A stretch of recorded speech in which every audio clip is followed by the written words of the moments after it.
Chapter 31, Muster 6-2 Pirates and Assassins. Muster 6.2. Pirates and Assassins. While uncountable heroes and heroines received the praise and the honor they deserved after the official end of Operation Caribbean, a key figure which often tends to be forgotten is Magos Draco Dragon Richter, Minister of Industry for the Lady Basileia of Nyx. No one of course can refute that the General Saint was both the beating heart and the leadership of the offensive against the lair of pirates known as the Pavia system. But without Dragon Richter, the army group mustering between 292M35 and 295M35 would have experienced far more supply difficulties, and in all likelihood its vehicle and armor effectives would have been far smaller. The Imperial Guard had 1,431,000 frontline guardsmen assembled in 144 regiments for this operation. Aside from the hundreds of thousands of carapace armors, medipacks, voxcasters, Larkine lasguns and thousands of other weapons and objects necessary to keep men and women in fighting condition, the Mechanic-Use chains of production across the sector delivered 53,826 artillery pieces. This number, already far larger than many guard forces ever achieved to requisition over several years of campaign, was made even more impressive by the wide-scale effort of unification imposed by the Magos Draco. By 294M35, Army Group Caribbean had only 6 types of artillery pieces in its arsenal: Basilisk, Hydra, Medusa, Griffin, and Manticore. On average, there were no more than 3 different patterns which could be found in the 3 field armies. Delivery errors and artillery shell issues were reduced by a factor of 6, and none of the disasters reported in previous wars against the Greenskins occurred again. The artillery regiments were not the exception, but the rule. Armored regiments discarded their second-rate tanks and the obsolete rear-line equipment. Contrary to rumors that the Jagatai Khan battle tank was introduced in mass from the get-go, this wasn't the case. The tank drivers and gunners received thousands of brand-new Lemon Russ battle tanks. The Cataphracts, the Khan battle tanks, and the Hellhounds were assigned to dedicated elite regiments. Overall, the official declassified documents report 21,153 tanks transferred to Army Group Caribbean, with more than 90% being Lemon Russ variants. And then there were the vehicles. When adding the armored carriers, like the Venerable Chimera, the support vehicles, the repair units and the light transports together, the 24 divisions had 260,000 plus motorized vehicles, not counting the bikes. This was already an extraordinary accomplishment, and yet it was merely the beginning. The Munitorum request for regimental tithes started being delivered by 294M35. The Nyx manufactorums were also the main builder of fighters, bombers, and all types of flyers for the Aeronautica Imperialis, 60% of the total sector's output coming from the Nyx forges. Hull construction in the shipyards for the Imperial Navy and the trade cartels continued according to schedule. Even the Promethium production was not neglected. By 050.291M35, Executive Industrial Order No. 1 officially gave Promethium 3 Refined 95 rating, more commonly known as P3 Super 95, the status of war fuel, and increased both daily production and the strategic fuel reserve. The economy of the Nyx sector, far from collapsing to meet all its requirements, magnificently rose to the challenge, paving the way to a new age of prosperity. Extract from Logistics of Operation Caribbean by Christian Cicero, 990M36. Ultima Segmentum. Nyx sector. Neptunia Reach subsector. Nyx system. Nyx 3. 7.158.291M35. Thought for the day: a weapon cannot substitute for zeal. Chancellor Friar Achelios. As far as official audiences went, everything was unconventional. The choice of location was the most striking example. Obviously, it took more than that to rattle the emissary of a magisterial navigator house. And frankly, the declining wealth and status of House Achelios had the problematic consequence that he was forced to meet important figures he would have preferred not to talk to under any circumstance. Friar had been forced to walk interminable throne rooms for the sick amusement of obese governors more times he could honestly remember, and his memory was excellent. 5 times in the last decade he had been invited to great hunts where aristocrats massacred the fauna of the world they reigned upon with priceless Baroque weaponry. The governor of New Tripoli had been so in love with gladiatorial blood sports he considered any agreement not discussed in front of a mass slaughter on the sands of an arena to be devoid of value. On the pleasure world of Lesser Monaco, the cartel heads he had come to negotiate with had refused to open their mouths until he won 1 billion in one of the most complicated card games he ever had the misfortune of playing. The archbishops of Shrine Desdemona did not accept foreigners 6 days out of 7 and refused to admit a mutant in their presence until he bathed 10 times in their holy and ridiculously expensive water. And the most disagreeable audience of all, the audience Lord Admiral Custer had granted him. It had taken him 10 seconds to conclude the Imperial Navy had made a great mistake by promoting this man to his current rank. The first clue had been the insults he had vociferated towards his house and navigators in general. That was a monumental mistake, clearly. Did the idiot really think his words wouldn't be repeated to the other houses? The second clue that His Supreme Excellency was out of his domain of competence, assuming he had one, was the little fact that even as he was still speaking, the totally defeated orcs had decided to mount a counterattack. Fryer had escaped the flagship mere minutes before the Green Xenos rammed it and ended the career of the Lord Admiral in a large explosion. As a result, the Chancellor believed it was difficult to surprise him. Still, the spectacle of over 24 Astartes trying to neutralize giant centipedes and spiders on a training ground successfully gained a rise of the eyebrows from him. It wasn't every day you saw a transhuman giant striking with his bare fists the black chitin of an insect twice his side while his comrades were struggling to hold chitinous blades no baseline human could hope to wield.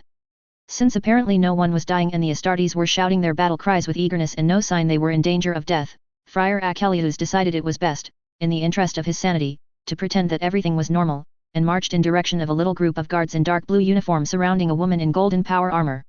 Or at least he tried. Past the first couple of seconds, every step came slower. Not because he had a heart attack or was in bad health, but because his eyes flinched against the light coming from the very person he had come to meet. Why? His third eye was covered perfectly, there should be no side effect here in the middle of a hive world, and yet his eyes were burning like when he stared too closely and too long into the light of the Astronomicon. As he stopped 10 meters away from the source of the light and bowed his head, unable to tolerate more, Fryer amended his thoughts in the privacy of his own head. It was not like the Astronomicon. It had a completely different taste, so to speak. The beacon of the God Emperor was purified energy of the Immaterium in its most holy brilliance, but this, it was different. Low and High Gothic were inappropriate languages to describe it, but it was like he was facing a spider web bathed in light. It did not belong to this dimension, and yet it was not the warp either. It was different. A soldier approached with a box containing an unfamiliar model of glasses, and the Chancellor accepted it with a pained expression of gratitude. Thankfully, once they were over his eyes, the light's effect instantly dissipated. On the downside, Friar Achilleus was as blind as any non-navigator representative in this hive. My apologies, Lady Basilea, I'm afraid your brilliance and my eyes don't agree with each other. The answer he received was not the one he had been expecting. Think nothing of it. Until I met you, every navigator who was introduced to my presence fell unconscious for at least a few seconds.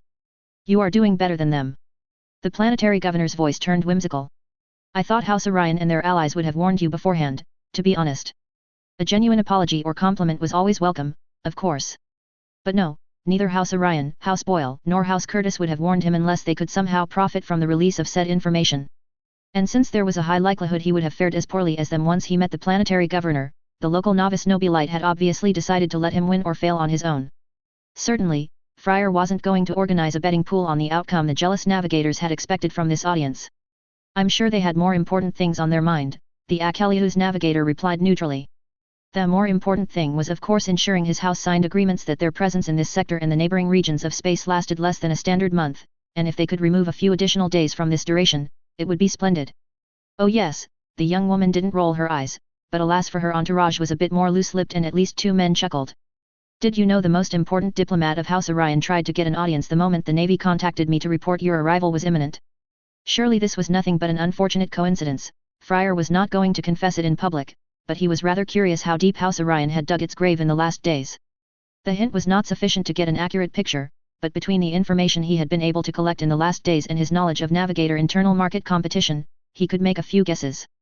And one he felt reasonably accurate was House Orion and its local affiliates had tried to understate the number of navigators it had available. In normal circumstances, this was a simple but terribly effective strategy. Orion, Curtis, and Boyle together had 99.6% of all navigators present in the Nix sector, giving them a true monopoly. Yes, this was an excellent tactic, one might almost call it saintly. Leave us. Save 2 space marines who weren't participating in the violent struggle against the insects that one had obviously lost since he was imprisoned in a cocoon of spider silk. The troopers obeyed and retreated to near the gates out of earshot. It allowed him to do a full observation of his host, Lady Taylor Hebert, Basilea of Nix. Even with his sight lessened, Fryer could tell this was not a woman to take lightly. People who managed to grab a planetary governorship while less than 100 years old and remain by some legal loopholes in the Imperial Guard were dangerous. No, dangerous was perhaps too weak a word. The insects joyously beating the space marines on the training field were dangerous. Their mistress was something more. Physically, she was a pretty black-haired girl. Absolutely not his type, but he had met thousands of far uglier women who were consorts to a planetary governor or a high-ranked adept. I presume we can speak freely without our words arriving in unfriendly ears. The Space Marines had a reputation of honor, but it was better to be safe than sorry. The Dawnbreaker Guard only answers to me. If something out of this conversation reaches the ears of nobles or people not in confidence, I think it would be the sign we will need to reassess all our security measures, again. Friar Achilleus nodded and did not press. Navigators were powerful, but the authority of a sector lady largely surpassed his, and that was not counting on the unwritten influence a saint could use. And this young woman certainly was one. That aside, the conditions have slightly changed since I commanded my astropaths to contact your house. As you have no doubt noticed, the war against the Greenskins is over, and the need for interstellar trade ships is greater than ever. I am as a result increasing the production of military and civilian fuel. Commercially, this means new fuel tankers. Therefore I am willing to contract your house for its services in crewing 5 Promethium tankers strictly for sector-wide usage, in addition to the initial demand of 5 navigators. The Chancellor did his best not to gape. This was incredibly generous. And House Orion must have exasperated the Basileia far more than the most pessimistic rumors had speculated, to be deprived of what was for all intent and purposes an above-average prize. Promethium tanker was a ship category which was always capable of generating profits. Every world which was not feral or feudal used vast quantities of fuel. And each of these tankers would require a Secundus senior navigator and a Tertius substitute. This was not a contract for 5 navigators, it was a negotiation for 15. The rest of the proposal was not of a nature to discourage him from signing. The 2 billion contract for the battleship Enterprise, and since it was her flagship, this guaranteed a formidable endorsement of Acheliu's warp mastery would be the first stone, and the second was the 4 billion throne Gelt's contract for the tankers. There was also an open invitation to buy a palace in the upper quarters of the capital hive and a 1.5% share of the benefits acquired by said ships once the time arrived for all investors to get their share. This changed everything. My lady, House Achelius is deeply in your debt for such generous terms, and I will be more than happy to sign at the bottom of the contract. However, I would be betraying my obligations of Chancellor if I don't inform you House Achelius has many enemies, vultures which have stopped at nothing to see its power and influence broken. Of course, most of the former protectors of House Achelius had lacked space marines of their own. The masters of Lesser Monaco had soiled their undergarments at the first sight of a space wolf. I am aware of the violent interference you have been subjected to by Houses Belisarius and Pharisee. Rest assured that if they try something similar in my sector, they will regret it. Assuming they survive the first encounter with the Iron Drakes and the Brothers of the Red patrolling across the sector, of course. In that case, House Achelius is deeply in your debt. A space marine trying to ride a centipede without a saddle passed 3 meters on their right and broke the solemnity of the moment. Lord Inquisitor Odysseus Tor. Navigating inside a hive was always a difficult exercise. Contrary to what one might think, the upper hive and the spire were more difficult than the lower hive and the slums below. The aristocracy did its best to remodel its living quarters at least twice a year. The security measures were modified every standard week, as the whims and paranoia of the chiefs of the security teams knew no limits. The latter was also unfortunately one of the rare common points Lady Weaver had with her predecessors, though given the number of assassination attempts the defensive systems had prevented, it was perfectly understandable. The Lord Inquisitor in him approved of the security improvements. The Ordo Malleus had learned long ago there was no such thing as paranoia when the opponent could wield the powers of the warp and drink the chalice of heresy until there wasn't much difference between an apostate and the monsters of the immaterium. The old man he wasn't supposed to be was thinking the exhaustion these long walks inflicted upon his aged body would have been nice to avoid. But as in the next seconds he saw the first member of the Dawnbreaker Guard standing vigil next to several PDF troopers, Odysseus Tor hid a smile of relief. He had finally arrived at his destination. Of course, entering the room the 4 Astartes and the 200+ soldiers were watching over proved to be a complicated exercise. Odysseus had no appointment, a fact that, if he had been anyone but a Lord Inquisitor, would have seen his quick solicitations refusal and a prompt escort towards the exit. As it was, it still took him 2 full minutes of arguing with Seraph Puriel before the gates were opened and the sound of a conversation arrived at his ears. The new foundation's construction is proceeding according to schedule. The walls and the Great Dome will be able to resist a Class 14 earthquake. Good.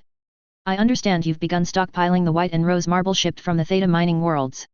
The doors closed with minimal noise on this side, allowing him to contemplate the hololithic representation of a gigantic cathedral from above.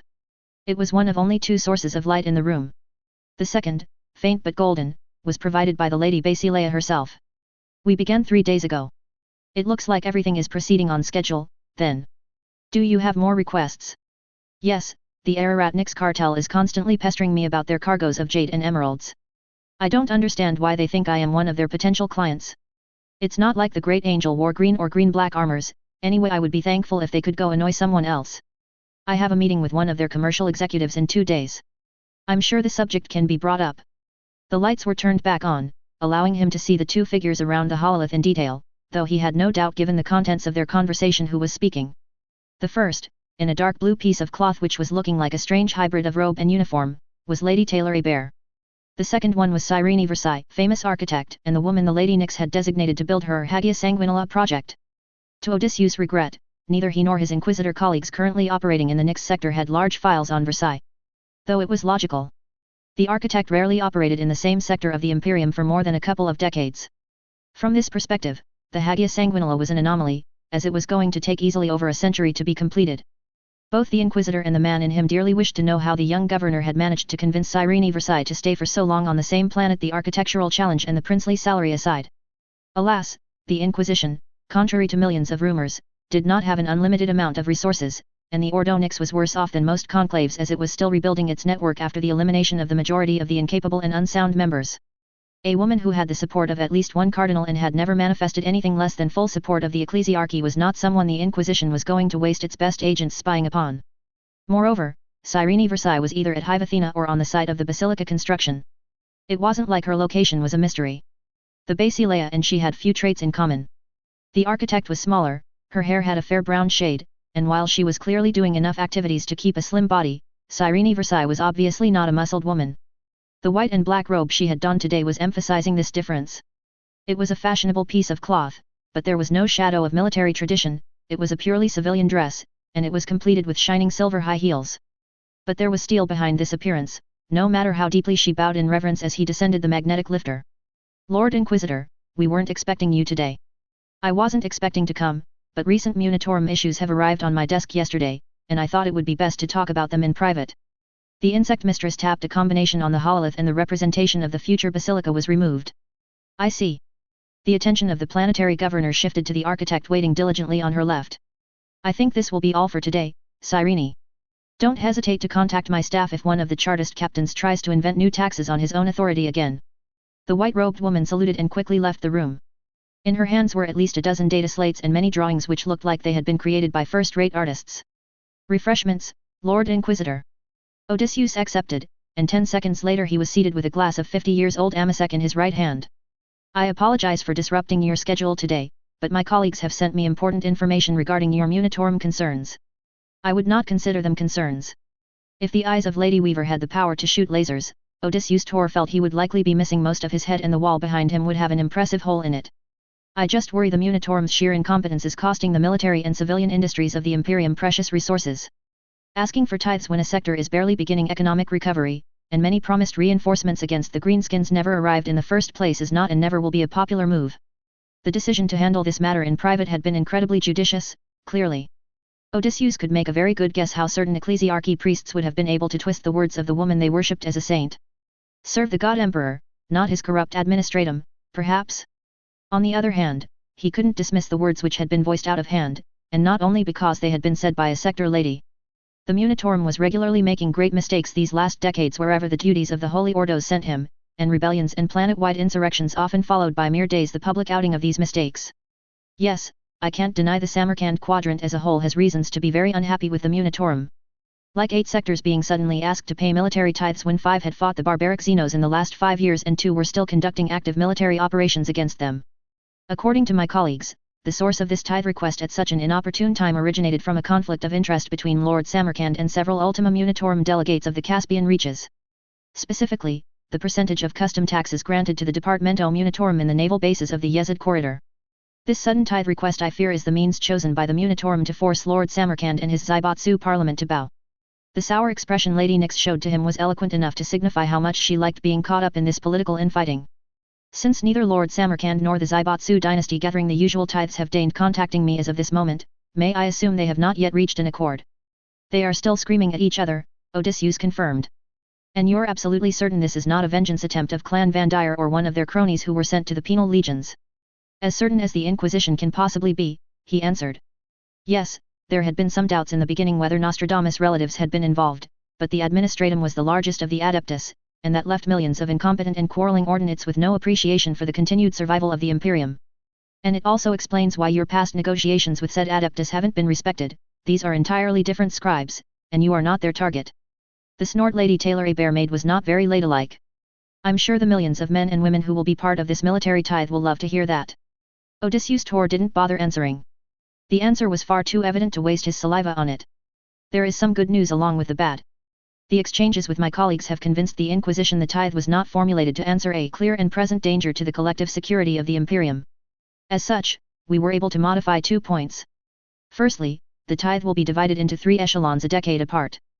You will still have to recruit and arm 100 million men for the Imperial Guard, but instead of boarding the transports from 293M35 onwards, you will be able to deliver them on the tithe days of your choice between 294M35 and 304M35. The posture of the general in half-pay markedly improved within a few seconds. Mere moments before, she had been rather grim. But now for the first time a smile illuminated her features. Yes, you are right, Lord Inquisitor, that's rather good news. I will have to check with my ministers tomorrow, but I think spreading the tithe delivery over a decade will largely offset the deleterious effects on the economy. Thank you. Well, at least some good had already come from these long astropathic calls and the endless hours of investigation. Secondly, courtesy of your military rank and the number of guardsmen Nyx itself will muster, you may be able to influence the ultimate destination of these troops. The Lord Inquisitor had not expected a reply within a few seconds, but he received one. In that case, I would heavily support a large expeditionary force to be sent to the Svalbard sector. Odysseus had heard the name somewhere, but where? It is the sector alimented in weapons, ships, and ammunition by the forge world of Tigris, the Lady Basileia explained as he raised an eyebrow. Ah yes, that perfectly explained why. I myself see no problem with this decision, but I will advise you to not outrageously favor the Adeptus Mechanicus in the long term. I will keep it in mind. Sometimes the young woman was not difficult to read, and this was one of those times. The Lord Inquisitor accepted the rebuff with good grace. The Greenskins are becoming a serious threat in the region, the Astartes can't be everywhere, and the Guard and the Navy refuse to intervene because the Forge world is the most important world of the sector and they feel its importance could be knocked down a notch. I refuse to lose such a vital technological bastion if we have the strength to stabilize the front lines. Tigris is for the present far from the front lines. And if we take the appropriate measures, the Svalbard sector will also be far from them when the troops of the Nyx sector will annihilate the Green Brutes. Odysseus Tor shrugged, and decided that, since his interlocutor had the defense of His Holy Majesty's realm at heart, it was not his business to naysay the Basileia when she desired to provide reinforcements against the orcs. Of course, there is some bad news. I'm afraid that the senior archivists and decision-makers of the Departamento Munitorum have been extremely uncooperative where transfers of Guard senior officers are concerned. You're thinking they will delay until the last minute before sending me officers? Odysseus chuckled. I'm afraid they do that even when they want to be cooperative. He shook his head. No, I'm afraid they will send you a lot of their problem children with no possibility to refuse. Minister of Justice Missy Byron. This is not something tolerated by regulations, Your Holiness. Missy gasped theatrically and feigned to be horribly shocked 2 steps after she entered the living room. Sure enough, the 2 young women who until her arrival had been in the middle of a passionate kissing session instantly stopped their embrace and glared at her with perfect synchronicity. Vista. The growl of Taylor a bear was amplified by hundreds of insects coming from every corner and air vent. This stopped being funny after you and Dennis did it the first 10 times. I completely disagree, Your Majestic Authority. The younger parahuman answered cheekily. It was really too funny seeing the 2 lovebirds trying to stand from the couch where they had been furiously kissing while keeping a presentable appearance. Unfortunately for Wei and Taylor, this was a lost cause. The robe of the Wahanes had not exactly been modest and conservative in the first place, but given that she wore not much else right now under the sexy dress, it was not good for public appearances. As for Weaver, the grey-black uniform was certainly professional, but not with half of it laying on the ground and the rest originally about to join it in a few minutes. I'm really regretting granting you access to my quarters, the ex-warlord of Brockton Bay said as she redonned and adjusted her clothes, while the seneschal consort left the room in a hurry. If you continue your bad habits, I am going to chance the codes, and of course prepare a terrible vengeance. I'm sure that sooner or later, you will have a boyfriend, and then... Taylor didn't move a finger, but the large beetle next to her mimicked a killing strike motion that was rather evil. Maybe in hindsight it was best to slow down the jokes a bit. Okay. I promise I will knock next time, that way you will have time to fix your appearance. Missy watched the decoration of the living room as the Basileia finished lacing her shoes. It was rather good, to be honest. Between the clockwork Gothic items, the large plants, the books, the instruments, the maps, and the glass surfaces, this large salon had been infused with a very steampunk atmosphere. This is rather nice. You want to extend it to the entire hive? No. It's one of Wei's suggestions for my living quarters aboard the Enterprise. You can say our living quarters. I think your relationship must be known to the entire system by this point. I bet you have prepared a very large bed for the long travel to Pavia. Taylor blushed, adorable. Not that I don't like your advice and political ideas, Missy, but it is rather late and Wei and I had some projects for the evening. Of that, the young shaker had absolutely no doubt. The project of continuing their love affair must have been at the forefront of their priorities 5 minutes ago. Is there a pressing problem that can't wait until morning? The Minister of Justice nodded, returning to a far more serious attitude. Approximately. She looked at the sapphire-colored watch Dragon had offered her last year. 1.5 hours ago, a fight broke out between pilgrims in Section H2 of Fukin's arsenal. The temporary list of casualties is of 6 dead and 20 wounded. It would have been far worse had the enforcers and the PDF patrols on duty had not intervened. Due to its industrial importance, the shipyards were one of the most secure locations in the Nyx system, and the tech priests routinely improved the defenses and the technology available to the average soldier. That's awful, but I don't see how it represents such a big problem. With over 200+ billion humans on the same planet and more on other moons and surrounding planets, there is a lot of crime. The pilgrims fought because they were angry.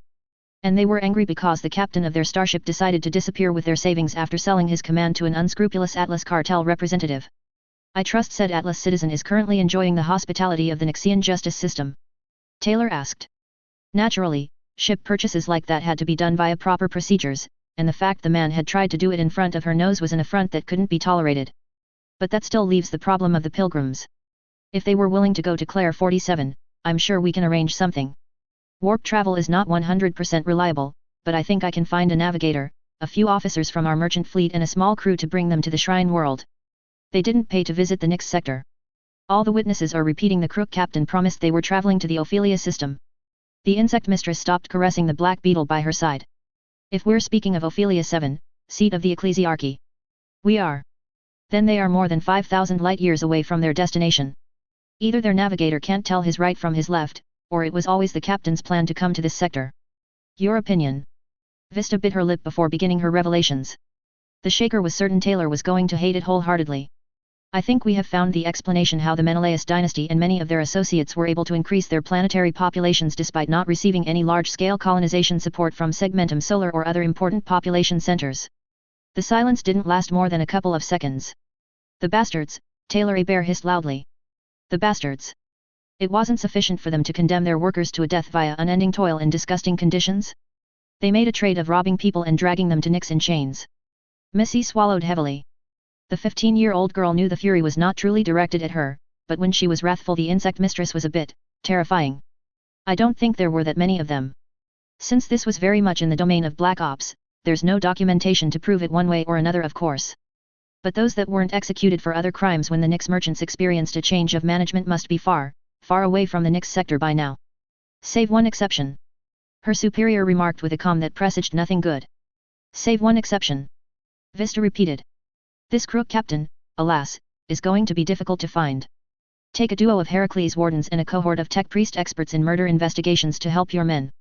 I want answers from this man Missy, and if he truly intended to sell these pilgrims as slaves and fill his bank accounts with their money, he will face the Imperium's justice. I will do that.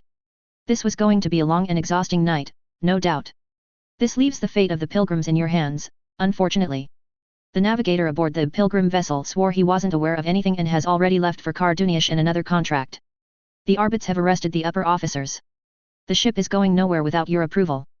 But there is a whole flock of pilgrims still aboard, with no money and no future. Fantastic, the Basileia whispered in a disapproving tone before blinking. Wait a minute, how many pilgrims are there in this flock? This is an old Samson-class pilgrim vessel and the captain was more concerned about quantity than the survival rate. The number of pilgrims must be close to 20,000. Unbelievable, the Basileia muttered before straightening her back and taking a more alert stance. I can't even send them to Claire 47, because without a significant money subsidy and the most basic help, they would find themselves reduced to begging on the streets before the year is out. The dark-haired para-human gritted her teeth in frustration before speaking once more. But they are humans, and I won't turn my eyes away just because they were the victims of my predecessor's cruelty. I will contact the Cardinal and we will propose them land grants and some financial support for the next couple of years. Assuming we manage to catch the captain and recover the money stolen, we will of course reimburse them. This was one of these moments Missy felt Taylor really had to be a heroine deep inside. Many in the PRT department would have begun by protesting it was not their fault and they didn't owe $1 to these unscheduled migrants. St. Clara stand and Ruby's harvest. Vista proposed. I was thinking more about Faye, Taylor admitted. The Nyx system, as much as we try to expand housing and megastations, is rather crowded these days. Faye has not that problem. I have been rewarded with hundreds of thousands empty hectares there, so there's no shortage of place. Plus the Mechanicu's cohorts are less present in the Moros subsector, and Governor Dalton is hardly going to refuse you a minor favor or two. I plead guilty, Your Honor. The two young women laughed together. I will convene an emergency ministerial council tomorrow after breakfast.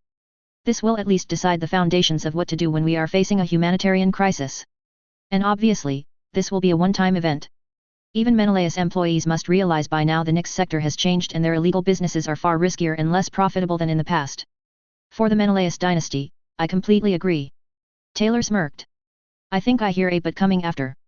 But there is your own status of Saint Basilia, she imitated an aureole above the head with forceful gestures, to consider.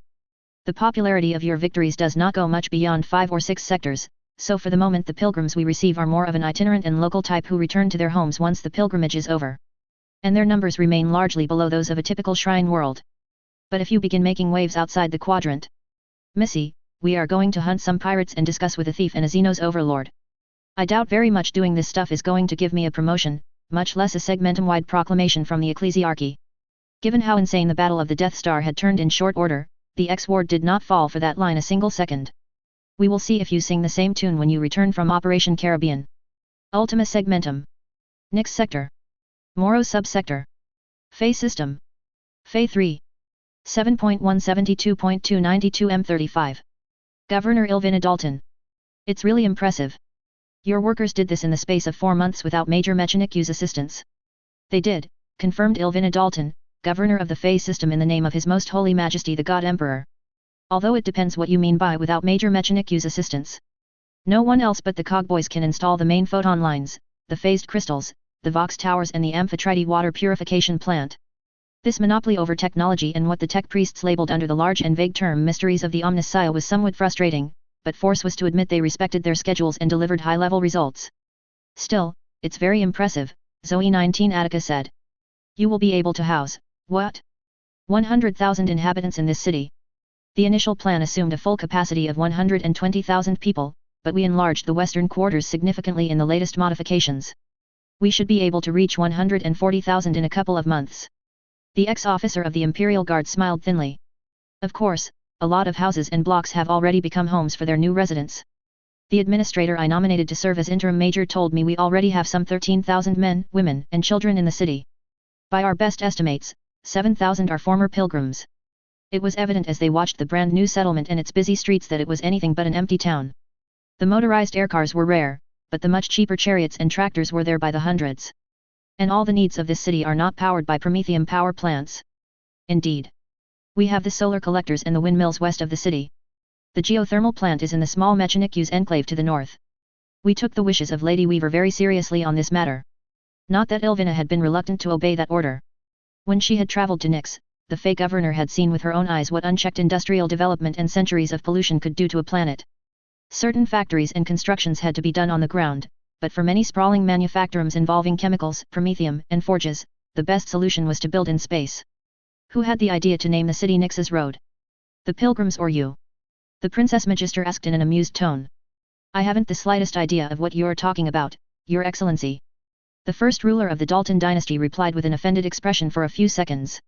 I may have received a message a few months ago from Lady Nyx that Saint's Gift was not an appropriate city name. The governor and the Minister of Foreign Affairs of Nyx exchanged a conspirator's smile before returning to more serious issues. Agriculture will take up the majority of the jobs for years to come, isn't it? Yes, the lands here are quite appropriate for cereal harvests and fruit trees.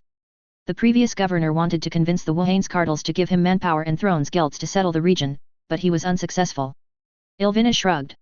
A group of a dozen pilgrims recently convinced one of the Magos biologists to give a chance to something they call grapes. We will have to see how it fares. The industry. The main efforts will be focused on the use, reparation, and maintenance of the power plants that have been installed at Nyx's Road. I have accepted on principle a great warehouse for the maintenance of tractors and agri-machines. The tech priests should arrive in 3 or 4 standard months. Yes, Nyx's Road had a bright future promised to it. The weather was far more pleasant than in the capital, as it was situated 70 kilometers southwards and merely 50 kilometers away from the sea, though of course there was a mountain or two in the way. I do not see the PDF barracks, the emissary of the Basileia said. It is the blue-red building under construction west of the Amphitrite plant and the river. The presence of my planetary defense forces in this area is light for the moment, since I don't want to terrify the newcomers. Over 80% of the population isn't from Fae, and few have served in any military-related job.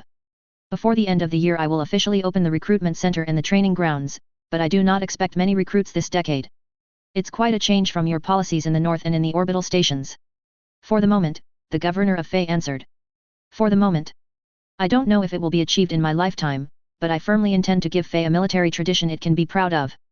Pensions, land grants, tax reductions and boons for the men and women willing to enlist are already in effect. The PDF training has been drastically increased and is now near the standards expected of an average regiment of the Imperial Guard. The former major of the Fae 20th raised her eyes levelly to meet the dark irises of the Nixian woman. It works. Lord Commissar Zuev has not sent any complaints so far about the Fae regiments who volunteered for Petersburg. And that's half a victory by itself. Obviously, the Attica noblewoman had met the man who was at the moment leading the contest of scariest commissar of the Nix sector. Some Fae troopers and visitors had even taken to nickname him the Dark Fist of the Saint or Weaver's Shadow. It went without saying that the mustering at Petersburg had not acquired a reputation of hedonism, laziness, and soft-heartedness. Zuev was pushing the guardswomen and the guardsmen hard. Whether they were supposed to be part of the expeditionary force with Lady Weaver or the General Tithe was unimportant, no one was getting favoritism in his or her military training. And when will the future heir or heiress arrive? Ilvina Dalton caressed her pregnant belly for several seconds. The midwives and my medici personnel say it will be in 3 months and 2 weeks. And speaking of which, Ilvina paused before voicing a request she had no certainty would meet a positive answer. I was thinking about naming Lady Taylor Aber the godmother of my daughter. Ultima segmentum. Vidar sector. Craft World Malantai. 7.581.292 M35. Seer Maia Teal Lysis. At least twice per day, Maia was wondering what sort of milk the Biltan nursemaids had given Ivrain at birth and who was their supplier. It simply wasn't possible for an Asuryani to be that energetic every microcycle under the sun, and yet Ivrain Kaden was an ultrasphere of psychic energy somehow taking a female's appearance. And I was telling them it's as easy as to open your eyes. Open your eyes. Because they are farceurs. Maia Teal Lysis dragged her loud companion away before her luck abandoned her and a farcer left the Great Council's room. Accurate or not, the young seer rather doubted the elders of Malantai would laugh at Ivrain's implicit criticism. Indeed, the most likely reaction she could imagine involved the expression a rain of punishments and chores. You shouldn't mock your elders when the circumstances are so grave. She told the exiled Biltan Dire Avenger as they passed through the large Beltaire portal and arrived at the entrance of the Melail Gardens and its great cascade. Does that mean I can mock them when they aren't? Maia groaned and decided in the end that the best answer she could give was consisted of glaring at the shameless manners of the younger Asuryani. The farceurs of Biltan must have hated you if you tried this with them regularly. Of course I did. And of course they hated it. They are a heap of old fossils so convinced of their own invincibility and absolute prescience that they needed someone to convince them of the contrary. Ivrain patted her chin with 2 fingers in a pose that was a caricature of seriousness. And they lack humor too. One part of Maia was horrified by this complete lack of respect towards elders and the strict hierarchy of your home craft world. The other part whispered in her head that Biltan, unlike Malantai, had no rights to demand the respect of the new generations of Asuryani. Not when thousands and thousands of younglings were imposed by their teachers the path of the warrior before they were truly able to understand the consequences of their choice. And it might be argued that many never understood what they missed. The very treasure that had been stolen from them stayed out of their minds, locked away by the war vision imposed by hundreds of cycles spent in an eternal cycle of war. Biltan was not condemned to a long bloody trail on the path of Cain. There were still old Asuryani like Farser Filganilth Sirt Moran who understood the quick succession of conflicts was weakening the militant craft world, not strengthening its power and influence.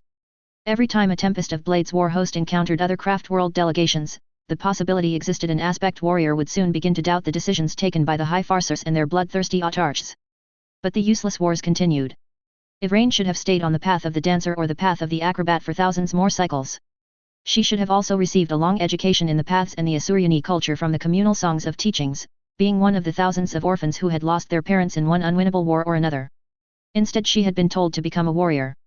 Dancers, musicians, poets, painters, traders, dreamers, they all went to war, and came back as spirit stones and corpses. I fear your humor was a non-Asuryani language for all the good it did to them. You may be right, Ivrain replied. But it was not my fault. Maia poured a trickle of her strength into the verdant grass of the park, and after 5 heartbeats the green lawn was covered in a parterre of green, blue, and gold flowers. The seer and the dire avenger lied down in the middle of it, the soft and beautiful petals providing Ivrain and herself a tender mattress as they watched the water creations imagined by the senior craftsman of the architect path. For hundreds of heartbeats, Maia enjoyed the peace. It was truly beautiful and she regretted deeply the galaxy as a whole could not be covered with thousands of planets like these. An endless numbers of verdant worlds where war and madness would be a disease confined to the past. It was just a dream. Maiden worlds like this paradise still existed, but their peace lasted the exact time they took to be discovered by non-Asuryani explorators. There were few safe locations outside a craft world for their people. The Fall, their dark cousins and Biltan among many things had enforced this reality at the point of the blade. The shadow point draws near. I hope you're not going to invent some new puns about the path of the seer elders in clouded robes. Igraine laughed for a long time and her voice was like a crystalline sound accompanying the symphony of the waters around them. No, I will not. But I will admit, I am curious. I am not. Maya retorted bluntly. It's bad enough something we were involved in caused hundreds of Asuryani deaths, with the majority of their spirit stones unrecoverable to be returned to the Infinity Circuit. If we are truly responsible for something which will deeply hurt our race. She didn't have the strength of will to finish the sentence. Yes, this is not going to be good for us. Igraine began with a semi-apologetic tone. But I'm still curious. The human we fought near the big swamps was powerful and dangerous, yes. And it's entirely possible several of the most powerful abilities of the Sword of Val are now accessible to this warrior. But control of a few insects in a Sword of Val, assuming this is truly the birth of the future clouding, should never be able to create a shadow point by itself. The young seer picked a golden flower and placed it delicately in her hair, giving away a drop of energy to let the perfume soak her hair. I just hope the High Farcers of Biltan won't do anything idiotic when the threads are revealed. Igraine cackled like she was going to die of laughter and barely managed to utter the next words. Are you serious? Ultima Segmentum. Nix Sector. Theta Marches Subsector. Old Chelsea System. 7.680.292 M35. Apprentice Graduate Cast Damascus. In hindsight, maybe the lesson on which ships of the Novice Nobilite were safe to use for Officio Assassinorum's work needed a few revisions. The navigators of House Pharisee were insane. Yes, let's go with insane. They were all crazy psychopaths, the lot of them. Removing them from the Imperium would surely be a favor to the God Emperor and mankind in general. Cast Damascus blinked and tried to think about something else. These thoughts were not acceptable for a member of the Officio Assassinorum. Their role was not to decide who was guilty and who was not. The punishment's order did not come from their hands. They were the cold, merciless blade of the God Emperor on the golden throne of Terra. Breathe. Breathe. This imbecile ruined my antelope steak. By a monumental effort of will, Cass did not tighten her fists in anger, gritted her teeth, or showed her anger to the other people present on the bridge of the Uranus Dominion, Odessa-class cruiser owned by House Pharisee of the Novice Nobilite. But it was not a lack of fury in her body which explained why she didn't. Cousin, the two other cooks failed your antelope steaks. You are just too difficult when good meat is at stake. I am too difficult? I am too difficult? I am too difficult? You dare? If you weren't my cousin, I would challenge you to a duel here and now. The great bridge was deathly silent. The men and the women who should have been working diligently at their stations were standing in their best attempt to stand to attention, and many, including her, only breathed when they were certain there were no eyes fixed on them. At the center of the bridge, there were 4 bodies, 2 living and 2 dead. The latter had been the guilty cook and the servant who had brought the meat to the table of the navigator. The former were the navigators of House Pharisee. Cast Damascus hated them. Mutants were an abomination. But as long as they were useful for the greater good of the Imperium of mankind and satisfied the exacting loyalty criteria fixed by the High Lords of Terra, his will was that these deviations of the sacred genetic human patrimony be spared and authorized to serve the Imperium in whatever capacity they were best suited for. But the navigators, they were absurdly wealthy. They were above most laws. They weren't satisfied serving the Imperium. The only being they recognized as truly above them was the God Emperor. If they didn't have the mysterious ability to guide ships through the warp, they would have been executed long ago, beginning with the 2 3-eyes freaks mere meters away from her. The 2 mutants were still dining. The last pistol which had ended 2 lives was still clearly in evidence, right to a plate filled with enough rare meat and sauce that its cost would have likely been sufficient to feed a family of 10 for 5 or 6 years. The scene was, frankly, deeply repugnant. The 2 mutants, dressed in long cloaks of deep red, were dining and laughing, criticizing the meal made by the man they had just put down like a disobedient pet. The gall of these creatures, to kill one of their betters. The first mutant was called Benito Pharisee. Bald and podgy, if the bandana hiding his third eye had not been present, it would have been impossible to distinguish him from the tens of thousands of nobles crowding the outer halls of the Senatorum Imperialis. By Cass' best estimate, 15 men had been killed on his command since they had departed Holy Terra. The second was Baudolio Pharisee. Dark-haired and slim, he seemed to present a perpetual sour expression to everyone having the misfortune to look at him. And his personality was perfectly coordinated with his looks. Honestly, the mutant was an irredeemable slime. And 7 men had had the bad luck to displease him since their journey started, all slowly executed after long sessions of torture. It went without saying that the 2 navigators loathed each other nearly as much as they loathed the non-mutants of their crew. The apprentice graduate had been under the misconception navigators always valued the competent personnel aboard their private fleets. If the entire crew was massacred by pirates or other interstellar threats, the navigators would not be able to do much before joining them in front of the Golden Throne to provide explanations of their monumental failure. But inside the hull of the Uranus Dominion this was obviously not the case. Perhaps it was because the navigators were newcomers aboard this starship. Or maybe it was because they had always intended to sacrifice the thousands of men and women aboard once their mission was accomplished. The apprentice graduate inwardly snarled. She should never have come aboard this starship. Yes, it was the fastest way to reach the Nix sector, but there were two problems with this particular statement. Cass had to reach Nix to complete her mission, the navigators had no intention to go anywhere near this system. And then there was the second and much larger problem, an agent of the Officio Assassinorum needed to act under a veneer of legality, at least for the opening stage. It wasn't good at all when your transport decided to begin actions that any serious arbits court would judge as a clear case of outright piracy. An alarm sounded on the bridge, and at last, a dismissive sign allowed them to return to the duties they should have taken care of several minutes ago. "We have a ship's energetic signature coming out of the warp," the officer responsible for long-range auspex announced. Given the ambience until a few seconds ago, it was difficult to blame him for his obvious fear. The profile is consistent with a Stygia's 8-built Prometheum tanker. The three-dimensional profile which materialized on the hololith 2 seconds later was an ugly one. But supertankers like these belonged to great cartels and merchant chartist megacorporations, built with Mechanicu's expertise and based on millennium-old templates. The billions in profit every fuel cargo was generating for the investors every cruise more than made up for the sheer unattractiveness of the design. Exactly where and when our spies told us it would be, Benito Ferrici spoke after swallowing a large quantity of food Cass had no wish to identify. For some reason that was equally based on assassin's instinct and logic, the apprentice graduate began to get very worried, or at least as much as her training in the Calidus Temple had left her of the ability to experience said feeling. Tankers like this one were slow and extremely unlikely to arrive on schedule. Worse, they were valuable. Where was the escort protecting it? True, they were in a sector officially at peace but still. "Fire all our torpedo tubes in a single volley." Baudolio Ferrici cackled. "It is time to deprive House Achilles of 2 more navigators." There was nothing to do but obey. The dozens of men and women aboard the bridge had neither the will nor the weapons to rebel against the mutants, and behind the navigators waited over 100 guards in carapace armor bearing the Ferrici coat of arms. The orders were relayed, and after 5 minutes the order to fire was given. It was a delay which reeked of incompetence. The tubes had been supposed to be loaded an hour ago. And it wasn't over. 16 torpedoes divided into 2 waves had been ejected at maximum velocity from the tubes of the Uranus Dominion. 1 minute later, there were only 14 left as the fire command cogitators of 2 suffered catastrophic malfunctions and they had to be self-destructed when the projectiles went off course.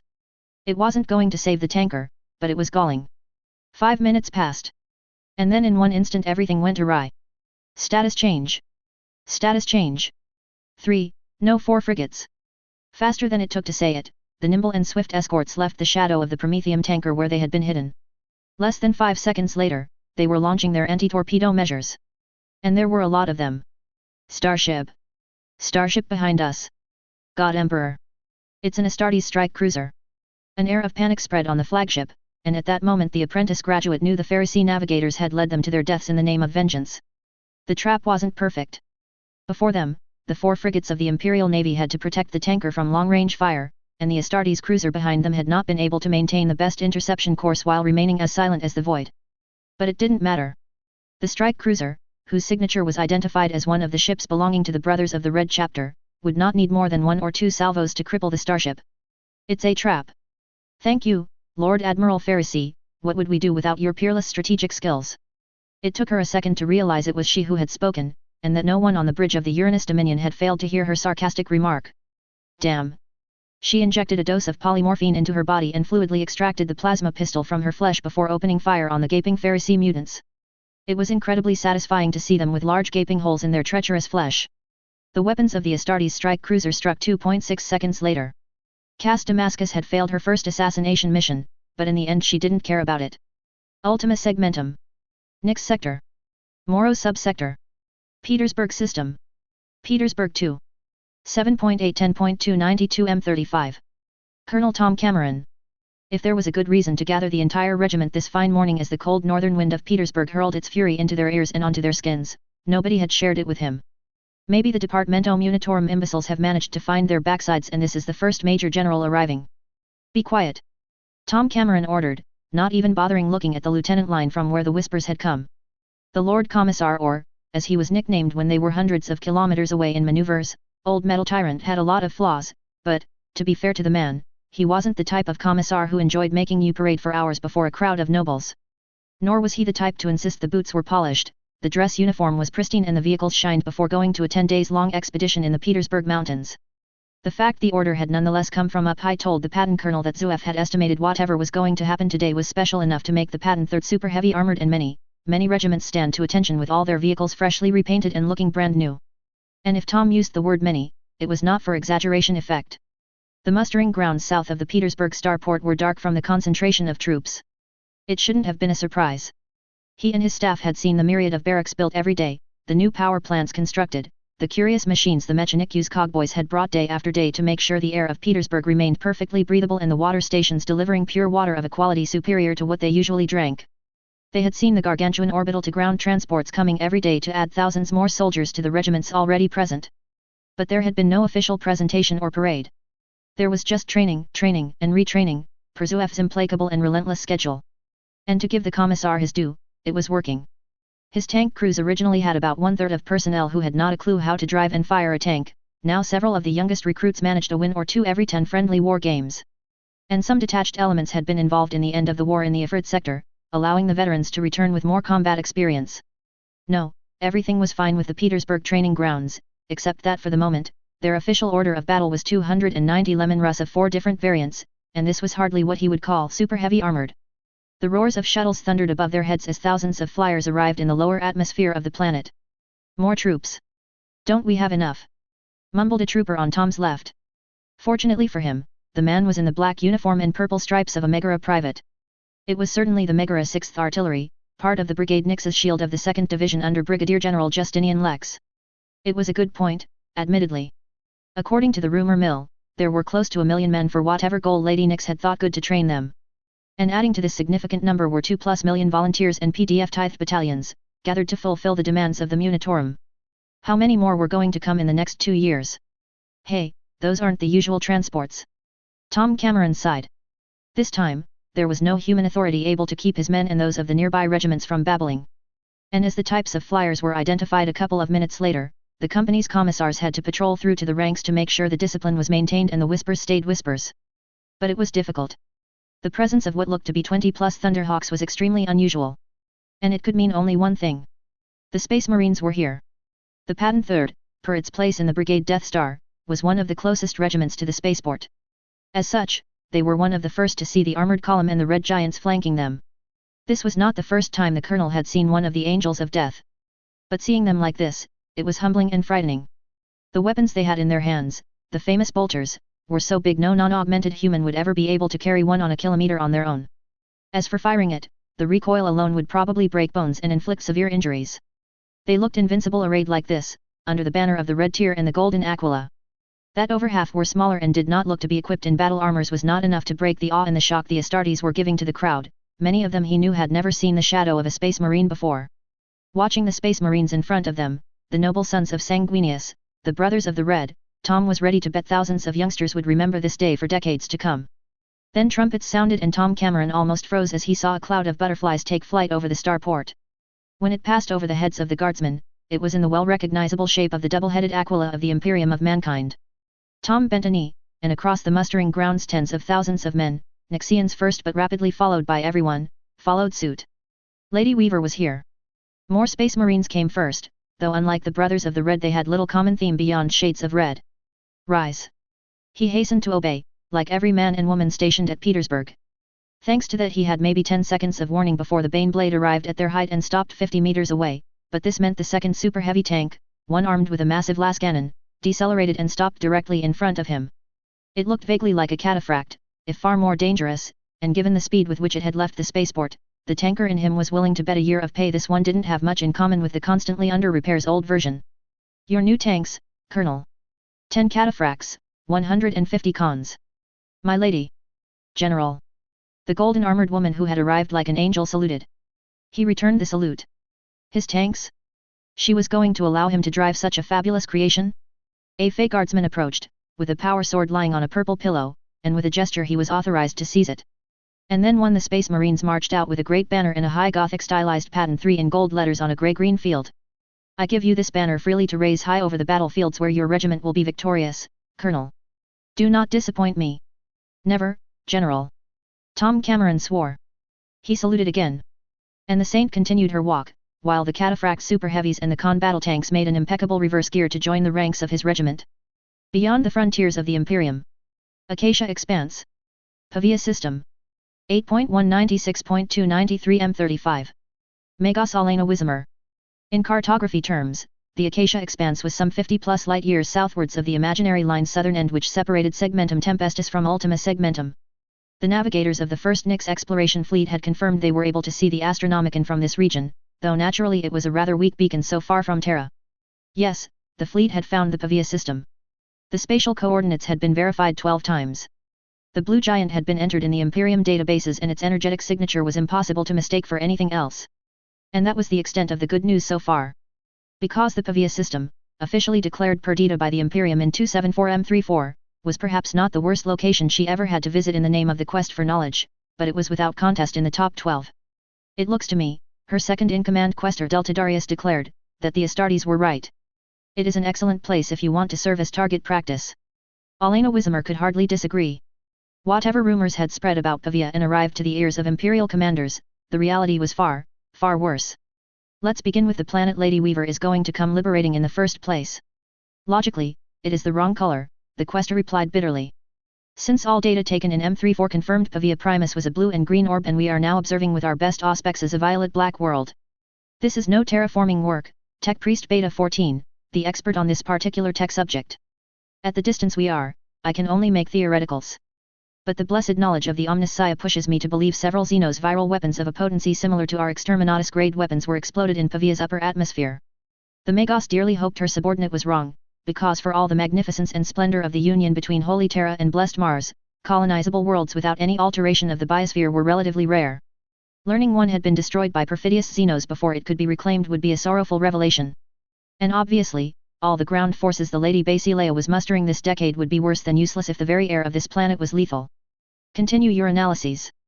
Inform me when you have more accurate data about Pavia Primus. Quester. The planet aside, the system is a system-wide graveyard of mighty and devoted human starships fallen in the glorious defense of mankind. There are also hundreds of Xenos wrecks, pointed out a lesser tech priest. Correct, her second-in-command agreed. And that makes our survey efforts incredibly difficult. Between Pavia's star and the outer asteroid belt, we have been able to mark over 14 star zones where more than 50 hulls are abandoned. The Omnissiah only knows how dangerous or unstable some of them are. From an explorator perspective, this system was a superb hunting ground which would probably last them a good century to explore, map and search in totality. In a system recently colonized or in the proximity of a loyal imperial sector, this would not have been a problem. Abundance of potential archaeotech was something to be celebrated and properly venerated. However, the Pavia system had a little pirate problem. What do we have on the traitors and betrayers of the machine god? By all equations and algorithms, they don't want the Imperial Navy or any force allied to the true servants of Mars to retake the system. On the hololith, the outer asteroid belt flashed in black, grey, and dark green. The first line of defense is the outer asteroid belt, which given the size of the debris was certainly a telluric planet before some world-shattering weapon shattered it completely, Delta Darius explained. It would have already been difficult to find a navigation corridor for our fleet, but the pirates laid down millions of mines over the last millennium. We have already passively recorded over 600 different models of space mines, and we have only properly analyzed 10% of the belt. Operation Caribbean is going to bring plenty of minesweepers with them, protested Beta 14.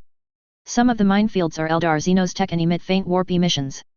They are most likely prepared via Oceanic Xenos ritual and must be considered extremely dangerous. Many asteroids are also excavated and have warheads on them. Trying to launch an offensive in this time and place risk being cut off and annihilated. But the pirates have their exit to leave and enter the Pavia system, Alena Wismer said. It didn't require a lot of logic. Xenos or human, it would take an insane captain to try a warp jump somewhere between the outer belt and the star.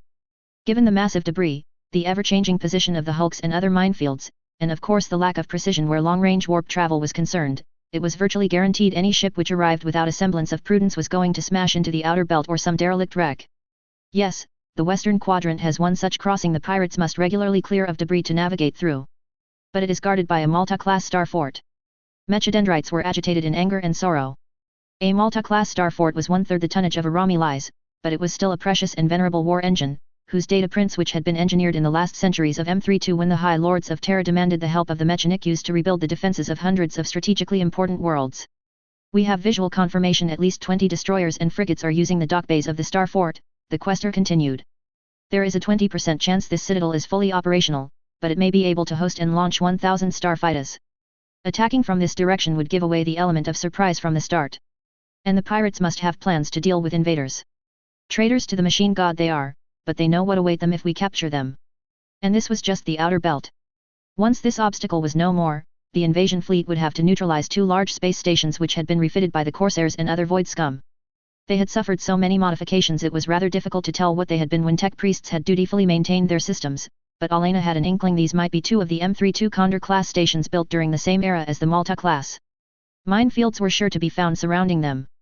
The inner belt was really difficult to study, but it looked to be 3 or 4 times more defended than the outer belt. It had also a corridor, but this one was pointing towards the galactic east, and it was obviously defended by 1 Malta-class star fort. And around Pavia, there was a colossal mass that was too big to not be a former space hulk. The Magos didn't need a long analysis to know this was the main's pirate lair, and it was over 100 times the size of a Romuli star fort. Omniscia preserve his servants if this hulk had a fourth of the firepower the great space citadels were able to unleash on their enemies. Cog and sacred oils. Where did the outlaws find all these forts and minefields? And where did they find the heretics and traitors to maintain the blessed machines? Both good questions, and the commanding officer of the first Nyx exploration fleet did not have a worthwhile answer. But she had to find them. It was completely unacceptable to let the warships of Nyx and Mars fight the Pavia pirates with unreliable information. We are going to have to use the stealth shuttles after all. Magos, this carries a significant risk. I am aware. Wizimer said. But the danger represented by the fixed defenses is already far higher than our most pessimistic data figures. We need to know if we have underestimated the size of the mobile fleet defending this pirate's lair too. They certainly had, without question. Now that they had been to coordinate the Auspex data stream, the Mechanicu's commanders knew beyond doubt there were 70+ frigates and destroyers, supported by what looked to be 2 battle line cruisers between the outer and inner belt. Many codes were consistent with the communications of Eldar, Orc, Human, Sheet and Kroot. There were likely many more waiting in orbit of Pavia Primus, invisible to their long-range Auspexes and advanced machine spirits, or waiting in the immense labyrinth of the stabilized space hulk. Make the preparations. Fleet Admiral Fitzgerald the Poker King Tanaka.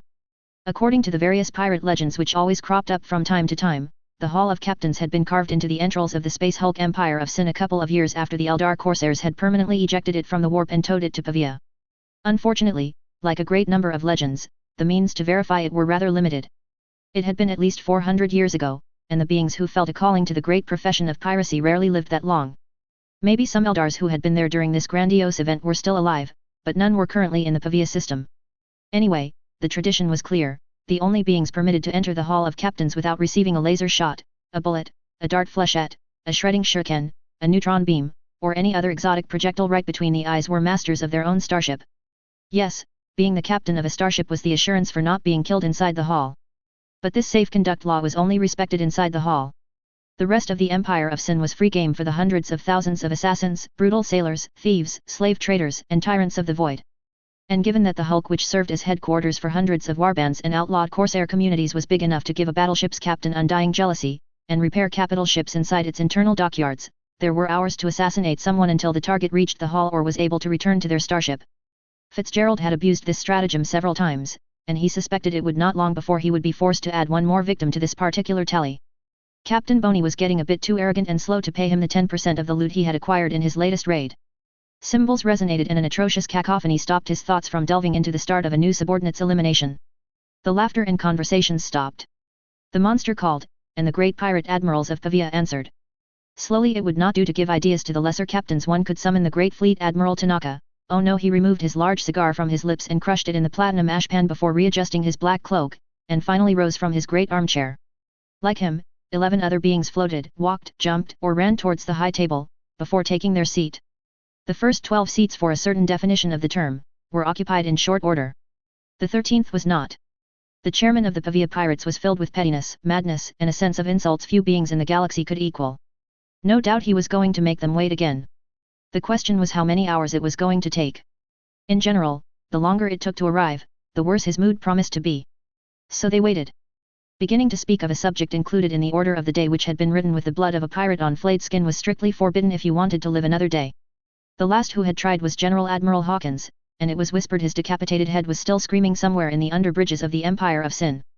Maybe if the 12 fleet commanders united their forces, they would be able to overthrow the monster. Together they had control of roughly 70% of the warships and stations, the chairman exerting his odious influence on the remaining 30. But this would have demanded a modicum of trust between themselves. And the first rule aboard the Empire of Sin was to never trust a fellow captain. That way always led to a horrible death, if you were lucky. An alliance of two was sometimes possible, but it was best to end it as fast as possible, and with the betrayal and timely demise of the ally. Fitzgerald had earned his nickname of Poker King by winning his flagship, the Poker's Reward, at a game of star poker, but he wasn't going to bet his life at this game. It just wasn't worth it. Despite this, the 12 pirates around this table remained infamous pirates, renowned in infamy over hundreds of galactic sectors. The pirate-born human was happy to think that if the corpse worshippers of the Imperium had a clue about these meetings, they would try their best to disrupt them. Humanity was always represented through the ages, and he was pleased to see the tradition would continue long after he was dust in the stars. Not counting himself for the poker fleet, there was Grand Admiral Jaeger Voidmaster Day of the Pavia First Fleet, who had deserted the Imperial fleet decades ago when the poor lieutenant realized his superiors were going to keep him at his back-breaking duties without a thank you. Fitzgerald was proud to say that at the first opportunity, he would cut out the eyes of the arrogant bastard. The third human at the table was Lord Count Quintus Gold Kalmar of the Kalmar Golden Fleet. Clad in gold from head to toe, seated on a golden throne, everybody knew Kalmar had a fetish for the yellow metal.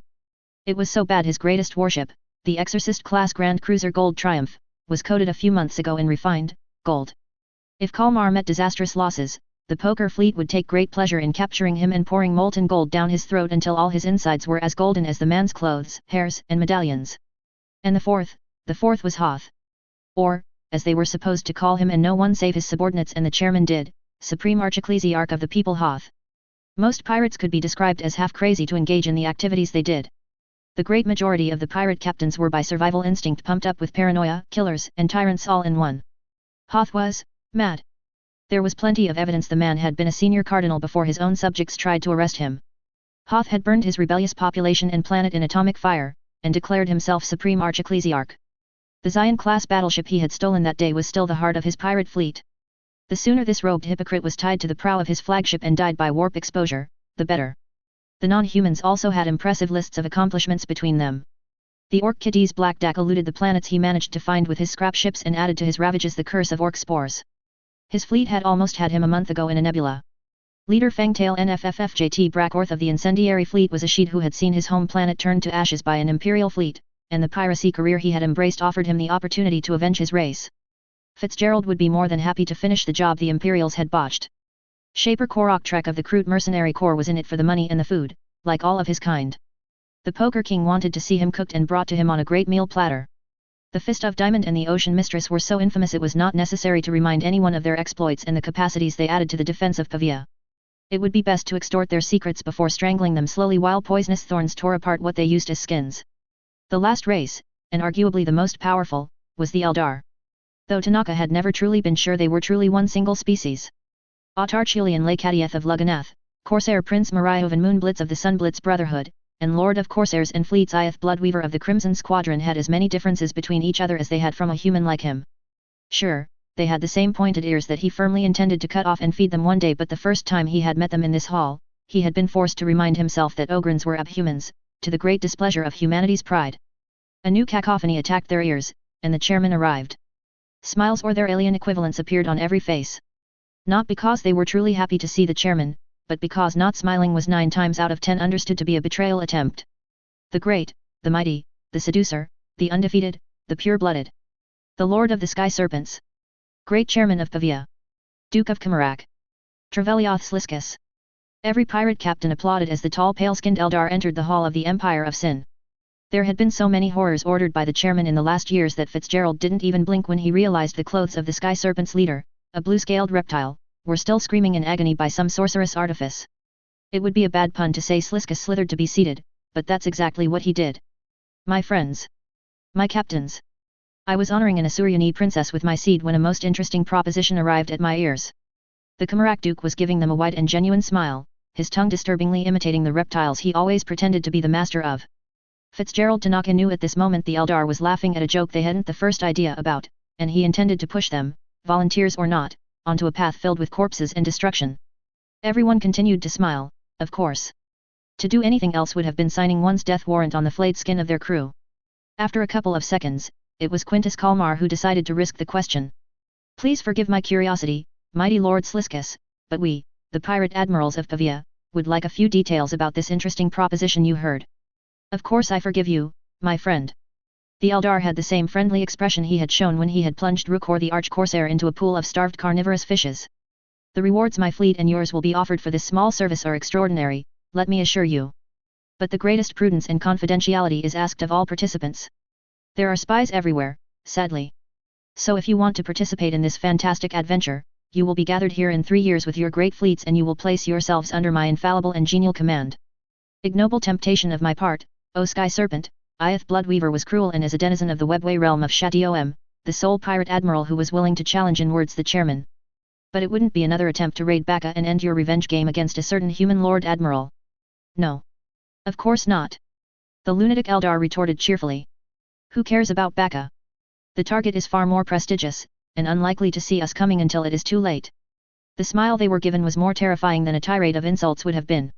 And the eyes, the irisless black eyes, were abysses of insanity and murder. There was nothing remotely orderly or grounded in the body of this abomination. Are you with me? Magos Alena Wizemer. The Imperial Navy should have brought several battle fleets to raise this nest of vermin and heresy centuries ago. The words of Adagio Iota were logical. Unfortunately, it solved nothing where the problems of the present were concerned. That is a valid point, the recently promoted Magos told her senior tech priests. But they didn't, and now the past is the past. We have to deal with the situation our predecessors have left us. The stealth shuttles and the 5 Nyx-class Dragon armors they had deployed into the inner Pavia system had more than justified their investment, bringing back detailed schematics of the starships and the major defenses the pirates used to protect their bases. It was a significant achievement. Approximately 30 to 35% of the technology and infrastructure had been at one point or another in the last millennia built by loyal servants of the Omnissiah, as had 20% plus of the remaining stations, minefields, and advanced pulsar and laser grids. The fact none of these defenses, even the rumored far-seeing Xeno's sorcery, had seen them coming was an excellent omen for the future. A direct assault on the passages between the minefields will carry the risk of catastrophic losses. Questor Delta Darius said. The pirates must have excellent maps of these space areas, and all their defenses based on it. The Eldar ships will use their speed to establish new minefields, and then while our battle line will try to advance, the escorts and the fastest warships of the enemy will attack and hit and run devastating raids. I agree. Wizemer replied, continuing to read the gigantic amount of data which had been recorded in the last days by the stealth units. The pirates have complete knowledge of this system, since it is their lair headquarters. They must have plans to maximize their tactical advantages and counterattack any conceivable invasion fleet. And they have a very large fleet ready to repel all intruders. Magos Alena Wizemer scowled, because what Delta Darius had just told every Mechanicu's tech priests present was, if anything, greatly understating all available evidence. The first Nyx exploration fleet had not expected to see a space fort half the size of a Ramles-class fortress and warships bigger than a first-tier heavy cruiser when they had begun analyzing the Pavia system at long range. To learn they were completely wrong had not been a joyous realization. Pavia was, to use another Space Marine's expression, truly the capital of the pirates in the Acacia Expanse and the equivalent of dozens of space sectors. So far over 29 species, not counting humans, had seen their presence confirmed in the nest. As for the warships, they were a true battle fleet by themselves, although they seemed divided into 13 big sub-fleets and did not present a unified command. But it was still a very unpleasant realization.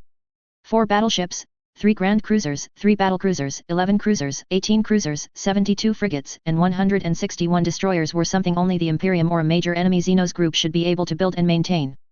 But these warships were all in the hands of pirates. And they would be supported by 1 stabilized space hulk, 4 star forts and stations, and over 5,000 starfighters. Maybe the 24th Fleet would have the quality against this cluster of heretics, Xenos, and traitors. But given the large Eldar presence, utmost prudence was recommended. We will continue monitoring the Pavia system, Alena Wizemer decided. But strategically, we have successfully achieved our initial goals. Prepare the fast courier bolt of Stygies for an emergency return to Nyx with our latest reports and all the tactical and cartographical data. We obey and serve the Omnissiah. The first Nyx exploration fleet had played its role. Now Lady Weaver and her commanders would have the difficult task of finding how to break the pirates and their defenses. Ultima Segmentum. Neptunia Reach Subsector. Nyx System. Nyx 3. Hive Athena. 7.492.293 M35. Basilea Taylor A Bear. When Dragon arrived to take a seat at her breakfast table, Taylor knew there was going to be trouble. You will need to reschedule your morning appointments. Problems. The bolt of Stygies arrived yesterday, and the Mechanicu's Council and several of your Astartes and generals spent most of the night analyzing the information contained in its databanks. She finished drinking her glass of juice before nodding. I presume there have been complications, otherwise you would have waited a few more days before convening a war council. You presume correctly. The tinker told her. The opposition is far stronger than our most pessimistic estimates. The Basileia of Nyx sighed. Damn treason! Damn treason!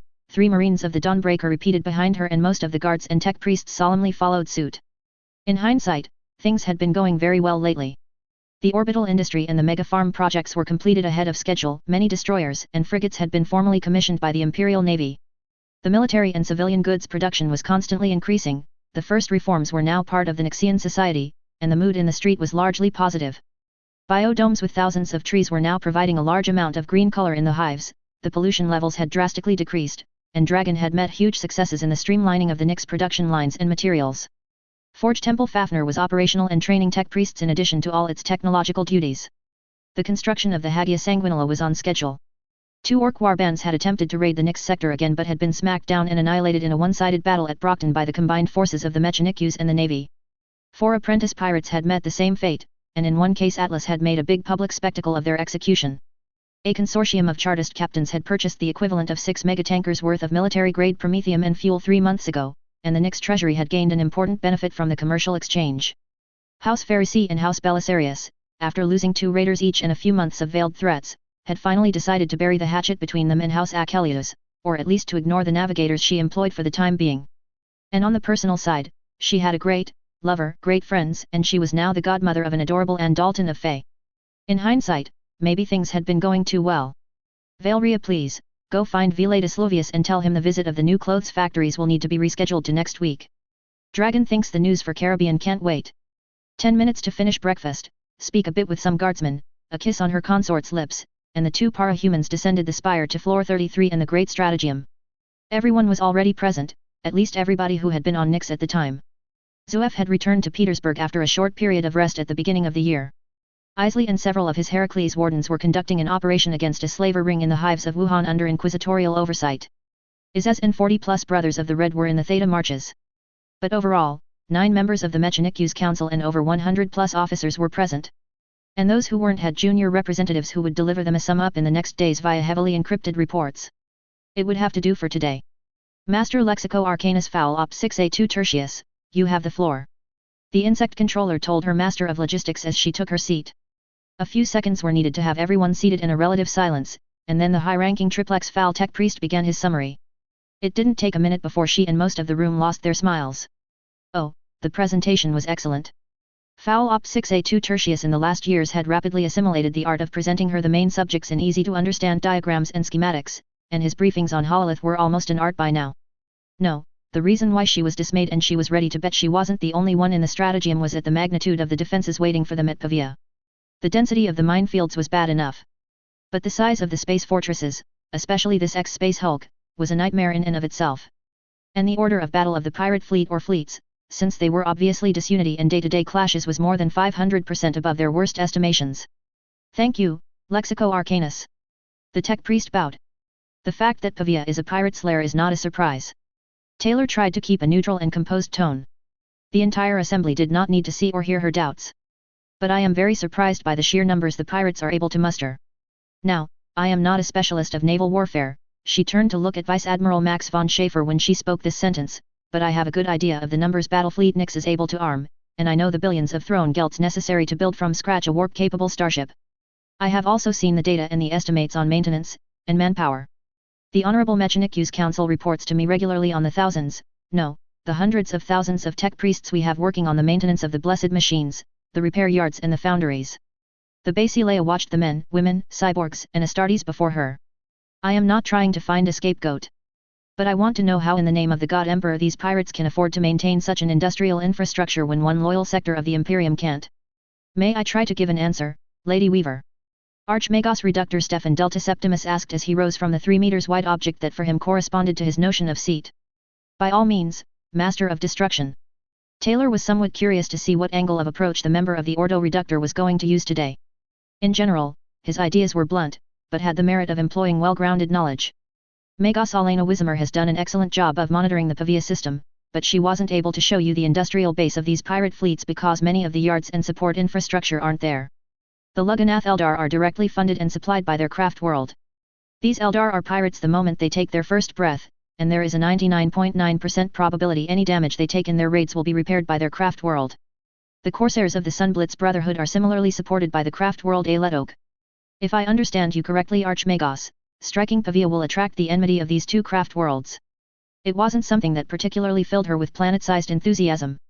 The Eldar warriors were dangerous, and while she had largely improved her control range and her powers, one-on-one the Long-Ears had the advantage against the guardsmen of her forces. And that didn't take into account the minor fact that one craft world must already want her dead. Paranoiac or not, Taylor doubted Biltan would forget the losses of the Battle of the Death Star anytime soon, and Trazyn the Thief was an extremely difficult target to reach if they wanted payback. Yes. Stefan Delta Septimus had never sugar-coated her the bad news, and by all evidence he was not going to start today. The other Eldar pirates come from the dark harbors of the Webway, and it is there they will repair their tech-damned starships. Fine, I understand, for the Eldar. But the others? The Archmagos Reductor withdrew and let Archmagos Dismirius Lankovar touch the hololith's primary controls. And after canting something in Binaric, two-dimensional portraits appeared. Wait 1 minute, were those bounty posters? Each race has its own methods to supply itself to continue to raid the space lanes and strangle trade and interstellar communications wherever they strike, Lady Weaver. The orcs are of course rather obvious. Their facilities are crude, and Pavia is just a gigantic scrapyard for their odious machines. One buzzing command and the poster of an orc posing as a caricature of a pirate in a kill cruiser like the one which had assaulted the Nyx sector were amplified by a factor of 100. The style could have made her snicker, if the information wasn't so horrible. I took the liberty to convert solar ducats, Tempestus crowns and other currencies into Nyxian throne gelts at their current exchange rate, Lady Weaver. Taylor didn't answer for several minutes, reading the information on the pirate which read as follows. Wanted. Dead only. Captain Kitty's Black Deca. Gork's Hammer. Orc pirate. Extremely dangerous. Reward, 500 billion throne gelts. This bounty was issued for the most heinous sacking and burning of the Holstein Acropolis, the War of a 100 Years on New Graz, the carnage of Volga. The list went on for several lines. It seemed that Kitty's Black Deca had been a very busy orc in his pirate career. 15 planets had been vandalized and looted by the Greenskin. And since Greenskins propagated their spores wherever they went, war raged for centuries after the Xeno's departure. How powerful is this Greenskin compared to the other pirate commanders? He is likely the weakest, Gavriel told her in a voice where no amusement could be perceived. Okay, this was really bad. The young para-human was not going to say she was going to launch an attack on Pavia just for the money, but the bounty on this pirate was huge by any standard. No pirate or outlaw in the Nyx sector right now had more than a few millions on his or its head. Please give me the other pirate commanders. By your command. The Greenskin disappeared and was replaced by a green avian alien and what was apparently its flagship, the Warsphere Giwathau. Wanted. Dead only. Shaper Korok Trek. The Cannibal. Crude mercenary commander. Extremely dangerous. Reward, 700 billion throne gelts. This bounty was issued for 4,000 acts of human cannibalism on Astra Militarum personnel, the destruction of Battle Group Demeter II, war crimes on the Lien campaign. The crude war industry looked rather, appearances could be deceiving, but it looked just one step above the Greenskins. Though the reports of the massacres revealed that, several times, rather than prowess of the side of the crude it was more the incompetence of several officers who had allowed their inhuman opponent to win a miraculous victory and eat them raw on the battlefield. The third pirate commander was not an orc or a Kroot. In fact, it was not a biped. Take a mutated T-Rex head, combine it with the body and the tail of a scorpion, and it would have a vague resemblance to the being that was presented to the Nyxians and herself. Its flagship vaguely looked like 3 tubes stuck to each other. It was called the Jershak and the Imperium had classified it as a deadly Sting-class cruiser. Wanted. Dead only.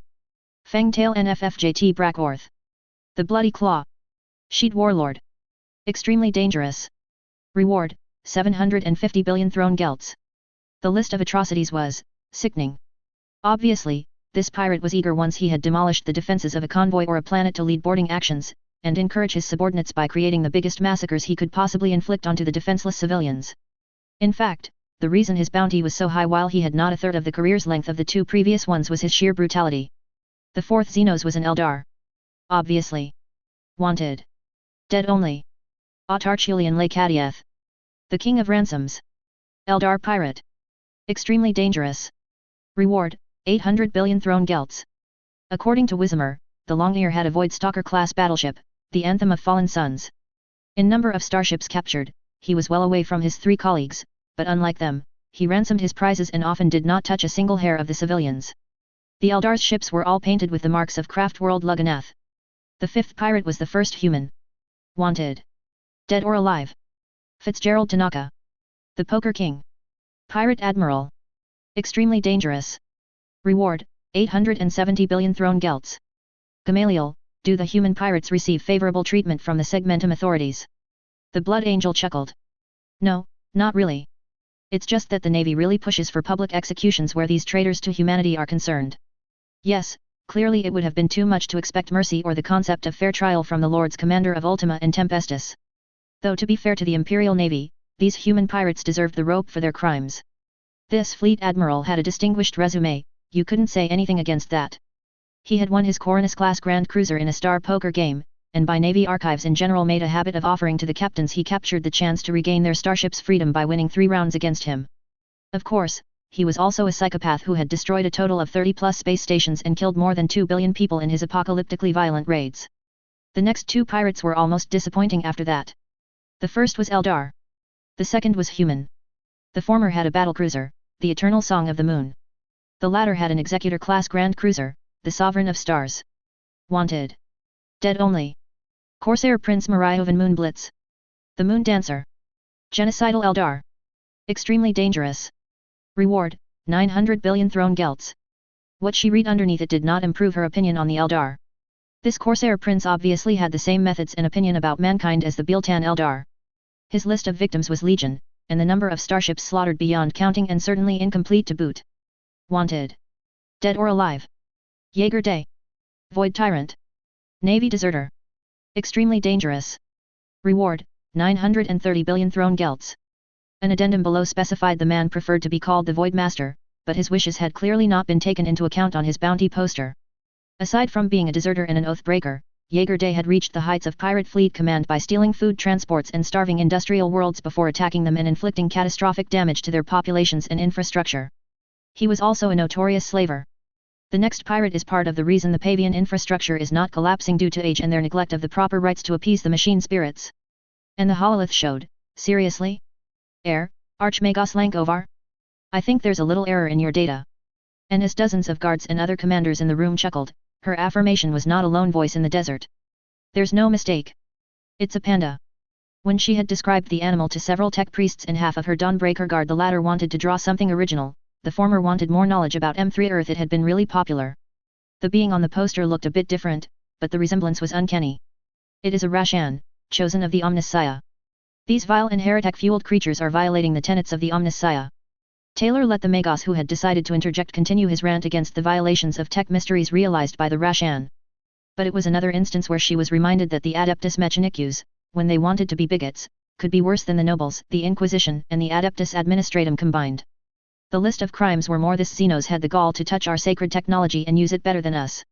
Particularly telling was the point all the Mechanicus council members were staying silent. Not surprising, they knew her well enough to guess her opinion on the subject. Wanted. Alive only. Calico. Fist of Diamond. Heretic Rashan. Do not underestimate the Xenos. Reward, 1.3 trillion throne gelts. Her Minister of Justice was making puppy eyes at her from the opposite side of the Hololith. It wasn't difficult to guess why. This Rashan looked cuddly and adorable like a panda of their home world. It was going to be difficult to capture it and not turn it to the Mechanicus. The Cogboys had really made a colossal effort on the bounty. There were war bonds of the Confederate Saturnine Bank of Holy Terra and several cutting-edge machines that were usually not sold to the public.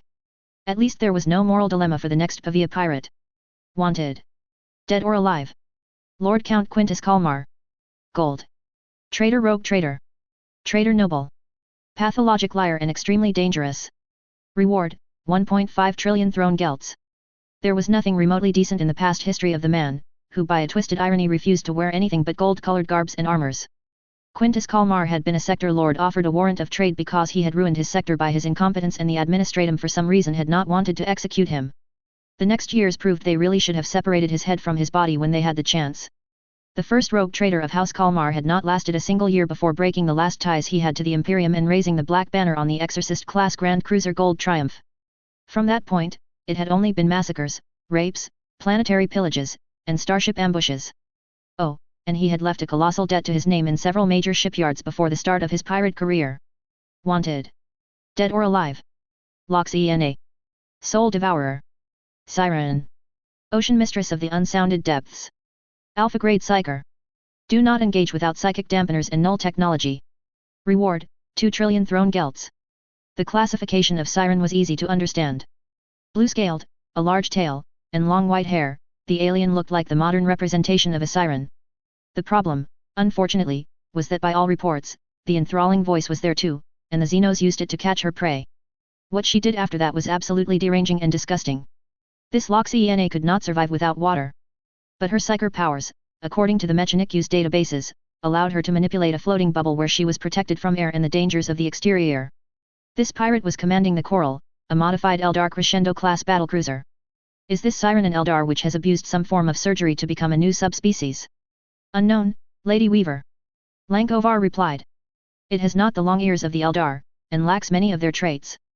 But the numbers of these Xenos encountered beyond Imperial space is extremely limited. It is one of the reasons the orders are to take it alive if possible, we know so little about it. The 11th pirate was not to be taken alive. And it was an Eldar beyond doubt, though its very appearance was sinister and fueled by darkness. Wanted. Dead only. IATH Bloodweaver. SHAADOM's Reaper. Lord of Corsairs and Fleets. Torturer Eldar. Extremis physical threat. Endangerment of Beta-class militarum assets and below acceptable to eliminate the threat. The Xenos is to be killed on sight and incinerated completely. Reward, 2.2 trillion throne gelts. Basileia or not, she couldn't stop a whistle. This Eldar, his list of crimes included everything the 10 pirates before him had done, save maybe the Rashan and the Siren. Hundreds of thousands of atrocities had been attributed to this mass murderer. The monster's flagship was called the Crimson Impalement, and while its fleet was small, it had a lot more firepower than a battle fleet should have. Taylor wanted to believe humans could not sink that low. And immediately to disprove that wishful thought, there was the 12th major bounty. Wanted. Dead or alive. Pious Hoth. Supreme Ecclesiarch of the People. Traitor Cardinal. Extremis Traitoris. Moral threat. Reward, 2.5 trillion throne gelts. If the Rashan was the symbol of the Mechanicus insecurities, this psychopath was the Ecclesiarchy's. The insect mistress had a good view of Abbess Crusader Theodora Gaius, and the aged woman's glare at the picture could only be described as pure loathing. And this criminal had a Zion-class battleship, modestly renamed the Will of Hoth. After this litany of crimes, monstrous deeds and proofs, Xenos and humans could be really united when it came to breaking every law of decency and honor code that had ever existed. Weaver could not help but be worried what the 13th and most dangerous pirate commander of Pavia had done. The insect mistress was not disappointed. The hololith flashed to reveal, not a bounty, but the three-dimensional VID of a tall Eldar. Like Bloodweaver, the Xenos was pale and seemed to have been created by darkness. But there ended the similarities. The hair was a radiant silver, and the body, unlike the other Eldar, seemed extremely muscled. And the smile, even knowing this was a VID and not the real thing, Taylor could not help but think this was the face of a mad being. The alien had lost all reason long ago and lived only to torment the galaxy. And the endless script materializing on the right confirmed this feeling. 92nd most wanted being of the Imperium of Mankind. Dead only. Travaliath Sliscus. The Serpent. Duke of Kamarak. Admiral of the Sky Serpents. Poison Torturer Eldar. Extremis physical threat. Extremis moral threat. Do not mispronounce its name. Endangerment of Alpha-class militarum assets and below acceptable to eliminate the threat. The Xenos is to be killed on sight and incinerated completely. Reward, 17 trillion throne gelts, 3 planets. The text that appeared on her data slate gave her the urge to gape. The Eldar had kidnapped the wives of several sector lords to, impress them with his virility.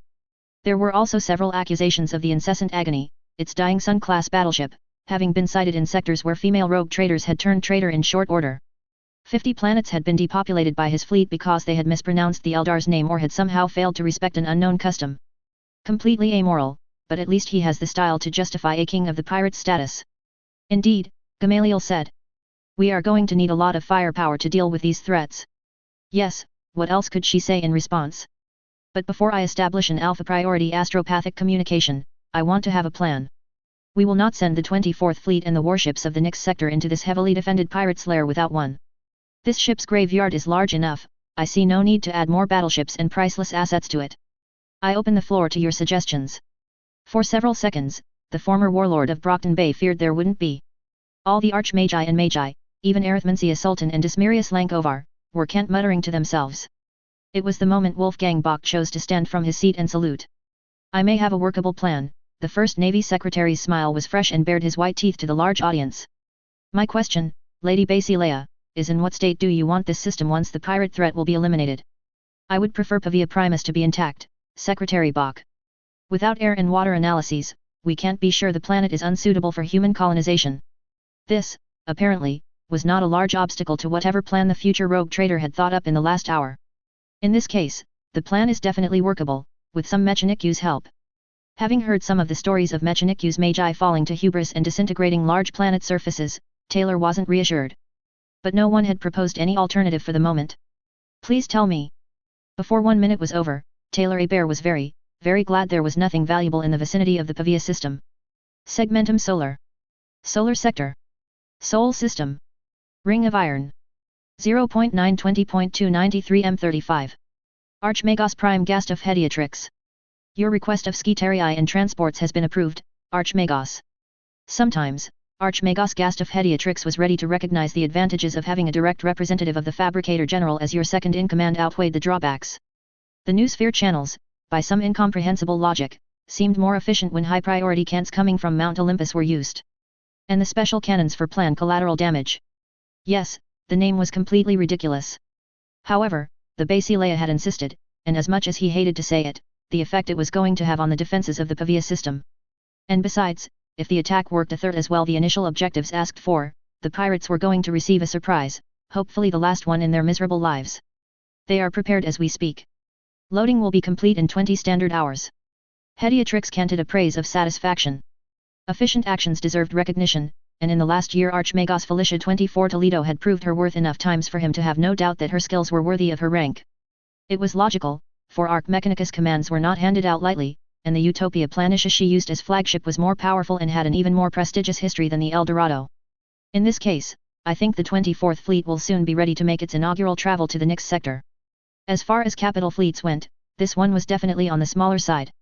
In the section of the Ring of Iron where Hediatrix had gathered it, there were only 2 Arx Mechanicus, 3 battleships, one of them from Phaeton, 1 Ordinatus barge, 1 bombardment cruiser, 2 heavy cruisers, 10 cruisers, and the dozens of escorts to provide protection against smaller enemies like pirate raiders. But numbers could be misleading, and this was the case in this instance. In coordination with Nyx and Lady Weaver, the 24th Fleet was going to acquire reinforcements at every stopover in Segmentum Solar and Ultima Segmentum. Once they reached Nyx, the battle line would be 7 battleships strong, which was far more respectable. And naturally this didn't include the Navy reinforcements, the Enterprise of Lady Weaver, the Space Marine warships, or the naval forces of Legio Defensor waiting at Riza. Hediatrix had wanted to add a few more Mechanicus assets to the capital units, but the forces simply weren't there to be transferred to his command. The secessionists of Pacificus were the main enemy, and as such the front lines were going to be awarded the bulk of the fleets and resources, for the time being. Speaking of which, Archmagos, I received a suggestion from the Fabricator General. It would be best for 24th Fleet to depart in less than 20 standard days. That was a strange suggestion. The Fabricator General was just below the Omnissiah, and he could have easily phrased it as an order. Yes, Gast of Hediatrix and the rest of 12th Fleet had been welcomed in triumph to Mars at their return, but the influence they had gained from it was far from unlimited. It was not Martian magi who had discovered and safeguarded the STC database. I see no material or moral issue for a 12 days departure. The Archmagos Prime said. May I ask the reason for this courteous suggestion?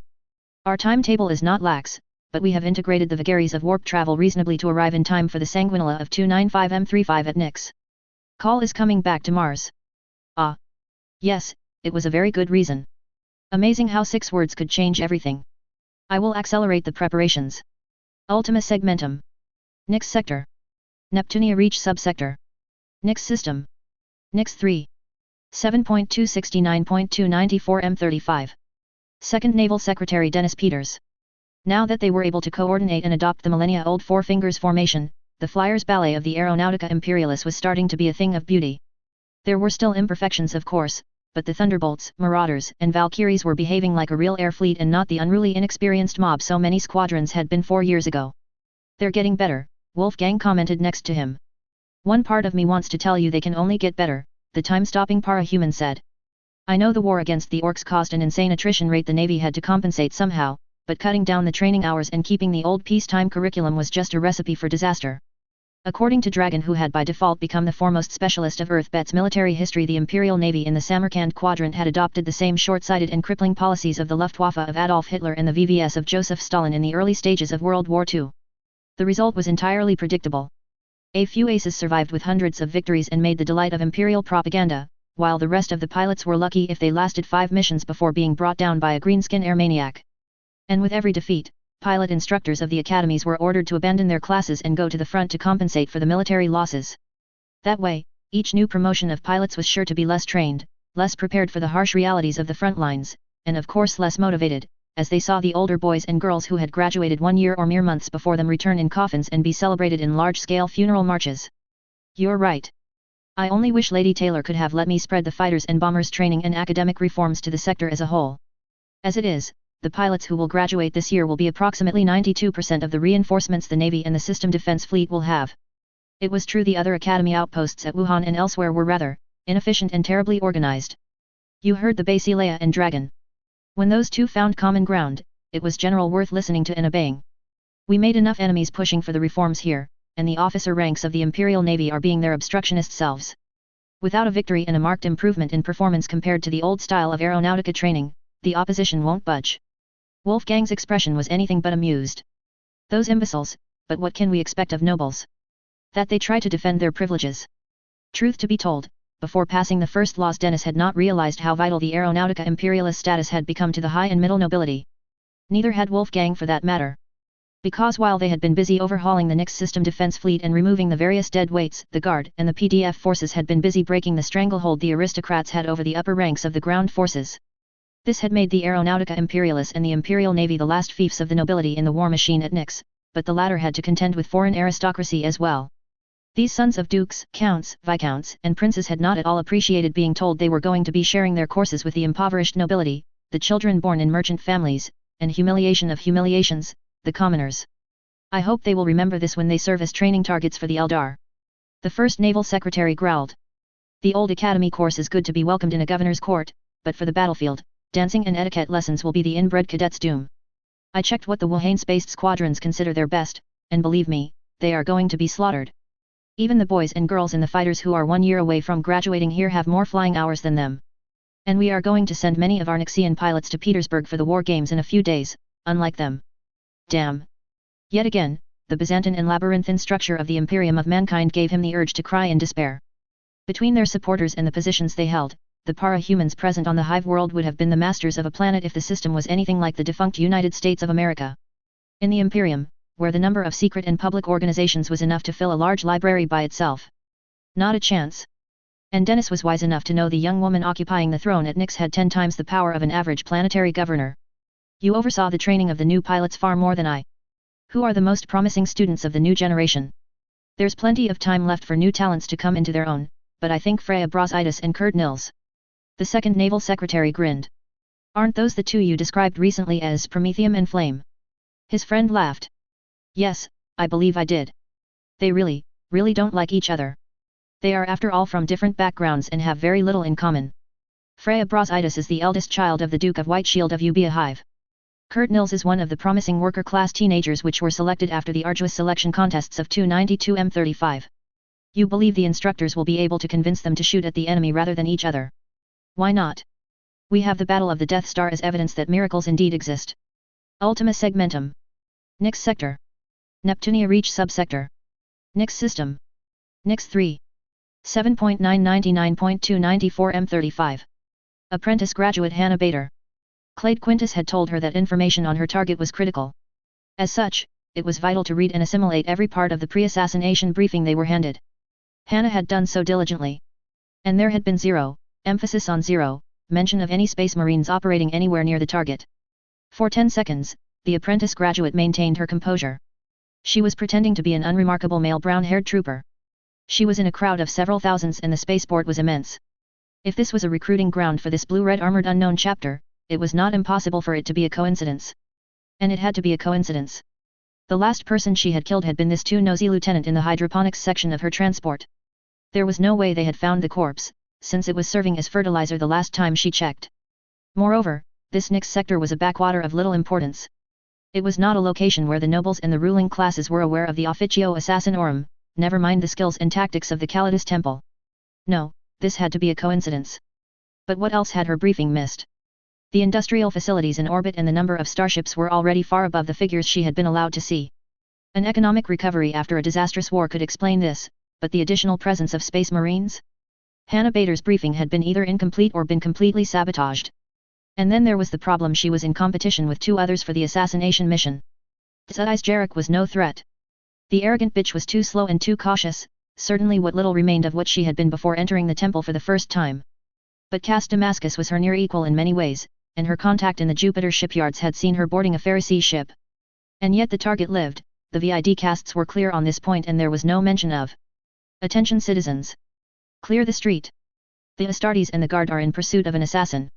There was no time to do anything else but run and pray the God Emperor it was going to be enough. Before the gates of the spaceport, 4 red-armored space marines landed in their jump packs, and suddenly behind her several rows of carapace armored troopers were running, shotguns and lasguns primed to fire.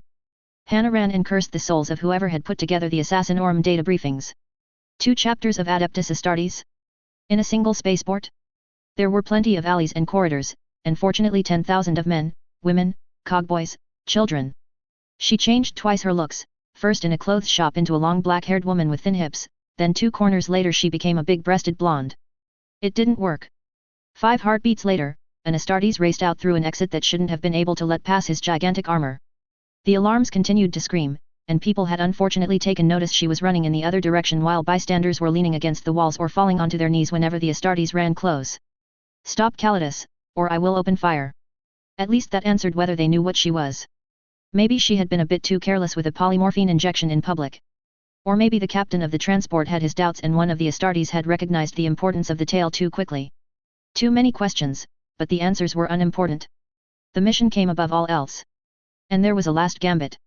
If she could kill a few space marines, impersonating 1 wounded may be feasible, it was going to hurt terribly, but it would give her an opening. Imperial assassins forged their victories. Hannah fired her digital ring, drew her long poison blade and executed a perfect textbook handspring double front which should have allowed her to stab the Astartes in the throat through one of the weak points at the jointure of armor and helmet. She missed. The space marine had parried the laser of the digital ring with one of his gauntlets, and threw himself a meter away, avoiding her blade attack by a large margin. And then it counterattacked with a sort of weird power saber. Surrender, Calidus! The red-blue giant growled as their blades clashed for the first time. There is no surrender, there is only death. The enemy's blade went so fast her reflexes barely allowed her to parry the first offense. Something in her left arm broke during the second. The third. The apprentice graduate of the Officio Assassin-Orm managed barely to keep her eyes open. What? Why there was a sword embedded in her chest. No, she couldn't fail. She couldn't fail. She was an Imperial assassin, she was the Blade of the Shadows, the vengeance of the God Emperor. Assassin neutralized. Contact the Inquisition and see if they can send us an acolyte or 2 for the autopsy. We are going to close the spaceport sections from H4 to H10 to see if explosives or poison bombs have been left behind. Hannah tried to open her mouth to tell them not to bother, but everything seemed too exhausting, too unimportant. The assassin closed her eyes and knew no more. Chapter 32, Muster 6-3 Ad Astra per Aspera. Muster 6.3. Ad Astra per Aspera. It is incredibly ironic in hindsight that, until I was 12, the name of Taylor Hebert meant nothing to me. Oh, I knew the name of Weaver, Saint of the Emperor. I may not have gone to church every day, but I attended enough sermons to know the names of all the great living saints. But on Donia, our patron saint is Saint Sabbat. The Saint of Nyx is venerated and has over 60 churches under her protection, but it is the angel of healing who is our most respected holy figure. Thus Saint Sabbat has given her name to the great cathedral of Pella. Logically, my first military lectures were oriented by the culture of my home world. At age 10, I had read the first 3 tomes of the Memories of the Hagia Crusade, written by Lord General Faltornis. It was pure luck and the Emperor's will that I had the opportunity to read a 6th edition text of the Requiem for the Pirates. My father received a delegation of Templar sororitas, and one way or another, my interest in past exploits of the living saints was mentioned. Now, the Order of the Silver Rose had few books or information available about Saint Sabbat save some known to all databanks on the Conclave of Saints. On the other hand, the Templar sisters had many books and reports on Saint Weaver. She is after all their patron and founder. As soon as I finished the Requiem masterwork, I knew I wanted to read everything about the woman who led the Imperial Guard and the Imperium forces from triumph to triumph. My childish desires weren't satisfied immediately, of course. Son of a planetary governor or not, I had nowhere near the clearance level to read more than the public texts the Order of the Silver Rose authorizes non-members to study and copy. Ultimately, it was on my 24th birthday and my promotion to full general I was offered a copy of The Fires of Operation Caribbean by Mortian General Houston. To say it was an illuminating read was greatly understating the truth. Being older and wiser, I could far better understand the logistical difficulties in mustering an army group and the issues which come with the command of a coalition of disparate elements. I also had a far better idea why many victories of the saints are treated as miraculous. The Bezaliya saint was not the first general or admiral to make methodical preparations before launching a military campaign. She didn't have a monopoly on ruthlessness, nor was she an exception in her capacities of improvisation, charisma, or skill to surround herself with talented subordinates. But the Lady of Nyx had all of that and absolutely no compunction to ignore the opinions of the slow and rusty Adeptus Administratum. A Will of Adamantium saw an obscure young man ignored by the Imperial Navy in charge of a plan involving millions of men because Weaver believed in him and imperturbably ignored the criticism. We know what happened next. Operation Caribbean and its 2 major battles are still carved in golden letters within the Hall of Victories, and one single banner was placed in front of the Eternity Gate where, as far as I am aware, it remains to this day. From an overall perspective, the tactics and strategies favored by Lady Taylor Hebert, Saint of the God Emperor, heiress to Sanguinius Legacy and Star Marshal of the Imperial Guard seem to lack the elegance and cleverness of Saint Sabbat's moves. But as I often remark to my generals, when you have a swarm, an army, and the Emperor's grace, victory is often all that matters. And at that game, Lady Weaver rarely loses. Extract from Of Saints and Campaigns by Star Marshal Alexander Macharius, 670M41. Ultima Segmentum. Nyx Sector. Neptunia Reach Subsector. Nyx System. Nyx 3. Hive Athena. 7.448.295M35. Thought for the day, carry the Emperor's will as your torch, with it destroy the shadows. Sergeant Gabriel Forcas. It was always a pleasure to watch the Basileia say no to a crowd of Munitorum, Administratum, and Navy parasites. They squealed. They protested. They shouted. They waved with massive scrolls and hololithic devices, the symbols of their authority. The second no forced them to stay silent for about 10 seconds. They protested again. Obese bureaucrats who had never commanded anything bigger than a scribe room suddenly pretended to have the strategic wisdom of a high-ranked guard officer. The third no, supported by a threatening sound made by over 600 insects, finally achieved what Gavriel had thought impossible. The useless delegation wised up. Hundreds of arrogant mouths closed, and in the next 10 minutes the throne room where the council had taken place was emptied of the incompetents and the imbeciles. It didn't leave a lot of people. Save the Dawnbreaker Guard and the bodyguards leaning against the walls, the participants were limited to the young Wolfgang Bach, 6 younger men and women who served in the Caribbean General Staff, none of them above the rank of lieutenant, and of course Lady Taylor Hebert herself. And it was her voice which broke the silence which had accompanied the outraged dismissal of the bureaucrats and the armchair generals. I think we will keep our guard and navy staff as it currently stands, Wolfgang. The elite starfighter pilot nodded. As a sign of how serious the situation was, there no trace of his usual good humor in his expression. I can't say that it is a bad thing, my lady. The first naval secretary grimaced. Still, I would have preferred we had some additional experienced personnel.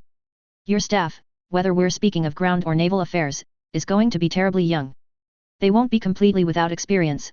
Hundreds of them have fought the Battle of the Death Star or gained experience fighting the Greenskins in the neighboring sectors over the last years, but I would have preferred adding some senior commanders to the trained cadre we have here. It was a good idea. Coming from the mistress of insects, this was high praise, because Weaver was not shy in pointing out the flaws of someone's reasoning. But like the high-ranked officers we have not yet received, I think a general staff for Operation Caribbean is only useful if we have dedicated and competent men and women to give sound advice and propose realistic options to the commanders of each branch. If I listen to those Grox bureaucrats, let's agree it would be better not to launch Operation Caribbean at all. Wolfgang slightly inclined his head to signal these words were not presenting a line of thought he hadn't thought of at least a few hundred times. Still, I must thank you for the unconditional support, my lady. Wolfgang. The voice had no effect whatsoever on Gavriel, but he heard it every day, and it took a lot to impress a space marine. But as he saw the effect her charisma had on the first naval secretary, the former Dark Angel legionary acknowledged that in the last 5 years, the young woman had mastered the Imperious Basileia role nearly perfectly. Unlike too many Navy officers, you give me a lot of space fighting expertise, you don't lie to me and, except for your jokes with Dennis, you don't waste my time. The Lady of Nyx shrugged in a gesture which managed to remind everyone in the room she was very much a human of flesh and blood. As long as you continue to serve in an excellent manner, my support will continue. Don't give me a reason to change this. Even with his limited experience on the battlefields of the 35th millennium, Gavriel knew this was a very innovative view to do things in the Imperium, and it didn't matter if the one speaking was a general of the Imperial Guard, a sector lord governing 100 planets, or a popular figure. Too often politics drowned every other concern, and recently 2 sectors away several defeated generals had been on the receiving end of several court-martials that had been more purges and scapegoat hunting than a true accountings of the campaign's failures. But we have lost enough time listening to the advice of these counselors. The disgust was palpable in her voice. Gavriel would not be surprised if the majority of these men and women who had just left were encouraged to leave Nyx in a few days and never return without a very pressing reason. Was there any particularly important point left to debate upon? The de jure rogue trader watched at his data slate for a couple of heartbeats before shaking his head. There are few adjustments I want, now that we have renamed the battle plan War Plan Leyte Gulf. Taylor Hebert groaned theatrically. For some reason, the Basileia had been really disappointed at the news she couldn't make Plan Collateral Damage official.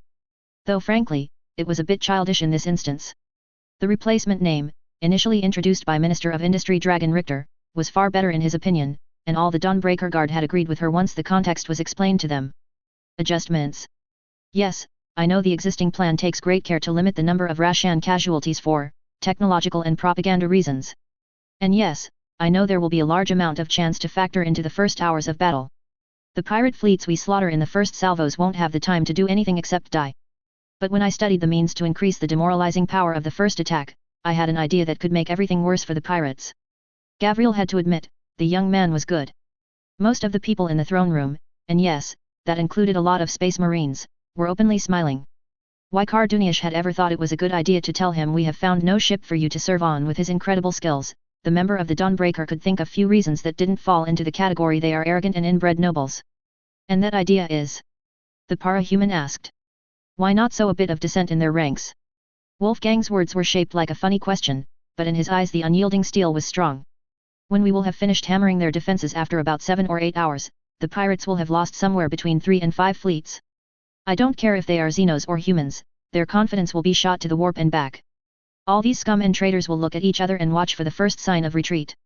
If the sub-plans involving the Rashan are successful, we will break their confidence further. You want them to instigate a pirate civil war before they have the opportunity to mount an effective counterattack. There was an almost appreciative undertone in the deduction of the Basileia. I do. Wolfgang confirmed. That's why I wanted to ask if there's 1 or 2 pirates you'd be willing to spare. If one fleet commander betrays the others because we offer him lenient terms, it will be like agitating a battle inside of greenskins. They will be disorganized, furious, and ready to do anything to avoid the guns pointed at their heads. This time, it was the turn of the sector lady to show her contrariety. You ask a lot of me, Wolfgang. I have already spent many meetings with the tech priests convincing them the Rashan issue need not be solved by genocide. I know, my lady. But I would not ask you if I didn't believe it was important. You're right about that. Gavriel had no idea if the muttering was supposed to be heard by everyone, but the throne room and the dispersed sound devices made sure the voice of the mistress of Hive Athena could not be missed. The commander of Army Group Caribbean stayed thoughtful and motionless for a couple of minutes. Based on his intuition and knowledge of the woman he was guarding, it was likely there were currently many spiders and large insects rereading top-secret reports somewhere in the spire. I won't spare the human pirates. Weaver mercilessly announced, and it was something Gavriel could tell she would not budge on. They are exactly the sort of scum we must wipe out from this galaxy, and even if I was inclined to spare one, they are more useful dead than alive. Jaeger is a Navy deserter. The Administratum is really eager to kill Kalmar. The Abyss Crusader has confided to me most of the Ecclesiarchy warship reinforcements will be there because the elimination of Hoth is considered a holy deed by many cardinals. And Tanaka is hardly proper redemption material. They all must die. Her minister winced. That rather limits the range of my options. The Orc and the Sheet can't be trusted and their volatile behaviors are everything the Imperium hates in Xenos. They must be exterminated with extreme prejudice. Moonblitz and Bloodweaver are out of the question. The Kroot is a man-eater and will break his word before 10 days have passed. Prepare your sowing discord tactic for the Eldar King of Ransoms and the Siren, Weaver said with reluctance. They're the only 2 great bounties I can stomach not collecting if we're excluding the Rashan calico from the list. A spider landed in her hand and within 3 or 4 seconds created a purple glove of silk within human dexterity. The ameliorations of the biologist labs had been put into effect, it seemed. As for lenient terms, I see no need to be overly gentle. Assuming one pirate accepts our terms of surrender, we will safeguard the lives and the physical health of these Xenos, but they will have to return all the goods and loot they stole from Imperial citizens and organizations. A wealthy pirate who escapes Pavia may seek revenge in a few years or decades. A poor pirate will be more concerned with the day-to-day survival of his fleet, feeding his crew and paying his debts to bother the Nyx sector. I see no problem with this, the young blonde-haired man replied. It is going to be a bit difficult to have a full list of exactly what these 2 pirates might have stolen during their lengthy careers, but I think I can divert a SDF archivist group to look at it for a few months. Please do that. However, I must warn you I will inform some of the upper commanders of this sub-strategy in our plans. And if I face massive opposition from them, I will be forced to cancel the move. As I said before, the Rashan issue takes priority. For example, I happen to know that the Inquisition and a few other organizations really want to capture the Siren for their own goals. You can return to your duties." Wolfgang Bach bowed and marched out of the room. Gavriel was honestly a bit surprised by the suddenness of the dismissal, especially as there were no urgent meetings following. Taylor Hebert enjoyed discussing some of her political ideas and reforms with the members of her government, and before breakfast today had mentioned there were some things she wanted to pick Wolfgang's brains for. This was not. "Gavriel. Remind me what we know of this Officio Assassinorum public disaster of last year." Astartes had impressive memories and were able to adapt to every circumstance, but this time the black-armored Astartes needed 3 seconds to compile a full report. "There is not much to say, I'm afraid. The Heracles Wardens have done a lot of searches, and they think there were 2 shapeshifter assassins. One was on a Pharisee cruiser crippled by a surprise strike of the Brothers of the Red, but the bridge received a lance strike in the first salvo and was a total loss. Chapter Master Isley had to requisition many tech priests, and even then if I recall the study of the partially intact cogitators only gave a 50% likelihood of a Calidus presence aboard the Uranus Dominion. It was galling to admit, but no one had seen the need to investigate the events on the bridge of those treacherous mutants. The Pharisee had rapidly abandoned their vendetta raids when they realized hunting House Achelius was likely to put them into conflict with the Adeptus Astartes and the local sector authorities. The second incident was far better documented, since it happened in the middle of a spaceport, but veteran battle brother Saul had previous experiences with the Officio Assassinorum, and his first reaction was to permanently neutralize the threat, which was done quickly and efficiently. The VID cast had been seen billions of times across Nyx, and Saul had been a very popular figure for a few months. In hindsight though, this had been nothing more than an execution. The assassin was obviously a novice, and Saul was a very, very dangerous veteran of the Heracles Wardens who had supervised counter-infiltration training sessions. And so everyone had more questions than answers, for after a few seconds the insides of the assassin had dissolved into goo, rendering any post-mortem analysis completely impossible. The Inquisition was very tight-lipped as usual, the former legionary continued. They were unable or unwilling to tell us who the prime target of the Assassinorum was, and the best we got was the vague hint there may be 1 or more assassins on their way. And we already knew that, because the Heracles Wardens' experiences have many instances of the executors of the High Lords sending multiple agents to end a life. Weaver stood from her golden throne with a sardonic smile. "Well, the Wardens were definitely right about the last part. Call Isley or whoever he left in command if he's away on patrol. My Catachan ants and my spiders have caught a 3rd assassin trying to stab them approximately 200 meters below our feet. That was not good. Granted, these shape-shifting killers were always a monumental headache to intercept, but it was still far too close for comfort. Reinforce the security and raise the alert to black." Gavriel instinctively barked. "Is the assassin neutralized?" The insect mistress chuckled. "Yes, I think you can say that." The smile turned vindictive. "I have disarmed her, removed all the suicide implants I could find, and coated her in so much spider silk she will never able to move. Oh, and she is hanging by the feet above a spider's lair." Gavriel felt a brief moment of pity for the unfortunate Assassinorum agent. Someone else was going to suffer from arachnophobia tonight. Apprentice graduate Zais Jaruk. When the Imperium citizens thought about people who knew no fear, their first thoughts went to the space marines of the Adeptus Astartes. It was not without reason. The transhumans were big, could withstand a firestorm that would have destroyed a couple of regiments, and many chapters truly were the epitome of nobility and loyalty. Imperial propaganda presented them in VID casts and newspapers. But there were organizations which had agents unable to be blinded by fear. The Officio Assassinorum was among them. Between the psycho-indoctrination, the sessions of mental torture, the trials killing hundreds of potential aspirants, the ability to fear something was in general destroyed within mere months. Those who were still able to fear rarely survived for long. And yet, in the last days, Zais had thought long and hard on the subject and realized this was fundamentally incorrect. Assassins, especially those of the Officio Assassinorum, lived in constant fear. Fear of failing the God Emperor. Fear of failing the Clade Masters. Fear to miss a step in a combat zone and being recognized by one of the Imperium's many enemies. Fear of asking too many questions when too little information could result in an agonizing demise and too much would reveal the splendid hypocrisy of important nobles and senators. Assassins lived and breathed in a world of fear. They just tried very, very hard to pretend they weren't suffering from it. Of course, all this philosophical introspection wasn't going to help her escape from this predicament. And it was a very perilous predicament, no doubt about it. At this very moment, she was suspended above a precipice, with only a rope of spider silk preventing a long fall into the darkness. She hoped that if it happened, she would be so lucky as to die from the impact with the ground.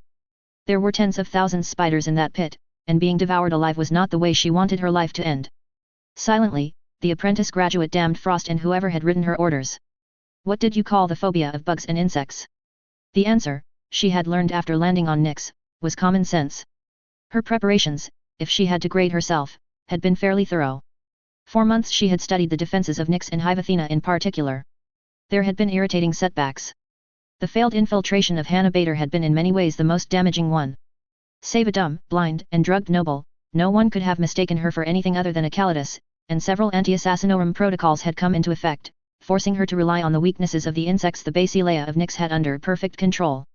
Unfortunately for her mission, the rumors and propaganda had understated the powers of her target. She wasn't even going to describe how useless the initial report was. If the spatial coordinates had not been included with it, Zedis would swear the masterminds behind the orders had misread a planet's name and the real world she was supposed to reach was somewhere in Segmentum Obscurus. The wait lasted long hours. Patience was second nature to her, but it was a bit difficult to maintain this sense of detachment when spiders were crawling by the thousands on the material keeping you prisoner. There was no hope of escape. Her phase sword, her best weapon, had disappeared after she stuck it into the abdomen of an abominable ant. The 3 poison blades had fared worse, they had broken one after another when she tested them against the chitin of the monsters. Seriously, who kept these beasts around? There were tanks in the Imperial Guard which didn't have a quarter of that armor. The neural shredder had been the most efficient insect killer ultimately, but it fired too slowly and the first shot had revealed its capacities too early. Some gigantic bee had confiscated it as a dozen massive spiders jumped on her body and covered her in this unbreakable by-hand silk. The last 2 polymorphine doses in her possession, she blamed the hornets. The hornets or the beetles? God Emperor, if someone had told her she would have this type of monologue 5 years ago, Zedis would have asked how many bottles of Amasec and injections of Volhostix they had in their system. Loud footsteps echoed in the distance and the silk above her mouth was removed. Good, but not good enough. There were 6 or 7 violet-black spiders able to bite her throat in a second if she activated a voice-controlled weapon or sonic-based deflagration. Since she did not have any of these deadly and rare, even by Officio standards weapons, she was as helpless as a hive ganger in a fashion contest. The large doors were opened, and one by one, 20 space marines entered, 15 of them pointing their bolters straight at her when they had her in their sights. As she had predicted, they disregarded completely the spiders and other insects, or at least they feigned to disregard them. Some of the spiders were really big, and no Astartes worth his rank would fail to keep an eye on these death world beasts. And finally she entered. Her target, her bane, and the mistress of all these hungry insects which eyed her with looks she didn't enjoy in the least. Your Holiness, it is an ineffable pleasure to be in your company. The young mostly black-haired woman scoffed. You have been in my company for quite a time. Everything my spiders see, I see it too. The moment you tried to break through what you believed was a simple ventilation duct, I observed you. That was, to be honest, really terrifying. Zedis wasn't going to affirm she was the best agent of the Officio Assassinorum, but she had been sure before this mission no one save a Venus, a more experienced Calidus, or a sorcerer would be able to sneak up on her. Name. Zedis Jaruk. She could have insulted her jailer, of course. But the spiders were quite close, the insect mistress was out of her reach, and the space marines present would likely volunteer to offer her a few torture sessions. Besides, a name didn't mean anything in the Officio Assassinorum. Names were chosen and discarded, and if they had one, it was because it was more cordial and practical than saying hey, you all the time. You are really far from Terra, Zedis Jaruk. The golden fingers of the power armor clicked casually. For the record, Venom Clade Tertius Virginia Nordbrandt, personal executioner of Lord Inquisitor Odysseus Tor, contacted your headquarters on Holy Terra and the Ordo has denied all knowledge of an assassination mission in the Nyx sector. Officially, you do not belong to the Officio Assassinorum or any of its temple subdivisions. There was no sneer and no compassion, no mockery. More than everything else, this convinced her that the planetary governor was telling the truth. Let me guess. You are going to tell me now that my masters have left me at your mercy, it is my chance to seize my redemption. Do you wish me to? Her interlocutor asked politely while caressing one of the biggest spiders of the pit. No, I will survive. Zedis coughed. I won't lie by telling you it was personal. We just wanted to graduate, to serve the God Emperor, and to escape the hellish training we are given at the temple. The apprentice graduate swallowed nervously. I don't suppose you have a job for a recently dismissed assassin. I don't like assassins. The admission was blunt and short. Maybe it's because I've been targeted by so many paid killers over the last few years. Maybe it is, as naive as it may sound, that I am of the opinion a spacefaring civilization should be able to function without an order of psycho-indoctrinated murderers. Indiscriminately slaying people who have not been formally sentenced by the Adeptus Arbits is just wrong. So this was how it was going to end, then. What a pity. I'm willing to give you a second chance. Her incredulity must have been evident, because there were a few rumbling sounds coming from the Astartes and the woman they protected, assuming of course the controller of an insect legion needed protection in the first place. There is about a 95% chance, according to the Logus Magi, that you were a disposable Blade Clan Vandire hired to annoy me. Having spoken to Nostradamus Vandire, there is zero doubt his relatives didn't waste a single second thinking about the consequences this failed assassination could have on your career. And one day, I will make Clan Vandire pay. The weak golden aura flashed and there was something in the air, it had sounded like something, true. Like the reality had bent to the woman's will for one heartbeat. If it is your intention to pay me for an assassination of the Vandire clan, I'm afraid I will have to decline. Tzais could probably accomplish it. But it would mean returning to Holy Terra, and she would never manage to set a foot on the throne world before an Officio agent eliminated her. No, that wasn't my intention. 2 miniature swarms were summoned and danced around the golden arms. There have been several discipline incidents in the Alamo 4th Penal Legion, and for some reason Commissar Colonel Volpahan has been pestering me for new reliable officers. Tzais almost opened her mouth to tell Weaver the nobles bad-mouthing her had a point about her love for penal legions, before deciding to keep her mouth shut after all. This formation may be in need of officers, but the ex-Assassinorum agent was confident there would be accommodations for an expendable first-line recruit. Assuming I say yes, will I receive an amnesty when you announce the ending of your Operation Caribbean? Dark eyes fixed on her for several seconds. Tzais thought they were of a more worrying nature than the spiders. If your performance is judged adequate by the Commissar Colonel or you are awarded any Imperial Guard award of the second rank or above, I will pardon you and even forgive you for this assassination attempt. Just like that. Just like that. The Basileia of Nyx smiled at her. Of course, before you answer positively or negatively, I'm afraid you have an unpleasant session with the Heracles Wardens. They have a few specialists in psycho-indoctrination and how to disarm some mental traps. And it had a non-negligible chance of killing her. Yet, Weaver was worshipped by her subjects, but angels were not noted to be nice to their enemies. In 2000 hours, you will be presented with one of your polymorphine doses and a captain's commission to sign up, or you will be led to an arbit's tribunal. Tzais nodded her head at the subtlety of the message. What capital punishment awaited an assassin caught in the middle of an attempt to kill the sector lady had not been something she had researched, but it was assuredly something atrocious. By contrast, the duties of an officer in the Penal Legion were just mildly dangerous. Death was not certain. And the opposition, according to the rumors, was limited to pirates. No need to wait 2000 hours. I will serve in your Penal Legion. Her assassin career had been ended, but where there was life, the God Emperor would provide. Right? Lord Inquisitor Odysseus Tor. This is a disaster. At least this assassin wasn't captured in public. The God Emperor only knows what the reaction to that would have been. Inquisitor Pedro de Moray had a point where the public opinion was concerned. Really, he had many good points. It could have been worse, Benjamin Lorenzo affirmed, his eyes still fixed on one of his many stellar maps. The expression the member of the Ordo Obsoletus sent in his direction could not and would never be described as friendly. Yes, imagine if the third assassin sent had been an Everzer. The shiver of unease which spread among the inquisitorial conclave was significant. Assassins of the Everzer Temple were living weapons and avoiding civilian casualties had never been included in their parameters. One unleashed in the streets of a hive would have been the recipe for a massive bloodbath, and a monumental loss of face. Because Odysseus didn't believe for a single second an assassin berserker had even the tiniest chance to kill Weaver. The Basileia would see it coming the moment it killed a civilian, and her most dangerous insects could easily intercept the living bomb a kilometer away. By the Golden Throne, unless it was a veteran Everzer, it was unlikely the agent would survive long enough to even see its target. I think we can all agree it would have been a suboptimal outcome, Zoe Zircon concluded. At least the Calidus trio list of murders remained close to zero and no one important died. Apart from the Officio assassins, but Odysseus knew the Ordo Machinum representative had never been a supporter of the Blades in the Dark. This way we avoid the Blood Angels and their successor chapters going on a rampage in direction of Holy Terra. What I want to know is this, how by the Holy Golden Throne could the Officio Assassinorum lose control over 3 of its apprentice graduates? Inquisitor Juan Geronimo muttered. You know the answer to this question, Inquisitor Geronimo, Cleopatra Coral said softly, her face is always hidden behind a mask of black silk. There is only one person on Holy Terra who has a motive and the influence to send 3 Imperial assassins after Weaver, Xerxes Vandire. None of the Inquisitors present protested. We could kill him, Pedro de Moray proposed. I'm sure that the Imperium wouldn't mourn his violent demise. I agree with you, Rafaela Harper interjected.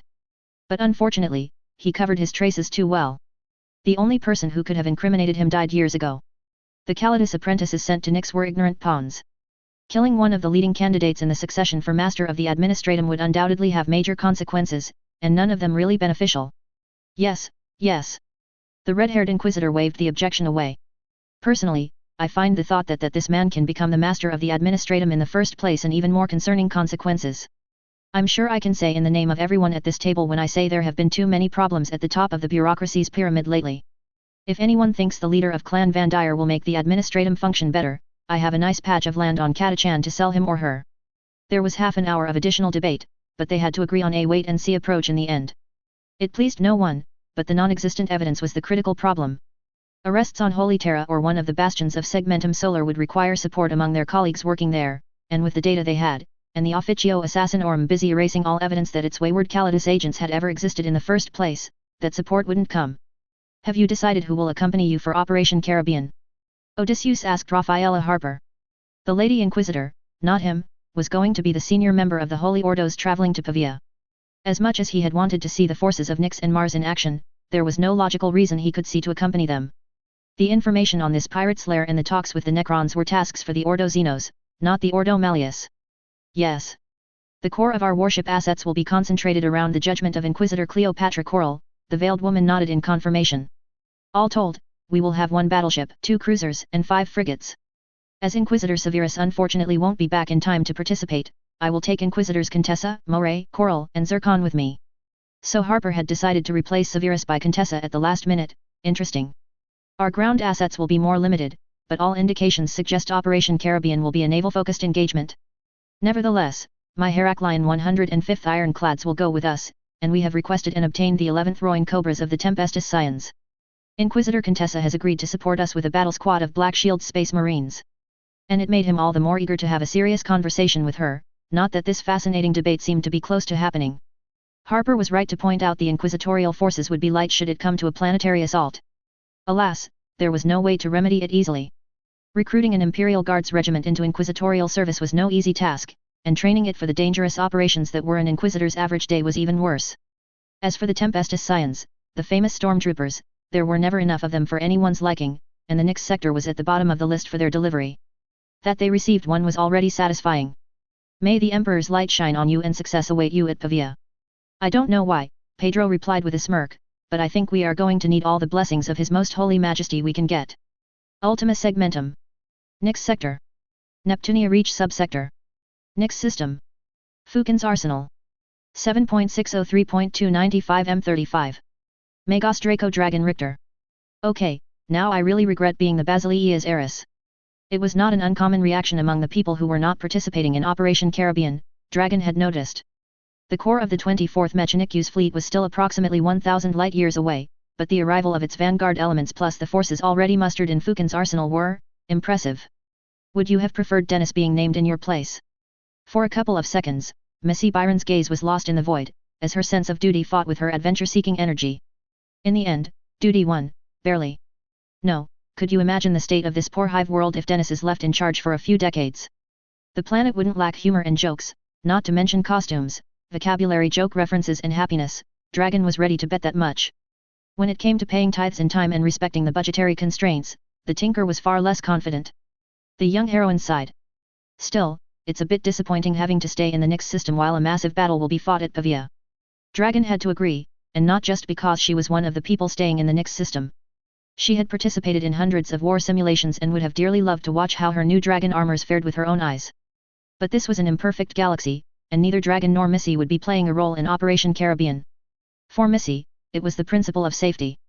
The Enterprise was a marvelous battleship, but there was no denying warp travel remained a risky endeavor. And even if it weren't, the Quran-built warship was going to fight in a very dangerous war zone. Casualties were probably going to be in the thousands even if everything worked perfectly. It was out the question to risk Sector Lady and Heiress in the same battle. Dragon's inability to go was due to far more material concerns. While the soldiers' tithe had started to be paid at last year's Sanguinella, there remained millions of soldiers to be armed, equipped, trained and mustered according to the Munitorum's demands. It would be a very bad time for the person who was both the Minister of Industry and the Intercoordinator of the Mechanicu's Council to go on a sabbatical journey to Pavia. I completely agree.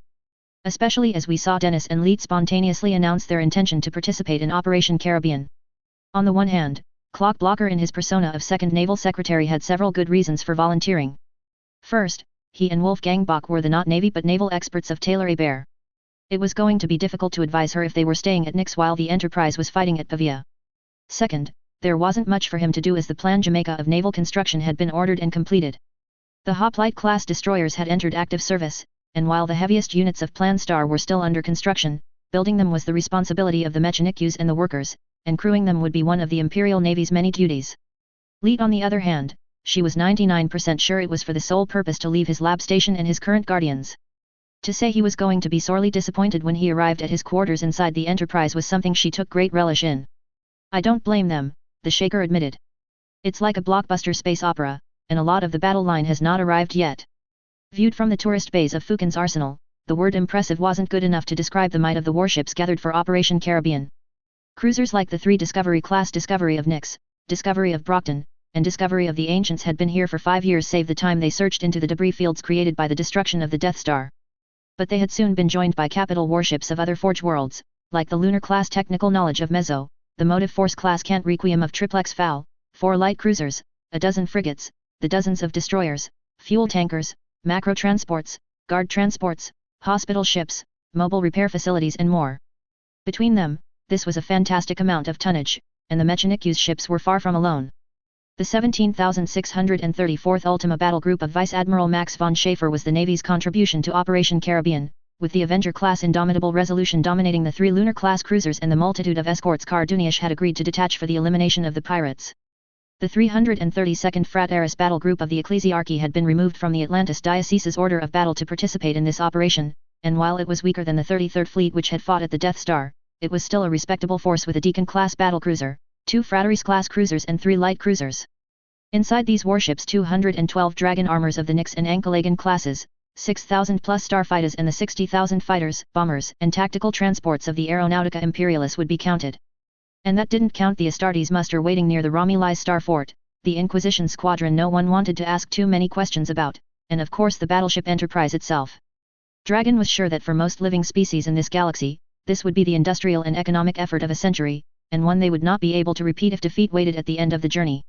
For the Imperium of Mankind, it was a tertiary effort at best compared to the real campaigns, though in naval forces it was almost a crusade, as the High Lords of Terra loved to call the military offensives they felt worthy of their attention. The ground forces however were less powerful in comparison. In comparison being the key word here.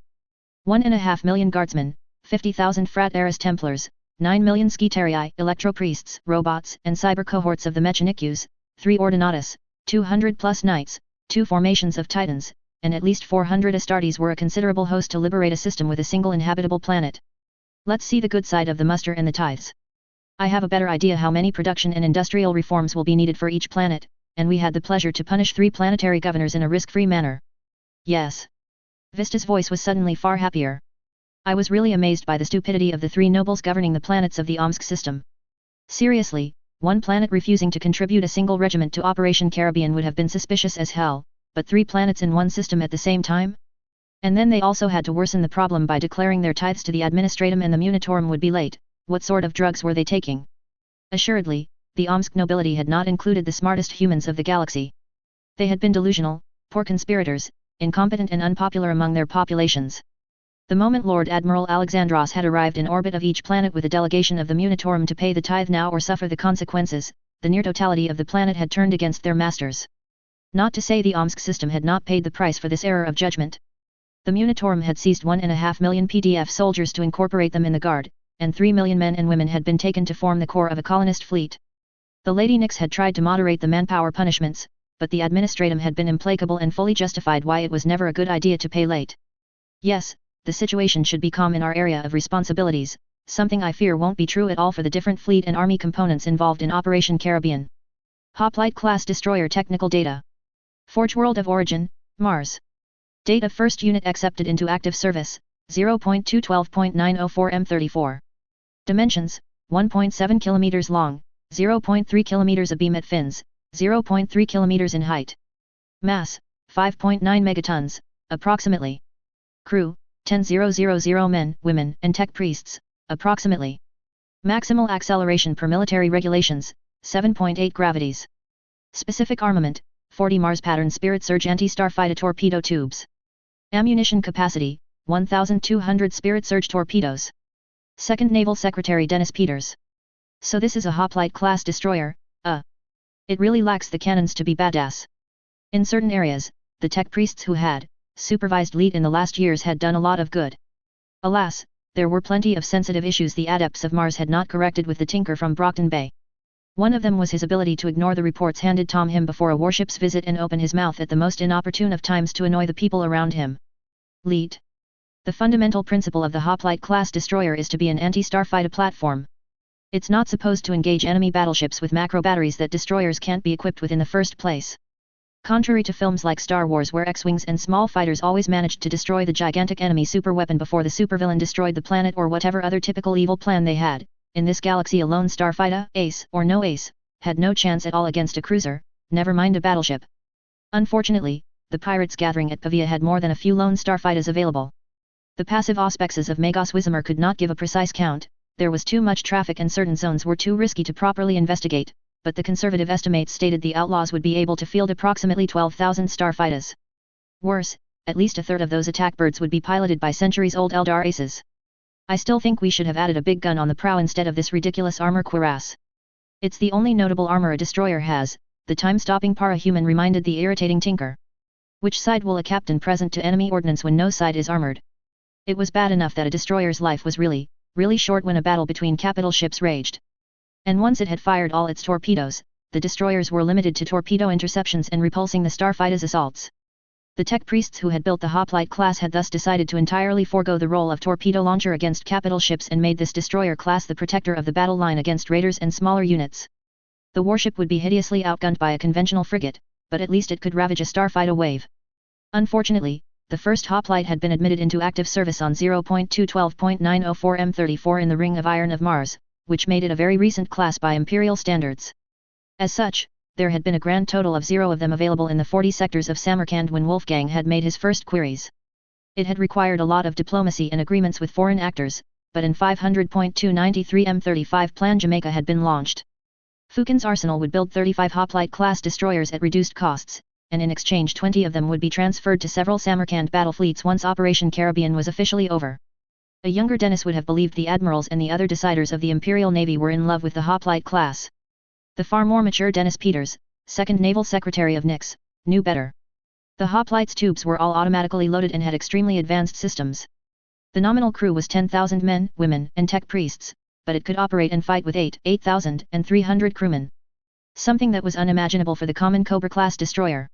It didn't take a genius to realize there was a non-negligible chance that a rear admiral or another high-ranked figure would crew a Hoplite with 8,000 but register a crew of 10,000 to fill his pockets with the difference. The fact it would never fly under Taylor's or Missy's watch in the Nix sector was a consolation, but Nix was not the Imperium. Dennis sighed. They were making significant progress in some areas, but what people considered the norm on some planets was really horrifying. Earthbed had many dictators until 2011, but they were children compared to the societal and military control a planetary governor could enforce with the benediction of higher authorities. And that will be all for today, he said once his party had been saluted and they walked on a red-black colored footbridge to exit the destroyer Achilles. I am going to return to the SDF headquarters now. And he would get away from Leet, the most annoying parahuman that a capricious fate had sent with them to this galaxy. But we were supposed to visit the Enterprise. The Enterprise is in maneuvers, Clock Blocker replied in a well-rehearsed tone. On this he was perfectly willing to obey the instruction of his bosses to the letter, and the instructions were, don't let Leet go to the Enterprise if he is not surrounded by a company of tech priests. Its crew are working hard to train newly recruited spacemen.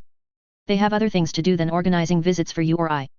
Dennis didn't mention he had already visited it a dozen times in the last 3 years. It would have in all likelihood begun a rant or some insulting comments, and he had no wish to begin this kind of conversation. Oh well, we could visit. And unlike the Tinker, he had a job to return to, and a lot of paperwork to complete before their departure. Goodbye, Leet. Nix Pattern Cataphract Super Heavy Tank Technical Specifications. World of Origin, Nix. Crew, 7, Commander, Driver, Senior Gunner, Junior Gunner, Loader, Communication Operator, Tech Priest. Power Plant, DR101V22P395 Multi-Fuel. Weight, 346 tons. Length, 14 meters. Width, 8.5 meters. Height, 5.9 meters. Ground clearance, 1.3 meters. Max speed on road, 42 km per hour. Max speed off-road, 22 km per hour. Transport capacity, none. Autonomy, 410 km. Fuel tank, 2050 liters. Main armament, Dragon Pattern Smog Battle Las Cannon, barrel length, 10.9 meters, caliber, 233.7 mm. Turret traverse, 360 degrees. Turret elevation maximum, 26 degrees. Secondary armament, 6 heavy bolters, 3,900 rounds, 2 magnum las cannons. Armor superstructure, 200 mm. Armor hull, 170 mm. Armor gun mantelet, 160 mm. Armor turret, 210 mm. Colonel Tom Cameron. When he had been told to deliver his report in one of the most secure conference rooms in the central section, Tom Cameron had thought it would be a formality. In practice, it was anything but. The moment he opened the door, he realized his mistake. But by then, it was a bit too late to do anything other than presenting his best professional face, salute and wait for the instructions of his superiors. The large table in front of him was occupied by a dozen people, and while several were unknown to him, he recognized enough to know this routine audience was in reality anything but. At the center of the table was Archmagos Dismirius Lankovar, member of the Nix Mechanikus Council. To his right was Colonel Tanya Svrev, commander of the Weaver's Own, and 2 seats to her left Director Albert Rhine of the Rhine Cartel was present. The rest of the men and women weren't exactly low-ranked either. There had to be 3 PDF generals of Nix, 2 Magi Dominus, and 1 very large engineer. And to complete the list, a red-armored space marine was waiting silently at the extreme right of the table, his pauldron decorated with a trio of symbols everyone had learned to recognize, and a purple cloak clasped to his shoulders. This made the transhuman the direct representative of Lady Weaver, and gave the assurance that before the day was out, his sword leech would know of the contents of this conversation. Audience 1 to 347 with Colonel Cameron, one of the Magi canted in those buzzes which convinced you the tech priests were one step removed from humanity in general. The efficiency of the Nix pattern Cataphract Super Heavy Tank and the Nix pattern Jagatai Khan Battle Tank need to be evaluated. Be quick and concise in your questions, for we have a lot to cover in a tight schedule. The colonel braced himself. He had been forced to talk a lot with tech priests at Petersburg, and it often gave him a headache. It was the engineer who opened up like the questions were a lasgun. There have been protestations the Cataphract maximum speed off-road is too high for the stability of the superstructure. Are these protestations based on rumor-mongering or in facts? They are based solely on rumors, sir. The 22 km per hour the Cataphract managed off-road have never been followed by a breakdown or any system failures. The Cataphracts and the Khans were in fact more reliable than the Lemon Russes. Or at least they had fewer mechanical failures and the repairs were completed more swiftly than the battle tanks still assigned to most of the guard regiments. But since Tom didn't know how much was due to the tank's efficiency and how much was the competence of the tech priests assigned to his regiment, he didn't voice it. A PDF general was the second person to ask him a question. There have been concerns the gyro stabilizer is too much focused on long-range gunnery. Can you comment? It is true the super heavy Cataphract and the Khan lose most of their superior gunnery advantages over similar tank classes when the distance of engagement is less than 500 meters. But in the hands of a competent crew, no Rus tank on an open battlefield will successfully enter this range. The tanks the guardsmen and guardswomen of Patton have had the privilege to test have successfully won war games with shots from over 4 kilometers, and elite crews have records of between 5 and 6 kilometers. The litany of questions continued for what felt like hours, though the colonel knew it was likely mere minutes. There was no identifiable relevance or order in the interrogation. Tanya Svrev even asked how long he had served in a tank regiment. It took him something like 60 questions to see that there was a method to this madness, sort of. The Archmagos, because even if he had not opened his mouth once, no one could possibly miss the fact he was in charge, wanted to know the essence of the tank fighting capabilities learned at Petersburg, with or without trained crewmen. But if the members of this committee reached a conclusion, they sure didn't share it with him, by the love of the Golden Throne. Your performance had been judged satisfying, Colonel Cameron. Continue to serve the God Emperor excellently during Operation Caribbean. Thank you, sir. And he would gladly let them handle the political and the technological parts of the battles. Tanks interested him. Tom Cameron gladly let others handle audiences, committees, and administrative forms. Ultima Segmentum. Nix Sector. Neptunia Reach Subsector. Nix System. Romuli Starfort Angels Brotherhood. 7.802.295 M35. Chapter Master Agilizaz. It was almost like a great summit of the chapters of the Blood at Baal. Almost. Agile and his battle brothers had tried their best, but the sheer magnificence of the Arx Angelicum and the works of their predecessors could not be replicated. But it would not be said the brothers of the Red were third-rate artists, and the reception hall had been remodeled to reflect the inheritance of the defunct Ninth Legion. The bronze statues were emplaced under great tapestries and banners describing different parts of the life of the great angel. The original floor had been replaced by red marble. This endeavor had necessitated over 3,000 hours of work. Paintings and hololithic images projected a spectacle of light that had impressed even the durest tech priests working in the entrails of the Angels Brotherhood. The impressed looks of the Space Marines as they entered the heart of the Star Fort was reward enough, to be honest. Too often his chapter had tied its name to a bloody reputation in order to survive one more day. He wasn't naive enough to pretend that the coming war wouldn't see some of these behaviors resurface, but for now he enjoyed the moment of unity. It was a moment of peace before the storm. And it was an occasion to talk between Space Marines without some administratum or munitorum high-rank script babbler interrupting them. Not counting the aftermath of the Battle of the Death Star, today was easily the greatest gathering of Astartes he had the honor to host. The green armors of the Iron Drakes were the most numerous by a large margin, but in this reception they mingled perfectly among the red armors of his own chapter and the blue-red of the 30-plus Heracles Wardens who had managed to free themselves from their current duties to attend. And there were of course the newcomers. Polite but quiet Angels Sanguine of the 3rd Company and the Laughing Warriors of the 2nd Company of the Crimson Scions had mustered in the capital system of the Nyx sector once the call for the Pavia liberation had rang from Astropathic Choir to Astropathic Choir. Lady Weaver and the Dawnbreaker Guard. Agilazaz congratulated himself to have coached the reception's herald. If he hadn't insisted, the serf would have announced the litany of titles gained by the Basileia of Nyx, and there was a non-negligible chance they would still be awaiting her entrance tomorrow. The chatter instantly stopped and a good third of the Crimson Scions bent the knee while the others stood to attention like they were about to be inspected. Their respect towards Lady Weaver, and it was respect, did not compare to those of the Angels Sanguine. All of them bent the knee, and most of them knelt so low their foreheads touched the floor. Fortunately the order came quickly. Rise, Angels of the Blood. I'm flattered, but you don't need to bend the knee to me. The Lady of Nyx advanced in her golden armor, escorted to her right by Gamaliel of the Blood Angels and Gavriel of the Dark Wardens, the rest of the Dawnbreaker Guard following 2 steps behind with Champion Kratos in the lead. As the crowd of Astartes formed in a half-crescent wall in front of her, Agile noted that several Space Marines could not hide their odd look. It wasn't surprising, he supposed. He could not remember these youngsters from the assembly after the destruction of the Death Star, and the golden aura around Lady Weaver had been smaller then. Moreover, it was a new generation which had been told firsthand of the importance of the protection provided by the young woman holding in her hands the Angel's Tear. They knew from their mentors she was the only thing holding back the Black Rage, and of course unlike Agile, they did not meet her every standard month. Space Marines. I thank you for answering the call of Nyx and Army Group Caribbean.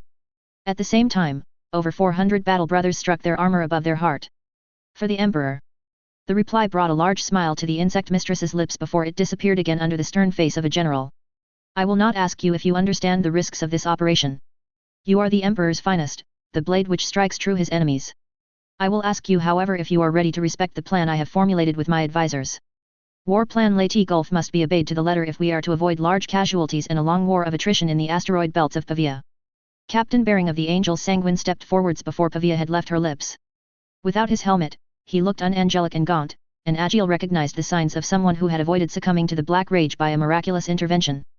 The 3rd Company of the Angels Sanguine pledges itself to obey your plans in all aspects, be they high or low, the captain voiced without reservation, adding emphasis by bending the knee again.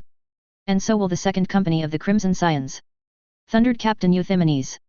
Unlike Bering, Euthymenes had the brilliant golden hair and clear blue eyes of the blood. I pledge that my company and I will follow your orders, Shield of Angels.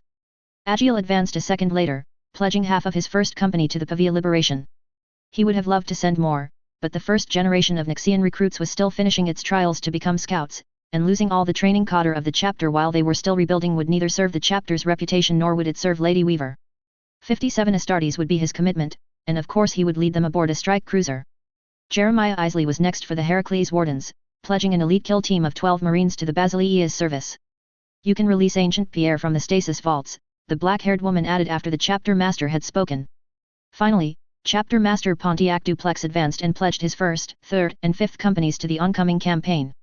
Agile had made some prior calculations, but they proved to have been pessimistic. Counting the Dawnbreaker Guard among the force of Space Marines, there would be approximately 630 Space Marines mustered to crush the pirates. And the Iron Drakes had committed a battle barge and 2 strike cruisers. I thank you for the confidence you have in me. The commanding officer of Operation Caribbean said. And I swear I won't disappoint you by giving you an easy assignment.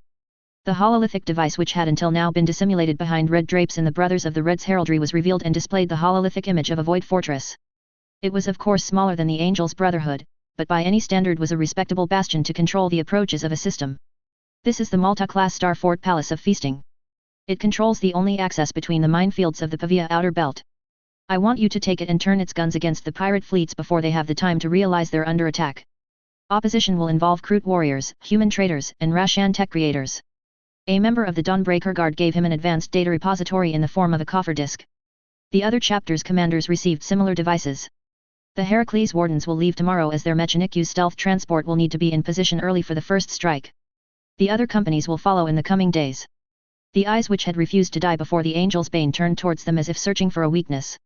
It found none. The pirates of Pavia have been left to their own devices for too long. They think they have the firepower and the wits to devastate and pillage convoys and planets wherever they want to strike. I say they are in need of a reminder that the Imperium governs this galaxy. I say it is time to liberate Pavia. Are you with me? We are. For Sanguinius and the Emperor, Lady Weaver. Segmentum Solar. Solar Sector. Sol System. Mars. 0.809.295 M35. Tech Priest Row 36. I have the list you wanted me to compile, Master. The Archmagos didn't answer. Row 36 had not expected him to. When his master was in Biologist Storage Vault 101-0111, it was rare to receive answers. It didn't matter if you spoke in Binaric, Low Gothic, High Gothic, or a long-forgotten language of a frontier human colony, the Dominus wouldn't speak. Row 36 wasn't sure why. Maybe it was the magnitude of the Archmagos' success.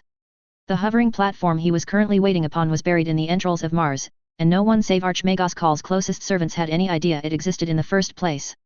The Tech Priest didn't even know how far they had traveled under the surface of Mars, only one mind had overseen the construction and the architecture issues, and that mind was the one of his master. The technological challenges must have numbered in the billions. Simply building such a vault was a long and costly enterprise in and of itself, but feasible if the authorities of Mars were willing to expend sufficient resources. Doing so in secret, with the clear purpose of keeping the thousands of Archmagi in their Martian forges completely ignorant of their master's project, and ensuring it would stay that way for thousands of years, the project must have been titanic when it was first conceived. To say the truth, Row 36 sometimes thought his master must have accepted help from non-Martian agents to build these vaults. Not because Archmagos Call didn't understand operational security. His master in all likelihood understood it better than anyone in the Sol system at this point. But for the simple reason the expense would have been high enough to buy a few Titan legions and arm 4 or 5 crusades, and the updates of his predecessors never mentioned how this fortune had been acquired in the first place. The contents of the vault relegated this engineering work to a status of insignificance. For in this gigantic vault which could have contained the Parliament of Mars with plenty of space left, stasis fields and gel alveoli surrounded by the most powerful anti-Empyrean measures known to mankind kept a true army of space marines asleep. And when Row 36 said an army, this wasn't a metaphor or a figure of speech. More were added every year, but his augmentic eyes judged there were enough here to create 50 Astartes chapters from scratch. The revelation of their existence, if done under uncontrolled conditions or handled improperly, would unavoidably spark a civil war. Because these were not the template of space marines the Omnissiah had created several thousand years ago. No, these were a different breed of Astartes, awaiting the moment they would be called to defend the Imperium. It was a contingency that might never be needed, but existed nonetheless. The new STC database includes the Larkine Lasgun template, the Hebe Rejuvenation template, the Mongoose Analyzer template, the Angel's Tier Power Armor template, the Feybolt Pistol template. His binaric cant was extremely long. There was so much archaeotech and precious lore which had been recovered and brought back to Mars. My recent investigations have also revealed that the Dragon armors, which were preferred over our current project, came from the Nyx sector. Anyone not knowing his master would have missed it, but the mechadendrites tensed for a 1/12th of a second. And mere minutes later, the platform accelerated towards one of the 2 gate exits at full speed. I must study this database and judge how many tech improvements will prove beneficial to the great work. Yes, Master, Row 36 said. I tried to anticipate your wishes and gain a Alpha Maximus Alpha priority access to the Temple of All Knowledge. Unfortunately, the list queue is already considerable, A&D. And the Fabricator General, petty creature and miserable servant of the Omnissiah that he is, will block all my attempts to access the database until I've done penitence for some of my recent actions and appeased his narrow-minded brain. Row 36 would not have described it in these terms, but he wasn't going to argue with his master. And in the end, the tech result was generating the same outcome. Your request was accepted by virtue of your seniority, Master, but the simulations do not predict an access to the STC opening up within the next 200 standard years. It was counterproductive on the part of the Fabricator General and his Forge Lord allies, for there was no more brilliant mind than Belisarius calls to exploit, develop, and improve upon the knowledge of the ancients, but then the upper clergy of the Red Planet frequently threw rationality aside for petty grudges. I will not wait 200 standard years to study this STC's data, the prime conduit of the Omnissiah declared in a tone that permitted no compromise. I do not trust Stygia's 8 to sell me a full template copy, and Ryza has only the working templates in its vaults. We must go to Nyx and negotiate directly with the Discoverer. Master, if you make a long warp jump directly for Nyx's coordinates, the 24th Fleet will be warned long before we are there. The cogitators I used weren't able to calculate all the possible scenarios, but every simulation predicted a over 60% likelihood of political and technologic obstruction. A good point, row 36, the mechadendrites of his master activated several energy matrices before connecting himself to more data feed exchangers than the tech regulations considered safe. The 24th Fleet and the Chosen of the Omniscia Taylor Bear operate in the Acacia Expanse, Pavia system. Archmagos Belisarius Call said after 10.3 seconds that the tech priest could affirm had been spent assimilating illegally acquired information from various M31 Noosphere networks. Pirate presence in this war zone is maximal. Probability of a conflict escalating outside the Pavia system is 89.6%. The miniature tridimensional hololith was switched on, detailing a map of Ultima Segmentum's southern frontier with a precision many navigators and imperial admirals would have sold one or two relatives as Astartes gene stock to purchase. We can't go to Pavia or Nyx without rousing suspicions, his master announced in a joyous tone that rang a lot of alarms in Rose's head, but there are plenty of systems nearby where I have one-use contacts established in my younger days. This one, for example. We will be ideally located to meet them, offer assistance. Row 36 did not groan or cant insults. He was a dignified tech priest and would not fall on this path of indulgence as long as the motive force animated him, but one glance at the scintillating orb on the hololith was sufficient to put a name on their future destination. I am already regretting the fighting against the secessionists, Master.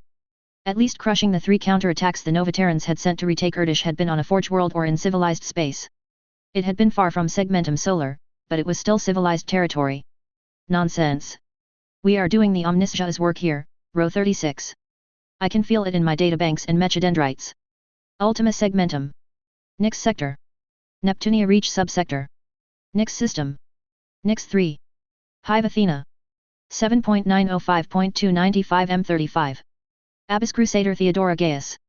Lady Abbess, with all due respect, these reinforcements are an insult to your rank and your accomplishments. Theodora watched the hive sprawling under the belvedere where she now took her tea every morning.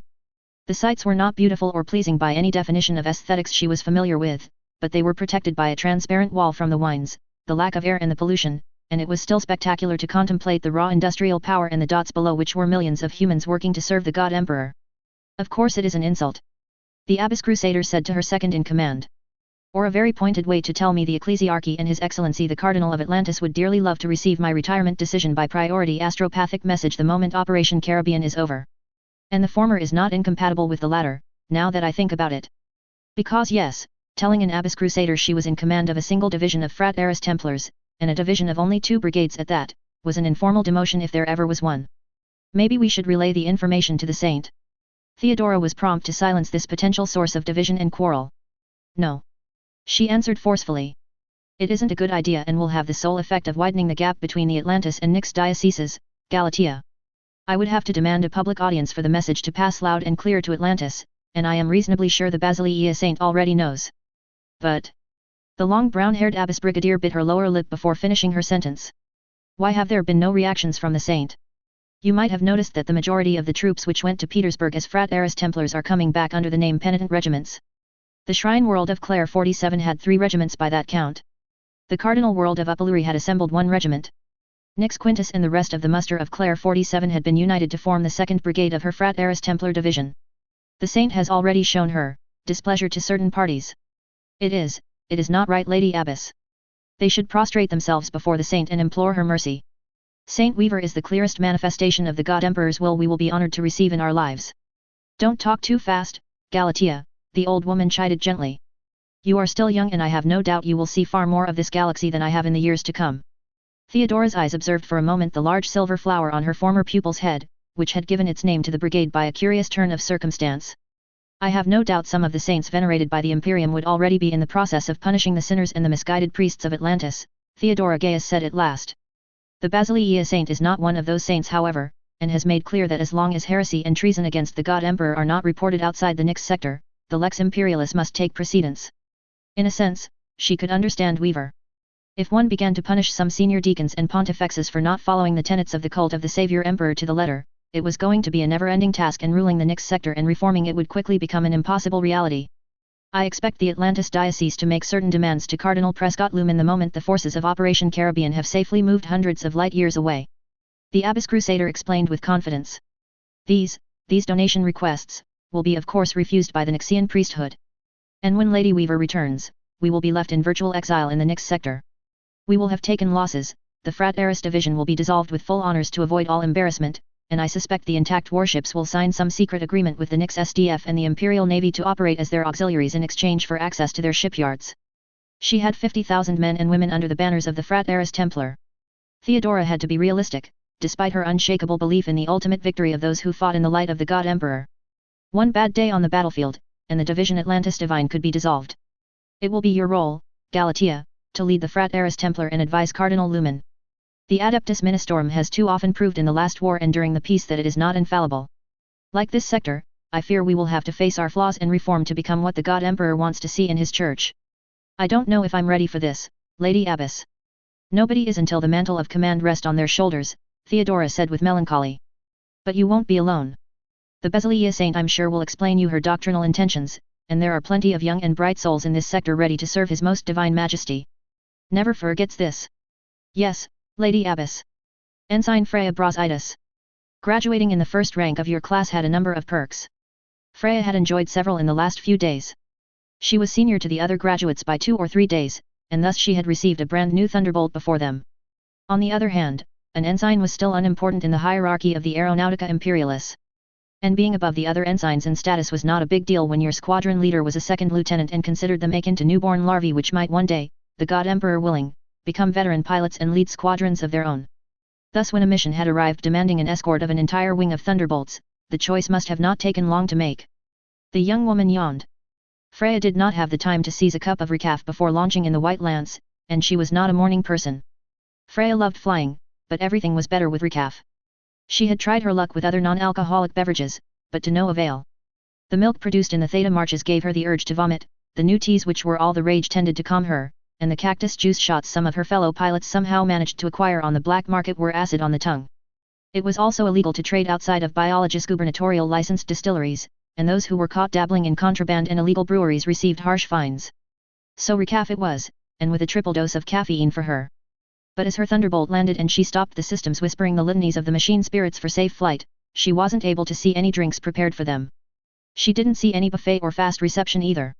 This was a more and more common occurrence these days, alas. The Aeronautica Imperialis and its pilots still commanded great respect, but hundreds of customs the nobility and the pilots of thunderbolts had taken for granted were revealed to be, well, not as carved in marble as they had assumed. Freya was better informed than most of her noble fellow pilots, and sometimes she was able to be amused by the paradox. The Aeronautica Imperialis now had a greater budget than in the last 5 decades of the Menelaus administration, and yet the privileges of the pilots were chipped away reform after reform. This wasn't the Aeronautica her father had described to her when she was listening to his old stories. But then that Aeronautica had died a long time ago, pulverized by orc cannons and bloodied until the admirals had no choice but to send the academy instructors to the front line, often with their most promising students in the same squadrons. For that at least Freya thanked the woman ruling Nyx with an adamantium fist. She knew she was good, but good was not exactly sufficient when fighting an enemy which often outnumbered you in the sky 30 to 1. The academy had built 2 entire halls where the names of its graduates who had perished in the last war would be mourned and remembered by future generations of pilots. The Brasidas daughter supposed many among their ranks had thought they were invincible. The greenskins had crushed that belief with blood and slaughter. Sighing, the noblewoman left her thunderbolt and immediately came face to face with her personal nemesis Kurd Nils. He was a symbol of everything wrong with the new order. Academy scores, efficiency, and willingness to serve were prized values, and good breeding and traditions were relegated to 4th or 5th-rate criteria. Your last maneuver was a bit sloppy, White Duchess. And your takeoff was a model of mediocrity, slum worker. Freya retorted, never pausing her walk as she followed the squadron leader and never met his eyes. In the old days, her word would have been enough to send Nils away to the front lines or a minor academy, assuming he even managed to pass the gates the day of the entrance exam. Today, she had to pretend that this disrespectful son of hive gangers was her near equal. And since he was in the same squadron as her, she might in a few days call him her wingman. It was enough to give her nightmares at night. Trumpets sounded and a flow of soldiers marched out of a massive barrack which looked like a prison. After a few seconds, Freya realized her mistake.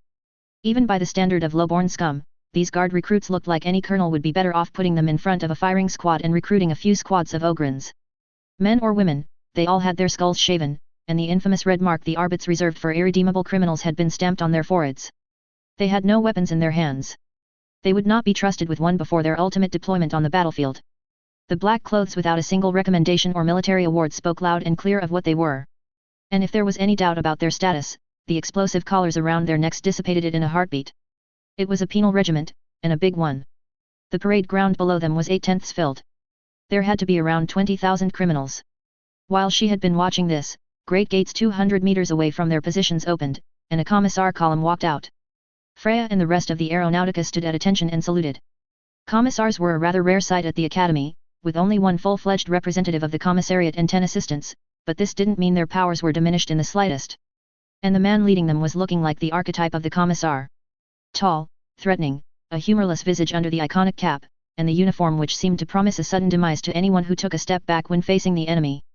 Following him were over 20 commissars, and what looked to be 50 to 60 regular officers in red-black uniforms. Penal legionaries of Alamo. The leader of the commissariat column immediately spoke as he arrived before the reading desk prepared by a tech priest, and his magnified voice was heard by everyone. It was, unsurprisingly, stern and unyielding. I am Commissar Colonel Volpahan, and by the authority the Imperium of Mankind has invested in me, I am now your commanding officer. If you refuse to obey one of my commands, I will be your executor. None of the penal legionaries below were stupid enough to voice a protestation or beg and claim this was all a mistake. By order of Lady Nyx, the Alamo penal facilities are closed as we speak. This will make you the last penal legion to be formed from this world and the only formation to be integrated by Army Group Caribbean. Volpahan emitted a sound which was either a snarl or a growl of disgust. You are not worthy of this honor. Let's be totally clear on this. Proud regiments have trained every day for the last 3 or 4 years to improve their military skills. They have bled, sweated, and made great sacrifices to be guardsmen. They are worthy to fight under the aquila of His Most Holy Majesty, while you aren't. The fist of the Commissar Colonel struck the reading desk and the impact was significant. Yet Lady Weaver believes for some reason that there is a part of your worthless carcasses that can be still useful. Or she thinks your souls are not beyond salvation. I do not particularly care. You will fight. You will kill the enemies of the God Emperor across the stars. You will throw yourselves in the thickest of the fighting. And maybe, just maybe, if I judge you have erased your crimes by your sacrifices, your names will be removed from the roster of the Alamo 4th Penal Legion and added to the roster of respectable guard regiments. Are you ready to serve? We are, Commissar Colonel. Good, answered Volpahan before turning towards a woman with long black hair and deep unnatural yellow eyes. The young noblewoman had no idea who she was, but she was certainly not an Ixian. There was a sense of danger surrounding her. Given her thin body with nothing but pure muscle, Freya had to guess she was a former cult assassin. Captain Gabriella Jordan will be my second and your senior non-commissariat overseer. At the first sign of disloyalty, she has the order to kill each and every one of you. And of course the reason of their presence was at last revealed in an afterthought. Any sign of agitation in the transport leading you to the starship waiting above our heads, and the pilots of the Thunderbolts will shoot to kill. You are not irreplaceable, and you never will be. Commissars, you can join your companies. Freya could only wish the Basilea would not substitute the Alamo penal legions with Nyxian aristocrats. Ultima segmentum. Nyx sector. Neptunia reach subsector. Nyx system. Nyx 3. 7.933.295 M35. Marshal Werner Groner. Our presence is eagerly awaited at the Capitol Hive. Follow me. The words had been uttered with arrogance and a sense of self-entitlement which screamed noble to whoever was in the vicinity. Werner left his seat like all the officers and walked towards the nearest Aquila lander at a steady pace, his mind trying as best he could to maintain an expression of detachment on his face. It was difficult. The bureaucrat who had just spoken was a huge reason for this. Adept Gulliver Nixon of the Departamento Munitorum was completely incompetent and only nepotism could explain how a man like him had been able to reach such an exalted rank. To say living in the same transport as this imbecile had been a torture was a kind statement, like saying the denizens of the Eye of Terror were a bit hostile and inimical to the guardsmen of the Imperium. Unfortunately, there were a disturbing amount of clues indicating that the Departamento Munitorum was very well aware Nixon should never have reached adept status. One of the most evident was his lack of participation in the coordination of military operations for the last 3 decades. The other was the sum of the assets put at his disposal. Don't take him wrong, the Emissary of Sol was a very nice luxury transport crewed and maintained by the Departamento Munitorum in active service, but it was a single transport, and Werner doubted very much the tens of thousands men living in the underbridges would be of some utility in matters of logistical importance. No, it was far more likely the Munitorum and Administratum overseeing their army group had arrived years ago, and Gulliver Nixon was just being sent now because there was no way he could screw up too badly in mere hours. Have you reconsidered sending him through the nearest airlock? The other marshal marching by his side whispered. I haven't, the Cadian marshal replied. His demise would bring me plenty of satisfaction, but I suspect it would be incredibly short-lived. Marshal Lorelei Maltke snorted but didn't push further, and Werner stopped the conversation there. As a rule, he avoided speaking for too long with the woman. And it wasn't because her face was a mess of scars and artificial skin which had been imperfectly grafted. The Mordian Marshal was, as far as he'd been able to discern, psychotic and mentally unbalanced. The Mordian Iron Guard took great pride in its steadfast defensive skills, its discipline, and ruthless decimation of the enemy. This made them elite guardsmen or guardswomen of the Imperium. Mordia had one of the rare PDFs who could boast having stalemated a total invasion of the enemy. But when a Mordian force or a Mordian commander snapped, it was devastating. Werner did not know who or what had managed to break the composure of Lorelei Maltka, but the result could be summed up in a single sentence: her entire corps, save 3,000 men, had died in 24 hours at a moment where everyone thought the enemy was routed. The then Mordian Lieutenant General had thrown her troops against the walls of an unbroken fortress in which the enemy was starving and about to surrender. Not that she had a monopoly when military catastrophes were recounted in the Guard headquarters. Werner himself had nearly been court-martialed 4 times for his alcoholism during the last decade, and he was sure over 20,000 guardsmen and guardswomen would still be alive today if he had not tried to drown his sorrows in AMASEC and command divisions at the same time. No, when the time came to compare their careers, Werner was sure he and Lorelei weren't that different. They had both won plenty of battles, before meeting something their brains couldn't handle and causing a bloody quagmire that their previous exploits weren't able to excuse. Let him enjoy his triumph, he whispered as they sat in the comfortable seats of the Aquila lander. I think our dear adept is not going to be congratulated for his late arrival. Werner had been informed of his participation in Operation Caribbean 6 standard months ago, but even by that late date, his rank and his accounts could have allowed him to pay for a cabin aboard one of the fast liners or a destroyer courier traveling between the quadrant capital and his destination. But Gulliver Nixon had refused. No, he had refused and commanded Werner and all the other officers gathered at Samarkand to wait until the last Major General arrived, who for the record was the elderly Major General Harold Chapman of Palladius. And the Munitorum imbecile had done this knowing the official beginning of the operation was 7.004.296 M35. It didn't matter if he was acting alone or with the blessings of his superiors despite the general commanding Army Group Caribbean, such an obvious demonstration of arrogance could not be tolerated by any commissar or Lord Commissar. This is all so exciting. Marshal, look at these splendid arcs. Neither Werner nor Lorelei turned their head in the direction of the adept. They weren't the target of this outburst. No, this honor belonged to the third marshal present in the lander, namely Marshal George Hans Six Ludendorff, a Kadian like him, though Werner would have preferred to avoid having anything in common with the man. Werner Groner would never say he and Lorelei Maltka were the best of friends. And he would certainly not argue in public they were the best commanders among the rank of marshal. But both had led their men from the front in many, many wars. They had the scars to prove it, though the Mordian guardswoman beat him handily on this front. Should the order come to atone for their sins and launch a last-ditch offensive against Xenos or the forces of the arch-enemy, Werner was reasonably certain he could take a few enemies with him before receiving the judgment of the God Emperor. He was not in his prime anymore, but in an ingrained routine that was as natural as breathing, he spent at least 2 or 3 hours exercising every day. It didn't help fighting the nightmares like a good bottle did, but at least he avoided thinking about past campaigns for a couple of hours. Indeed, my dear adept. You and I are going to do great things with this muster.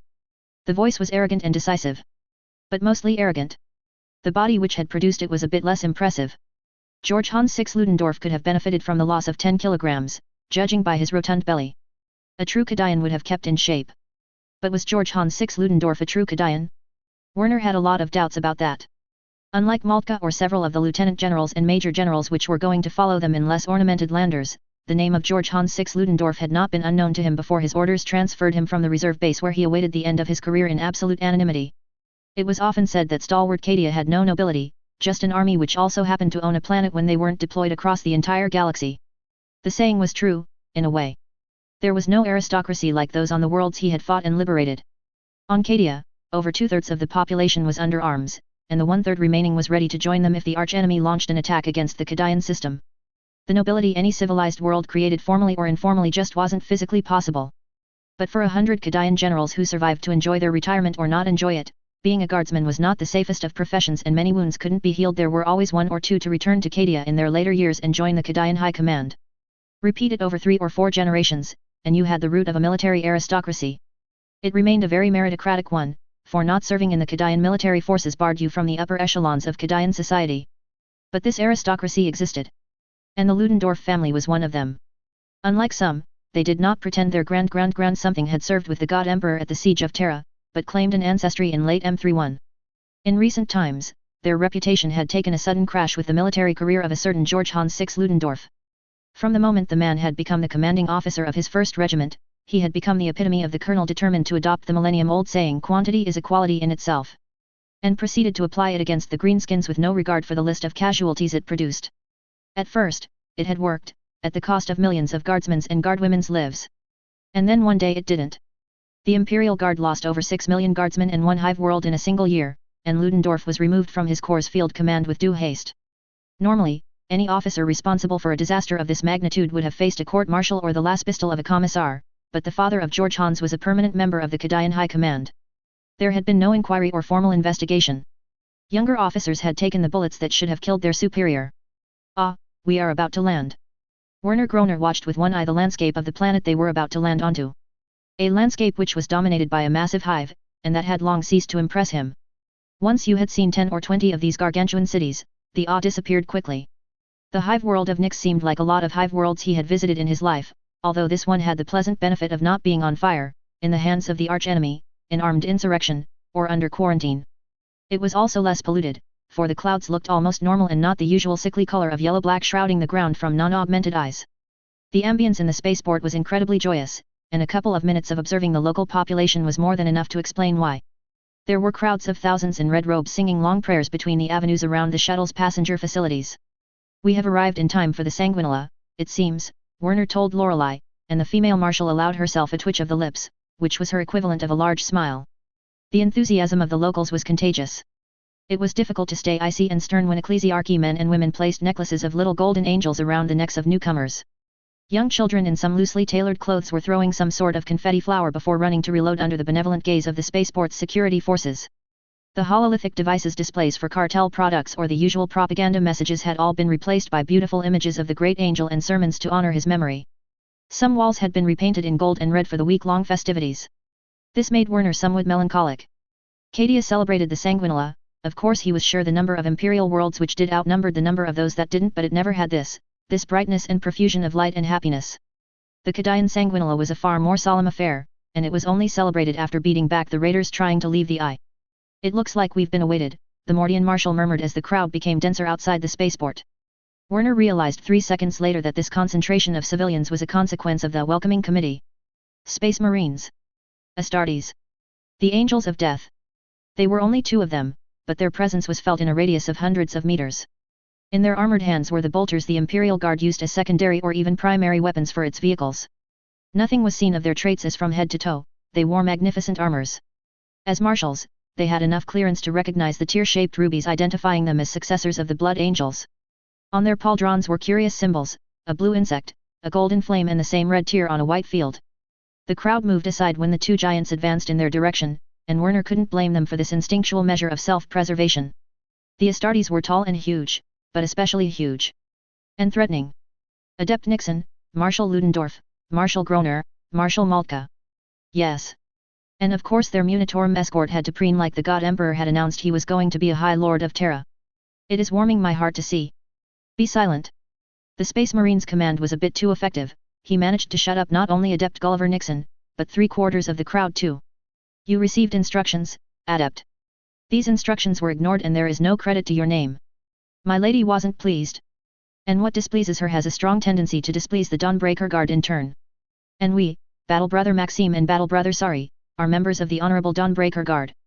The fist which stopped mere centimeters away from the adept could have crushed his skull without much trouble, but for the next seconds there was no violence, but the glares they received from the helmeted figures were deeply unpleasant. "You will be escorted to an audience with Our Lady. Know however that you, Adept, have already lost our respect. Should more events proving your monumental incompetence and your failure to serve the goals of the Emperor come to our attention, your body will be turned into fertilizer before the day is out. Am I clear?" Adept Gulliver Nixon didn't answer. The arrogant bureaucrat had collapsed like a puppet whose strings had been severed, and by all signs was now unconscious. "Corporal, remove this coward from my sight," the Astartes who had to be Battle Brother Maxime barked to a platoon of PDF troopers. "Send him to Lord Commissar Zuev. This adept doesn't deserve an audience after all." 2 soldiers rushed to obey, and Adept Gulliver Nixon was dragged away with the same care one gave to a bag of military rations. The 3 marshals followed the Space Marines. Of their travel in the crowded streets of the Hive, Werner suspected he wouldn't remember much in 10 days.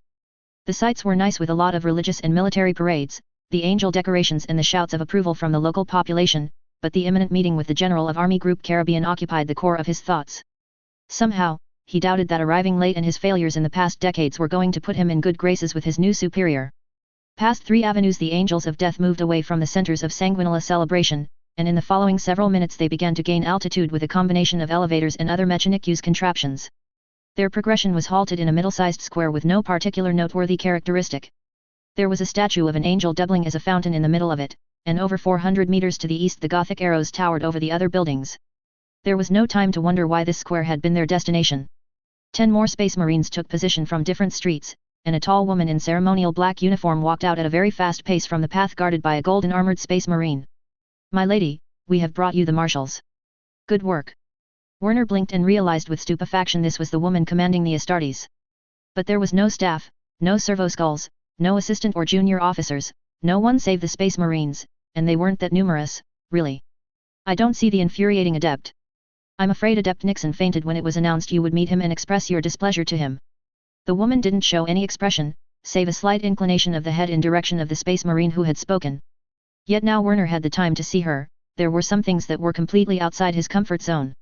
First above all was the decoration above her heart. It was the Star of Terra, by the Golden Throne. In general the powers that be gave out this award when you had saved a planet on your own and generally perished in the attempt. To earn one and not look like Lorelei Maltka was so exceptional it bordered on the miraculous. The Star of Terra was the key to high-level promotions, and, unlike many other rewards, nepotism and munitorum political struggles were insufficient to secure one. And yet this was what the woman in front of him had managed to do. And she had done it without looking like a Mechanic-Use patch-up job or a Skitarii hybrid. And speaking of the miraculous, the second exceptional thing was the light golden aura surrounding her and the large strands of gold shining in the middle of her black hair. Was the woman a saint?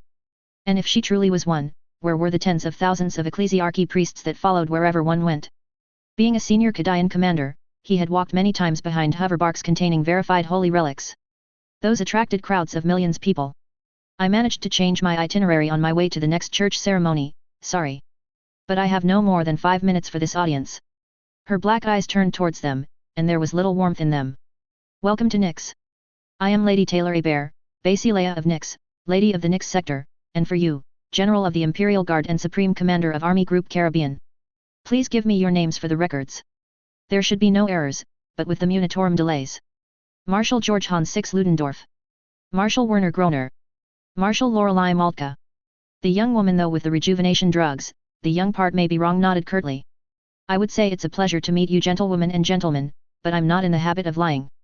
I don't know how much of the fault lies with you and how much lies with the munitorum, but you are very, very late." Werner knew that in cases like this, it was better to say no excuses or never speak, but George Hans Six coughed, obviously having not caught on the cold welcome. "The last war games ended 5 days ago on Nyx Secundus and most of the troops are on their way to their transports or already inside the hulls ready to depart the stellar system. There is no time left to organize another war game, and judging by the incredibly fascinating careers the reports say you have had, I wouldn't do it even if there was time left.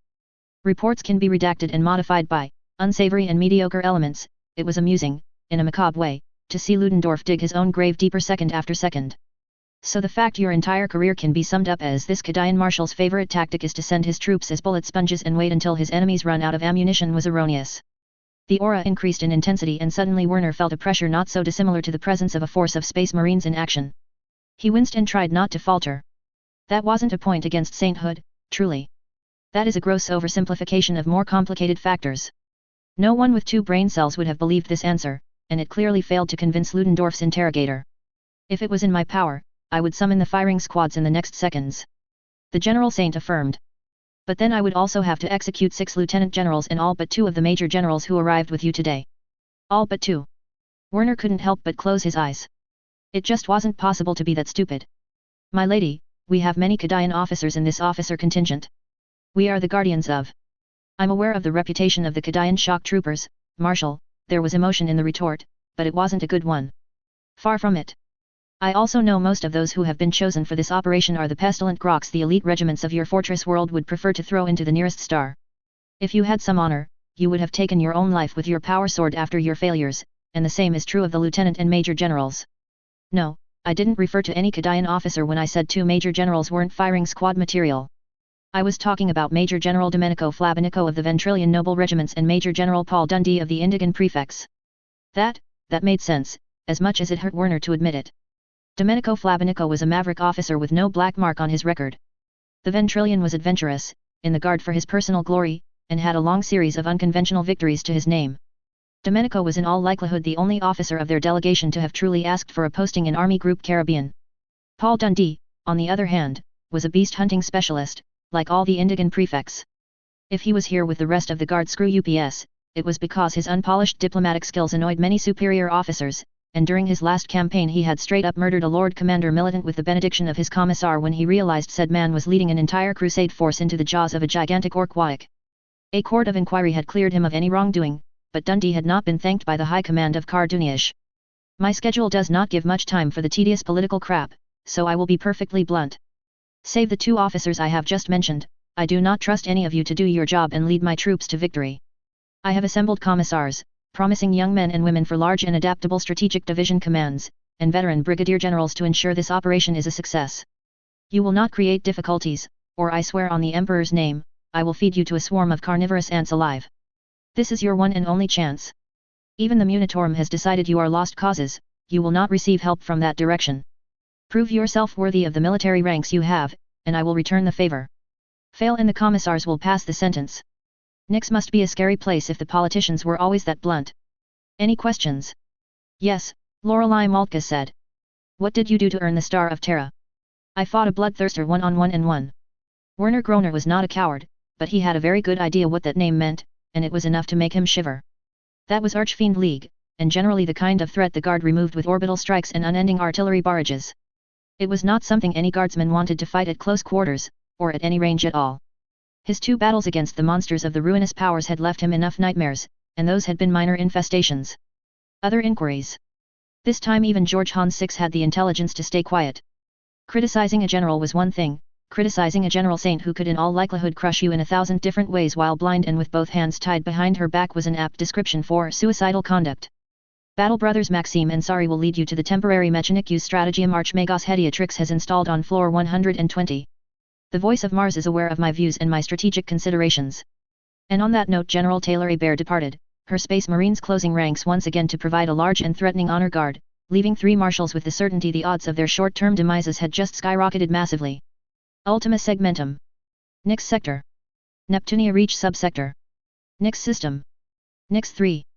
Triangle Fortress Citadel. 7.997.295 M35. Basilea Taylor Hebert. If someone had told her a decade ago she would possess a military bastion like the Triangle Fortress Citadel, Taylor would have undoubtedly thought of them as madmen. Centuries ago, the Menelaus dynasty had chosen an island west of the Moira Hive continent to build their largest military arsenal and the headquarters for millions of PDF troopers. And unusually for inbred aristocrats, they had not been stingy with their purses. 40-meter-tall walls had been built on the very cliffs of the island, massive anti-air guns and field artillery had been purchased, and thus the Triangle Fortress, the name came from the shape of the island, had officially entered its existence. From the first months of its existence, an underground train line and a gigantic bridge had linked the island fortress to the continent and the capital Hive. While no planetary governor had ever felt the need to say so, it was evident that in less than a day the entire garrison could be sent to protect the lives of the ruling dynasty, or to crush a rebellion in the other major hives. 3 years ago they had begun a modernization of the Citadel's military assets. Many guns and walls were in dire need of repairs, and the doctrine employed by the Menelaus-appointed PDF officers had too often been filled with weird ideas. The result had a certain beauty under the morning sun. Dozens of defense towers and hundreds of thousands of men could be seen from her window, and the number of guns was incalculable if you didn't have a cogitator-integrated auger to help you. You should stop looking. The Citadel is not going to fly away in your absence. I know. She turned around to watch the woman in silver armor standing behind her. As usual, Wei looked radiant, no matter how much she grumbled when it was time to wake up early. Their hands joined, golden armored fingers crossing silver ones. After Omsk, she had decided to abuse her authority somewhat and give Angel Sword class customized power armors to all the people she held dear in her heart on this planet, and Wei had been the first to receive one. Her equipment wasn't as capable as her own. The Angel's tear she wore would remain a unique object, and Wei was not a frontline fighter, but visually, the silver armor was almost a form of art, shining in silver alloys and several Nyx sapphires. They kissed, and for several seconds she wished these moments never ended. That way you will not be stressed for your speech, her Wilhane's lover teased her when they separated to catch their respective breaths. You are incorrigible. The insect mistress shook her head in feigned sadness. It is good I take you with me, otherwise my subjects would have terrible, terrible things to say about a female tyrant when I return. As long as they acknowledge my beauty, everything should be fine. Taylor chuckled. To be honest, she trusted Wei a lot, easily 1,000 times more than she had in the immediate aftermath of the Battle of the Death Star. Not because she hadn't trusted her back then, but because the last 5 years had truly allowed her to discover in mind and body the woman who had seduced her. The same could be said about the soldiers of the Fey 20th, the Nixians she frequented with every day, the Astartes of her Dawnbreaker Guard, and hundreds of other people. These weren't strangers anymore, many of them she could call trusted advisors, and friends. That said, Wei had not been involved in the overall governance of Nyx, and Taylor had no intention to change this on a whim. For one, her consort wasn't interested in it. For two, Taylor's ideas were far more compatible with vistas and dragons. Consequently, Wei would go with her, though her battle skills would be limited to accompanying her on the bridge and being a good stress reliever. Regrets? Wei asked. No, not where the Hive world and the Nyx system are concerned. We leave this system well defended and stronger than before. Operation Caribbean and the army group of the same name represented a phenomenal effort of industry, manpower, training, and logistics, but she had hardly left the system undefended. The system defense fleet had 140 monitors of varying size and service, and the planetary defense forces had over 45 million men and women. Many brothers of the Red and Heracles Wardens remained behind, and this was not counting the millions of Mechanicus forces, whatever nasty surprises Dragon had in store for any potential invader, and of course the large navy squadrons in orbit around Nyx Sextus. And I do not intend to wage a decades-long crusade. This time it was Wei who giggled. I think a few Munitorum adepts would faint or suffer a heart attack if you proposed those modifications to the existing plans. Yes, they will, I won't call them cockroaches or locusts, it wouldn't be fair to the insects in question. But they were undoubtedly a source of great headaches these last years. Her hopes the Munitorum would do a decent job of correctly managing the supply lines and finding officers of high rank for Army Group Caribbean had turned into a tragic comedy. In the end, the Logis and her staff had told her it was better to do what a lot of guardsmen and organizations already did, keep the Munitorum technically in charge, and then proceed to find alternative solutions under the veil of data slates and terabytes of information. You have not gotten over the fact they sent you a pack of disaster-grade flag officers. No, it was an easy admission, especially here in private. I haven't. Maybe it was she who was becoming too picky and difficult. Obviously, the endless list of titles she had associated with her persona could make an hour-long address without much effort. And evidently, the commanders of Brigadier General and every rank below were good. Zuef had years at Petersburg to train the officers and the volunteers, and demote the elements which were unable to fulfill their duties. Archmagos Hediatrix and the Nyx Mechanicus had less time, but they too had assigned veteran tech priests and verified the Magi and Archmagi nominated were experienced and extremely motivated. The hundreds of space marines had fought in multiple wars and were eager to annihilate the pirates, the Adeptus Astartes would not be found wanting. The Frateris Templars had good equipment, their religious fanaticism, and the core of their troops had fought the orcs. No, the questionable officers were coming from the Munitorum and nowhere else. And, the Lady of Nyx had to give the stubborn bureaucrats this victory, they had found impressively catastrophic cases in their galactic-sized drawers. Doubtlessly, it was the last shady vengeance of Clan Van Dyer. After the assassins had failed, they had tried this path. And on the cinders and dust of Earth-Bet's cities, she swore they would regret it in a few decades. Still, after a few months spent creating contingency plans and ensuring these guard major generals and marshals would not command her regiments, the reading of certain reports the Mechanicus had compiled on them had been illuminating. Gavriel had proposed they gathered all the mistakes and publish it in several volumes under the title What a Loyal Officer of the Imperial Guard Must Avoid Doing at All Costs. And there were several impressive examples to justify it. Marshal George Hans VI Ludendorff of Cadia tried to launch an offensive with only a single bridge to move and supply his forces in what could be best described as uneven terrain. He also tried to convince the orcs to recognize their defeat by ordering a record of straight-up charges directly towards their guns. Lieutenant General Piotr Vokalev of Valhalla. If the concept of charging enemy tanks and solid defenses with infantry and bayonets had been judged stupid in the last thousands of years, it was thanks to men like him. Lieutenant General Pearson Chelmsford of Pretoria. Wonder how humiliating a defeat can be? Chelmsford had managed to lose against Stone Age tribes armed with bows and spears. Apparently, when you don't care about the state of your water supplies, your soldiers are in no state to fight. Shocking, really. Major General Cassander Gorgias of Donia. The man had tried to lead offensives against Eldar at a speed never exceeding 10 km per hour. She was sure the long ears had laughed a lot at his stupidity. Major General Rajaram Kohari of Mephidia. He convinced himself his enemies had no experience in amphibious warfare. Given that the Xenos were more akin to fish than mammals, this confidence had been somewhat misplaced. To be honest, these five were the worst and the only ones to not have extenuating circumstances. Men like Marshal Werner Groner of Cadia or Lieutenant General Hervey Cox of Elysia had been described as good and competent at their jobs before their first serious battle with demons and other sorcery-fueled abominations. More than once she had thanked whatever luck she had that guardsmen in this galaxy couldn't trigger. Because between the horrors of the battlefields, the political struggles between politicians and military commanders, and the vengeances accomplished in the shadows, it was easy to see 100 or 200 soldiers becoming para-humans in a single day.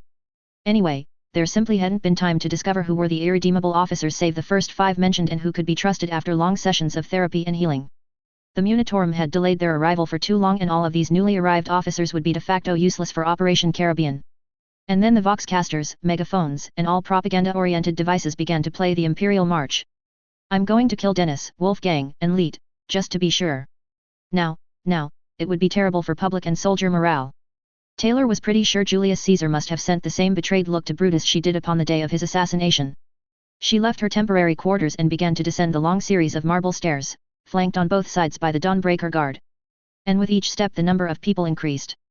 Guard brigadier generals, archmagi, ecclesiarchy priests, knight pilots, member of her own staff, and Nixian delegates were there, and even not counting her own decorations, the sum of ranks and decorations was properly phenomenal. Grand Princeps Surina Tesiphon of Legio Defensor was attending sealed in a modified void armor, as did Princeps Elvin Connolly of Legio Ares Estus. Knight Barons of Houses Raven, Curtana, Hermetica, Crast, Sablus, Tyrannes, Terrin, Wintervale, and others had come thanks to the assistance of several Forge Worlds and the discovery of the STC database.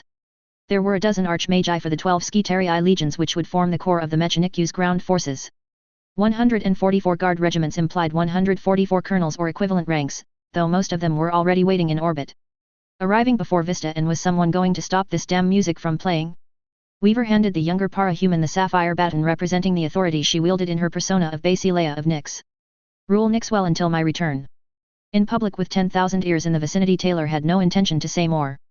Missy nodded and took a step back as Zuef approached and saluted. She returned it, as did everyone in a guard uniform nearby.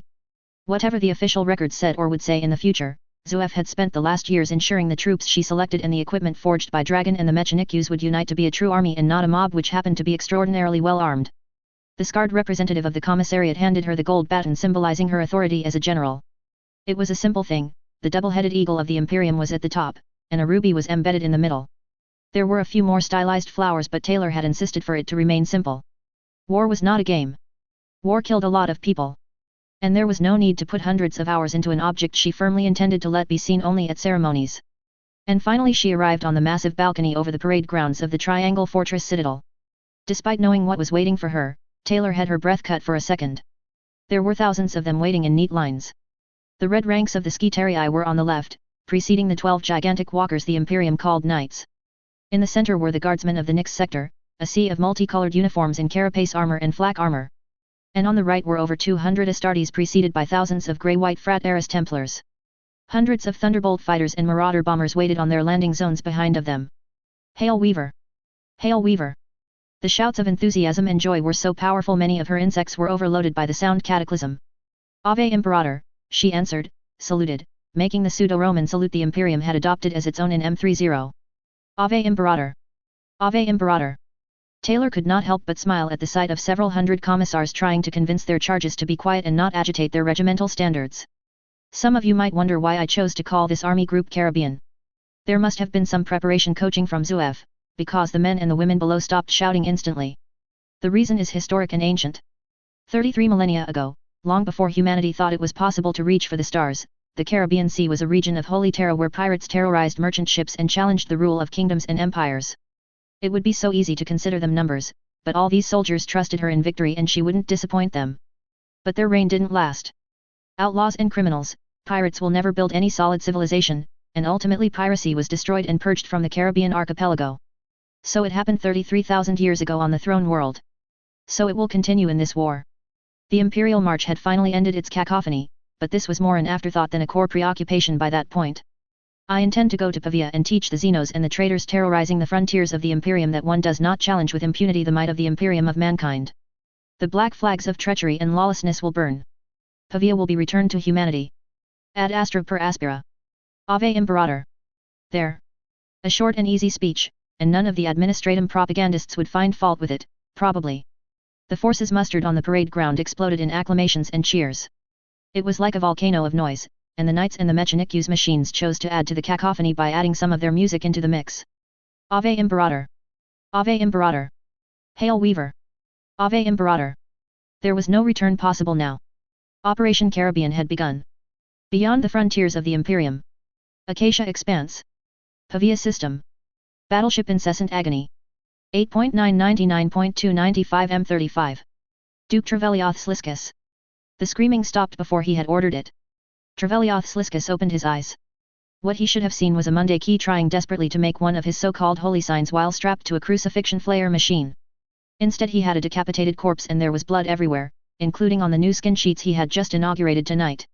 The two reptilian bodyguards supposed to prevent exactly this kind of insolent interruption were deathly immobile.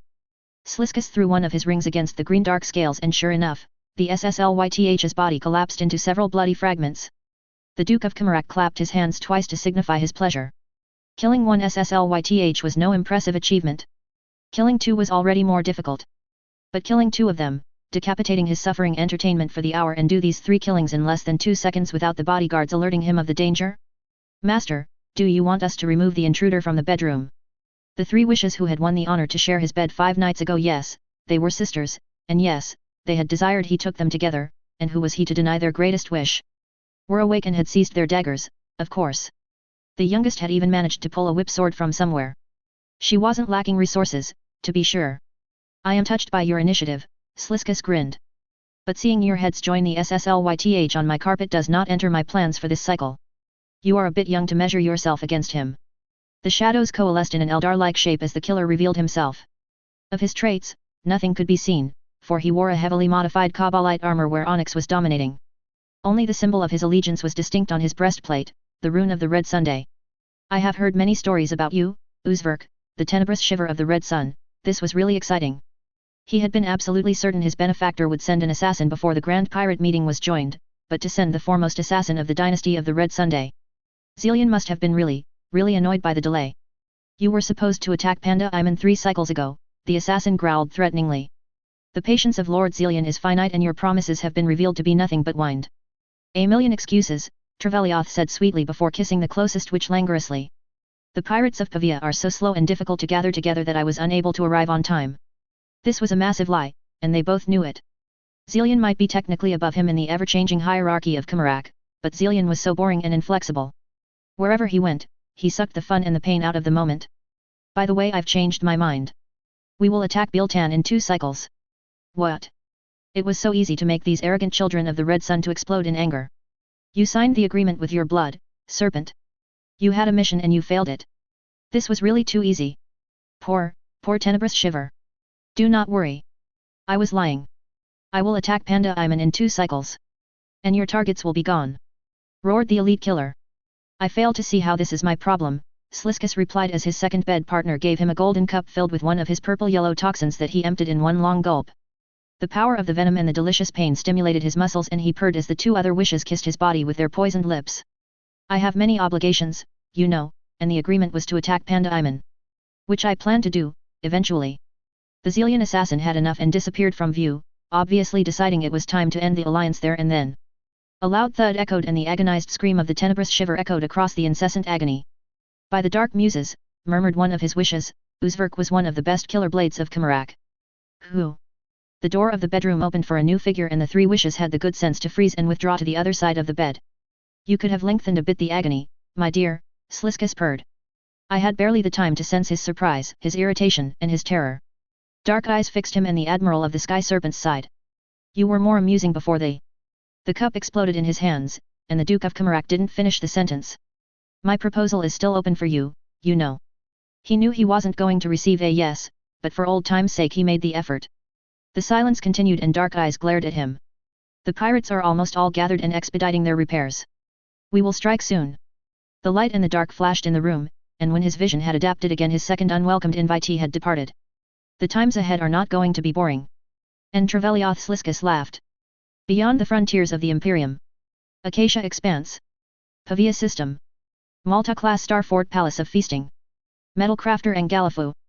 Angalafu didn't like space stations where dirty humans lived. Angalafu didn't like the Kroot. Angalafu didn't like the pirates who were uncomplimentary about his work. It was his bad luck the station Palace of Feasting for those who didn't like the name, it was the fault of the Kroot Shaper had all 3 in abundance. But he was a loyal Rashan and he obeyed the orders of Calico. And these orders were to make sure this old space fortress was able to repel an attack coming from outside Pavia. Angalafu didn't see the point, but he supposed this was why Calico was the pirate strategist and he was the metal crafter. Still, he would have preferred working aboard the Pillow of Jasmine, the Malta-class starfort the Rashans had taken for theirs and theirs alone. The tech-adept Rashan grumbled lightly. Yes, he wanted to work aboard the Pillow of Jasmine, and so did all the other Rashans, by the perfume of the Great Lotus. This was where all the females and the babies were, their last refuge after the destruction of their home world. But everyone had to be useful at Pavia, lest the other pirate leaders decide they could assault the Rashans' ships and enslave them like they had done to millions of other beings in recent years. Angalifo murmured an algorithm demand and finished the power test of this void shield generator. A matrix query was added and 5 green lights answered, followed by 6 other green lights 2 seconds later. Angalifo frowned and shook himself before recounting. No, he wasn't having hallucinations. There were only 11 green lights, not 12. May the black holes devour the Eldar and all their unnatural tech sorcery. Human technology was usually solid and reliable, not to mention long-lived. But since they had the arrogant long ears aboard, their presence was wreaking havoc with thousands of machine parts and cogitator systems. That or the Kroots had decided it was a good idea to eat the plasteel-covered cables once again. One never knew, with all these Xenos and their stupid habits. The point was, all the machines the humans who tried to become machines and hid behind red robes produced worked by 12, not 11. And sure enough, a red light soon materialized on his test panel. Repair, repair, I swear I am not paid enough to repair the Palace of Feasting. Who was in charge of this section last year? To his surprise, it was Flomato who had supervised the maintenance. Strange, the young Rashan was very excitable, but he was a reliable tech worker. It must be the Eldar's fault, Angalifo declared to the silent walls, before consulting the plans. These depraved long ears should have drowned themselves in lotus liquor a million years ago and everyone would have thrown a party. Unfortunately for the Rashan and the galaxy in general, the Eldar still lived and complaining about it was not going to change the status quo. Now where are my tools and this? Angalifo stopped monitoring the lights and turned, to immediately freeze in shock. Something was right behind him. Something, oh by the lotus, it was huge. Past the moment of surprise, he remembered having been shown a similar design by his brothers 4 years ago. Frantically, he searched all around if there was a weapon to use but it was a futile hope. He had his tech repairing belt and a las pistol. As for fleeing, the Colossus was blocking the corridor, and it was the only exit. Angalifo trembled before closing his eyes. He was going to die. He was going to die. And then something seized him by the scruff of his neck. The Rashan opened his eyes and stared at ancient human eyes. Greetings Rashan. Would you like to hear about our Lord and Savior, the Emperor? Angalifo thought this was an excellent moment to faint. Somewhere between Matrium and Immaterium. 1.001.296 M35. The Last Sentinel. It has been an eternity since he last stepped foot on these oniric lands. Now he is not prone to sadness and regret, but he can't help but feel a shadow of these feelings. The river is not flowing peacefully anymore. It is tainted by blood and its current is treacherous. The lands are not cultivated. Bones, human bones, are a very good indicator of what happened to the previous inhabitants. He can't hear a single bird singing a joyous song. He can't see a single animal. And while there has been no revelation, no great announcement, he knows he is the last living being in this realm.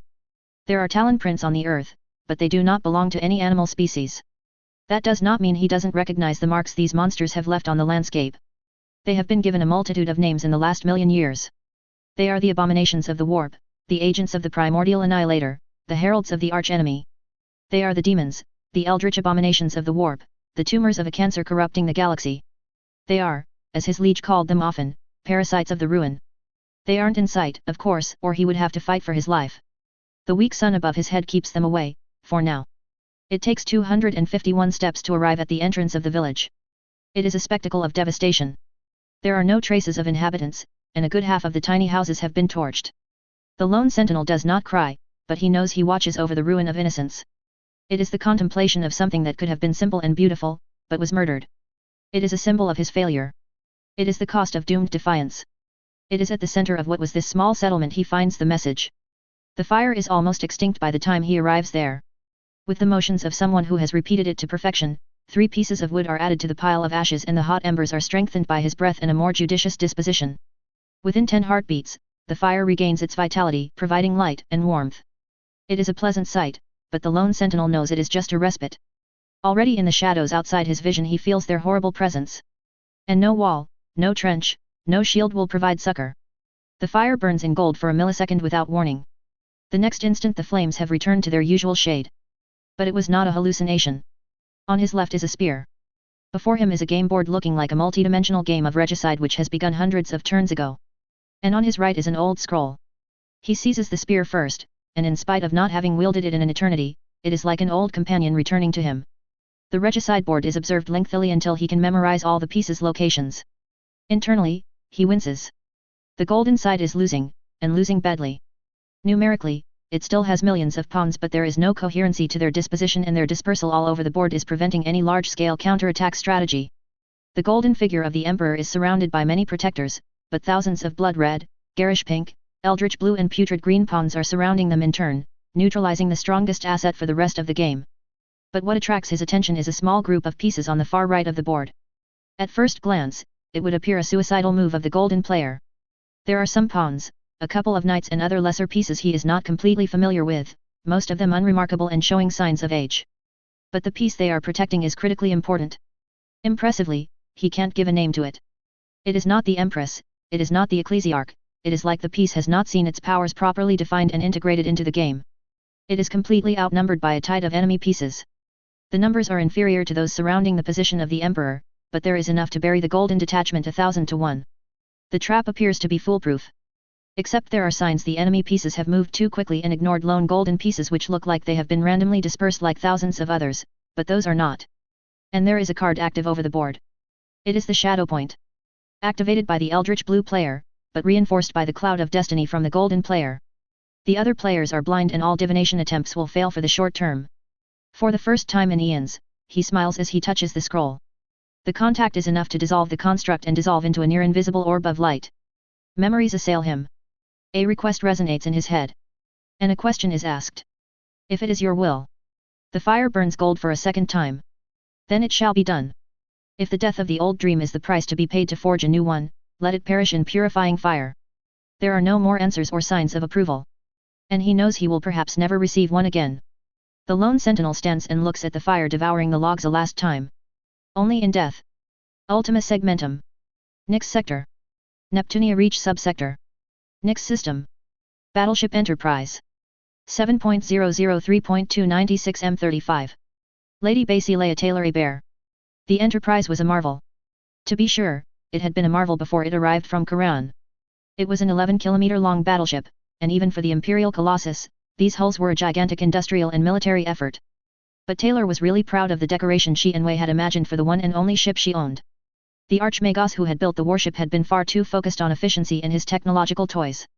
And even the tech priests had not been happy, there weren't enough Mechanic-U's cogs, skull emblems, and machine altars. Of course, it had been impossible to agree on a single theme for the paintings and the decorations. The Enterprise was long, large, and impossibly vast. Taylor was fairly certain she had visited every bridge and grand alley of the Enterprise in the last 3 years during her irregular inspections, but she had not seen everything. And besides, it was not like she had truly lived here, unlike the tens of thousands of workers, tech priests, SDF spacemen, logistic officers, and employees. The statement was perhaps a bit easy for her to make, but if on the outside the Enterprise was an instrument of war and conquest, inside it was a hub of activity and life. The great battleship had rarely left the Nix system in the last few years, but life continued in its engine sections, its hydroponic farms and on the upper bridges. Many compartments had adopted the steampunk theme, going so far as to bribe the red robes of the Mechanic-Us with clockwork altars to decorate the weapon batteries at their leisure. Some workers had preferred a more flowery environment, covering walls and ceilings with flowers, grass and landscape pics. Gamaliel and several brothers of the Red and Dawnbreaker Guard Space Marines had commissioned hundreds of artists to paint several galleries in the great arteries of the battleship. The redecoration effort had blown apart every yearly money allocation she had reserved for it, but since it came out of her pocket and not the planetary or sector budget, there had been no grumblings, and besides, it was not like she had the right to own more battleships. The Insect Mistress had decided a couple of years ago the Enterprise would be a unique artwork much like the Angel's Tier armor was. If it cost several millions to achieve that, so be it. It wasn't like she had a lot of things to spend her money upon now. The 2 angel statues were completed too late to be brought aboard, Lady Weaver, Archmagos Thayer Sagami told her as one of the smaller gates was devoid of decoration save a large dose of red and gold paint. There are also several artworks and gifts that couldn't be delivered on time. You know my opinion on the subject. The supplies, the ammunition, and everything a military force absolutely needed went first, the decorations and the cosmetic affairs went second. And when it comes down to it, nearly every decoration process has been done on time. I'm sure that the minor flaws will be rapidly completed by spacemen and workers on their free time. That's generous. Taylor shrugged. Perfection doesn't exist, either in military operations or decoration. The Nixian workers and everyone who worked on and inside the Enterprise did their best. I see no reason to complain. I think several vice admirals and admirals who taught classes at Karduniash would have been less tolerant than you, Wolfgang Bach said with a smirk. By their standards, the Enterprise would have been a disorderly mess and they would in all likelihood have asked to demote half of the crew. How so? The general of the Imperial Guard wondered with a hint of discontent. She had grown rather fond of her warship. There was no purple carpet waiting when your Thunderhawk landed, the first naval secretary answered seriously. Your soldiers weren't in their parade uniforms, there were no crystal glasses and refreshments to quench your thirst, and the officers should have offered you something extremely onerous and ridiculously rare to be in your good graces. The Lady of Nyx turned towards Thayer Sagami in the vain hope it was a joke, but the Karan-born Archmagos made no objection. Surely not all officers waste their time in long ceremonies and minor details. No, of course not. Admirals on the front lines who try to continue these bad habits are transformed into orbital debris pretty quickly. But Karduniash and everything built there tends to create a circle of eccentric personalities, shall we say. Taylor was glad she was a general of the Imperial Guard after hearing this type of information. The Imperial Navy sounded like it needed more reforms and changes than any organization save the Administratum, and the overwhelming majority of its greatest officers were nobility. Taylor banished this thought as they arrived on the main bridge of the Enterprise. 1,000 men and women, 10 Space Marines and over 200 tech priests saluted in the same second. At ease, everyone, and her subordinates relaxed in the brilliant atmosphere of the vast hall serving as the brain of the Enterprise. Unlike many brand new or old vessel classes of the Imperial Navy, the primary bridge was deep in the entrails of the hull, protected by dozens of layers of adamantium, ceramite, and plasteel plus a few other ultra-secret emergency systems. But if you arrived at this moment, it would have been hard to notice. The walls and ceiling had been transformed into an eternal canopy of stars via super-advanced hololithic projectors embedded in the very walls. It would not be activated during battles, it was too distracting, but for presentations and in times of peace it was just beautiful. Nyx was shining under the sun like an obsidian jewel, and hundreds of orbital structures were visible to the naked eye. And naturally there was the huge fleet surrounding the Enterprise. 2 great arcs Mechanikus, squadron after squadron of destroyers and frigates, macro transports, and forge ships, including the very first Arsenal-class Starforge galleon arsenal of the Omniscia built in the Ryza yards. Carriers and troop transports were in formation.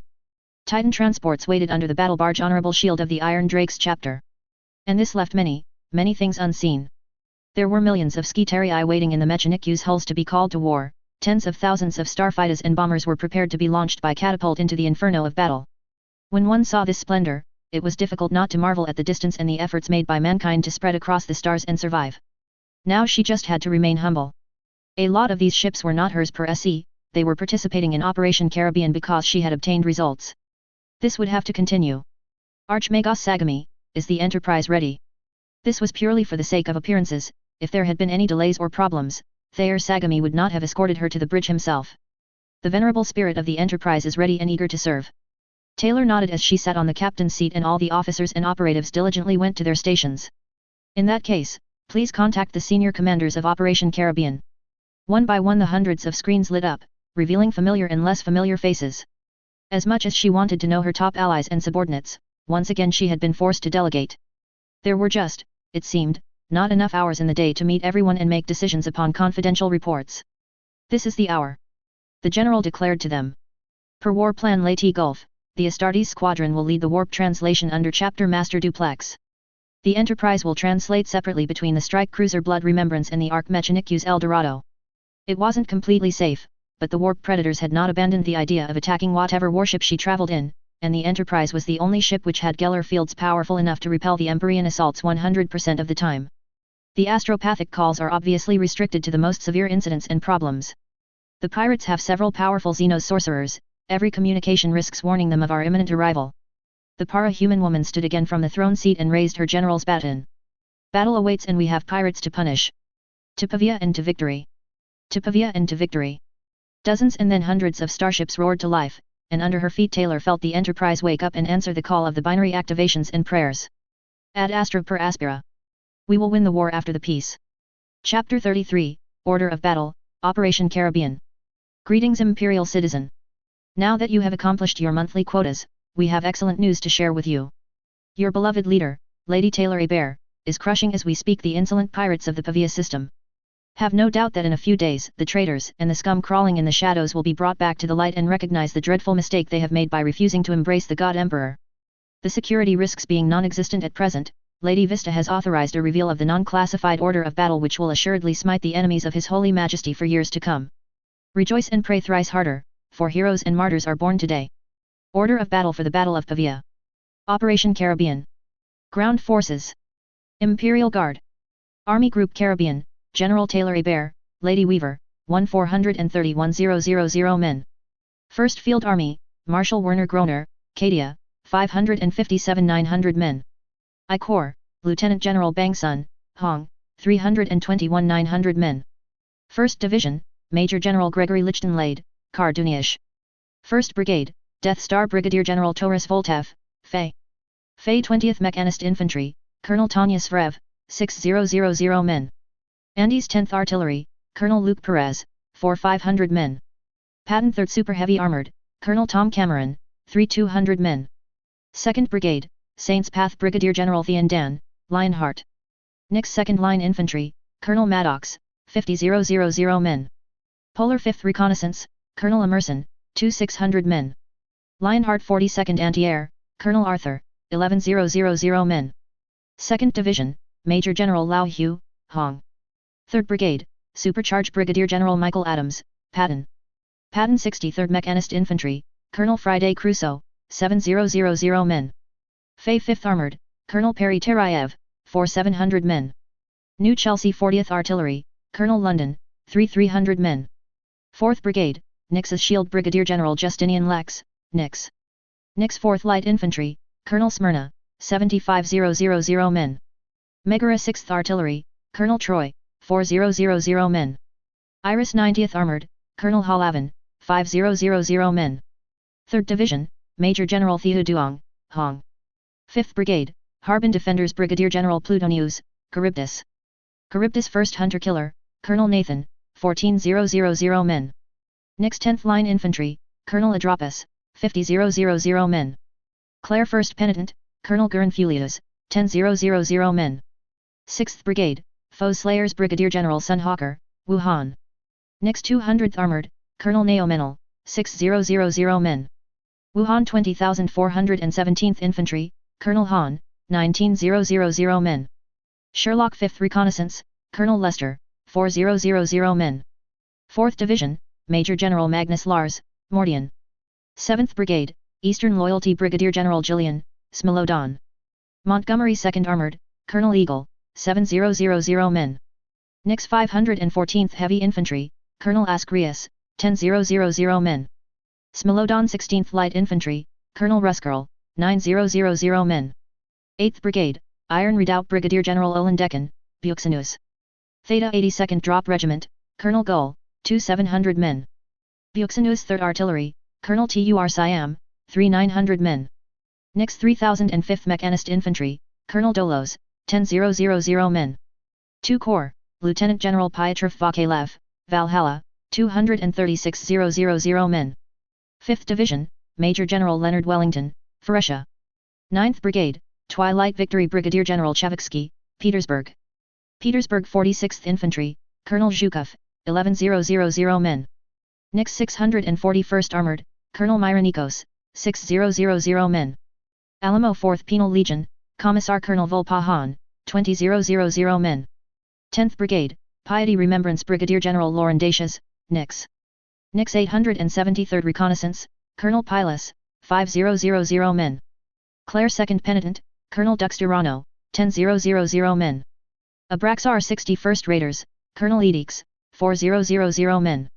6th Division, Major General Amanda Bolivar, Faebern. 11th Brigade, Athena's Wrath Brigadier General Marker, Candle. Atlas 15th Line Infantry, Colonel Ezekiel, 11,000 men. Nix 322nd Artillery, Colonel Reve Sikis, 6,000 men.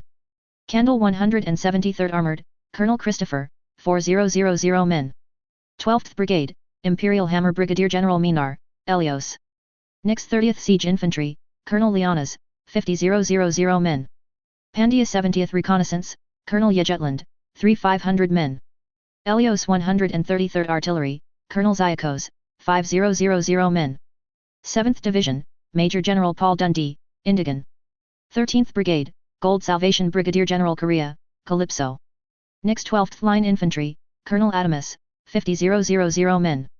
Calypso 4th Artillery, Colonel Eliantine, 6,000 men. Atlas 799th Hunter Killer, Colonel Mircos Absalom, 5,100 men. 14th Brigade, Red and Blue Brigadier General Druidic, Portsmouth. Portsmouth 222nd Line Infantry, Colonel Percival, 18,000 men. Aglia 5th Reconnaissance, Colonel Chirinal, 2,400 men. Wuhan 1900th Armored, Colonel Confucius, 5,000 men. 8th Division, Major General Rao Gurida, Ifrit. 15th Brigade, Steel Redemption Brigadier General Diego, Andes. Nix 31st Siege Infantry, Colonel Alaines, 50,000 men.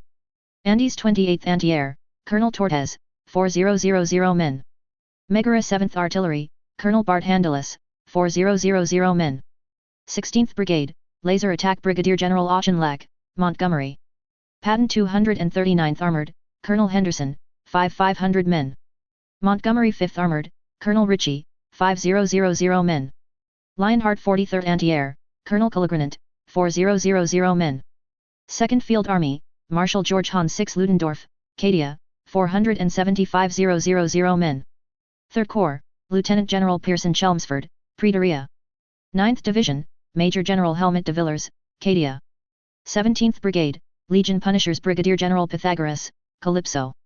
Fay 24th Mechanist Infantry, Colonel Udiskov, 5,000 men. Calypso 5th Artillery, Colonel Theseus, 4,000 men. Lumini 9th Armored, Colonel Garigliano, 3,700 men. 18th Brigade, Valor and Courage Brigadier General Moro, Toulon. Polar 11th Reconnaissance, Colonel Panouk, 2,100 men. Nix 34th Line Infantry, Colonel Boras, 50,000 men. Toulon 6th Drop Regiment, Colonel Messina, 5,800 men. 10th Division, Major General Bruce Cardwell, Pretoria. 19th Brigade, Mountain Ascension Brigadier General Rodrigo, Amazonia. Koloff 1st Mountain Rangers, Colonel Pyrof, 6,000 men. Amazonia 338th Jungle Fighters, Colonel Jose, 4,000 men. Old Chelsea 72nd Mountain Colons, Colonel Rose, 4,500 men. 20th Brigade, Dutiful Sons Brigadier General Golick, Iris. Iris 91st Armored, Colonel Jack Hoback, 5,000 men. Nix 35th Line Infantry, Colonel Galavias, 50,000 men. New Chelsea 44th Artillery, Colonel Jones, 4,300 men. 11th Division, Major General Maverick Adler, Cadia. 21st Brigade, Implacable Tide Brigadier General Stern, Candle. Wuhan 1202nd Infantry, Colonel Jin, 16,000 men. Candle 174th Armored, Colonel Roger, 4,000 men. Elios 137th Artillery, Colonel Louver, 5,000 men. 22nd Brigade, Red Guns Brigadier General Gloucester, Portsmouth. Portsmouth 223rd Line Infantry, Colonel Wood, 17,000 men. Lionheart 48th Anti-Air, Colonel Gawain, 12,400 men. Smilodon 17th Mechanist Infantry, Colonel Gary, 6,500 men. 12th Division, Major General Honorius 7 Weiss, Cadia. 23rd Brigade, Conquering Tanks Brigadier General Moore, Montgomery. Montgomery 6th Armored, Colonel Alexander, 10,000 men. Nix 1181st Artillery, Colonel Thomas, 6,000 men. Fay 25th Infantry, Colonel Kornilov, 10,000 men. 24th Brigade, Indefatigable Brigadier General Baku, T. Sakopek. Buxanu 7th Mechanist Infantry, Colonel Young, 4,500 men. Ogren Barricade 4th Heavy Specialists, Colonel Commissar Gerald, 2,000 Ogrens. T. Sakopek 1st Cavalry, Colonel Erden, 6,000 men. 4th Corps, Lieutenant General Hervey Cox, Elysia. 13th Division, Major General Peter Schilling, Elysia. 25th Brigade, Sky Lord Brigadier General Rufus, Theta. Theta 83rd Drop Regiment, Colonel Dillon, 2,800 men. Toulon 12th Drop Regiment, Colonel Lerdra, 5,000 men. Atlas 456th Anti-Air, Colonel Naplia, 7,000 men. 26th Brigade, Dark Ocean Brigadier General Oscar, Colorado. Nix 39th Line Infantry, Colonel Stark, 50,000 men. Bahamut 6th Heavy Armor, Colonel Genesis, 3,000 men. Colorado 14th Artillery, Colonel Dalton, 3,700 men. 14th Division, Major General Domenico Flabinico, Ventrilia. 27th Brigade, Sapphire Spear Brigadier General Timothy, Nix. Matopan 1st Light Infantry, Colonel Jensen, 5000 men. Nix 670th Armored, Colonel Marin, 6000 men. Andes 31st Artillery, Colonel Rojas, 4000 men. 28th Brigade, Ultima Banner Brigadier General Samuels, Lionheart. Iris 92th Armored, Colonel Golick, 5000 men. Lionheart 53rd Anti-Air, Colonel Kellington, 8000 men. Centaur 45th Mechanist Infantry, Colonel Metellus, 5000 men. 15th Division, Major General Maria Telemark, Omicron. 29th Brigade, Storms Veterans Brigadier General Well, Harbin. Harbin 58th Mechanist Infantry, Colonel Lewin, 4500 men. Andes 43rd Artillery, Colonel Santiago, 4000 men. Nix 1774th Siege Infantry, Colonel Portis, 50000 men. 30th Brigade, New Dawn Brigadier General Pan, Wuhan. Wuhan 7559th Infantry, Colonel Kong, 30000 men. Colorado 15th Anti-Air, Colonel Barrett, 6000 men. Kalskov 2nd Reconnaissance, Colonel Yulgarin, 3200 men. 16th Division, Major General Flynn Tiberian, Jurin. 31st Brigade, Military Explosives Brigadier General Joaquin, Luxovinus. Manchester 1st Engineering, Colonel Euler, 4000 men. Nix 671st Artillery, Colonel Prada, 6000 men. Luxovinus 5th Mechanist Infantry, Colonel Juan, 5500 men. 32nd Brigade, Gold Fist Brigadier General Huang, Harbin. Harbin 59th Armored, Colonel Yang, 7000 men. Fagus 22nd Grenadiers, Colonel Real, 2500 men. Defiant Heart 100th Anti-Air, Colonel Bill, 4000 men. 3rd Field Army, Marshal Lorelei Maltka, Mordian, 398 100 men. 5th Corps, Lieutenant General Marcus Hanover, Sonisthi. 17th Division, Major General Narleith Dionix, Granite. 33rd Brigade, Hive Guardians Brigadier General Malas, Nix. Nix 50th Line Infantry, Colonel Sidney, 50000 men. Lionheart 60th Anti-Air, Colonel Hector, 10000 men. Luxovinus 6th Artillery, Colonel Balheim, 5000 men. 34th Brigade, Determination Brigadier General Delgado, Andes. Andes 44th Anti-Air, Colonel Herrera, 5000 men. Toulon 13th Drop Regiment, Colonel LaSalle, 6000 men. Harbin 60th Armored, Colonel Ping, 7000 men. 18th Division, Major General Anita Duvall, Arminion. 35th Brigade, Light and Thunder Brigadier General Dovitter, Fay. Fay 26th Mechanist Infantry, Colonel Suvorov, 6000 men. New Chelsea 49th Artillery, Colonel Maxwell, 4500 men. Manchester 2nd Reconnaissance, Colonel Shannon, 3100 men. 36th Brigade, Shaker's Wrath Brigadier General Branford, Bahamut. Nix 677th Armored, Colonel Vitas, 6000 men. Wuhan 554th Infantry, Colonel Chu, 17000 men. Bahamut 7th Heavy Armor, Colonel Figaro, 4000 men. 19th Division, Major General Oliver Villeneuve, Arcadia. 37th Brigade, Breakthrough Brigadier General Neville, Scorpio. Centaur 46th Mechanist Infantry, Colonel Cohen, 5500 men. Upaluri 1st Penitent, Colonel Pius, 10000 men. Scorpio 11th Armored, Colonel Gass, 4000 men. 38th Brigade, Glaives of Nix Brigadier General Black, Nix. Nix 47th Siege Infantry, Colonel Merkez, 50000 men. Torch 1st Scout, Colonel Fox, 2500 men. Colorado 16th Anti-Air, Colonel Stevens, 6000 men. 20th Division, Major General Harold Chapman, Palladius. 39th Brigade, Liberation Ardor Brigadier General Forrest, Liverdance. Liverdance 35th Light Infantry, Colonel Griffith, 9000 men. Defiant Heart 101st Armored, Colonel Jonathan, 7500 men. Nix 874th Reconnaissance, Colonel Calergis, 5000 men. 40th Brigade, War Muster Brigadier General Valentine, Clare 47. New Chelsea 50th Artillery, Colonel Cyril, 5000 men. Clare 3rd Penitent, Colonel Boniface, 6000 men. Harbin 61st Anti-Air, Colonel Gang, 5000 men. 6th Corps, Lieutenant General Nejd Al-Bashabe, Talern. 21st Division, Major General Cassander Gorgias, Donia. 41st Brigade, Green Helmets Brigadier General Grimm, Pandia. Nix 678th Armored, Colonel Killian, 6000 men. Manchester 3rd Infantry, Colonel Nell, 8000 men. Pandia 71st Reconnaissance, Colonel Shako, 4000 men. 42nd Brigade, Golden Bayonets Brigadier General Fuchsi, Harbin. Harbin 62nd Mechanist Infantry, Colonel Tai, 6500 men. Defiant Heart 102nd Artillery, Colonel Glendon, 4000 men. Scorpio 12th Hunter Killer, Colonel Hitchcock, 5500 men. 22nd Division, Major General Kivlan Sumitro, Kroshin. 43rd Brigade, Star Walkers Brigadier General Steele, Portsmouth. Fay 27th Mechanist Infantry, Colonel Biorov, 6000 men. Portsmouth 224th Line Infantry, Colonel Crawford, 18000 men. Megara 8th Artillery, Colonel Corfu, 5000 men. 44th Brigade, Brockton Knights Brigadier General Wayne, Montgomery.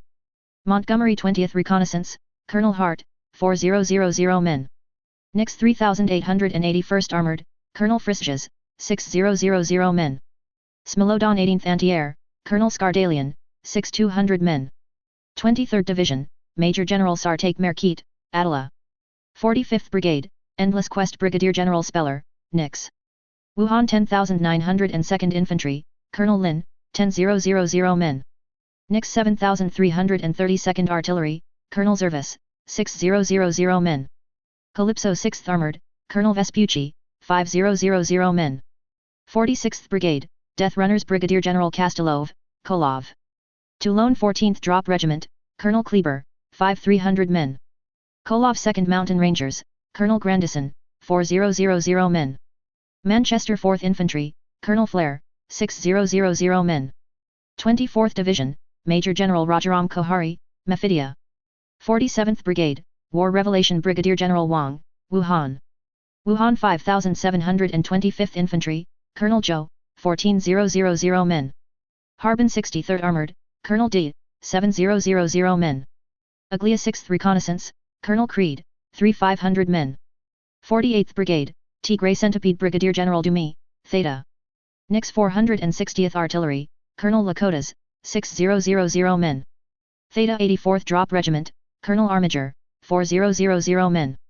Petersburg 47th Infantry, Colonel Kamiv, 9,500 men. Adeptus Astartes. Dawnbreaker Guard, 35 Space Marines.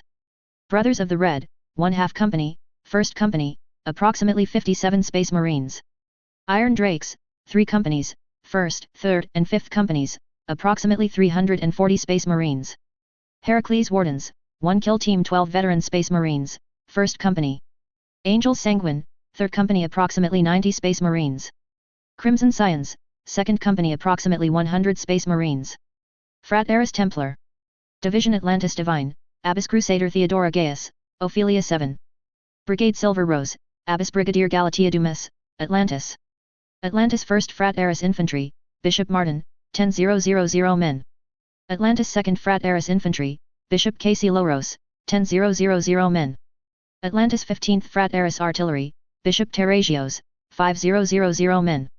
Brigade Blessed Sword, Bishop Brigadier Urban, Clare 47 and Nix Quintus.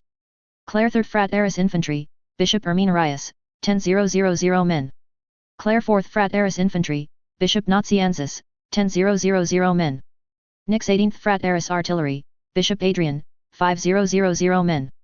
Adeptus Mechanicus. Skitarii Legions and Auxiliaries, Archmagos Prime Gast of Hediatrix in overall command, Skitarii, Electro-Priests, Robots, Cyber Cohorts, and War Machines. 1st Skitarii Legion, Mars Archmagos Dominus Zyarch 33IO. 1-200-000 Skitarii, supported by Machines and Mechanicus Arsenal. 2nd Skitarii Legion, Nix and Stygies 8 Archmagos Dismirius Lankovar. 1-200-000 Skitarii, supported by Machines and Mechanicus Arsenal. 3rd Skitarii Legion, Ryza Archmagos Dominus Mu Sever 400101. 1-200-000 Skitarii, supported by Machines and Mechanicus Arsenal. 4th Skitarii Legion, Vos Prime Praetorian Dominus Astral 11-0011 Zeta. 1-200-000 Skitarii, supported by Machines and Mechanicus Arsenal.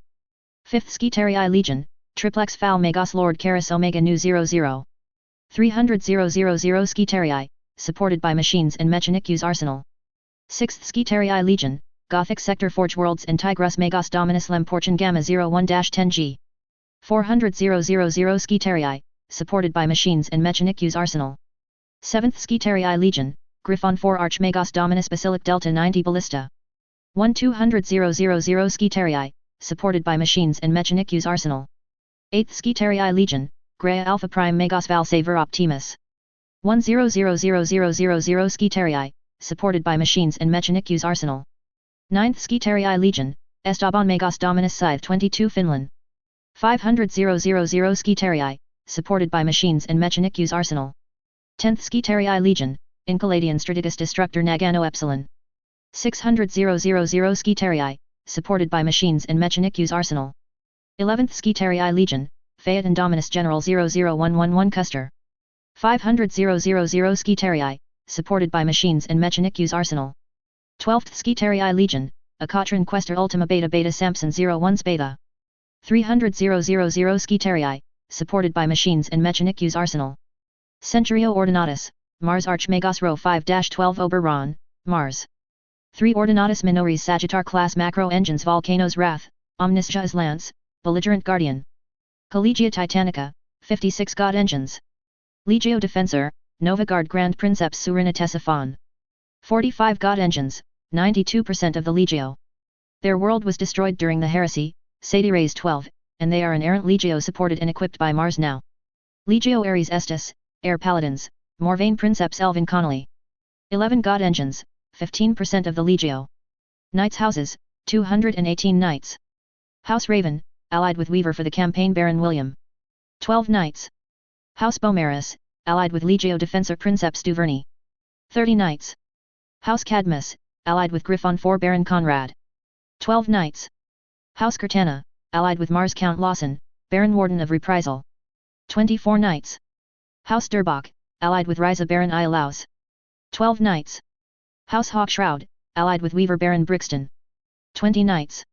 House Hermetica, allied with Mezzo Baron Allen. 12 Knights. House Krast, allied with Mars Baron Lagos. 12 Knights. House Sablis, allied with Stygia's 8 Baron Reynold. 12 Knights. House Tyrannes, allied with Mars High Count Hurst. 24 Knights. House Terran, allied with Triplex Fal Baron Melchior. 12 Knights. House Wintervale, allied with Weaver Duke O'Hara. 36 Knights. Inquisitorial Special Forces, classified. Fleet Assets. Mars 24th Fleet, Archmagos Prime Gastaf Hediatrix in command. Archmechanicus, 2. El Dorado, Archmagos Hediatrix flagship. Utopia Planitia, Archmagos Felicia 24 Toledo flagship, direct representative of the Fabricator General. Battleships, 7. Emperor-class Cerberus engine, transferred from 12th Fleet. Apocalypse-class Furnace of the Machine, transferred from 12th Fleet. Mysteries of the Omniscia-class Standard Template Construct, Nyx, Archmagos Lankovar flagship. Retribution-class Machine Stand, Phaeton. Emperor-class Titanium's Core, Grea. Peregrine-class Fleet Carrier The Great Quest, Ryza. Oberon-class Venerable, Griffon 4. Ordinatus Barge, 1. Cogs Punishment-class Machine Spirit of Judgment, transferred from Mars 2nd Fleet. War Ark, 1. J597 Alpha Class The Equation of Triumph, Nyx. Battlecruiser, 1. Motive Force Class Kant Requiem, Triplex Fal. Starforge Galleon, 1. Arsenal Class Arsenal of the Omniscia, Ryza, first of its class. Bombardment Cruiser, 1. Abolition Class Priceless Knowledge, transferred from Mars 5th Fleet. Heavy Cruisers, 2. Heavy Cruiser Hecata Class Tethys Wrath, transferred from Mars 10th Fleet. Heavy Cruiser Hecata Class Gears of Creation, transferred from Mars 10th Fleet. Cruisers and Carriers, 17. Lunar Class Cruiser Red Fiefdom, transferred from Mars 2nd Fleet. Lunar Class Cruiser Golden Knight, transferred from Mars 2nd Fleet. Lunar Class Defender of Technology, transferred from Mars 3rd Fleet. Discovery Class 4-Dimensional Matrix, transferred from Mars 4th Fleet. Discovery Class Euclidean Algorithm, transferred from Mars 4th Fleet. Pandora Class Carrier Strike Theorem, transferred from Mars 5th Fleet. Hyperion Class Carrier Winged Aegis, transferred from Mars 5th Fleet. Gothic Class Astrolabe of the Forge, transferred from Mars 6th Fleet. Dominator Class Machine Spirit's Sword, transferred from Mars 7th Fleet. Inferno-class Vindication of Production, transferred from Mars 12th Fleet. Discovery-class Discovery of Nix, Nix. Discovery-class Discovery of Brockton, Nix. Discovery-class Discovery of the Ancients, Nix. Discovery-class Fringes Exploration, Estaban. Defiance-class Xenos Eradication, Acatron. Defiance-class Logic of the Data, Metallica. Lunar-class Technical Knowledge, Mezzo. Escorts and Transports. Light Cruisers, 12. Heavy Frigates, 3. Frigates, 50. Destroyers, 64. Titan Transports, 12. Macro Transports, 37. Fort Ships, 12. Fuel Transports, 12. Hospital Ships, 6. Non-specialized Transports, 34. Titan Fleet Defensor, Independent Legio Fleet. 1 Omniscia's Shield-class Titan Barge The Last Command. 1 Turbolaser-class Grand Cruiser Vindication of Inferno. 3 Lunar-class Cruisers Bridge of Stars, Volcano Rage, Counter Retribution. 11 Cobra-class Destroyers. 4 Titan Transports. 5 Non-specialized Transports. 17,634th Ultima Battle Group of the Imperial Navy, Vice Admiral Max von Schaefer. 1 Avenger-class Grand Cruiser Indomitable Resolution. 3 Lunar-class Cruisers, Fury of Jupiter, Sword of the South, and Adamantium Prow. 2 Dauntless-class Light Cruisers. 3 Loyal-class Corvette. 35 Hoplite-class Destroyers. 45 Transports and Supply Ships. Imperial Navy and Adeptus Mechanicus Starfighter Wings, Rear Admiral von Wallenstein 6,590 Starfighters. 1000 Cardoonish Pattern Fury Interceptors. 2 400 Mars Pattern Fury Interceptors. 100 Cardoonish Pattern Faustus Interceptors. 500 Triplex Foul Pattern Faustus Interceptors. 40 Cardoonish Pattern Shark Assault Boats. 200 Mars Pattern Shark Assault Boats. 700 Cardoonish Pattern Starhawk Bombers. 1650 Mars Pattern Starhawk Bombers. Aeronautica Imperialis, Rear Admiral von Miller 6980 planes. Fighter Wings, 19500 fighters. 3000 Cardoonish Pattern Thunderbolt. 4500 Griffon Pattern Thunderbolt. 12000 Mars Pattern Thunderbolt. Bomber Wings, 4756 bombers. 1400 Cardoonish Pattern Marauder Bomber. 2400 Mars Pattern Marauder Bomber. 500 Cardoonish Pattern Marauder Destroyer. 26 Cypermundi Pattern Marauder Colossus. 70 Cypermundi Pattern Marauder Vigilant. 360 Mezzo Pattern Marauder Vigilant. Tactical Wings, 2100 Gunships. 12000 Mars Pattern Valkyrie. 1200 Voss Pattern Valkyrie. 1200 Lucius Pattern Valkyrie. 5700 Mars Pattern Vulture. Adeptus Astartes. Battle Barge Honorable Shield, Iron Drakes. Strike Cruisers Mighty Reason, Relentless War, Iron Drakes. Strike Cruiser Blood Remembrance, Brothers of the Red. Strike Cruiser Grail of Angels, Angels Sanguine. Strike Cruiser Warrior of Chivalry, Crimson Scions. 332nd Frateris Battle Group of the Ecclesiarchy, Atlantis and Nyx Dioceses. 1 Deacon-class Battlecruiser Holy Warrior. 2 Frateries-class Cruisers, Divine Constitution and Hurricane of Faith. 3 Shrine-class Light Cruisers, Dutiful Sentry, Merciful Champion, and New Shrine. 20 Missionary-class Destroyers. Dragon Armors, Mechanicus Independent Formation, Dragon Wing. 200 Nyx-class Dragon Armors. 12 Ankalagan-class Void Supremacy Dragon Armors. Lady Taylor Bear. 1 Enterprise-class Battleship, Enterprise. Inquisition, Classified. Chapter 34, Shadow Point 7-1 Black Flags in Flames. Shadow Point 7.1. Black Flags in Flames. You have lost, Anathema. Look at your empire. Where is the imperial truth you love to threaten us with? Where is the golden age you promised to the ignorant worms you called equals? Where are the peace and the unmatched galactic domination? You have lost. We made sure of it. I will admit you made it a challenge, but your projects failed all the same. Your sons were removed from the board or turned to our side. Your most trusted advisor agonized on your seat prison to give you a chance against the sacrificed king. Your great project perished in a storm nothing could withstand. And in the end, your wounds make sure you are unable to rule the failed realm you call the Imperium. You have lost and we have won.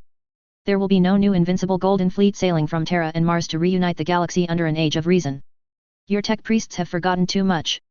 Your administrators have stopped believing they can turn the tide. The trillions of humans crawling in the hives don't believe in logic, progress, or any absurdities anymore. They believe you are a god. How does it feel, to know your defeat is complete? To realize the very thing you tried to prevent at the beginning is now a foundation of your long reign? That you torched millions of churches and religious edifices, caused untold suffering, all for nothing? You have lost, and you will continue to lose. I am the architect of fate, and I have seen through your feeble distractions. You think you can save Weaver and the fleet of your followers sailing to Pavia? It is far, far too late for that.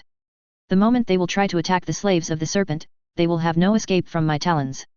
Even your pathetic attempts at clouding my sight can't change the inevitable. I am amused by your decision to sacrifice some Eldar in your plans for the greater good of humanity, but I am not she who thirsts. You will not be able to incite strife between our hosts for long. But since you want to play, O anathema of the humans, we will play the game once more. It is not like I take considerable risks.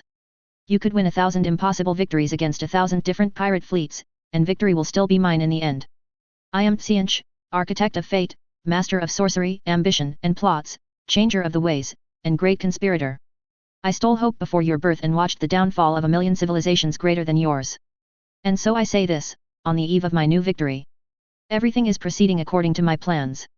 In hindsight, cousins, we should have been more careful. Yes, I know it is easier to say than to accomplish in reality. We were not expecting Operation Caribbean to attract fame and Imperium-wide recognition. We had not expected nearly every event which happened past the initial phases of War Plan Leyte Gulf. But seriously, the amount of nonsense both Astartes and non-Astartes are piling on in praise of Our Lady and all our forces for is becoming utterly ridiculous. I see nothing wrong with a well-earned laurel or two, or a speech in public to congratulate us for a task well done, but the victory hysteria is becoming religious madness. And yes, I find this colossal influx of pilgrims as unbearable as Gamaliel does. To try to mitigate the further spread of the ocean of idiocy, I have listed some of the most common myths and untruths I've heard in the last days, now that we approach the 5-year anniversary of Operation Caribbean's end.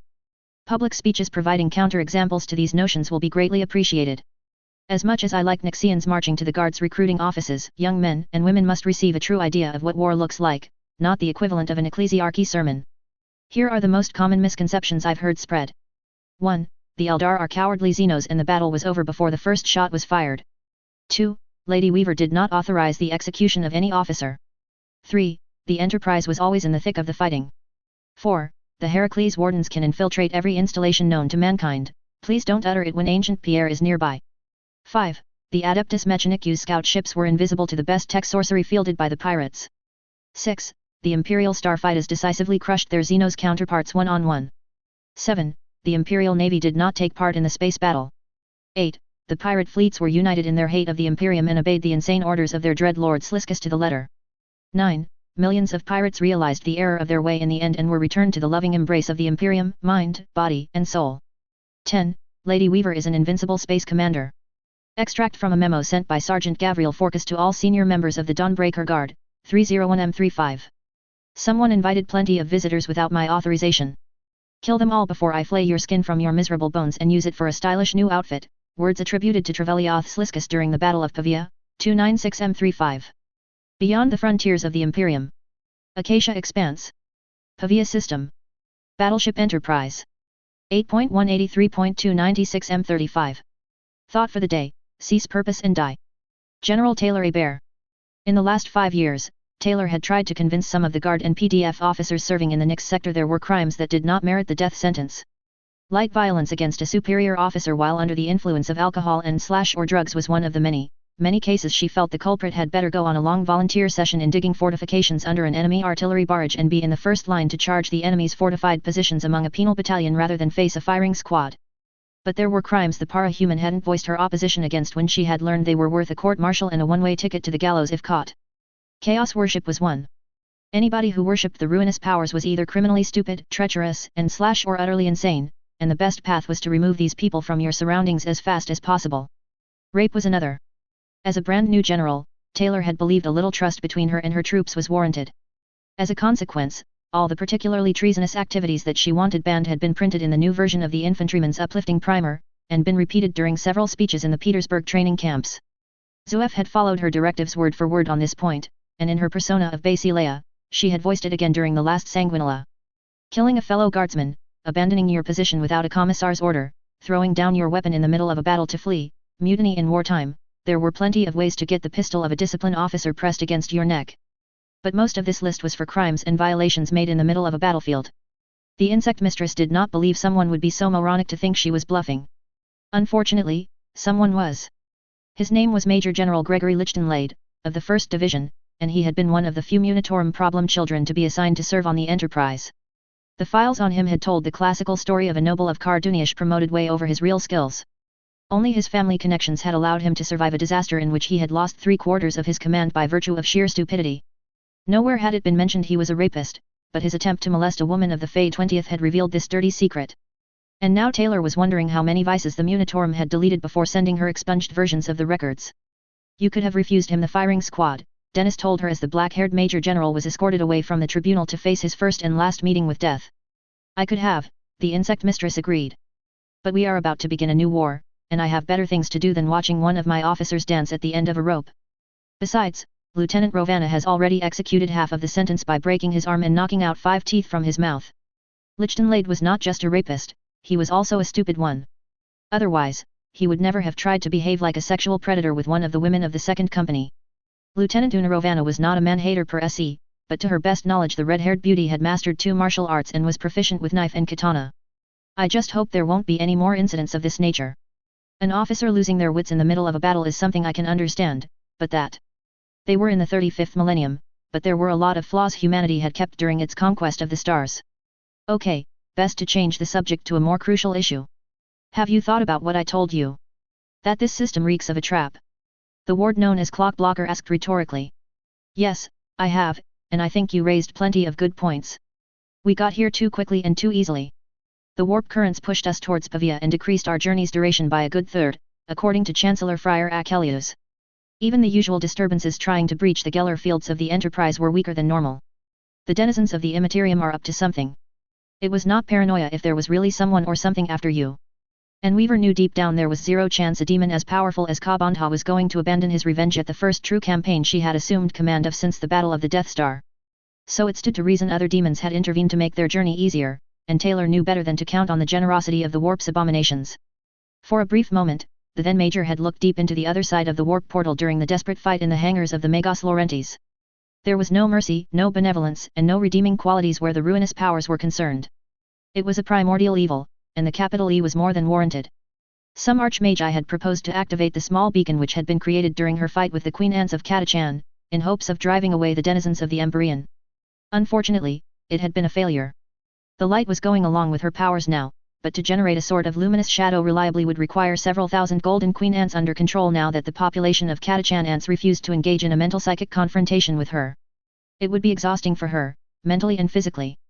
It would be logistically difficult, because the Queen Ants were big and had to be located somewhere, and there were many other things that had to be brought on her battleship. And it would completely ruin the element of surprise if she really needed to use it offensively or defensively. No, the golden Queen Ants she had brought with her would be kept in reserve for now. It was one of the many trump cards Army Group Caribbean had to ensure the success of this operation.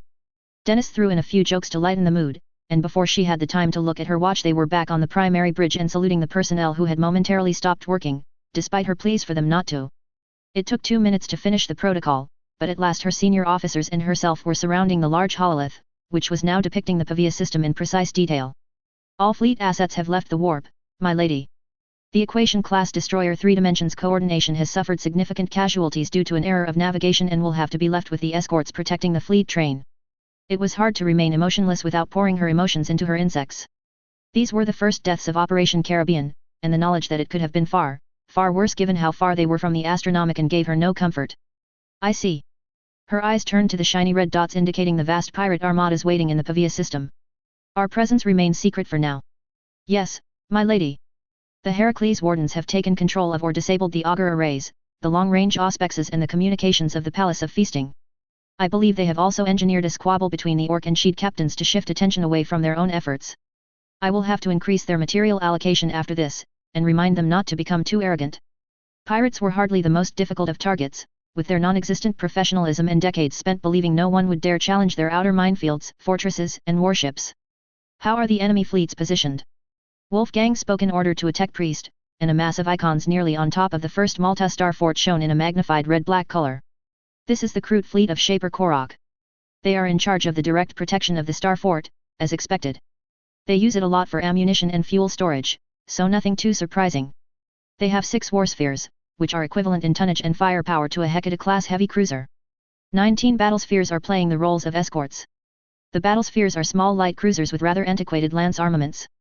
They have been reinforced. All the pirate fleets have been reinforced, a Magos whose name she didn't remember pointed out. Our pre-battle data analyses will take too long to answer if these are squadrons they have recruited in the last decade and we weren't aware of, or allies they have recruited for their murder sprees. It was not the priority anyway, and in case of victory, Taylor supposed they would take enough data to answer all the questions the Logus Magi had. But still, this was an extremely large gathering of pirates. Granted they were divided into 13 fleets and, if they didn't have a warlord-level criminal at the top to rule, they would likely be busy fighting each other, but the Hololith threat assessments pointed out, for example, 16 battlecruisers of different species mustered in the outer and inner belt. But we can still execute War Plan Leyte Gulf with reasonable chances of success. I believe so, my lady. Wolfgang replied serenely. The Kroot warship's representation ceased to shine and 2 other fleets waiting at the end of the outer corridor were highlighted. These are the Orc and Sheet fleets, and all the information we have gathered on them confirm Kitty's Black Daka and Brackorth are the most aggressive pirate commanders. The moment they see the Palace of Feasting under attack, they are going to rush into the corridor. I don't think there will be much thinking involved. For the Orcs, Taylor completely agreed. The promise of a good battle with Astartes was going to be more motivation than the average greenskin needed. They may even thank her for the huge bloodbath waiting for them. The Sheet were a more uncertain proposition, but the Imperial records were clear on the fact the Sheet species as a whole loathed humanity. These are the fleets which are able to respond in less than 1 hour, Archmagos Thayer Sagami declared. The closest fleets after these 3 are the humans of the traitor Kalmar on Quadrant A8, the Sunblitz Brotherhood in Quadrant C11, the Bloodweaver fleet in Quadrant C13, and the Jaeger squadrons in D12. You believe we can close the trap around them too? Weaver asked Wolfgang. The 4 fleets combined were a massive amount of firepower, but it was likely they were going to see the Kroot and their allies torn apart before entering the extreme range of their weapons. Yes, my lady. If this were a purely human affair, the odds would be problematic, but 2 of the pirate commanders here are Eldar. Their contempt for us is absolute and their long series of victories against the Imperium should have inflated their titanic arrogance. The irony of the Long Ears being their best allies in the fight to come amused her, and judging by the number of smiles around the Hololith, she wasn't the only one. Will you be able to catch the other fleets before they're able to retreat? I'm confident we will able to destroy Tanaka and his poker fleet, her naval expert replied carefully. Lake Hadiath and his Lugganath pirates are going to be more problematic. But whatever happens, the 4 other fleets are too far away to be hurt by our traps and torpedoes. Yes, this would be the toughest part of the fight. Per the suggestions the Heracles Wardens had given to several captured Rashan, the furry white-black Xenos had concentrated their forces a few dozen kilometers away from the Malta-Star Fort Pillow of Jasmine. If the Rashans surrendered, the plan would be far easier to implement. But if they decided to give her forces a fight, the surprise would be lost. To increase the tactical problems, the Siren had established her headquarters some 1500 kilometers away from the inner belt in this sector of space. And of course, that left the space assets of Hoth and Sliskus, which were still waiting around the ex-Space Hulk Empire of Sin. But it was the way the pirates were irregularly dispersed towards the outer exit of the system which worried her. Since the stations and the defenses were not significantly powerful there, the only reason for them to be in this sort of general fleet's configuration was. Wolfgang, are the pirates preparing to leave? Her blonde-haired subordinate gave her one of his roguish smiles. Yes, that is one of the possible explanations we have thought about. It is logical, when one thinks about it. Sliskus is likely behind this muster, and I don't think he intends to launch a civil war between the different pirate factions of this system. I personally think he must have a spatial webway gate not far from Pavia. The Eldar warships can't travel through the warp, and their signatures are impossible to track when you haven't a clue what to search for. Magos Wizimer wouldn't have been able to find it. Thank the Emperor we have arrived in time to crush them, the representative of the Angel Sanguine spoke. If these pirate fleet attacks an Imperial system with the element of surprise, it is going to be a disaster. There are segmentum fortresses which can hold against such an assault, but they are few and far between. Thank the Emperor, no, not the Emperor. Suddenly, Taylor understood why the warp had been so easy to navigate. If the 24th Mechanicu's fleet, the Enterprise, and all their capital ships arrived too late, they would indeed crush the defenses of Pavia, because there would be no pirate fleets to destroy here. They would indeed be able to meet Trazyn and the Necrons without military issues, but it would not be a battle, more like a one-sided skirmish. Yes, someone wanted to engineer a slaughter here. It was unlikely it was the Eldar Supreme Commander. Trevelioth Sliskus had done some awful things, but baiting her with more half of his fleet would be one hell of a cold-hearted move, even for the pirate called the Serpent. No, based on the reports, the Eldar was the flamboyant type. He wanted spectators for his exploits, and if his subordinates were murdered, it would not exactly be good for his prestige. But if Sliskus wasn't the mastermind? My lady? You are searching for something. It couldn't be the fleet commanders of the Outer Belt. There was too much risk of being slaughtered in the first minutes of battle. And that left. Hoth. It's Hoth who is waiting for us. The general muttered. Wolfgang watched her with a dubious expression. With all due respect, if that treacherous ex-cardinal knew we were coming, he would have alerted the other pirate fleets and especially Trevelioth Sliskus. I don't think the other pirate commanders are going to thank him if they manage to win by losing 2/3 of their warships and crews. You're assuming Hoth cares about the other pirates or anybody except himself. Yes, she could see it now. Several missionary-class destroyers and preacher-class frigates were just behind Bloodweaver's attack flotillas, haphazardly dispersed. His biggest ships are safe and sound close to the Empire of Sin, but the light units are ready to play their role. He must have packed them with tens of thousands of cultists. There has never been any evidence the traitor worships. The representative of the Frateris Templar protested, but didn't finish the sentence as his face became livid. Whether he's an arch-heretic or not, it's going to be problematic hitting those ships at such distance, Wolfgang said. Maybe not, Dennis countered. They have stayed in really predictable trajectories and repeated the same weird moves for the last 100 hours. If we send a few hundred torpedoes in ballistic mode and they are overconfident, we may be able to erase them from the battle before they understand they're under attack. The Inquisition will move against Hoth and all the heretical plans which will be discovered in the next hours, Contessa announced coldly, so icily, in fact, Weaver almost pitted the Xenos and humans who were going to face her and the other Inquisitors.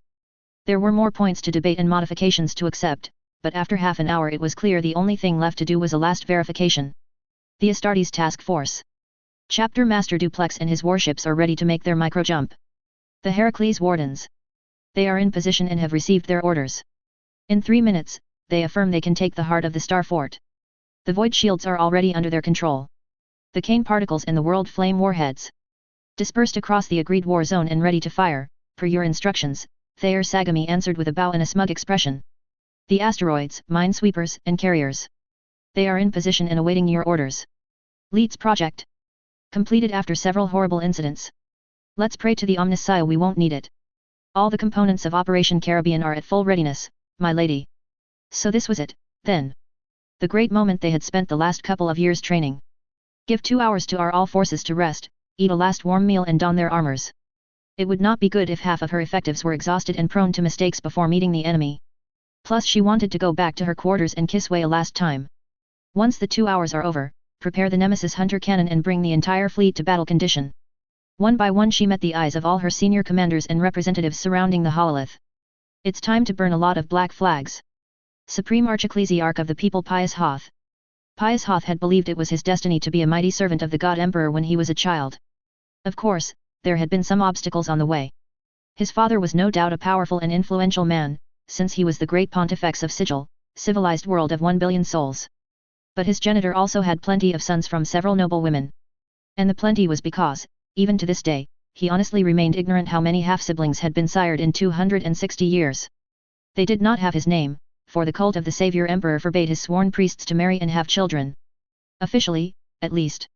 Unofficially, there was one opportunity to seize. The great Pontifex sent a worthy bishop to the holy world of Ophelia 7 every 50 years. When he was 28, Pius Hoth was this worthy chosen. I had to kill my eldest brother and 29 half-brothers and sisters, but it was worth it. The 9 slaves cleaning the floor of his bridge with blue oils did not show any sign they had heard him. They wouldn't, since he had cut off their ears and sealed the orifices with iron wax.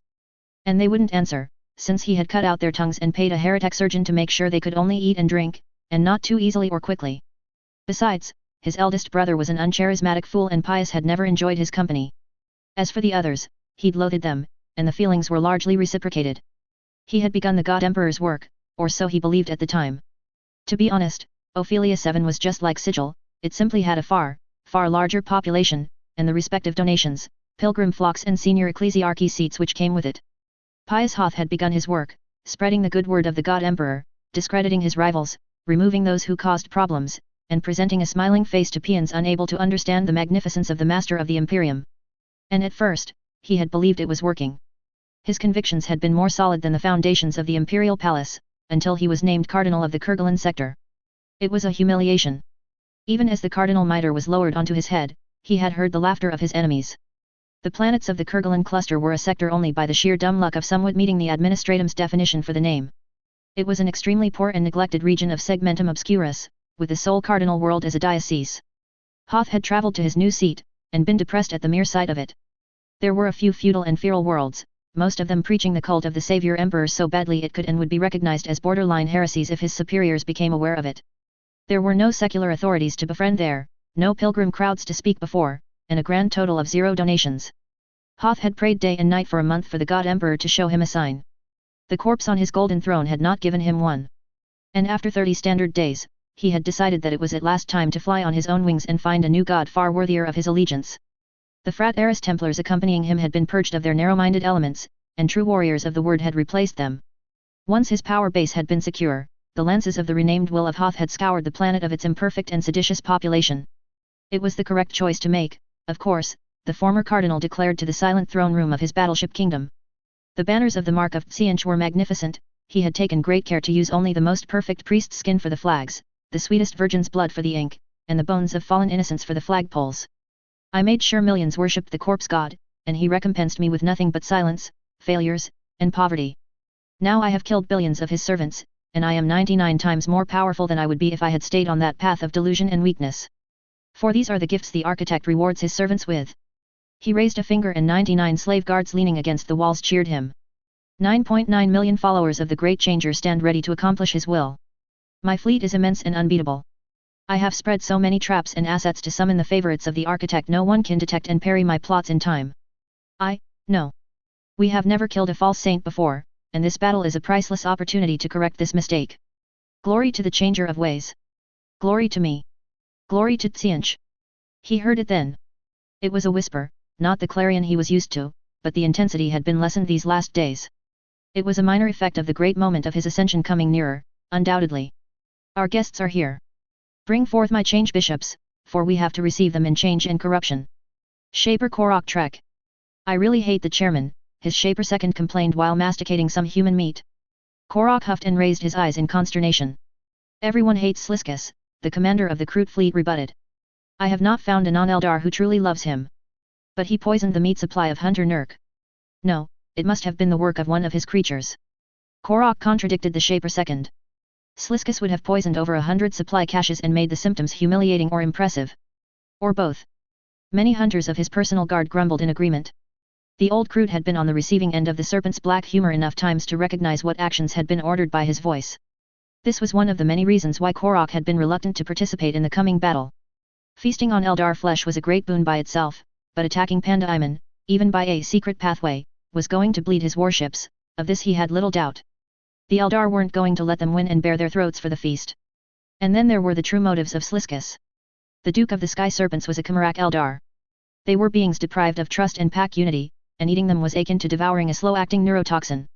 At first it felt good, but you soon realized the darkness and the soul-tainting of the Eldar killers was adding the worst traits of the long ears to your senses. Korok contemplated for several seconds the green meat in front of him before taking it and swallowing it. The Shaper had the urge to vomit. Eating the flesh of greenskins always gave him this feeling, but alas, given how many hunter-cotters he had gathered here, the best meat reserves had already been consumed. This left only one source of available food, and the recent squabble between Sheet and Orc captains had been too good an opportunity to not resupply. Hunter Loxruck stormed in without being invited. Shaper. There is something strange happening with the green brutes. Korok Trek's hand gripped the handle of his hunter rifle. The only things you could expect from orcs were battle and a lot of casualties. And it was getting worse as the departure date was in 2 local cycles. Have they tried to storm the Palace of Feasting again to stop being bored? They had done it 6 times already, so it wouldn't be a novelty. No. They are shouting. They are shouting something on their communications to all fleets. And they are preparing for battle. Yes, that was extremely concerning. What kind of idea had arrived in Black Daka's head again? What sort of nonsense are they shouting? Something like "De swarm bringa is air. Dis is de battle or lives," and they are adding a lot of wag and other screams. Korok didn't understand more than the basics of this horrid language, but he could understand the gist of it. Something had agitated the greenskins. Tell our great hunters to turn their guns against Black Daka's fleet. He's violating the rules, and I think we have to remind him. The explosion shook the Gwathau like the end of the world. Furniture, meat, and hunters were thrown against the walls and the couches they had pried from the humans' dead hands. For the first time in dozens of local cycles, Korok felt pain and saw a small wound on his arm. This made him angry. He was back on his feet nearly instantly and looked through the large glass bay his fleet. It was a feasting catastrophe. The Kroot warships had been distributed to repel lone board orcs and Sheeds, not a true attack.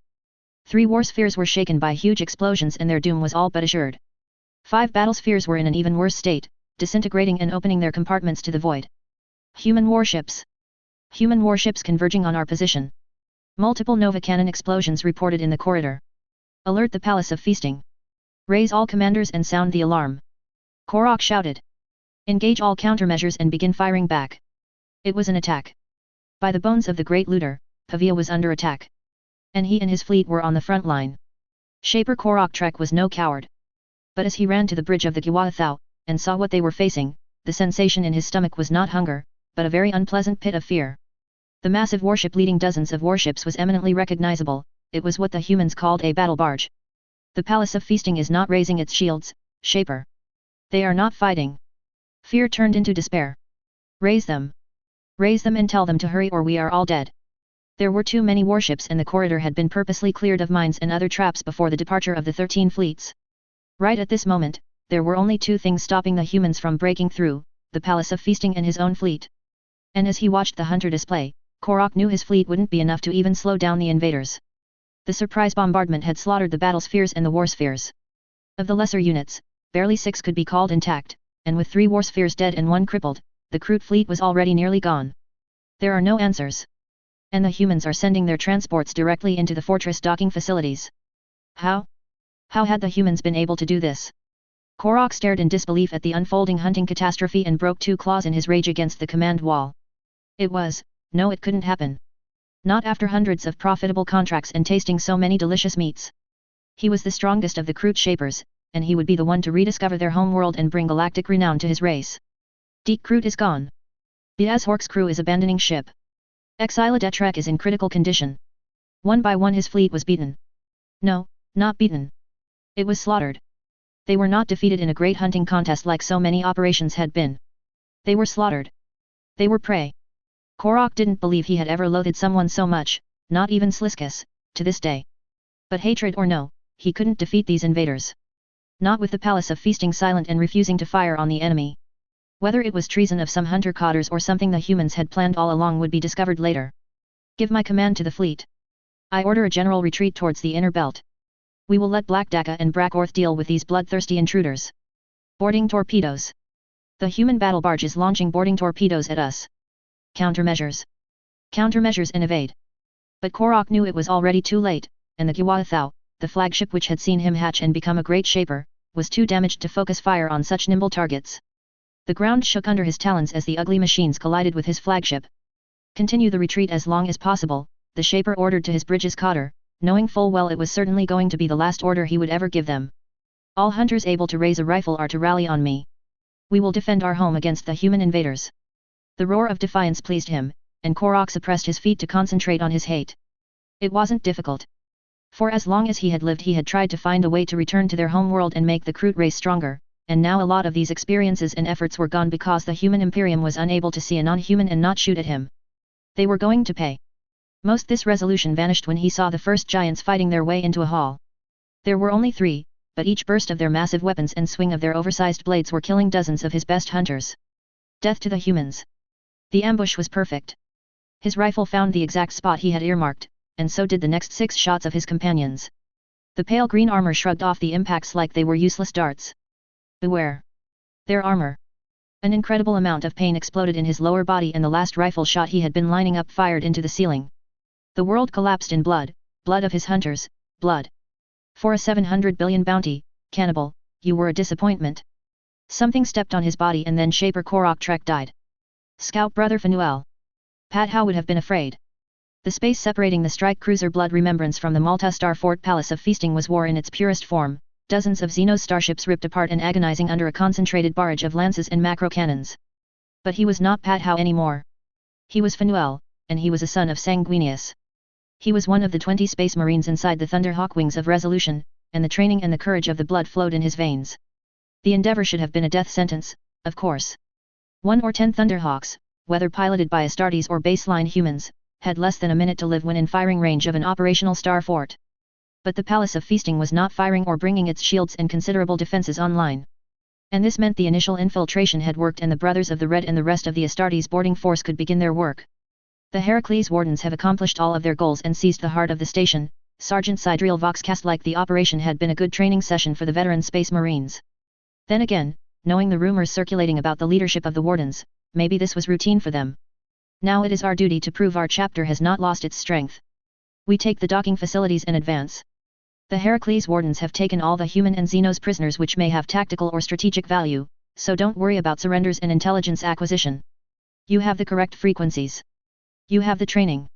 For Sanguinius and the Emperor. For Sanguinius and the Emperor. The 19 Nixian-born Space Marine scouts answered in a loud howl. 3 seconds later the hatch of the Thunderhawk opened 2 meters above docking facility Gamma 2, and they jumped behind the sergeant. 5 Kroot gaped at him like they had never seen an enemy before, and they all died before his feet touched the ground. Eldar. Neutralize them before they use their sorcery. 4 bolter rounds decisively ended the threat before it had the time to do more than make a few blue sparkles with their hands. I'm going after the Sheed group, Phanuel told Alalith. Cover me. The young scout had at first believed the ugliness of the Sheed had been exaggerated. After all, the entire galaxy knew the greenskins were the ugliest beasts the Imperium was fighting, right? But no, the average Sheed was just that awful to look at. The tail looked like it had been specifically created to inspire fear and impale people on its spikes and massive stinger. The maw and the reptilian head were built to devour everything on its path, and its eyes shone with cruelty and malice. As if it weren't enough, the central section of the carapace was slightly opened, revealing 2 proto-appendages the Sheed used as a substitute for hands. They were not strong enough to withstand the crack grenade he threw into the middle of their group, though. Brothers. We advance. Glory to the Emperor. Death to his foes. It was a one-sided slaughter. As much as Phanuel wanted to pretend the Xenos were coordinated and strong, it wasn't the case. They were coming at them piecemeal, with nothing but light guns and the odd anti-tank weapon. They had no leaders, and the few figures of authority shouting louder than the Xenos or human grunts were quickly silenced with a bolter round in the head. Phanuel, Ilalith, take the Avenue Delta 5 and join our brothers of the Angel Sanguine in removing the pirate infestation.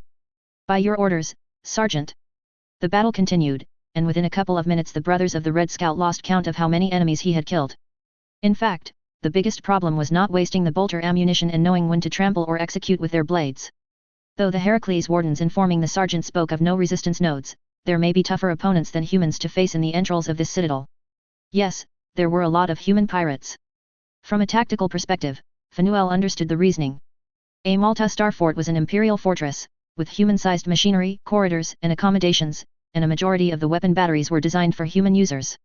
But to see that there were so many traitors ready to raise their guns against the Gene Sons of Sanguinius and the fleet of Lady Weaver, it made him glad none were trying to surrender. They weren't prepared for boarding actions, he commented after punching a first Kroot and decapitating a second one which had shrieked something he was glad he was unable to understand in its Xenos language. Do you think the toughest ones were aboard their fleet? Maybe, brother, Ilalith answered in tone of voice he already used during the first trials of the Sanguinella. If so we won't be able to have confirmation. Chapter Master Duplex and Lady Weaver have destroyed the Kroot fleet before it fired a single shot. They had to stop talking and use their bolters again however as a wave of Kroot warriors ran in their direction and there were too many armed with those dangerous venom rifles to take risks. 20 shots later for him and 22 for Ilalith, the corridor was filled with dead Xenos. It looks like they were fleeing, brother. Yes, but from what? The Angel Sanguine platoon is advancing on a parallel avenue, not. They were afraid to face me. Phanuel was glad donning your helmet was mandatory, because else he would have gaped at the sight of the venerable dreadnought waiting before the elevators in what could honestly be described as a mountain of Sheed, Eldar, Kroot, Orc and human corpses. Meat Boy Battery Commander Bruck Bruck. Pavia had been a bit boring lately. De big battle promised it was nub common, and de boys was gettin' rowdy. But every fin ad changed it. Weeva was air. De swarm bringa was air. De Kroot ad taken a beatin' cause they was weaklins. And nows it was an orc job ter win in a begun battle. Dis was goin' ter be funs. All right boys. Full speed ahead. Smash de yumis. Bruck roared in a prevol, loik lots and lots o ever orcs. De waitin' part was over. Nows it was time ter smash something. Dis time they was goin' ter win, big time. Dis time they was goin' ter smash de yumis and conquer every fin. With Black Daka comm and in dim, they was unstoppable. First ter battle, first ter victory. Why-a-a-a-ig. Why-a-a-a-a-a-a-ig. Chapter Master Jeremiah Isley. We can trust the orcs to remain predictable. Jeremiah Isley allowed himself a chuckle at his second-in-command's remark. Yes, I have to agree. Of course, we did everything to ensure they would remain predictable. Unless they were blind, dumb, and twice as stupid as the average greenskin, the Pavia orcs could not possibly miss the total destruction of the Kroot fleet and the assault of the Caribbean squadrons. The battle barge Honorable Shield of the Iron Drakes alone would hardly have been a model of discretion, with 5 Astartes strike cruisers and dozens of destroyers accompanying it. It was the equivalent of waving a large flag in front of an agitated beast. Raise the void shields and prepare all the batteries to fire on my command. Things are going to get lively. Several growls answered his order. Isley sighed under his helmet. Despite his tolerance for absurd situations, the scene of the command center of the Palace of Feasting operated by furry black-white Xenos was something he had difficulties adapting to. The legionaries had done a lot of things they weren't exactly proud of, but employing Xenos for their operations had not been one of them. Unfortunately, the rapid capture of the vital key sections of the Malta Starfort by the Space Marine assault teams was in several ways not fast enough. Thunderhawks and deployment transports could transfer impressive quantities of garrison troops and supplies, but deploying over 50,000 tech priests to take control of the fortress until it was fully secured had been judged too risky, even by the lowest standards of the Imperium. There were already a few thousand Skitarii and tech priests aboard, but they needed tens of thousands more to operate the Starfort reliably. Practical, if they wanted to use this engine of war to a fraction of its real potential, they had to use the Rashans. Fortunately, between their 13-strong team and 200 Navy personnel, they had convinced all the Rashans to lay down their arms and accept captivity. By the latest count, there were 3,000 white-black Xenos and 1,000 human prisoners of war on the Palace of Feasting. The Orc fleet is entering the corridor at full speed. Black Dakka's flagship is leading the mob. The Sheet starships are following the Greenskins. The term mob was appropriate. There was no discipline, no squadron organization, and the communications were utterly available to everyone willing to hear, not that anyone could learn anything from the brutish screams the Orcs had the gall to call a language. The Orc fleet was still a threat, though it was far smaller than the endless waves which had appeared in the Battle of the Death Star. Cadiz Black Dakka was a big name among the pirates, but he did not have an attack planetoid. What he had, however, was an abundance of fast attack escorts and ram ships. The numbers were coming up on his hololithic terminal, and they were impressive. Not counting the Black Dakka, there were 3 other kill cruisers, 11 light cruisers and 5 bashas. These ramshackle capital ships were intermingled inside a cloud of smaller warships. Tentatively, the Augurs and Auspexes counted 23 brute ram ships, 12 onslaught attack ships, 4 Ravager attack ships, 8 Savage gunships, 3 Grunt assault ships, 35 minor bomber attack ships, over 2,000 phytobombers and 600 or so assault boats. And the Sheet pirate NFFFJT Brackorth was coming in right behind Black Dakka with 7 Deadly Sting-class cruisers, 21 Cruel Fang-class light cruisers, and 43 Bleeding Claw-class frigates. I know we provoked them to do exactly this type of mad charge, the captain next to him noted conversationally, but this is just madness. Even if the Palace of Feasting wasn't in our hands and what Duplex had under his command represented the entire fleet we mustered to attack this system, this would still be a massive butchery. The corridor between the minefields is too narrow to maneuver in this sort of pack-like formation. They are going to take losses before. The first explosions appeared on the holographic pics before Victor had the time to finish his sentence. 2 onslaught attack ships have collided, Chapter Master, one of the rare tech priests present reported.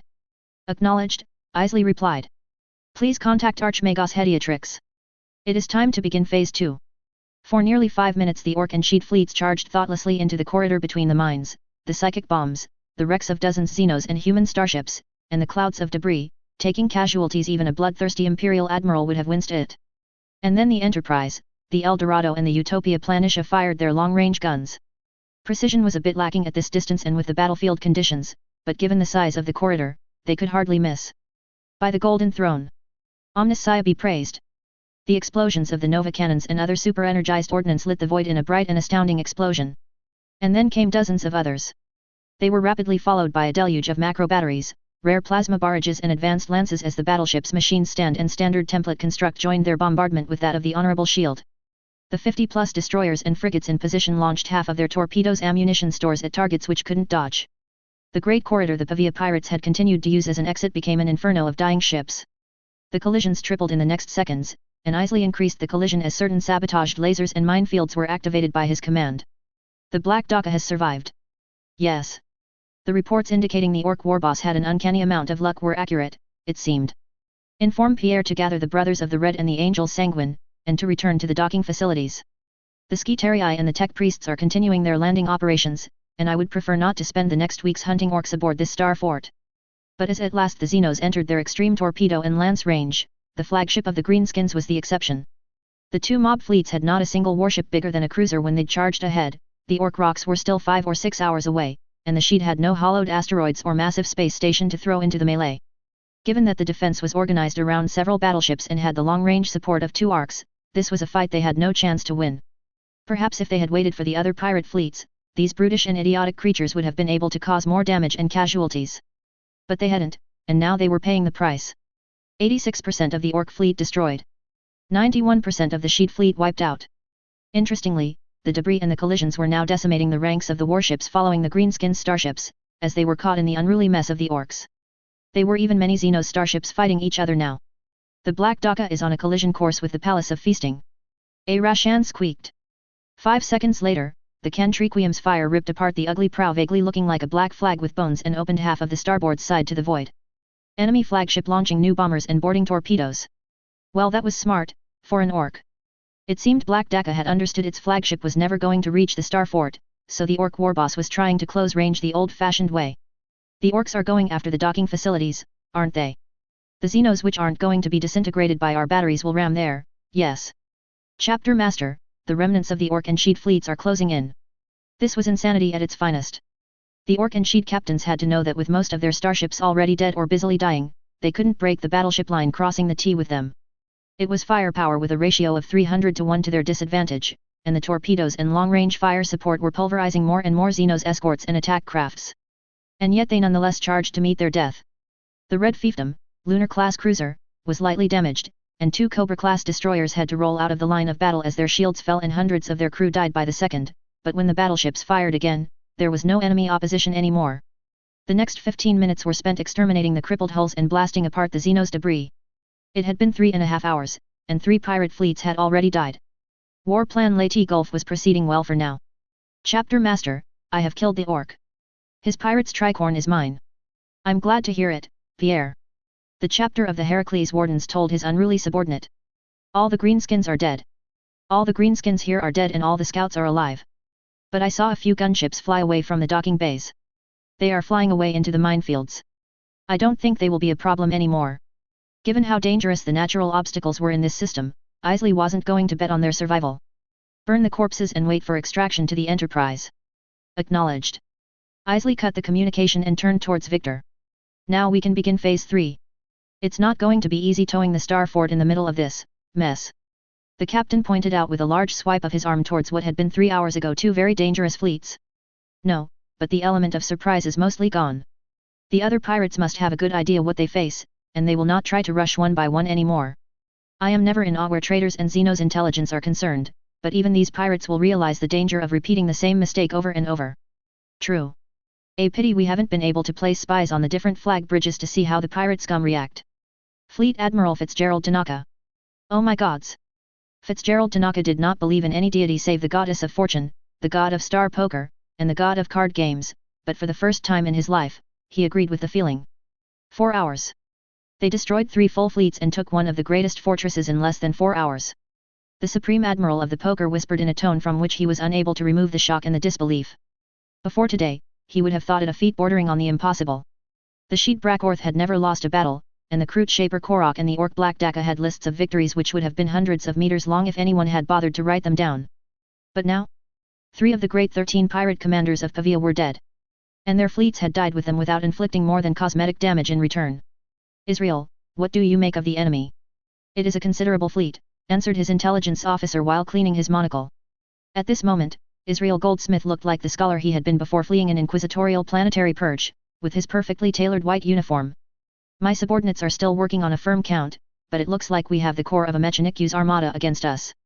The Cogboys have brought 2 Arcs Mechanicu's, 7 battleships, 1 war arc, 1 battlecruiser, 2 heavy cruisers, 16 cruiser-sized capital ships, over 200 escorts, and more specialized units our specialists have not seen before. And they have brought the pet killers of the corpse god with them, his second-in-command Phineas Claver added bitterly. Best to not forget that, Israel. I have not forgotten them, Phineas, the intelligence specialist replied with a short nod. They indeed have 1 battle barge and 5 strike cruisers employed by the Adeptus Astartes. This should bring a complement between 500 and 600 of transhuman warriors. This was disastrous. The Poker King was well aware his ship crews were inferior one-on-one to the murderers and mercenaries Sliskus and Bloodweaver filled their starships with, but it had always been his assumption that if an attack came against Pavia, the sheer numbers he would be able to bring against the enemy would seal the doom of the invaders. But when the enemy included the terrifying space marines and the mechanical robots of the Mechanikus, these assumptions were not worth the saliva it took to speak them. His men were veterans of hundreds of raids, but even their heaviest portable weapons would do nothing but annoy genetically enhanced warriors in heavy power armor. There is also a large battleship of a class we've never seen before, Israel continued his analysis calmly. Fitzgerald admired his tranquility. Each sentence was lowering the morale of any crew member in range to hear the words pretty damn fast. Judging by the 5 massive explosions it created, it appears we can't count on the dreadful accuracy of the Nova cannons to save us from this warship. It is also 11 kilometers long, so for all intents and purposes we will have to fight the firepower of a third arc Mechanikus. Is that all? Fitzgerald Tanaka promised himself he would order Phineas to keep his sarcasm to reasonable levels if they survived the carnage to come. But Israel continued as if it had been a genuine question. No, there is the last report of the outer stations indicated a great amount of mine layers and mine sweepers. The latter are busy cleaning up the debris of Black Daka's and Brakartha's fleets in the corridor, but I fear the 50-plus starships we have never seen are busy reinforcing the minefields above and below us in the debris clouds. There are also, like I said, specialized transports. Knowing the Mechanikus' ability to build monstrous machines, I would not be surprised if they had brought large ammunition stores in their god machines. And of course they have captured the Palace of Feasting intact and, by the looks of it, the Imperials are busy towing it through the corridor with military tugs. Phineas? Tanaka asked, watching the colossal estimations of the enemy forces coming to exterminate them. I think we can take them, but only if we unite the 10 remaining fleets and prepare a coherent strategy. His aggressive subordinate answered. The chairman has beaten the Imperium rather soundly before, and between Bloodweaver and the other Eldar, there are plenty of superior battleships and battlecruisers there. Obviously they came prepared, but we have hundreds of starships and traps to destroy them. I completely disagree with everything Phineas has said, Israel immediately interjected. The glare the two exchanged was one more proof these two were best kept far away from each other every day. To take the fortress protecting our outer defenses so quickly, they must have infiltrated the Palace of Feasting and eliminated the Rashan and the command leadership hours before the assault began. And to move their entire fleet like they are doing, they must have excellent data on our system. They would never have risked such a large fleet against our defenses otherwise. No, I think they know exactly what they are up against, and they think their current strategy can annihilate the 13 fleets with what they have. Fitzgerald had to admit, the arguments of Israel Goldsmith were far more convincing than those of his second-in-command. Under normal circumstances, he was more likely to jump on the audacious tactic than the prudent one, but it wasn't every day his fleet was outmissed and outnumbered by an enemy. And to be painfully honest with himself, the pirate fleet admiral was afraid. Fleet combat was supposed to be a sum of elegant maneuvers and daring decisions. It was not supposed to be this kind of merciless slaughterhouse where fleets died in mere minutes. The enemy fleet commander had not come here to fight. He had come to murder them, and if they made a mistake, they would all end like Korok. Fitzgerald didn't like the Kroot, but Korok had in all likelihood not been granted more than 5 or 6 minutes of fighting before being defeated. If he had been in the Shaper's place, the result would have been exactly the same. Not that he was going to say it aloud in front of his lieutenants. Admiral, there is encrypted WIRD message, Jaeger Day is asking for a few minutes of your time. Of course he is, the Void Tyrant's courage. Phineas, Fitzgerald stopped the criticism before it had the opportunity to go further. Our survival in the hours to come may very well depend on our ability to present a united front with the other great fleet commanders of Pavia. Moreover, unlike us, Jaeger Day is a navy deserter. If he is captured by Imperium forces, he won't receive the airlock or the rope. The local human authorities were never gentle with pirates, but the fate of navy deserters often rivaled certain methods of torture exhibited by Sliskus and Bloodweaver in cruelty. I am going to talk with the Grand Admiral. Make sure the entire fleet will be ready to sail once I return to the bridge. It was not a tall order, but at least it would stop Claver and Goldsmith from bickering too much while he was not able to keep an eye on them. Tanaka did not have a long distance to walk. Roughly 50 meters on the secondary avenue leading to the bridge of his poker's reward, and one of his rings along with a password opened a secret door. 10 steep stairs had to be descended, a new door was opened and the human pirate commander felt a deeply unpleasant contact on his skin, despite being quite alone. Fitzgerald Tanaka winced but took 5 steps forwards. Being in presence of the artifact in question was always something best to avoid if you had a choice, but Sliskus had been adamant all long-range intra-system communications had to be done this way if the pirate fleets were under attack. The irony amused him for a second or two. He had expected even Panda Iman would not require too much activations of these dark objects. Sliskus had called them dark mirrors, and had told them that to his best knowledge, there were only 13 of them in existence. As always, there was no way to verify if the serpent was speaking true or lying through his treacherous teeth. At first sight, it looked like a mirror, although one whose creator had a very macabre sense of decoration. Screaming faces and tortured expressions were everywhere on the frame. The dark mirror had only one theme, and it was suffering. The moment your eyes fell on it, an oppressing sensation of wrongness surrounded you, and Tanaka knew that the longer you stayed near the mirror, the worse the effects became. Undoubtedly it had greatly amused Sliskus to give them these presents. "Show me Jaeger Day." And he threw a vial of human blood where the glass of a normal mirror should have been. But there was no noise of broken glass or any indication the liquid had come into contact with anything. The transparent surface shifted and for the blink of an eye the commander of the poker fleet saw the sliver of something. In his mind, he pretended to be convinced it was Sliskus who was observing them. And maybe it was true. Maybe the serpent was laughing at their discomfort. But he could not repress a shiver as Jaeger Day appeared like he was in front of him. That had not been the shadow of an Eldar. Grand Admiral Jaeger Day. Normally Fitzgerald wouldn't have bothered with the niceties, but the hour was sufficiently grave to indulge the delusions of the deserter lieutenant. "I gather from your WIRD message you want to talk about the unwanted newcomers who have decided to invite themselves into our star system." "I do, Fleet Admiral." Today Jaeger was wearing his shiny emerald green uniform, which was cut to mark a notable difference with the usual fashion in vogue with the Imperial Navy. It was quite different from Tanaka's white clothes with red and black card decorations. "I think the deaths of Brackworth, Black Deka, and Trek have shown beyond doubt the hostile intentions of the Imperium. If we don't unite for a common cause, we are doomed." "One of my subordinates just told me the same thing," Fitzgerald admitted. "I quite agree, as it happens. But it would be better if we could count on the support of our chairman." Sliskus didn't answer my request for a dark mirror communication. Jaeger revealed with the angry expression of someone dreaming to impale the serpent's head on a spike. "And Bloodweaver and Moonblitz outright told me they were going to deal with the Monday Key invaders alone. I would only slow them down and my presence wasn't tolerated." That was unpleasant news, but Tanaka wasn't particularly surprised. Those two had been convinced they were the true masters of the galaxy centuries ago, and in their perfect vision of the galaxy the humans only existed to lick their shoes or serve as slaves and torture subjects. "I doubt they will manage to reach optimal firing range. It's the Mechanikus which is our enemy, not the Imperial Navy. Their ships have the best augers and auspexes. And my intelligence officer told me the Imperials certainly scouted the system for a few months before launching this attack. If this is true, the Eldar are going to be the next victims. They have a bigger fleet, but the Arks aren't exactly easy targets." "I know," Jaeger Day really looked his age of 100 standard years with his exhausted expression. "And Kalmar is also leading his fleet against the enemy. Why would he do something that stupid?" Tanaka questioned loudly. "He believes the might of his carrier wings and his 2 Exorcist-class Grand Cruisers will be enough to break their line. That and if he is involved in the fighting when Bloodweaver and Moonblitz inflict a harsh lesson to the Mechanikus, he will be able to seize the greatest share of the hulks." "Yes, that sounds like the Gold Lover, all right." And he had met Kalmar enough times to be aware of the man's grok's stubbornness. Fitzgerald allowed his fellow pirate commander to see his grimace. "At least this simplifies our range of tactical choices. Bloodweaver and Moonblitz are going to attack in about 7 hours, maybe preceded by Kalmar if they feel like letting him plunge his head into the traps the enemy has prepared. One way or another, the battle will be over before we will be in position to do anything about it. Yes, and most of our chances to win will have disappeared with it." The Grand Admiral's rage could have warmed the void itself if it was fed by psychic power. 3 fleets are gone. I concede they were 3 of the smallest, but they nonetheless represented a considerable amount of tonnage and firepower. Our chances to repulse this invasion are already bad enough, but if we lose 3 more in 8 hours, our chances will be nearly non-existent. There is the Empire of Sin. And Sliskus has his fleet. This X-Space Hulk can't move, and while its armament is impressive, it can be broken by a conventional space siege. Jaeger Day said dismissively. "And if they have a plan to crush several Eldar fleets, I won't deny the possibility they have a way to deal with a large target that can't move unless towed by hundreds of starships. There are enough asteroids in this system to bombard artificial stations until the next millennium." "You have a point. What are your suggestions?" The pirate in green uniform took a deep breath. "If the Eldar fail, recruiting Lake Hadiath will not serve our aims. And there's no way a Rashan assault team can infiltrate an Ark Mechanikus." Tanaka snickered.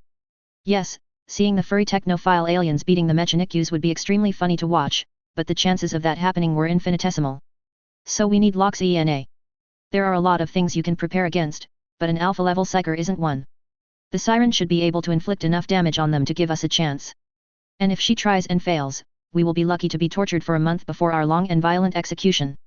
Fitzgerald Tanaka shivered, and not because the Dark Mirror's sorcery was becoming more awful by the second. "I will contact LOX-ENA. But if the price the alien witch asks is too high, it would probably mean the Siren had received promises of protection from the Duke of Kamarak. And that meant they were -1 fleet commander were all completely expendable. Duke Trevelioth Sliskus. Mwahahahahaha. Trevelioth Sliskus didn't remember having laughed so much since the fall. No, he didn't remember having laughed for so long, ever. "Ah, I needed that," the Duke of Kamarak said after a last burst of laughter. It's been a long time since I've been this amused. Your Excellency, the Monday Key are killing your servants.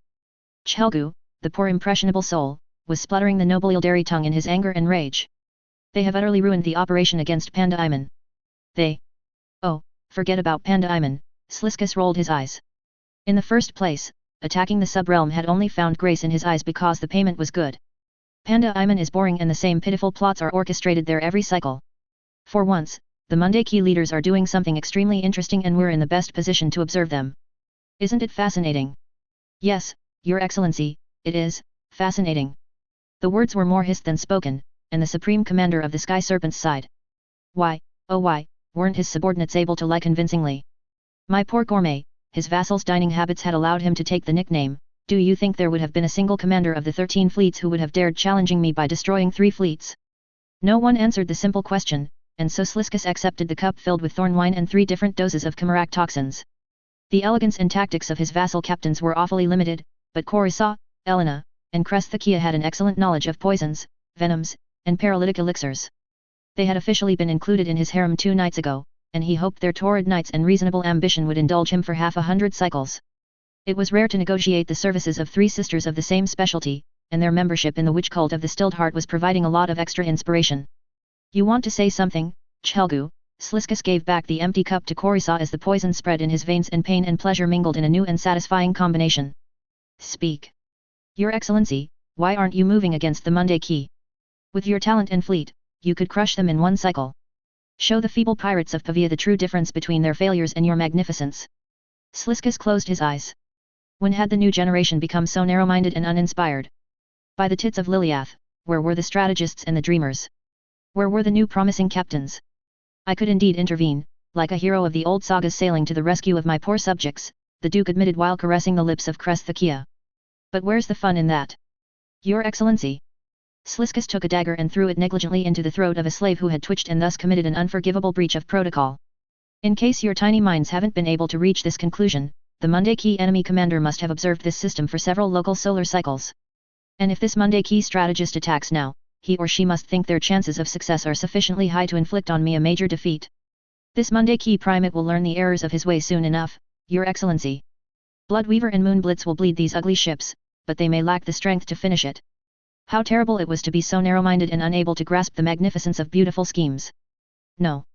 Your Excellency. No, Bloodweaver and Moonblitz are not going to win. Sliskus, deep inside, was disgusted. It seemed Chelgu was even more limited in mind than his most pessimistic estimates had allowed for. The Sky Serpents were really going to need a new treacherous second-in-command. The gourmet was really lacking in every regard. But Your Excellency, they are Eldar and have 2 vast fleets, and the enemy has a lot of metallic Monday Key and not enough of their genetically enhanced killers. Sliskus supposed this had been the same reasoning which had led the ancient Ildari Emperor and his chief counselors to let the cult of She Who Thirsts grow unchecked. The idiots must have wondered after all, what's the worst that could happen, and the fall had been the result.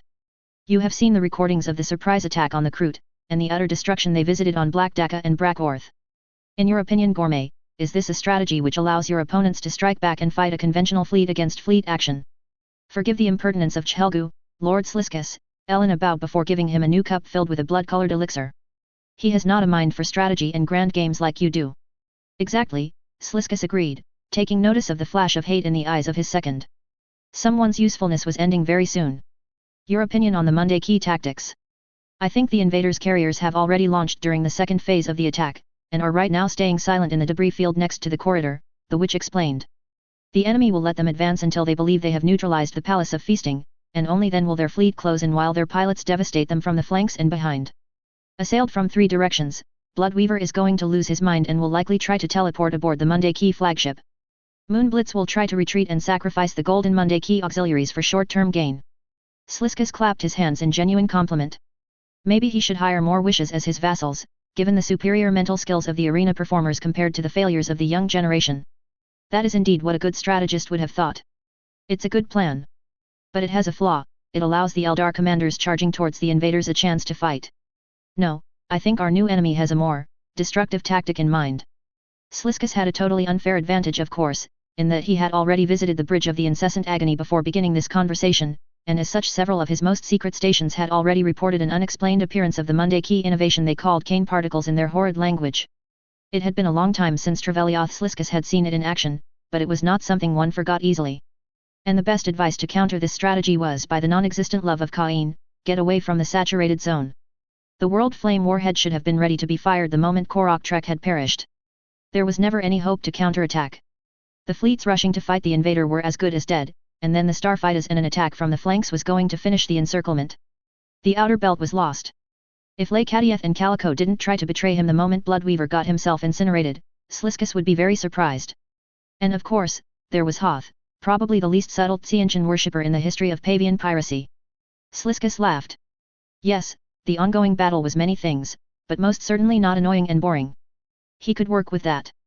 Activate all the dark mirrors in Claneth mode and tie them to the life essences of the surviving fleet commanders. I want to see their plots, betrayals, and deaths. Yes, Your Excellency, Calico has not used his. We won't be able to observe him. So one of these sickeningly adorable furry lesser beings had been smarter than 3 Eldar pirates. This was a new low for the Ildari species. And then send a command by WIRD messenger to all pirates in this system. Inform them we have plenty of unwanted visitors. It's open hunting season for everyone. They will kill the intruders or I will flay their skins from their agonizing bodies and use the material as new collection of robes. The orders will be given, Your Excellency. The Duke of Kamarak bared his teeth. Now withdraw our full fleet into the Empire of Sin's shipyards and order Lox Ena and Hoth to protect the corridor of the inner belt with their fleets. He would have to prepare his grand entrance, of course. Whether they were aware of his presence in the system or not, the Monday Key invaders had dared raise their weapons in defiance against him, and that he couldn't tolerate. He would let them spread hopelessness and destruction in the outer system. But to let them seize a great victory without blood and despair in their hearts? No, that wouldn't do at all. Oh, and I suppose we should send a messenger who has failed me to Panda Iman and our benefactor. It looks like we aren't going to attack there after all. And Sliskus laughed again. Marshal Werner Groner. The general was dangerous. And yet, no, that word was too weak. An Astartes was dangerous by Kadayan standards. Someone who managed to stand, never mind win, against a bloodthirster represented a level danger high and low Gothic failed to convey. But physical abilities were not everything. Too often it was the mind of a person which was one's most dangerous weapon. When the first 3 pirate fleets had been shattered beyond any hope of recovery, shouts of victory had been heard from prow to stern. Crewmen had jumped in joy and even the double time on salvage operations had not dampened the spirits of the guardsmen and the rest of the soldiers.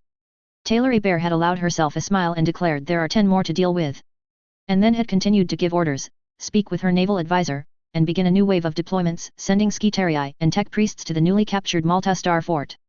That was all. The bridge's crew had been sent to rest and have a meal in a long rotation of service, and now Taylor Hebert and her strategist Wolfgang Bach were once again relaying their orders to the Astartes chapter masters, Mechanikus Archmagi, and squadron commanders. It was, in many ways, the perfect enforcement of war authority.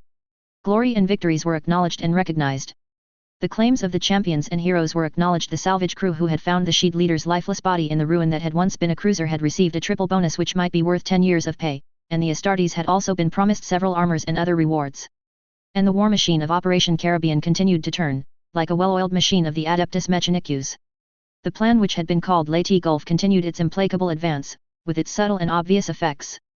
The Star Fortress Palace of Feasting had been towed across a corridor full of warships' wrecks, despite the logistical and material challenges involved. Starfighters and squadrons had gone invisible in the void, waiting for a simple signal to be unleashed. It was incredibly impressive. It also gave him the feeling he was useless. Not that he believed he was the only one, there were many civilians and several representatives who had not been given the authorization to speak once these last days.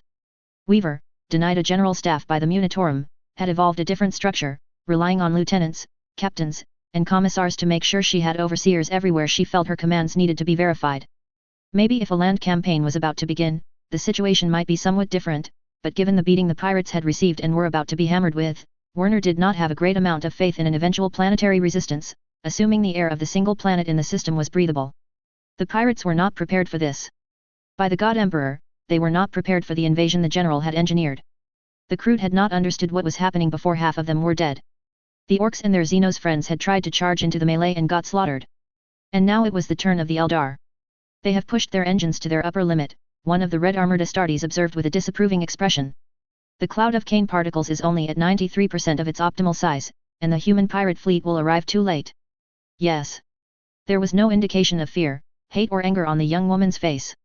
I suppose we will have to leave the survivors of Kalmar's fleet to Abbas Crusader Gaius. His destroyers, his starfighters, and half of his capital ships will be in the blast area unless they make a major course change in the next 3 minutes. Werner continued to watch the command hololith and suppressed the urge to comment out loud that it was a magnificent murder. Calling it a battle would have been a misnomer. Battle assumed the enemy was somehow able to retaliate. The Kane particles were the key. According to the basic sum up the tech priests had given to all senior personnel, the particles were a man-made joint project funded by Holy Terra and Mars in late M30. Using technology so advanced the numbers and principles made no sense to him, the legions Astartes and the expeditions of the Great Crusade had spearheaded their assaults on heavily fortified non-human systems in a simple but devastating method. Step 1. Disperse the Kane particles with Kane pattern particle disperser cannons in the area of space you want to disintegrate. Step 2. Fire a special warhead called World Flame Torpedo. Step 3. Watch the system's defenses and fleets in the saturated area burn. The only drawback was the fact the invader needed to wait for 10 hours for the inferno to stop. Of course there were rumors the weapon had been heavily restricted because during the scouring, certain magi and archmagi had decided to forego the 10-hour limit or the Kane particles altogether, and decide to manufacture warheads which could consume entire systems in a few standard days. No, there was a second drawback too. The fantastic price and the Mechanic-use contacts a commander had to take for granted in order to deploy these extremely destructive weapons. So yes, it was obvious that used incorrectly or amorally, the combination of Kane particles and World Flame warheads could easily serve as an exterminatus weapon. But since the Lady Inquisitor had not said a word against it when this phase had been explained, Werner supposed the risk must have been judged minimal. And if it went wrong, well, the only victims were pirates. They would not exactly be mourned by the Imperium. The Eldar warships have not changed course. Their fleets are in a trident formation and have increased their speed by 2%. The Blood Angel who looked like Sanguinius himself in his golden armor spoke. We will have to readjust our estimations of the Long-Ear's starship's maximum accelerations. Left unsaid was the minor point the Enterprise was able to follow the moves and the courses of the Eldar warships, despite their damned furtive tech witchery. The Star Fort is in position. Yes, my lady. In this case, tell Archmagos Gast of Hediatrix he has my permission to kill them all. Corsair Prince Mariovan Moonblitz. Mariovan had always hated and loathed the Monday Key. The first expedition outside his home craft world, his first experience on the path of the mariner, he had seen what the Monday Key could do if they were not eliminated quickly. Where a pure maiden world had once stood, nothing remained. The world had been transformed into a monstrosity of metal and smoke, where the air was impossible to breathe and nature had been destroyed, the flora and the fauna killed to satisfy the bottomless hunger of the brutes. By Asuryan, they had taught the defilers the price of destroying maiden worlds that day. Metal and Monday Key flesh had been purged with the great weapons of the battleships, and perhaps in 10,000 cycles the maiden world would recover from the taint these monsters had inflicted on the gifts of the goddess. At first, Mariovan had thought, naively, that this had been the sole presence of the Monday Key in this galaxy, but the reality was far darker. The primates were everywhere, and despite all efforts to remove the problem, they were endlessly regrouping and contaminating new worlds. Stern measures had to be taken.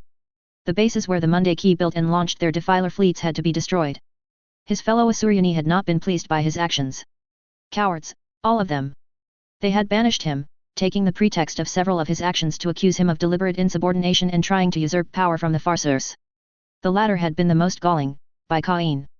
If he wanted to take power in the halls of Aledok, he would not have bothered appeasing the ridiculous sensibilities of those on the path of the seer.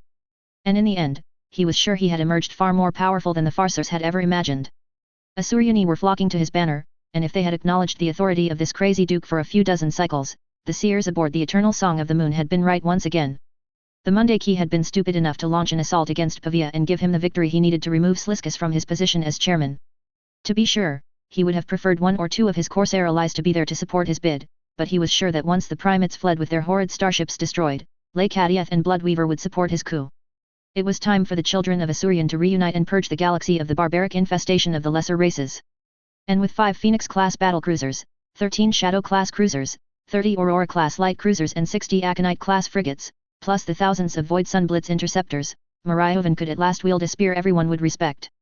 Unlike Sliskus and the other senior Eldar commanders, he never hired mercenaries, and as such his ships were a haven for the 83,000 Eldar who wanted to make the galaxy theirs again. Soon there would be more. My prince, we will be at extreme firing range of the Palace of Feasting in less than 100 heartbeats. His herald told him. Do you wish to fire immediately? No, the Corsair prince shook his head. Thanks to the incompetence of Korok Birdbrain, the fortress fell to the Monday Key intact and operational. I will not waste my shots announcing my presence at extreme range, especially since our enemy can't see us coming. We are going to close into 100,000 kilometers and cripple the fortress in a single pass.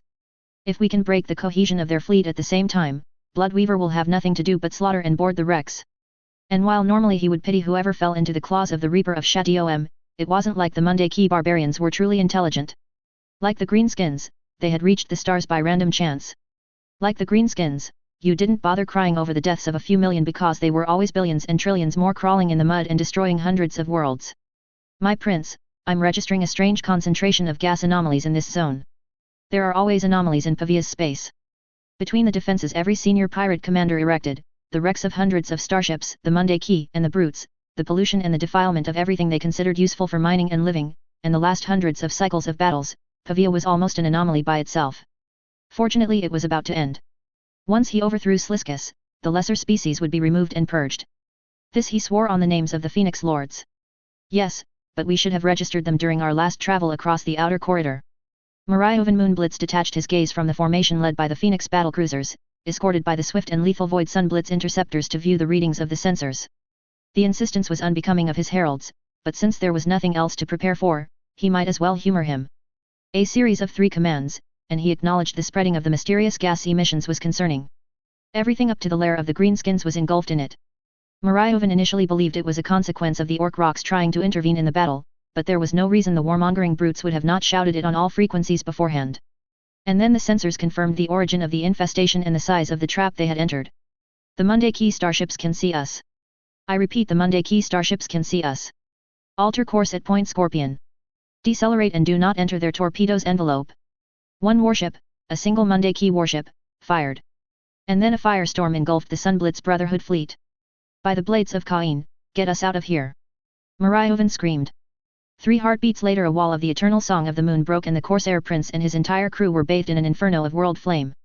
Archmagos gasped of Hediatrix. The flames of the Omnissiah are once more burning the Xenos and the traitors, proclaiming his might to all. Gast of Hediatrix didn't react to the cant vocalized by the Master of Auspexes. Like everyone on the bridge of the El Dorado, he was watching the result of the devastating attack his Archmechanikus had delivered to the pirate fleets.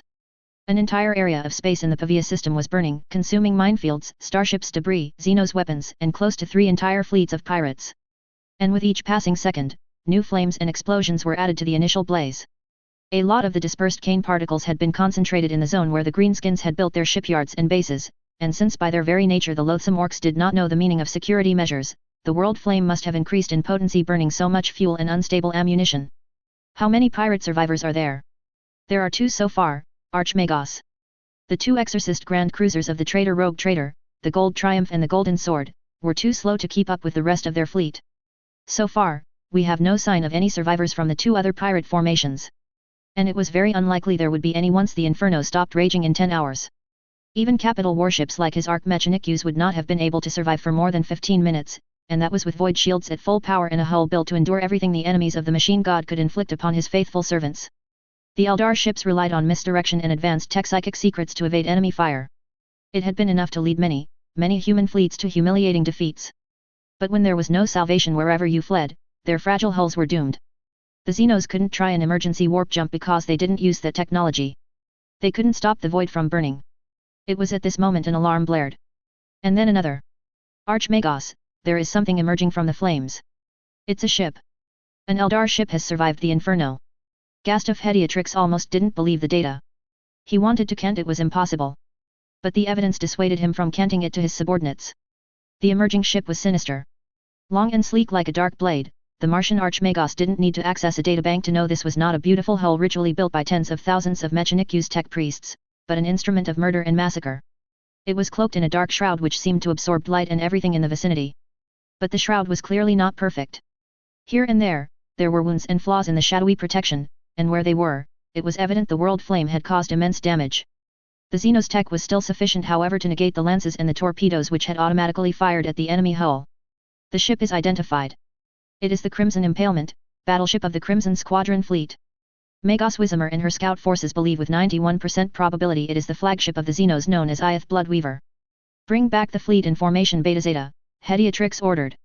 If one ship has survived, then others may have too. But as several seconds passed, no second warship joined the Crimson Impalement. The inferno continued to rage behind the damaged battleship, whose speed had brutally slowed down. As debris and ship parts were slowly consumed by the dark field, Hediatrix felt confident, making the hypothesis this battleship's miraculous escape had crippled it. Permission to finish this crippled Eldar hulk, Archmagos. The Master of Armaments asked after a short processing cycle to assign the targeting priorities. And that was when a scream overwhelmed all Vox channels. Mundaki. I am IATH Bloodweaver. I challenge your commander to personal combat. General Taylor Hebert. Mundaki. I am IATH Bloodweaver. I challenge your commander to personal combat. The scream was loud, with an accent which was soaked in arrogance and cruelty. It was low Gothic, but while she wasn't a linguist, she could tell the voice didn't belong to a human. The content of the sentences, on the other hand, reeked of desperation. Amusing, Archmagos Thayer Sagami commented. The Eldar must have really acknowledged his situation is hopeless to try such a stupid scheme. Taylor had to agree with the representative of the Mechanikus. First, because it was evident Bloodweaver had no idea who she was and what sort of abilities a para-human had at their disposal. Secondly, a duel by combat in these conditions assumed the other side had a modicum of trust in a pirate's word. But the Lord of Corsairs and Fleets would have not challenged her if there wasn't something he could bargain with by issuing this ridiculous challenge. Archmagos, order the fleet to cease fire. Gamaliel, tell Kratos to oversee the loading of the species I've prepared before the boarding torpedoes. My lady. If surprise and incomprehension could color an Archmagos' voice, then the two words uttered by Sagami were full of it. Taylor grinned, figuring she owed her subordinates some form of explanation. I don't have much love for pirates of any kind, but I must assume that, given his bloody career, Ith Bloodweaver has a brain between his ears. He knows the moment the dark cloud protection fails around his flagship he is a dead pirate. He knows we have him dead to rights. The only reason I see to take the risk provoking an unknown enemy by challenging them to a duel is that he has something aboard his flagship that we desire. I will transmit the orders, Gamaliel said. But, the distance between the Crimson Impalement and the Enterprise is approximately 50,000 kilometers. You won't be able to command the insects which will be placed in the boarding torpedoes. Yes. That's why I've only prepared two carnivorous species, the Bayou Moth and the Ripper Spider. One Golden Queen Ant will be launched 10 minutes later to make sure I will be able to control them in a few minutes when the clean-up crew will go aboard. Dennis and Wolfgang grimaced at the same time, unlike the rest of the personnel of the Enterprise. It was true that they were the only ones to have watched some of the tests involving those two breeds. The Bayou Moth was a fist-sized insect with a beautiful red-black hue. But its homeworld had been invaded by greenskins and it had been forced to adapt and become carnivorous. The purge of the orcs a few centuries later had just changed the meal of choice. Now if given the opportunity they devoured humans. Emphasis on the devouring. A whole flight of Bayou Moths could number in the tens of thousands, and villages were sometimes wiped off the map in a single hour. As for the Ripper Spider, the yellow-blue arachnid did not create silk, but instead burrowed into living organisms' flesh to reproduce. The tests had been organized on certain beetles and animals in very secure Mechanikus biologist vaults. Taylor had decided she wouldn't use them if there were innocents in the vicinity, but Bloodweaver was anything but innocent, and if the reports of Isley's kill team had even a grain of truth within them, removing this monster would be doing the galaxy a favor. Boarding torpedoes ready to launch, Gavriel relayed after 3 minutes. Fire, the General of Army Group Caribbean ordered, and let's see how the mighty Reaper of Shatiom is going to duel the insects I have chosen to be my champions. Lord of Corsairs and Fleets Ith Bloodweaver. They are inside 4. They are inside 4. Cain save us. Stop them. Stop the spiders. Stop them before. Oh yes. Oh yes. I feel them devouring me, the pain is supreme. The moths are reproducing by the thousands in the torture halls. I need reinforcements here and I need them now. Ith Bloodweaver growled and cut half of the communications to concentrate on the half he could do something about. Seal Scythe 4, Scythe 5 and Scythe 6 and open them to the void. They are lost, and stop complaining. It's unbecoming of a Corsair warrior. Activate the Dark Muse protocols in the torture halls. Eternal Torment level ammunition is authorized to purge the infestation. Ith cursed as 2 more yellow lights burst into existence before he had finished his second command. Then he cursed again when he saw the insects had reached some of the last crucifixion pens he had kept to entertain himself before the battle. You should not have challenged their commander to personal combat. Usually, Ith would have tolerated the homunculus remark. But today it was too much. The green gauntlet covering his right hand, the artifact he had felt so sure the Mundaki would not dare take from him save by personal combat, activated and after a few seconds the master of biological manipulation was a screaming torch. His servants then extinguished it with a few streams of ultra acid. Does anyone else want to criticize my command choices? The infamous Shatiom pirate snarled. Yes, in hindsight it had been a bad idea to challenge the Mundaki commander. He had wanted a duel, and instead the coward had sent him insects. Insects? What sort of fleet commander considered insects to be champions worthy of the name? Ironically, he had no need to destroy the weapon he was using anymore. These insects were going to crawl across his flagship for hundreds of cycles, devouring everyone who might try to board the Crimson Impalement. A true wave of pure agony and pain washed over the bridge, and Iyeth had to fight it to remain master of himself. As tempting and easy as it was to enjoy his slaves' and warriors' deaths, it would be a death sentence to let his basest urges take control right now. What is the situation on the reserves of water? Has the detachment we sent there reported success? They have not, we can't obtain an answer from them. The deck rumbled. The deck shook. And then under Bloodweaver's astonished eyes the very ground of the bridge erupted, sending splinters and spikes everywhere. A wave of arachnids swarmed his domain. There were tens of thousands of them. Defend yourself. Do not revel in the agony. Slaughter the spiders. Words he had never expected to speak, and if he survived, he would make sure that the evidence would be consigned to oblivion. His superflamer inflicted thousands of casualties, but his was the only weapon to be somewhat effective. Splinter and other Ildari weaponry killed 10 or 20 insects per shot, but they were replaced too quickly, and his officers had not obeyed his instruction. Oh yes, glorious pain, eat me. Eat me, I want more pain. They have my leg. Give me back my leg. This is too much, yes, no. Yes. The great doors they had barricaded began to crack. Oh no.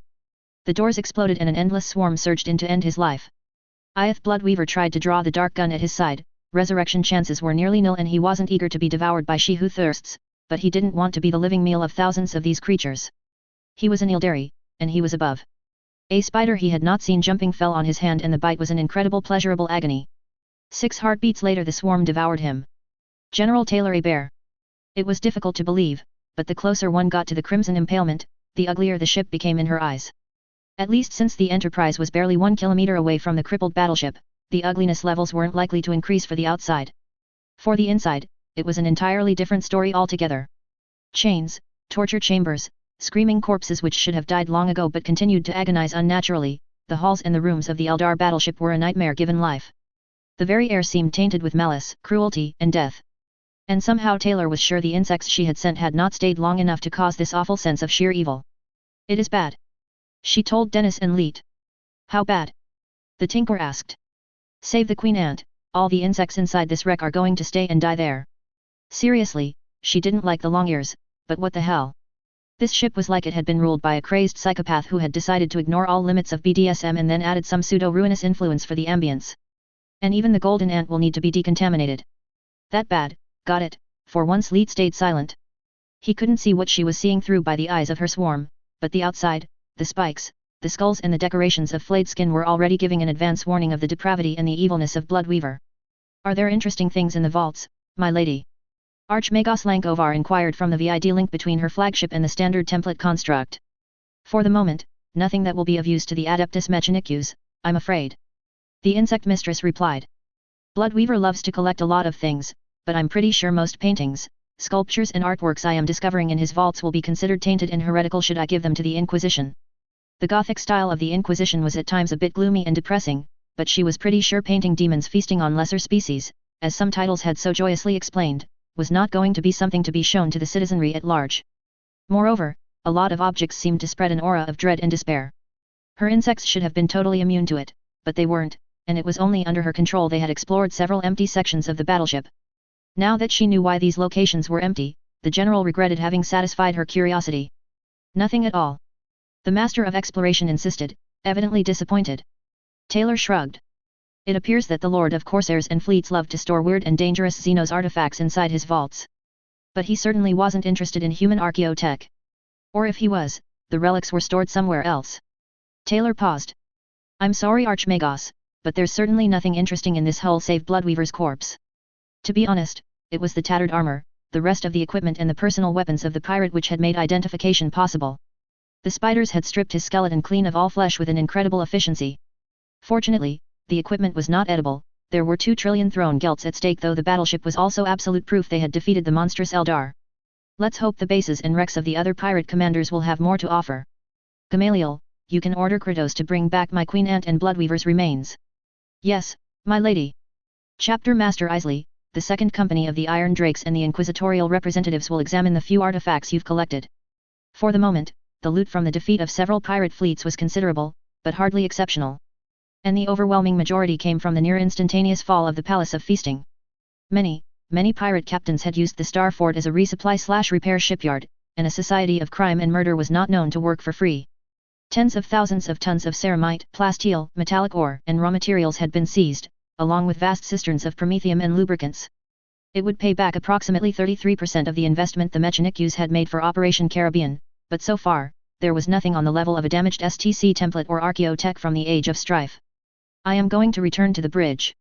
There is a battle to continue. Though slaughter was more appropriate, the para-human woman admitted in the privacy of her own mind. Wolfgang's plan had so far worked perfectly, but it was one thing to watch a simulation on the hololith, and quite another to see it in reality.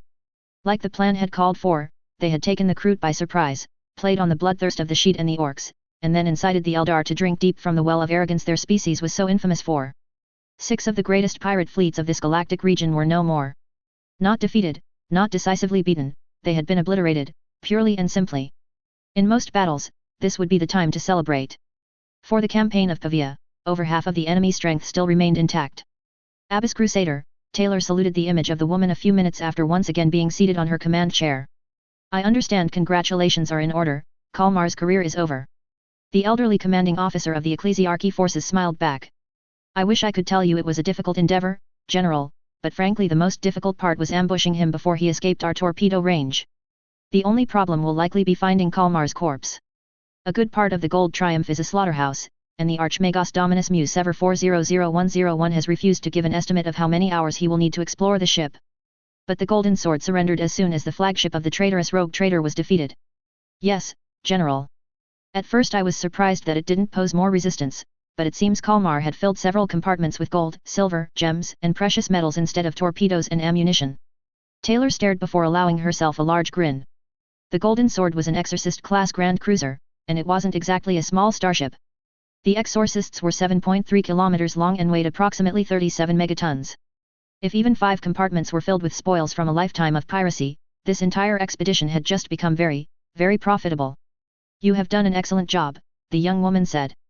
It never hurt to compliment your subordinates, especially when the prizes were so huge. Since the poker fleet of Tanaka is obviously not respecting the part it was supposed to play in our plans, please wait at your current position for the Kent Requiem and the arsenal of the Omniscia. We will deploy a few thousand Skitarii and tech priests to command the Grand Cruiser. If I may ask, General, what are your intentions towards the crew of the Golden Sword? I accepted an unconditional surrender, and I'm aware we have not taken many prisoners until now. The insect mistress chuckled. That was an understatement of epic proportions. For obvious reasons, her captains and herself had not been very interested in taking prisoners when facing the Kroot, Sheet and Orc warships. The bulk of the prisoners had been taken by Isley in his infiltration of the Malta Star Fort, and there were 4,000 of them. There were another 1,000 prisoners, mainly specimens Lady Inquisitor Rafaela Harper had politely requested for the Holy Ordos, and they had been transferred aboard the Judgment. What was going to happen to them in all likelihood would not be covered by the Geneva Convention, but frankly there were battles she wasn't willing to fight with the Holy Ordos. They are unlikely to know secrets and information of great importance. You can arrest the officers and send them aboard the Holy Warrior. Keep them under heavy guard. We will put them on trial once this battle is over. The rest of the crew, as long as they behave properly, will be kept under Mechanic's observation until I decide what to do with them. By your will, General, Taylor turned her head towards Wolfgang as the conversation ended. It looks like we are going to use one of the variants of the war plan. Yes, the blonde-haired man grimaced. I underestimated the psychological shock of the World Flame warheads. Fitzgerald Tanaka and Jaeger Day fled too quickly, too soon. They must have already been badly shaken by the elimination of the first 3 fleets, and when we stopped the Eldar offensive dead in its tracks, well. Yes, they had retreated as fast as their ships were able to flee. And by all aspects and augur data, they were fleeing towards the Pillow of Jasmine, the Malta Star Fort garrisoned and defended by the Rashan leadership. In addition to this, the Hoth and Siren squadrons were deploying in the inner corridor right behind the Rashan. It looks like they have finally wised up and realized that divided, they are going to be crushed one by one. Of course, given that the first shot had been fired around 22 hours ago, it was not exactly an exploit of brains triumphing over pirate instincts. I think we will have time to use your contingency plans. And the dragon armors will be of use too. Whatever her naval secretary and senior advisor strategist in naval affairs was going to say in response, it was interrupted by a company-sized column of tech priests, who looked like they were providing an escort to Kratos, Zuriel and Wald, entering the bridge without bothering with the niceties of protocol. From the 2 spiders she had at the entrance, the Imperial Guard officer saw that Kratos held in his hands the heavy flamer Bloodweaver had on him when he was eaten alive, except it had become much, much larger, and now that it had been somewhat cleaned up, there was a large dragon head decorating the weapon. Given that dragon had not manufactured an object like this, the emblem was more likely than not the totem of the Salamanders chapter, first founding, the former 18th Legion. Chosen of the Omnissiah, you have recovered a priceless piece of archaeotech from the Great Crusade. Taylor internally sighed. And here she'd believed that, for her, the issues like those with the Athena STC database had ended a few years ago. Fleet Admiral Fitzgerald Tanaka. If someone had told him his world would end in 36 hours, Fitzgerald Tanaka would have laughed and likely blown off the head of the person stupid enough to tell him that to his face. 36 standard hours was a very short amount of time. But when one was on the receiving end of the greatest naval attack ever launched in the Acacia Expanse, it was an eternity. Some part of his mind, the careful and methodical one, tried to whisper to him all he had observed could be easily accomplished with long years of preparation and the unlimited wealth of the Imperium. Yes, they were meeting a determined enemy, but they had fought against determined admirals and other corsair fleets for decades. This was just another challenge to beat in his quest to become the greatest pirate in this region of the galaxy.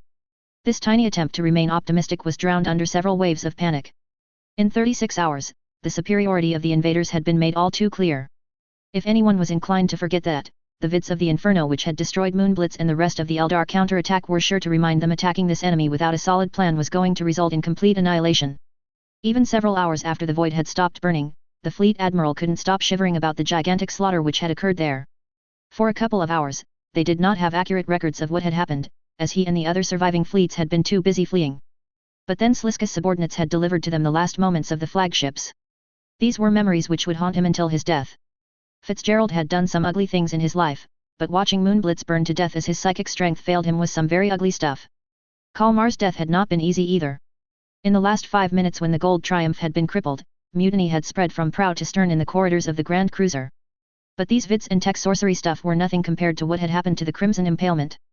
From the moment he had met the pirates of Kamarak and Shatiom, Fitzgerald Tanaka, Supreme Commander of the Poker Fleet, had arrived at an adamantium-strong conviction: the Long Ears were masters of torture and agony, and nothing humanity could do had ever been able to challenge them in their domain. Watching Bloodweaver and his entire crew be devoured alive by a swarm of carnivorous insects had shattered this conviction. Humans, it turned out, could very well teach the Eldar and the other species of Pavia the true meaning of fear. The voices which had been raised above the general tumult of panic had been abruptly and totally silenced. For this, the Poker Admiral supposed he could feel generous towards Sliskus. The odds of a widespread mutiny, not insignificant after the final destruction of the Kalmar fleet, had diminished to non-existence. Maybe the enemy human commander could make mistakes. Tell me, Israel. Have we been able to derail the enemy's offensive? Judging by Phineas' offended expression, the opinion of his second-in-command was not difficult to guess. But for the moment Fitzgerald Tanaka wasn't interested in bluster and praises. He wanted a stark, blunt assessment. No, Admiral. The enemy's plan has not been derailed. At best, I think we must have forced them to cancel some moves and activate a few contingencies. Tanaka hissed between his teeth. It was as he'd feared. Come on, Goldsmith. Stop being a defeatist. The enemy has failed to catch us in their double envelopment. The intelligence officer stared emotionlessly at his counterpart. May I remind you that the enemy destroyed 6 entire fleets without those 2 task forces? Or that the naval detachments in question belong to the Ecclesiarchy and the Imperial Navy? We are not facing a small alliance of the Mechanikus and the Astartes, Phineas. We are facing a full muster of all the important military organizations of the Imperium. Tanaka had to acknowledge the point. The Mechanikus' space assets were outnumbering the rest of the warships by a large margin, but several boarding operations had revealed the presence of Imperial Guard elite units fighting with the dreaded Skitarii and fanatical Frateris Templars.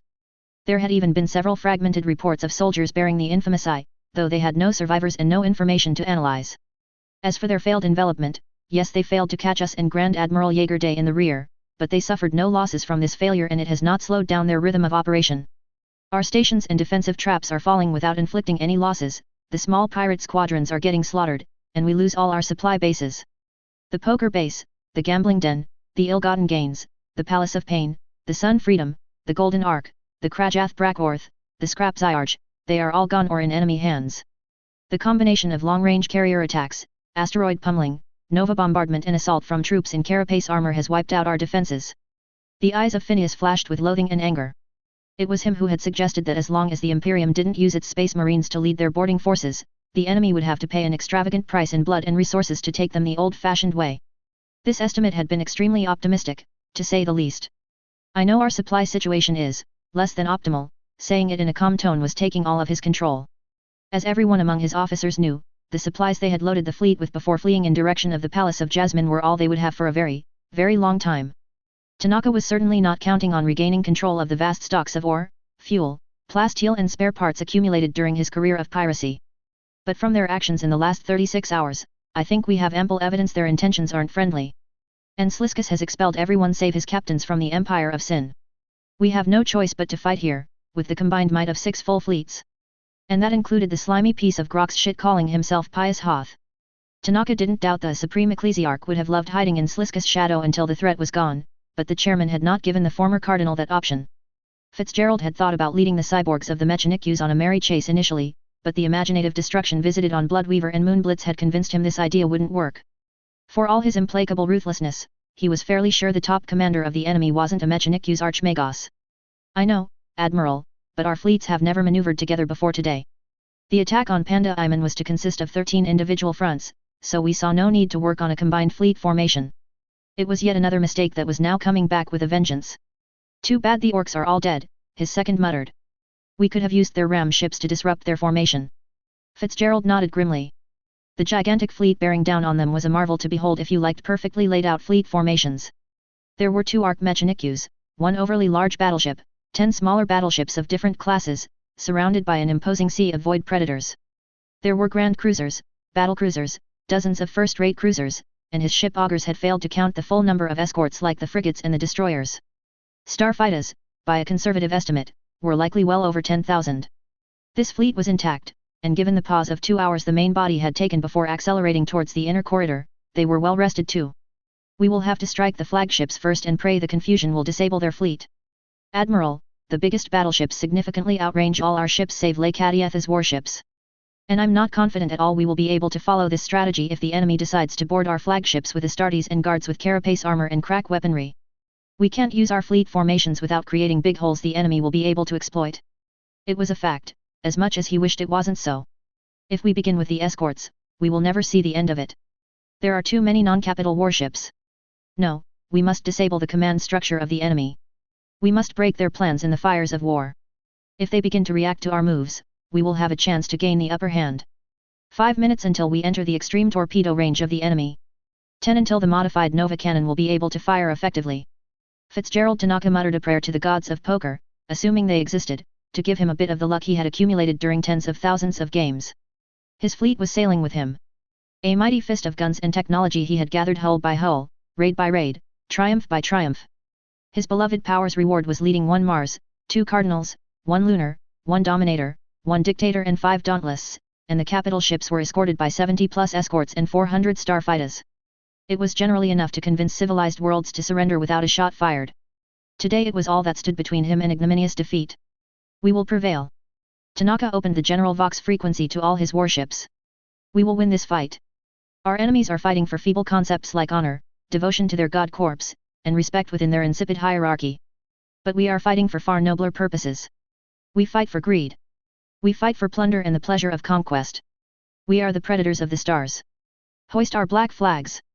Everywhere on the different ships, slowly at first, words were sung. Words no man alive could truly remember the origin of, but that every pirate knew by heart. Yo-ho, haul together, hoist the colors high. Heave together, traitors and heretics, never shall we die. And then something struck the transparent walls of the Poker's Rewards Bridge. The walls resisted, for his Coronis-class Grand Cruiser had been built tough, but Tanaka froze in terror at the sight of a gigantic reptilian machine staring at him from less than 10 meters away. He saw the gigantic wings. He saw the missiles. He saw the huge maw opening and the inferno burning in the metallic furnace. And as the screams of panic once more spread, the fleet admiral remembered a proverb his long-dead mentor had told him to keep in mind. Here be dragons. 2 seconds later, he and all his men on the bridge were dead. Autarch Julian Lake Adiath. They have done it again. Yes, Julian replied. Because, really, what could one answer as the fleet of Fitzgerald Tanaka was decapitated by an attack they had not seen coming? And the worst part was that it was the 3rd time in a very short period the defenders of Pavia were caught totally by surprise. Once, you could find excuses. Twice, it wasn't a coincidence, by the spear of Asurian. And 3 times, it was better to assume your opponent was predicting your moves and had your life in his hands.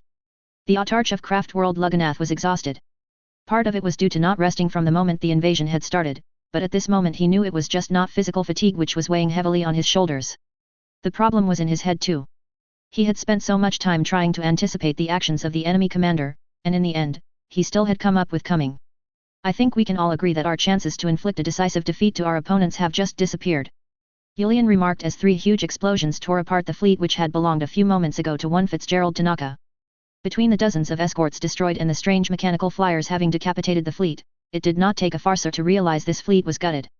Worse, the surviving starships were trying to change course and many were trying to join the other fleets of their species, increasing the confusion, the lack of discipline, and naturally the number of fatal collisions. We can still win. A howling banshee spoke in a voice full of hesitation. We still have 5 fleets too. As if Seguruk had been challenged to make the situation worse, this was the moment the Pillow of Jasmine chose to open fire. But the fortress didn't target the enemy fleet which was out of its range anyway. It struck the warships of the cowardly Mundaki calling himself Ecclesiarch or some other nonsense. 3 heartbeats later, the rest of the Rashan fleet, 3 unpredictable cruisers and 100 Comet destroyers, imitated their brethren. As they were right behind the Hoth fleet, it was impossible to miss. And indeed they didn't. In a single, coordinated salvo, starships began to explode, vent air and debris, and break formation to try to escape their assassins. I don't think we have 5 fleets anymore. Julian didn't consider himself a pessimistic Asuryani, but between the Starfort and Calico's fleet, he was rather sure one more fleet was going to be destroyed, and the casualties wouldn't go to the one which had just betrayed the cause of piracy. No, there were 3 left, and the Autarch decided he didn't want to die for nothing. The Dark Mirror has been psychically neutralized. Yes, Autarch. The procedure has been completed. Good. In that case, immediately jettison it by an airlock with a few bombs and a detonator. Autarch? The Duke is not. If Sliskus wanted our fleet to remain loyal, he would fight and not let us die for his amusement. You have your orders and I have a difficult negotiation ahead of me. It will be done, by the spear of Asurian. Julian Lekadiath closed his eyes for a moment as his subordinates departed the bridge, before adjusting the crystals in front of him to Mundaki, no to the human communications. Better to remember the polite way to address another species when the enemy had you at their mercy. 5 heartbeats passed and the pirate fleet to his right, the one owned by Jaeger Day, began to suffer in turn from the second bombardment of the enemy. Without doubt it would be his fleet next. It took 5 more heartbeats before someone at the other end decided to answer. The quality of the image and sound was below average, but superior to the communications of the human pirates. It was sufficient anyway to detect the presence of a young-looking human female in ornate golden power armor. Usually, Julian would have made a disparaging comment about anybody trying to emulate the idiocy of Kalmar, but there were many things which stopped him. One was his survival and that of his fleet, obviously. The golden armor also looked like it was fully functional and would protect its wearer if worn on a battlefield. The third was the massive arachnid the human was petting. Despite having excellent self-control, Lekadiath could not suppress a shiver. He had wondered if the horrible demise of Bloodweaver had been allowed by mistake or was a one-use-only weapon the enemy had wanted to test. The Autarch now had an excellent guess about the answer, and it wasn't the one he had prayed to Isha for. I assume I am speaking to the commander of the forces attacking the Pavia system. Receiving a curt nod, the Asuryani commander continued. I am Autarch Julian Lekadiath, and I have been informed by several shadowy contacts that there was a possibility to prevent any bloodshed between your forces and my fleet. The understanding was that your fleet would stand down after your fellow Eldar got themselves incinerated. If someone had wanted to draw the complete opposite of Sliskus, this commander would have been perfect. Yes, I was the one who authorized those shadowy contacts. I prefer easy victories, and your defection would have fatally weakened the pirate alliance. But you didn't contact me, and your actions didn't help at all, Julian Lekadiath. So tell me, why would I consider sparing you and your fleet when my battleships will have finished massacring the rest of your crippled alliance? The eyes were icy and the Lugganath Asuryani didn't doubt for a moment the human female would kill him there and then. And why wouldn't she? If she had really captured Bloodweaver's flagship like Sliskus had implied, she must have seen the horrors of the Reaper's slave pens and torture chambers. Most beings who discovered such sights and were in position to act militarily tended to massacre all Ildari in the vicinity. Pleas of mercy were useless. That left his work, tactic, and best asset, ransom. Unfortunately, as long as he could remember, he was in the position of the robber, not the victim. I'm sure you would gain satisfaction from my fleet's elimination, but feelings are fleeting things.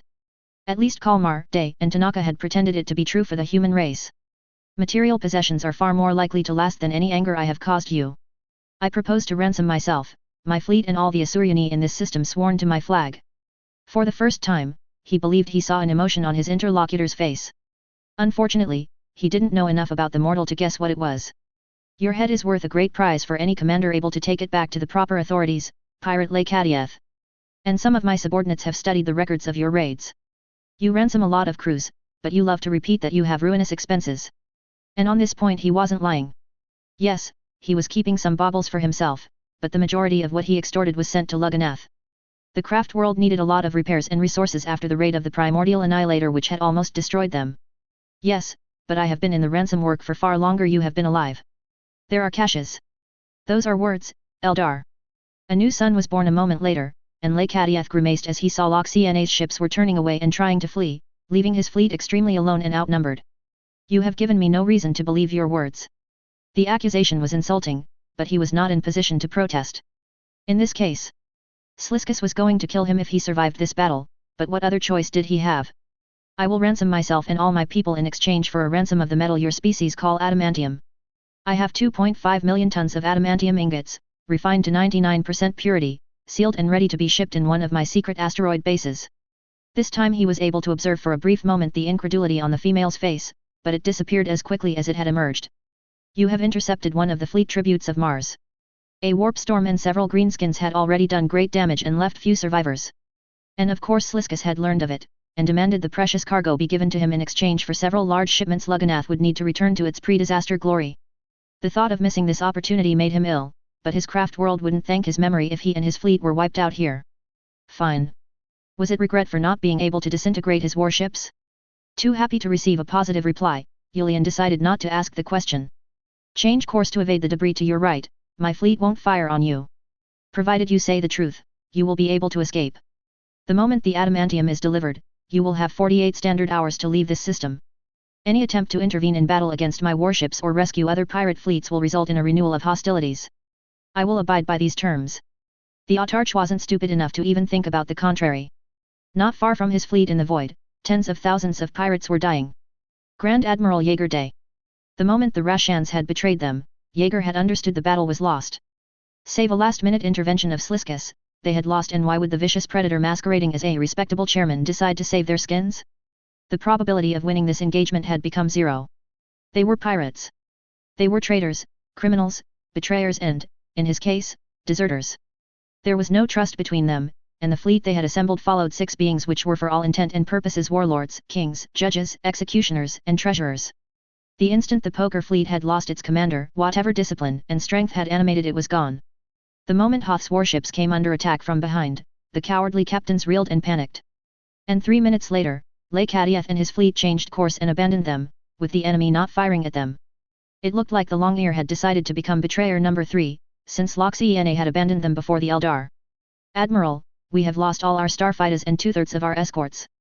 Jaeger Day gritted his teeth in silent loathing. It had been many years since he had been outmaneuvered this badly.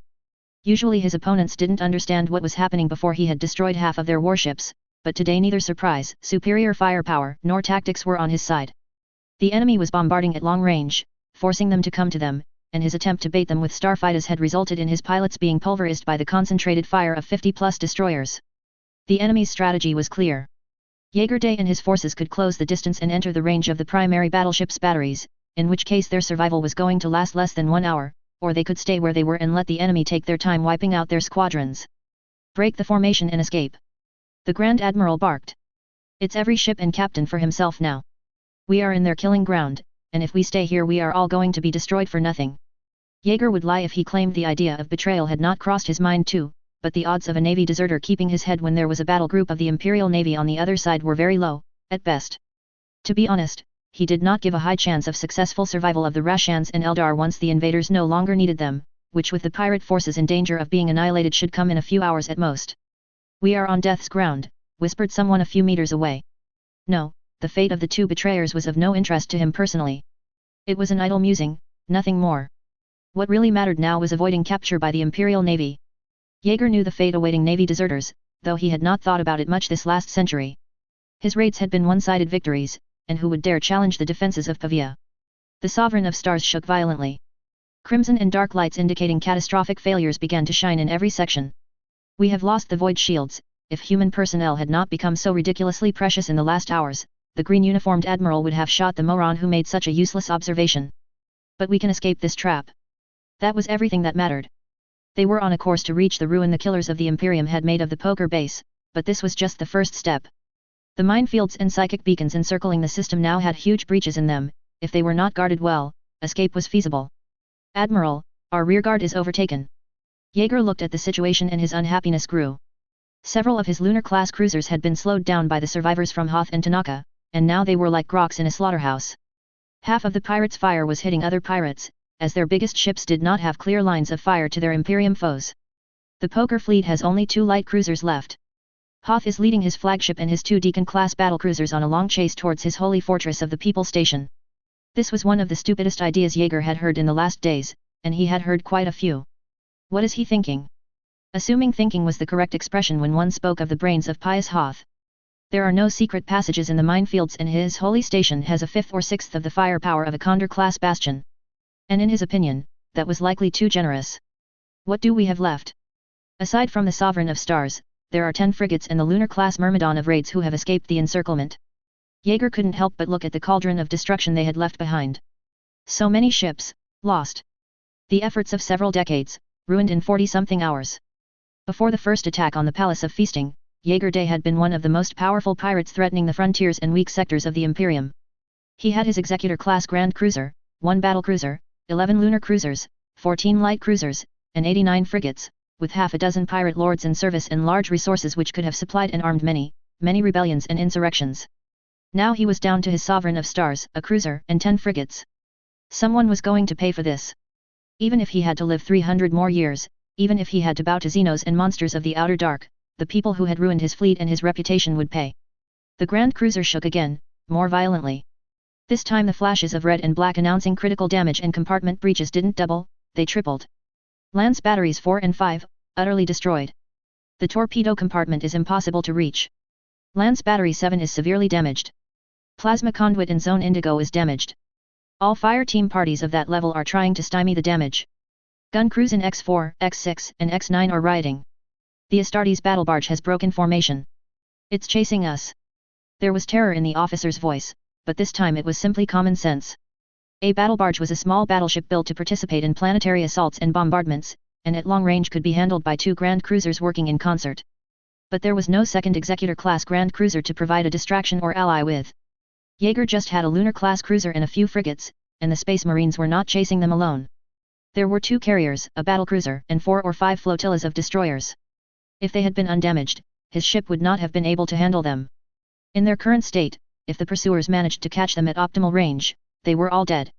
Divert all the power we have left to the engines.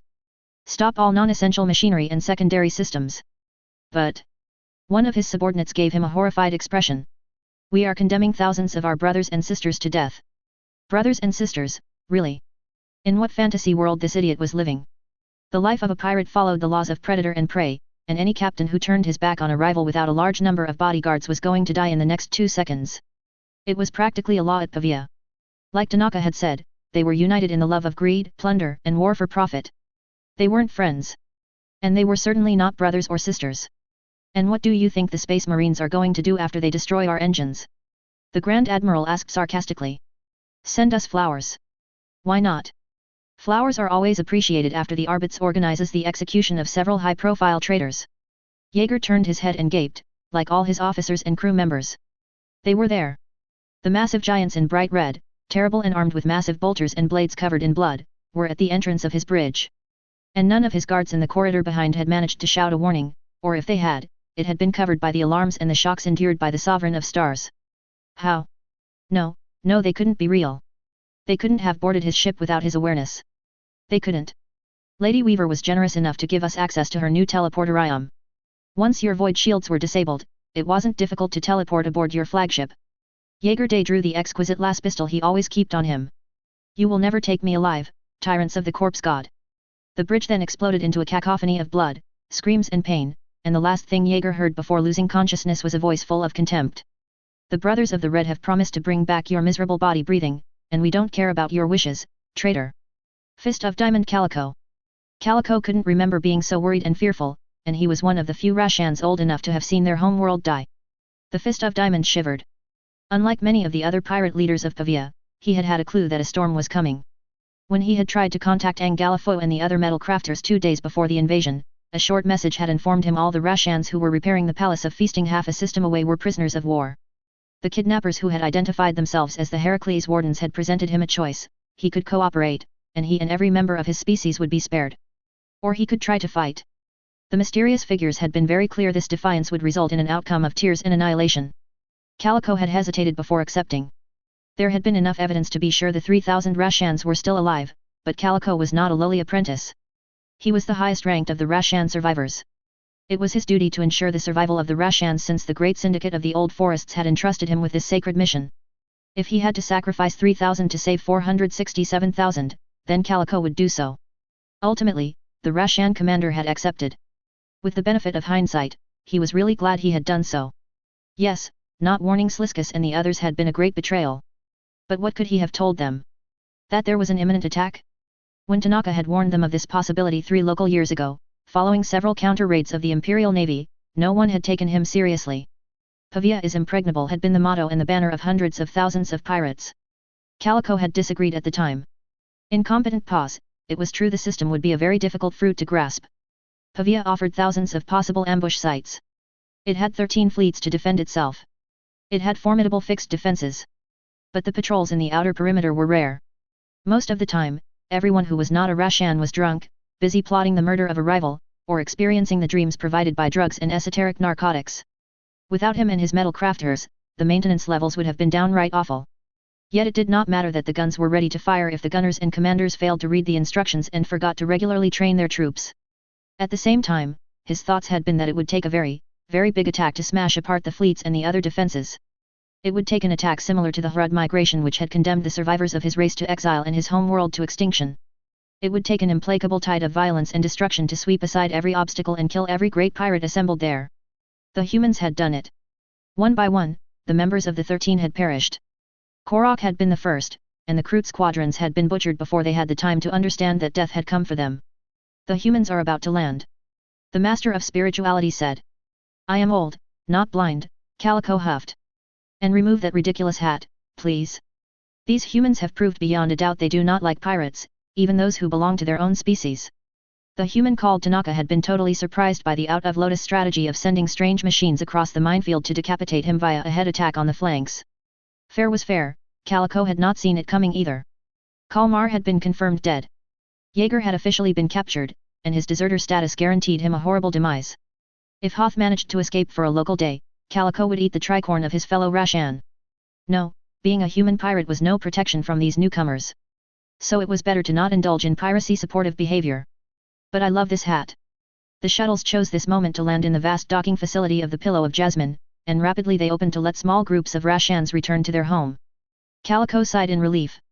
Barring a Sliskus-level method of reasoning, it was a good indicator the humans were going to keep their word after all. He still raised his paw to tell his strongest warriors they had to be prudent. Yes, the Rashans looked in good health and weren't in chains, but Pavia had taught everyone there were an infinity of traps in the galaxy, and not all were detectable by eye or scent. Obviously, the humans had no need to use tricks and traps.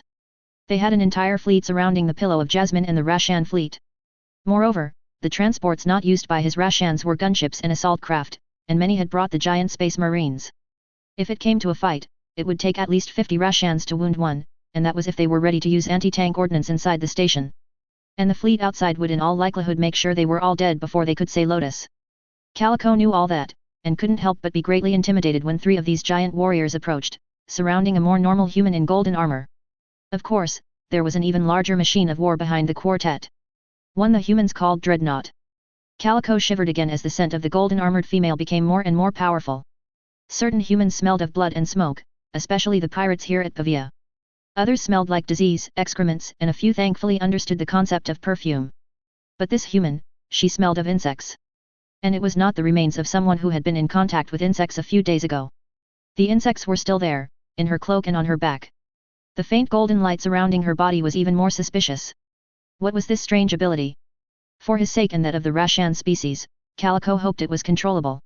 He had seen a human psyker blow up twice, and it was always hard to put down whatever abomination crawled out of the corpse.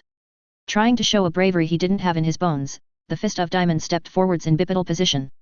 He must look really tiny, even the baseline human had a good 4 heads on him. I am Calico, Fist of Diamond of the Rashans. He introduced himself. Pleased to meet you, Calico. I am Lady Taylor Bear, General of the Imperial Guard and commander of the fleet which has attacked this system. Calico sniffed. He had no means to verify if the human was saying the truth, though she had no need to lie to him. She could be a slave of the Space Marines and it would make no difference at all for him and his people. What do you want, General? For the short term, I want to tow your Malta Starfort out of this war zone. The female human declared in an imperious tone. The pillow of jasmine is intact, but we have cornered Sliskus in the system's core and I doubt he is going to surrender peacefully. He won't. Calico was not a specialist about the serpent. Those who wanted to study the Duke of Kamarak disappeared and were never seen again. Sliskus is not Bloodweaver, but surrendering to humans would cost him all his fame and influence. I will ask him once. The general didn't sound disappointed. If he refuses, he will die like the others. Calico opened his mouth to say killing the leader of the Sky Serpents wasn't going to be easy, but he closed it instead. These humans had penetrated so deep into Pavia, they must have some clues on every potential opponent. If they believed they could defeat the chairman of the Pavia pirates, who was he to tell her it was impossible? For the long term, I want you to employ your skills and those of your Rashans in technology-related affairs. You will keep the Pillow of Jasmine in full ownership until I find an acceptable planet to settle you on, under the condition of having 12 Mechanic-Use observers aboard. Officially, I will be your protector and your liege. You, Calico, will be the chief of the Rashan Protectorate, under the aegis of the Imperium of Mankind. These were pretty words in the flowers of lotus. Of course you will have to worship the God Emperor and build a church. Damn it, Pierre, what did I say about letting me speak? Supreme Archecclesiarch of the People Pius Hoth. The Supreme Archecclesiarch of the People had hated a lot of the pirates using the Pavia system as their lair, but at this moment his loathing for one in particular knew no bounds. Sliskus. Pius Hoth shouted before the dark mirror. Sliskus. Answer or I swear in the name of Tsianch I will. The dark glassy substance turned transparent, revealing the Eldar on a throne of screaming faces. And naturally, the creature was smirking. Who is calling for me at this late hour? Ah, it's the Supreme Ecclesiarch, the voice of God, the great Pius Hoth himself. Stop pretending you haven't observed the battle from your quarters inside the Empire of Sin, Serpent. I have no idea what you're talking about, dear. The Eldar made an appeasing sign, and bared his teeth in an expression where respect and fairness had no place. What has gone wrong, Hoth? You look a bit redder than usual. You know what's wrong, you sad excuse for a traitorous rattlesnake. The materials you sold me were of incredibly poor quality. And the slaves I purchased have all died before reaching the altar. That is a serious accusation to make against my sublime greatness, the Duke of Kamarak replied with the same smirking expression and a bored attitude. The slaves and the materials looked perfectly fine to me last time I checked. Well, they didn't look fine to me. He screamed in return, and this time, to his satisfaction, the Eldar's smile disappeared. Mind your tone, Monday Key. The Eldar had abandoned the charade of benevolence, and his voice was cold, very cold. I will freely admit I may have stockpiled the blue stones you wanted so much with several significant quantities of Death's Kiss powder. Pius Hoth became livid. Death's Kiss powder was a substance which became extremely unstable the moment it was exposed to high levels of psychic activity. The materials he had used to prepare the daemon summoning and the sacrifices had all been contaminated with it. No wonder there had been so many accidents and all his etheric activities had collapsed so catastrophically. But this can't be a problem for you. Because you certainly didn't use those onyxes, blue stones, and crystals, or rare substances to prepare something etheric in purpose, didn't you? He knew. Hoth had few doubts left before activating the dark mirror, but he had none now. Sliskus was aware of his allegiances, and had deliberately sabotaged him. What did you do to the slaves? Some sort of blank poison? An anti-imperial microbomb embedded in their skulls. You wound me, my treacherous subordinate. The smirk was back, and it was more annoying than ever. I used an ancient toxin called the Despair of the Thirst. Explosions resonated in the distance, and the floor trembled. Hoth ignored it. You ruined everything. You ruined my plans. Maybe I did. Maybe I didn't. To be honest, our unwanted guests crushed your destroyers and the majority of your big stratagems without me raising a single finger to help them. I think you would have preferred my plans to what is about to follow. Hoth for a second could show the chairman of nothing a vicious smile. There is a massive cultist fleet waiting 3 light-years away from Pavia. Should I give a signal, and I gave it 1 hour ago, they will know I have failed and will sink this system into the warp. And you will be torn apart together with the Monday Key you despise so much. He had expected many things from the Duke after this little improvised speech. Anger and fury had been the feelings he had bet on, but despair or shock would have worked fine too. Sliskus instead showed pity. Then he seized a glass of poisoned wine and fondled the breasts of the Eldar female which had brought him the brewage for several seconds. My poor Hoth, if your uninspired life wasn't about to end today, I would advise you to stop serving the blind fatebird and retire from your career of piracy. The leader of the Sky Serpents stated once he had satisfied his sexual gestures. A lot of things you have said are, a bit outdated. The moment my agents informed me there was a shadow point close to my bases, I sent a few of my starships to nearby worlds of the expanse, and I'm afraid the fleets of the Primordial Annihilator which were supposed to correct any failure of your part aren't very discreet. It was extremely easy to discover their mustering points. Your allies have really no concept of operational security, you see. They should take lessons from the forces assailing us. Now that is a properly executed invasion. No, all those fleets are gone. I personally participated in their destruction. Hoth wanted to skin the Eldar alive and torture him until there was nothing but a broken mass of flesh at his feet, and all that was left was feed the soul of the serpent to powerful demons. And your accusation I despise your species is completely ridiculous. I have many female humans in my harem, and I can tell you in all confidence I love them as much as love my Eldar concubines. It is not an absolute truth, but they tend to last far longer than my Eldar favorites. Perhaps because they are more loyal and trusting than the younger generation from Kumarak and the Corsair fleets. Hoth had committed many atrocities and acts the ecclesiarchy considered heresies of the highest order, but the very idea of imagining this arrogant Eldar with human women gave him the urge to vomit. It was a perversion of galactic order. It was unnatural. And yes, there were plenty of rumors floating around, but pious Hoth had assumed that was all they were, rumors. Bloodweaver was flaying and torturing all humans who fell into his hands, and the servant of Tsianch had seen no reason to assume the same wasn't true for Sliskus.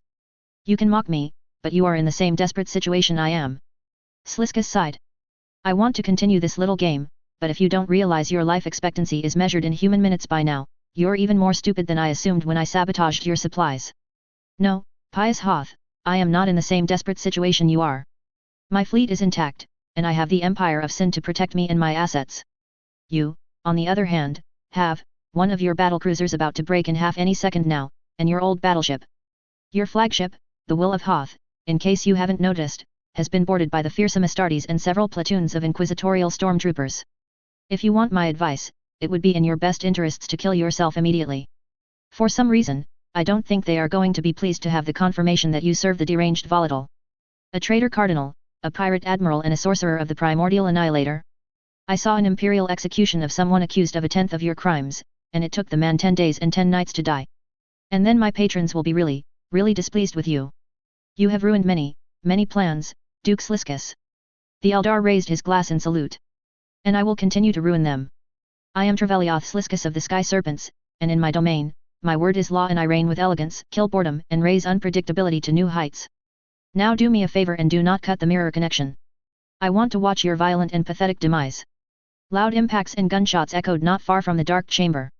And while he wasn't interested in weapons per se, pious Hoth knew he hadn't issued his guards weapons making those kinds of noises. May your soul rot in the warp for all eternity. Hoth cut the communication and ran out of the alcove room where the dark mirror had been hidden. Quasi instantly, he tripped over a body which happened to be the corpse of one of his senior slave bodyguards. And when he raised his head, it was to see 5 bayonets directly pointed at his throat. Gentlemen, it isn't what it looks like. Pious Hoth, in the name of the Holy Ordos of the Inquisition, you are under arrest. Guards, if he tries to speak again without authorization, gag him and break his bones. First Naval Secretary Wolfgang Bach. It was said to contemplate a Primarch's weapon was to contemplate a small moment of perfection. Wolfgang wasn't sure how much of this theological truth was true. The object in front of him, assuming it had indeed belonged to one of the demigods of legends of course, was extremely advanced, but it didn't give him undiluted feelings of awe. Obviously, it wasn't good to be on the receiving end of this thing. The gauntlet in its normal size looked like it was made to break down walls in a few minutes. The heavy flamer, according to the tech priests, was able to release an inferno at the wearer's discretion.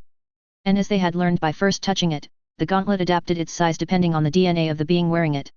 Oh, and it also had a teleport homer somewhere inside. The realization that the salamander's head serving as decoration was made of pure adamantium was the guarantee this was a priceless relic. I may have to apologize to Trazen next time we see him, Lady Taylor Bear said, her eyes never wavering from the freshly repainted green gauntlet. His ridiculous assertion he met the Primarch Fukin at Pavia may not be so ridiculous now that we have this piece of evidence in our hands. Wolfgang had to agree. And he had to admit, the idea filled him with exaltation. Many of the God Emperor's glorious sons had disappeared in the decades after the Horus heresy. To learn one had been in the very system they were fighting in was extremely promising. But he also had to be realistic. Unfortunately, we don't know when the Necron met the Primarch. For all we know, it may have been during the Great Crusade. And Bloodweaver might have recovered a relic the Lord of the 18th Legion gave to one of his sons when the planet was made compliant by the Salamanders. Eldar are really long-lived. The insect mistress closed her eyes for a couple of seconds, a minuscule evidence of fatigue when thousands of men and women were utterly exhausted by the actions of the last hours. Epistolary Hendrik is on his way to send an astropathic call to the homeworld of the salamanders. Hopefully, we will get an answer from the sons of Fukin soon. The Basileia of Nyx yawned. Has Lekadieth paid his ransom? Yes, he has. Wolfgang savored the irony of a Xenos specializing in ransoming humans finding out the gun was against his temple for once. 2.5 million tons of adamantium are yours, as he promised.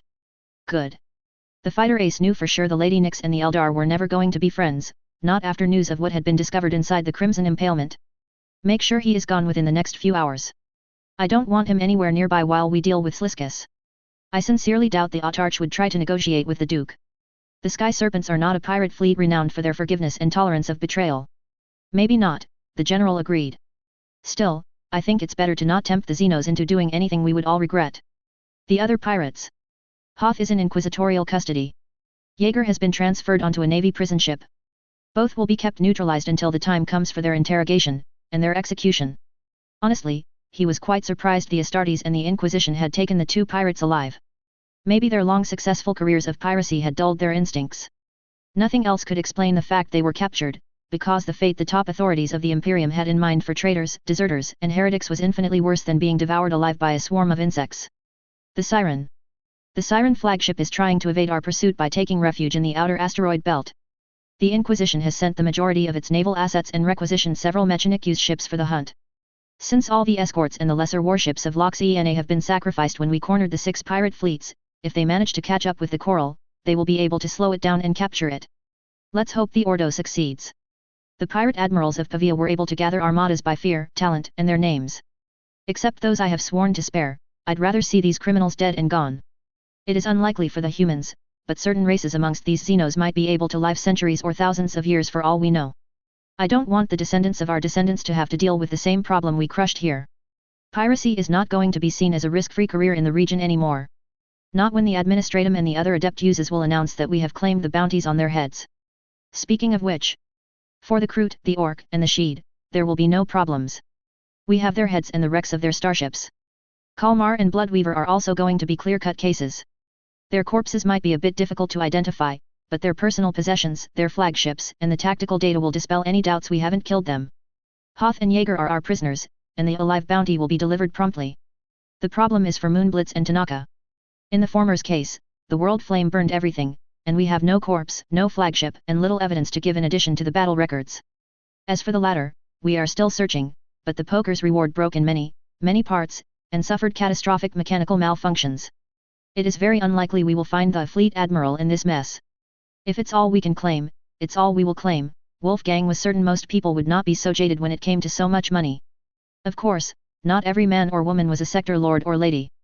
And when it comes down to it, I am not doing this for the bounties, though they will provide a nice profit when Operation Caribbean ends. Their eyes were no more on the gauntlet, but the inner system thousands of kilometers away before them. With the stars to provide light and the momentary ceasefire in the assault on the Pavia's defenses, the natural spectacle was awe-inspiring. The Archmagi want 10 more hours to tow away the Pillow of Jasmine and the more problematic wrecks. They will have them. A lot of the crews need rest, and the repair ships are working overtime on the damaged ships. They are doing their best, and at least the ships are reparable. 2 destroyers and 1 frigate had been devastated so badly in the last engagement that even for the technology-loving cogboys, there was no hope of rebuilding those hulls to their former glory.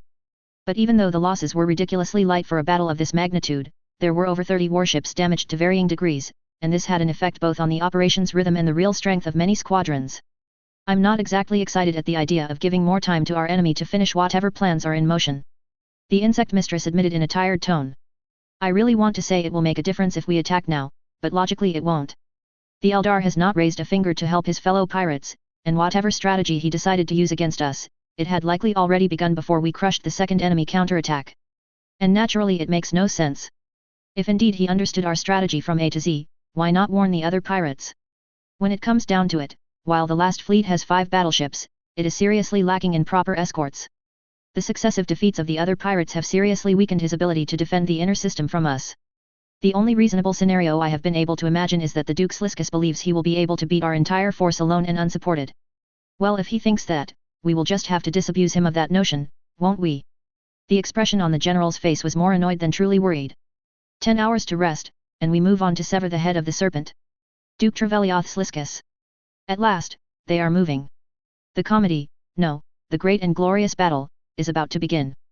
On one side the merciless brutes, the young ignorant children slaughtering their way across the galaxy, the humans. On the other side, the genial, the sublime, the prodigious, the great and magnificent Duke of Kamarak, the jewel of a dark civilization, Trevelioth Sliscus. The leader of the Sky Serpents finished his little presentation speech before wondering one thing aloud. Was I too partial in the announcement of the participants? You called them humans and not Mundaki, Lord, Kresthakia replied. I think the arena masters of Kamarak would call you too partial in your opponent's favor. Yes, you are right, Sliscus agreed in a fake aggrieved tone before baring his teeth and giving a large smile. Alas, one must try to warm up the audience, no matter how one-sided the upcoming confrontation promises to be. One-sided for whom, I wonder? Chelgu interjected with an uncomplimentary tone and an expression where no respect was visible. The entire outer system is lost. Out of 13 fleets, 9 have been entirely destroyed, and the only reason Loxiana's warships are not on this list is because her flagship fled the battlefield first. The Rashans, horrible furry lesser creatures, have betrayed the cause and stabbed many fleets in the back. Lekadieth didn't fight for the Mundaki, but he didn't fight against them either. So that makes 9 fleets entirely destroyed, 1 fleet nearly annihilated and 2 which have betrayed us and can't for good reasons be counted upon. We are surrounded by a massive fleet which has twice the number of our battleships we do and easily 5 more times cruisers and escorts. When you present it like that, it's true our enemies have a slight numerical advantage in numbers and mass, Sliscus conceded generously. But you don't need to worry, I have complete confidence in my strategic skills. You have complete confidence in yourself. Chelgu repeated like a specimen suffering from an acute lack of brain power. Are you completely crazy or have the drugs addled what is left of your senses? Careful, Gourmet, the Duke of Kamarak warned his second. My drugs are making this doer weight more bearable. And they don't addle my senses. They stimulate them, increase them to ecstasy, and bring untold potential to my veins. I think he was expecting you to deny the crazy part, lover, Korisa chuckled. I was expecting him to have a plan. Chelgu snarled. But it's obvious the supposed exploits and victories of Trevelioth Sliscus are lies or complete fabrications. The self-proclaimed serpent is nothing but a thin-blooded nullity. You are a coward, and even Lekadieth is 10 times the Ildari you will ever be. You hiss and spit poisonous words, but whenever it is time to do something dangerous, your blade is always devoid of blood. Sliscus used this priceless opportunity to seize 2 daggers and launch them right into each eye of his unruly second-in-command. Chelgu the Gourmet fell on his back, dead with a pleasant expression of terror and surprise on his insipid face. He was evidently mistaken, Sliscus grinned to the dozens of spectators having witnessed the elimination of this irritating treacherous lieutenant. I now have blood on my daggers. And this once, I'm willing not to clean it up. Does anyone volunteer to test if my sword is as cutting as it should be, or must I leave the poor blade to rust in its scabbard? Every conversation and whisper stopped, and more than a couple outright forgot to breathe. No? What a pity. Korisa dear, what were we talking about before Chelgu was afflicted by a fever of mutiny? I think the subject was what to do about the irritating visitors Pavia has been forced to entertain during the last cycle. Yes, I think it was indeed this military dilemma we were supposed to discuss calmly and with good humor. Sliscus sighed. Now as amusing as the succession of defeats suffered by the pirates of the system have been, I'm afraid the climax of this tale relies on my sublime talents breaking the hopes of these invaders and turning their victory into feelings of despair so deep and dark they will beg me on their knees to kill them before their mortal bodies succumb to the cruel cycle of entropy. The Duke of Kamarak clicked his fingers, and a dark screen materialized from the very void, establishing contact with the homunculi and the dread artisans he had negotiated for Project Star's Scream. The time has come. Activate the anti-Empyrean fields, bring the Dark Nova generator to full power, and reveal the Sliscus cannon to our visitors. Sliscus laughed, and this time he was pleased that all the audience was laughing with him. The Empire of Sin will advance and destroy the enemy. Now. And for the first time since he had torn the space hulk from the void, the gargantuan mass of wrecks and metal moved under its own power. General Taylor Hebert. Omniscia preserve us. Religious prayers and calls to deities had annoyed her more times than she was able to count in the last 5 years. Still, when the Empire of Sin was surrounded by a purple-black corona and began to move, Taylor had to admit deep inside it was an appropriate reaction. The Empire of Sin wasn't supposed to be able to move under its own power. Hells, it wasn't supposed to be able to move at all. Not without catastrophic consequences for the people inside anyway. It wasn't a Malta-class or a Romulus star fort. It was a conglomerate of thousands if not tens of thousands of warp-capable ships which had been stuck to each other by the vagaries of the Empyrean. More importantly, the Empire of Sin was huge, roughly 100 times the size and mass of a Mechanicus-built Romulus. And the largest class of superfortresses the Imperium had the industrial capability to build weighed approximately 240 million tons. It went without saying the Romulans had no conventional drives of any kind, and towing one across a system was a nightmarish task. Towing one across the warp was extremely difficult too, and demanded coordination and a fleet-sized effort. And yet, the gigantic space hulk was moving. Like a natural satellite passing before a planet to give the spectacle of a natural eclipse, the last layer of the Pavia Pirates was shrouded in darkness, with the engines and other Xenos tech providing a corona of light on its periphery. But there ended the similarities with a natural eclipse. The darkness was definitely not natural, it was the same sort of defense Ith Bloodweaver's flagship had used to avoid perishing in the world flame inferno. The corona was different shades of blue, green and violet, and even with the limited data the Auspexes and the Augurs had, it felt incredibly wrong. Force field detected surrounding the Empire of Sin. Abnormal energy signs detected. 5,000 drives of unknown design detected. Numerous cannons of unknown type detected. Thayer Sagami listed with a voice in which incredulity wrestled with fear.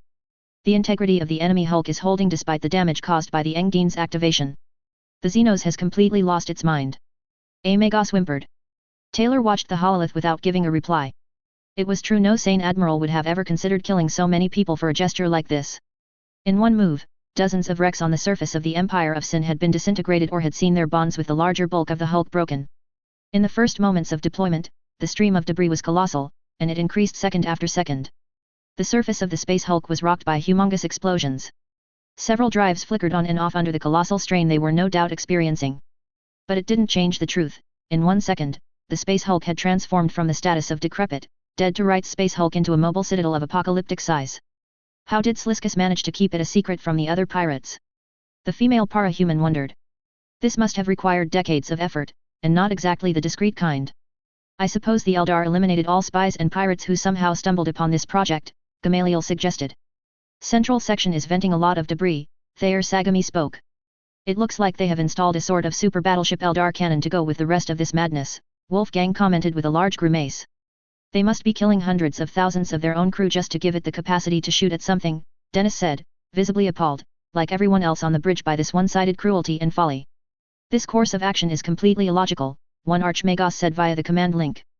The space hulk is now mobile, yes, but it will be too slow to pursue us or make any sort of maneuvers a starship takes for granted. And the sections the pirates must have reinforced won't hold forever until the strain exceeds the resistance capabilities of all known materials. Unless they are dabbling into witchery to move the Empire of Sin, one of the Navy liaison officers muttered in a sinister retort. But Epistolary Aslan quickly shook his head negatively. Impossible. If they were drawing power from the Immaterium to accomplish such a feat, I can assure you every psyker including the librarian Space Marines, in the fleet would be busy screaming in agony. This is not the kind of action you can ignore even if you are at death's door. No, whatever heretical technology the Serpent is using to power its space hulk, it is not psychic in nature. That's a relief, Taylor admitted. Having this sort of surprise was already bad, but if the enemy had psychic sources to feed such a gargantuan endeavor, it would have been a disaster in the making, especially because they would have to kill the psychers responsible for this, and survive the fallout. Here at least they only needed to fight a space hulk made mobile by a technology no one in the fleet of Operation Caribbean had ever studied. Wolfgang. Suggestions. Archmagos Sagami has already hinted at the safest one, I think, her blonde-haired naval advisor answered. In less than 2 minutes, the space hulk has lost thousands of tons, minimum, and judging by the auspexes, the problems are only going to increase as this insult to Starforts continues to move. We stay over 400,000 kilometers away, and disperse the squadrons in a Saturn formation. We keep our current speed and evasive maneuvers, and the losses should be limited.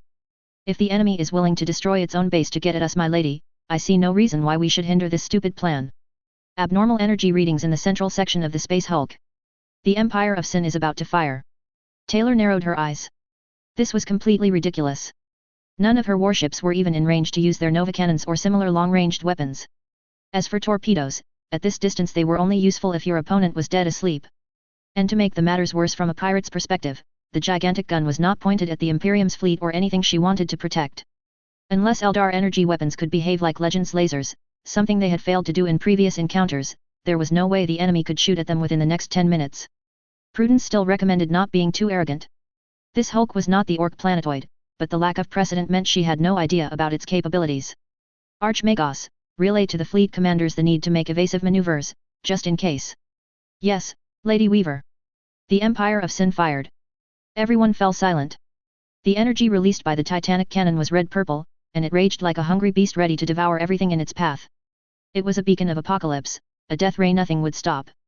It struck the massive inner belt asteroid minefield like an Astartes hammer meeting something fragile and continued to blast away debris of pirates' stations, wrecked starships and quantities of defenses her forces had not bothered to disable. In less than 1 minute, there was now a 5 kilometers wide breach in the inner belt where nothing, not even car-sized debris, had survived. We were not the target this time. Sliskus just wanted to make himself an exit door. It had been a grave mistake to think they had this Xenos cornered. Chapter Master Duplex is asking for a moment of your time, General. The insect mistress winced. Of course Duplex wanted to speak to her. With the dark force field protecting the Empire of Sin, the only option available which did not include the words retreat or fighting withdrawal was to send an elite force of Astartes into the Hulk and blow all critical systems into radioactive debris from the inside. It was the very kind of mission the transhuman warriors had been gene-forged for. It was going to be incredibly costly, however. They were going to lose a lot of veteran space marines. But if the Serpent Admiral was able to fire the supercannon once or twice per hour, the fleet would not survive until the Hulk disintegrated. Not if they tried to fight conventionally.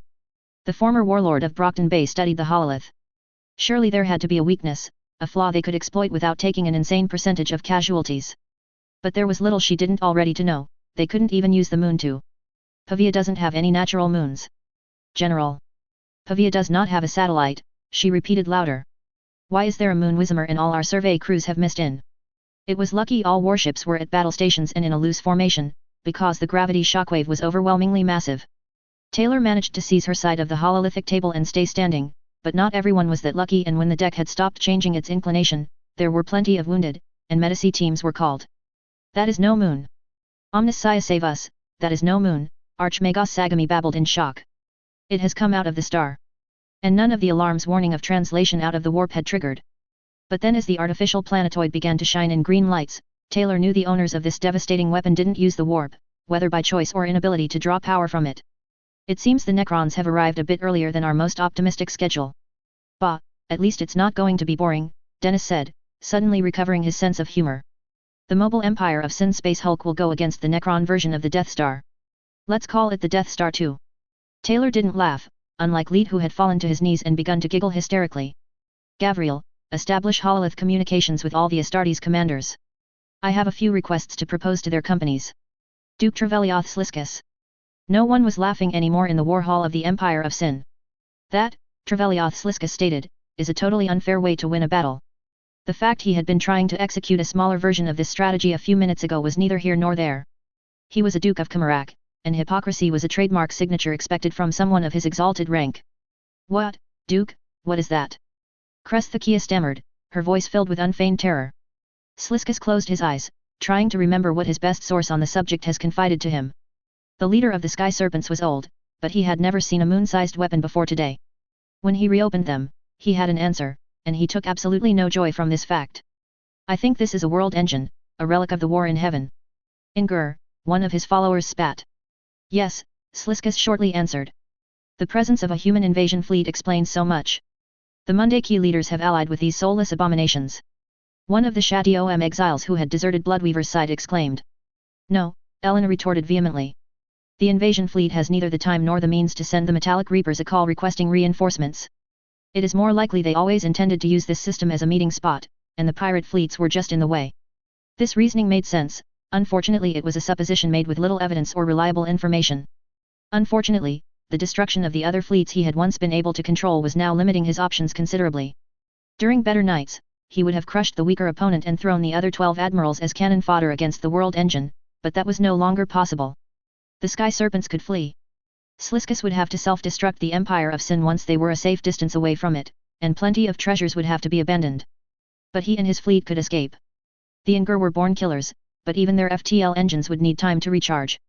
The intra-system speed of human starships was slow, and since he was between them and the breach he had just created in the minefields and the asteroids, Sliskus was sure they could chase him for 1,000 cycles and never enter firing range. But this would imply admitting defeat. And while Sliskus didn't care what the pitiful dynasts of Kamarak said, acknowledging he had suffered a defeat while firing only a single shot in return would not be good for his influence or his great trade of sex, drugs, and slaves. The Sky Serpents were intact, with all ships fully repaired and loaded with the most powerful weaponry he had been able to acquire. He had the Empire of Sin, as unstable and inelegant as the X-Space Hulk was. What was that saying the last rogue traitor he had put in his bed had whispered between 2 sessions of love-making? Ah yes. Audacious fortunate Juvat. Fortune favors the bold. Turn us around, helmsman. Sliskus gave a smile to the wishes and the rest of the audience. It seems we have an occasion to reenact the war in heaven at Pavia today. General Taylor Hebert. At least it looks like we aren't going to be in the crossfire this time. It was a sad day when she was of the same opinion as Leet, but in this instance Taylor was sure the feelings were shared by every person inside the Enterprise and probably 99% of the entire fleet. The Empire of Sin and the newly arrived Necron Moon were quite evidently moving against each other. Since there was a very high likelihood the warships of the Mechanikus could not absorb enough damage to avoid being crippled or pulverized by the conflagration, it was best to stay out of the way and wait for the winner of what should be a space opera in itself. This way we know Sliskus is utterly crazy. I knew that already.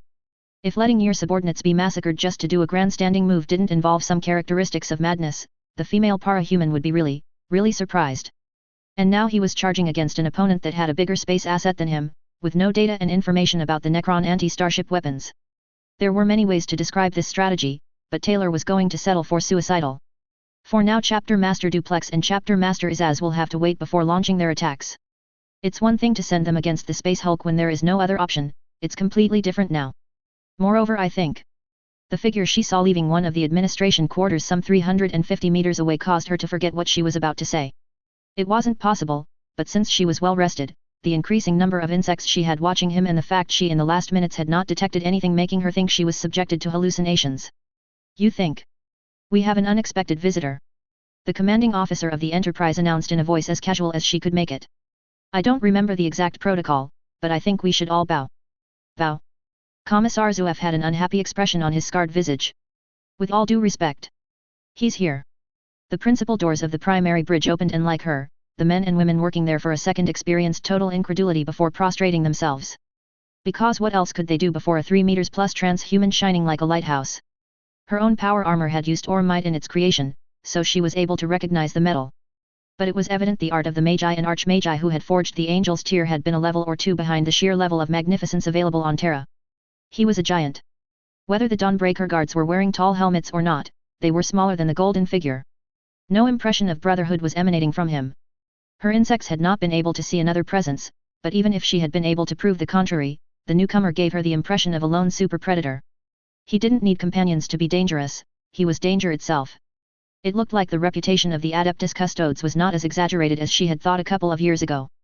Because beyond question, it was a Custodes who stepped onto her bridge. The great spear, the large golden shield decorated with the double-headed eagle of the Imperium, and the Raptor Imperialis on his breastplate were perfect and giving off vibes of purity, duty, and steadfastness. The red cloak, which should have been completely impractical on a modern battlefield, was just as regal and martially minded as the rest of the equipment, a flag, and a promise of defeat to all enemies of mankind. Taylor bent the knee when the golden armored giant was 5 meters away from her.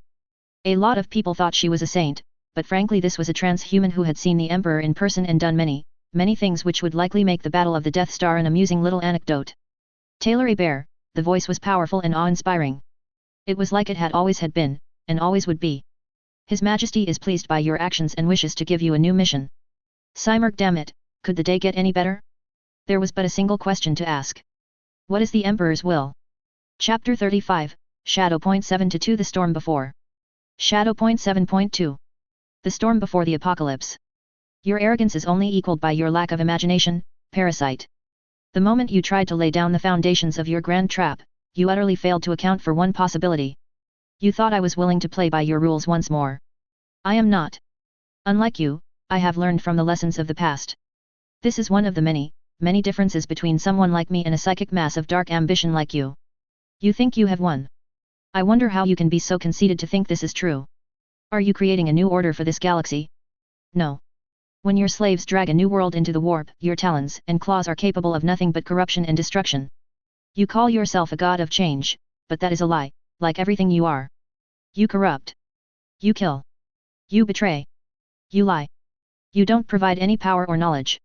You steal it and pray the robbery will not be discovered before you have the opportunity to sell it to a naive buyer.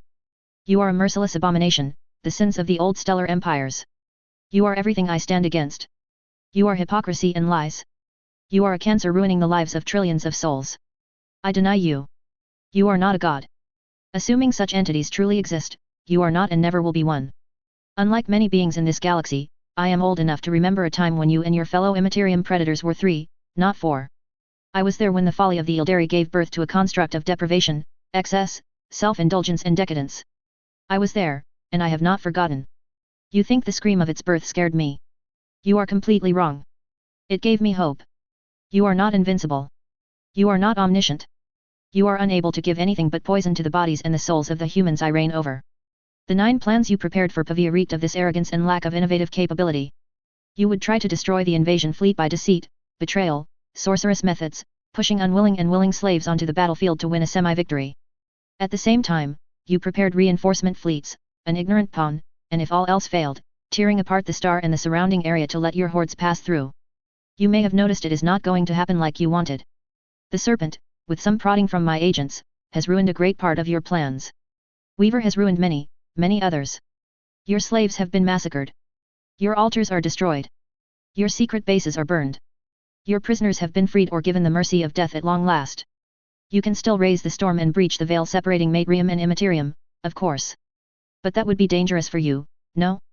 The Necron world engine has quite a few pylons to prevent exactly this sort of intervention, and overloading them would require so much energy it would leave you vulnerable to the other 3. And somehow, I don't think the other parasites will congratulate you for placing them in this situation. So hear me, Abomination.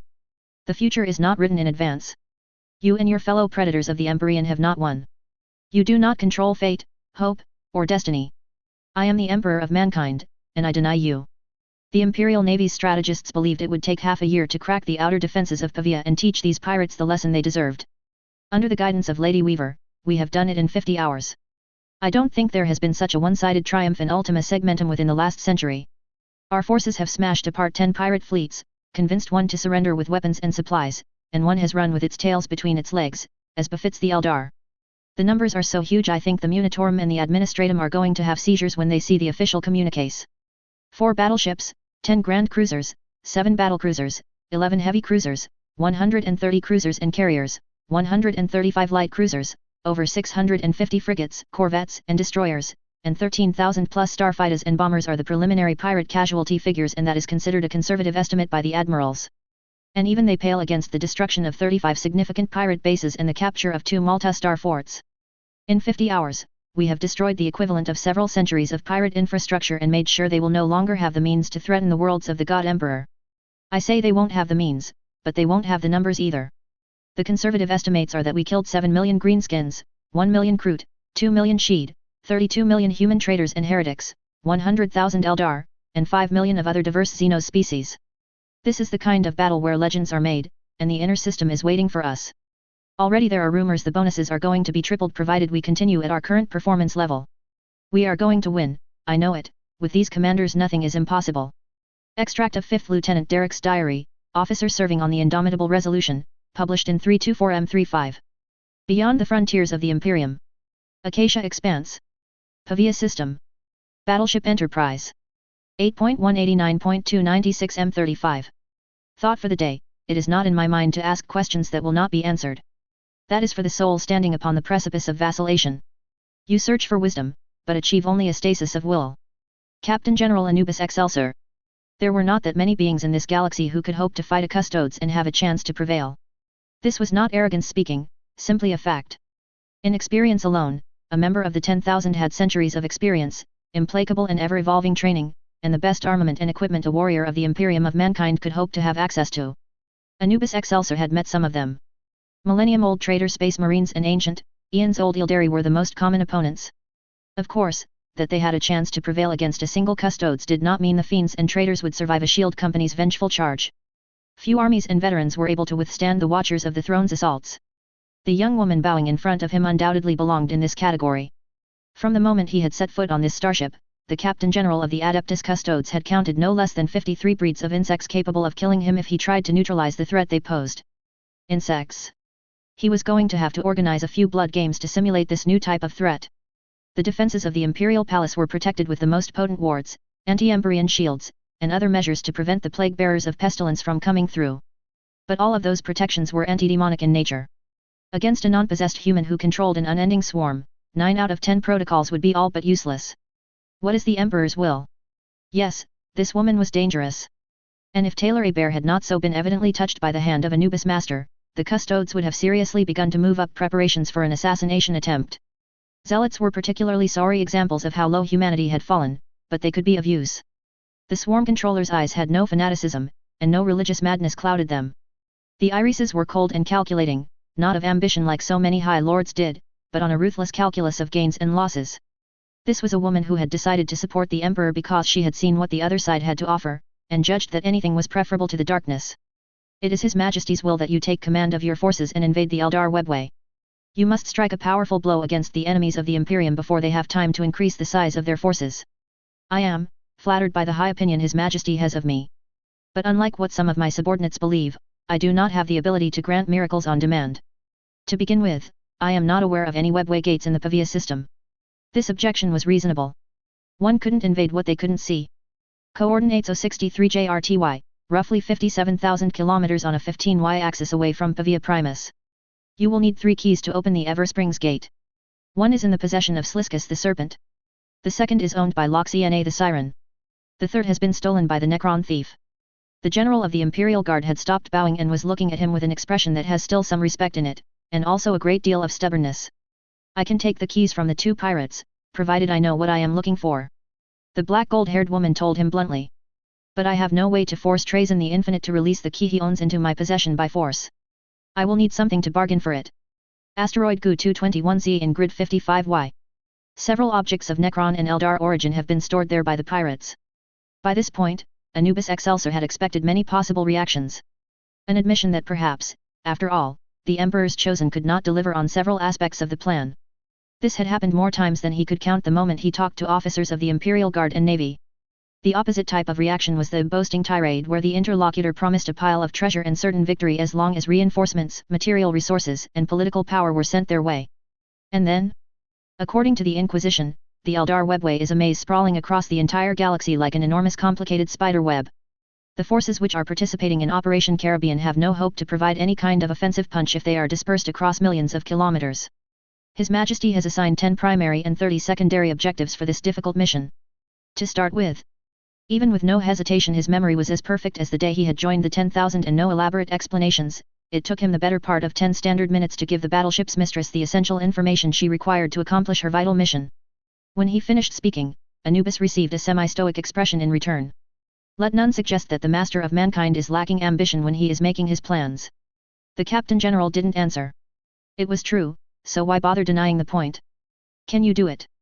The female general turned her sight towards the Hololith, where 2 assault superfortresses were moving to fight each other. I will need to add the Necron forces to my own to have any reasonable chance of success. Define reasonable. Above 10%, the insect controller replied immediately. The surprise will not last, and we will go into the webway with 0 information and 0 battlefield preparations. At Pavia the enemy regained their wits rather quickly, and we were fighting pirates. The enemy for this operation is far, far more dangerous than that. They will be as divided as the pirates were. I can't count on that. Anubis Excelsior in a more formal audience would have chastised her, but today he was on her flagship, and his arrival had been incredibly rushed, even by the standards of Custodes expeditionary forces. If he wasn't a Custodes speaking with the authority of the Emperor, Taylor Bear would be perfectly within her rights to declare this operation a waste of resources too risky to even be considered. The more unknown factors in a plan, the greater the chances for it to go wrong. The Captain General wasn't going to deny this. No, you can't. How much time do you need to place your forces in position? For the first time, the gold aura became more perceptible and the dark eyes flashed in annoyance. Surely, Lord Custodes, you realize that the Space Hulk and the Necron Moon are between us and the Webway Gate. Since launching my squadrons into this kind of war zone would accomplish nothing but tripling the butcher's bill, I will have to wait for the outcome of this fight to be decided, avoid the debris of the losing side, and finish off the serpent if it's the Empire of Sin who comes out on top. And then I will have to reorganize my fleet and recall all the transports, resupply the fleet. I think we will be lucky if we're ready to attack in 160 hours. Anubis didn't even need to recall the plan to know that was too slow for the Emperor's purpose. And he immediately told her so. The plan can't wait that long. I am willing to grant you 50 hours. 50 hours. The 2 words were not shouted, but the protestation in them was unmistakable. But we would barely have the time to refuel and explain the directives to the troops. Every hour from the moment I revealed His Majesty's plans to you increases the risks of the ruinous powers intervening and striking preemptively to end your attack before it begins. Speed and decisiveness are now your best allies. Slow down and failure awaits you. There were numerous flashes of gold over the black hair, and for a second the Captain General was afraid he would receive a negative answer. I will, of course, obey His Majesty's orders to the letter or die trying. It had been a long time since he had seen someone as unhappy as his interlocutor when she spoke those words. For the first time in 60+ standard years, Anubis Excelsior noted to himself that maybe, just maybe, blind adoration was not just a problem when demanding a loyal soldier to perform a difficult endeavor. I suppose I am not authorized to send general calls for reinforcements. Not until the invasion is underway. By that point the veil of secrecy would have been shredded and the enemies of the Emperor were going to be fully aware of what was happening. Awesome, the tone used strongly implied it was anything but. Without the general coming anywhere near the hololith or the vox, the machines began to send messages by the hundreds.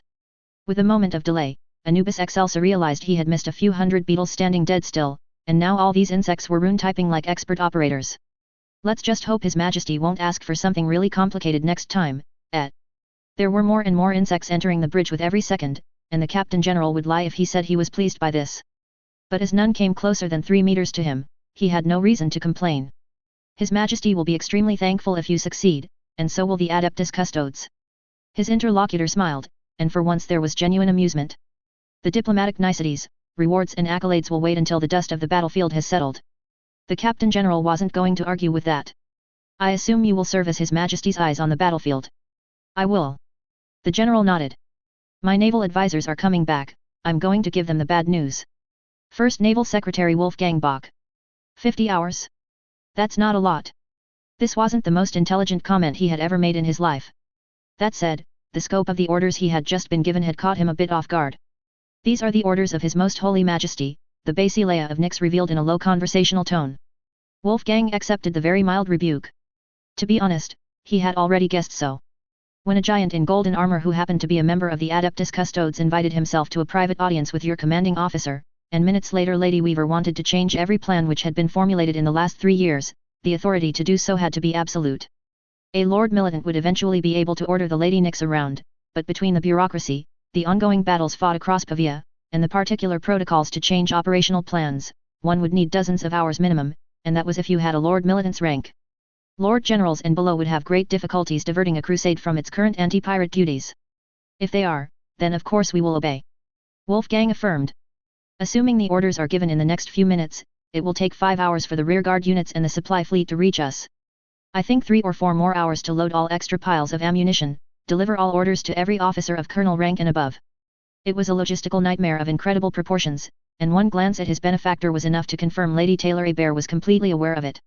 50 hours after a battle like this one was not enough for proper maintenance, resupply and reorganization. 200 hours would have been more appropriate. And then there was the little issue that this webway invasion had a naval and a ground part. Setting aside the logistical complications, I will need some guard officers to create a war plan for the regiments we are going to throw into the inferno. This wasn't because he was unwilling to tackle the problem. He was.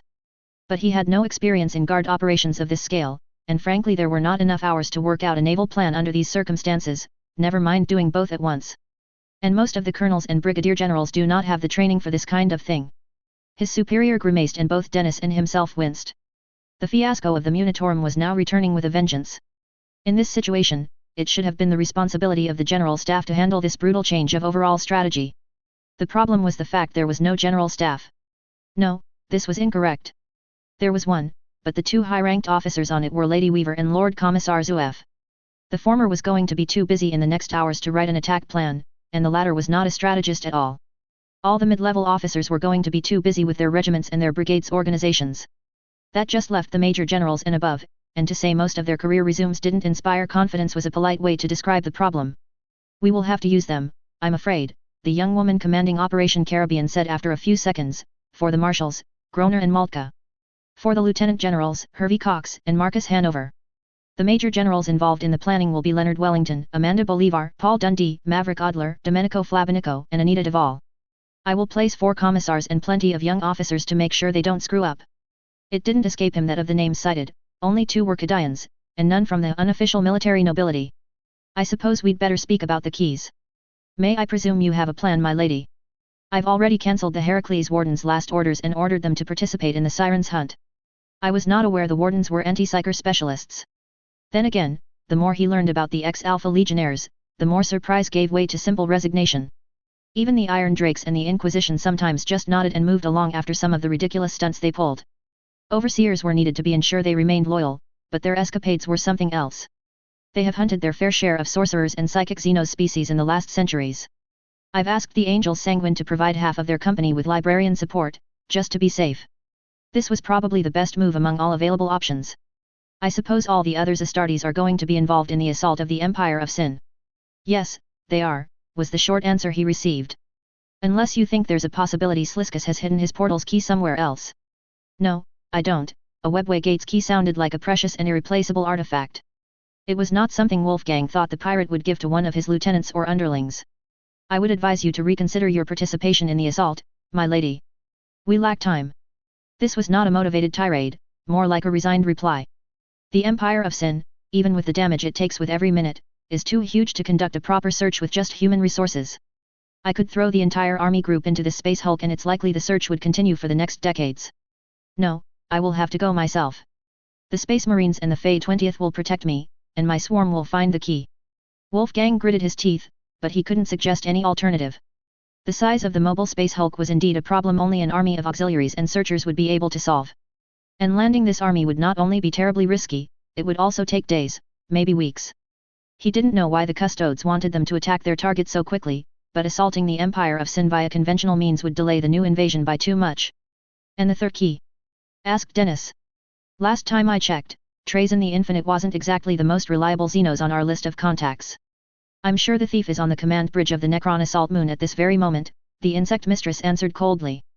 So I will just have to go ask for an audience once Sliskus has been killed and we have the two other keys. Feeric Cryptek Nefertin.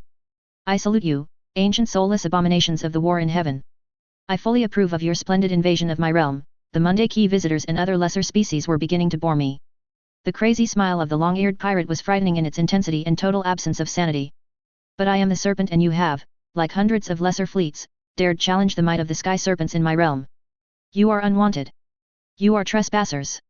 And you will be eliminated. Trevelioth Sliskus rose from his command throne. In one stellar cycle, your world engine will become my new flagship. Do not thank me for this incredible honor, slaves of the Ingur. Thank me however for the valuable lesson I'm about to impart to you. The galaxy belongs to the Ildari, and you should have stayed asleep, waiting for the Harlequin and Corsair extermination parties to disable your reanimation mechanisms. The Admiral of the Sky Serpents laughed, or at least Nefertin thought he did. In her opinion, it sounded more like a hysterical shriek. I am going to kill you and melt your metallic carcasses, soulless abominations. You will rue. The Feeric cut the connection. There was obviously nothing worthwhile to be learned from listening to the delusional ramblings of this mad Ildari. One might even call it a waste of time. And while Necrons were immortal, this did not mean the supreme ruler of the Narush-Latzet dynasty was willing to expend hers for nonsensical purposes.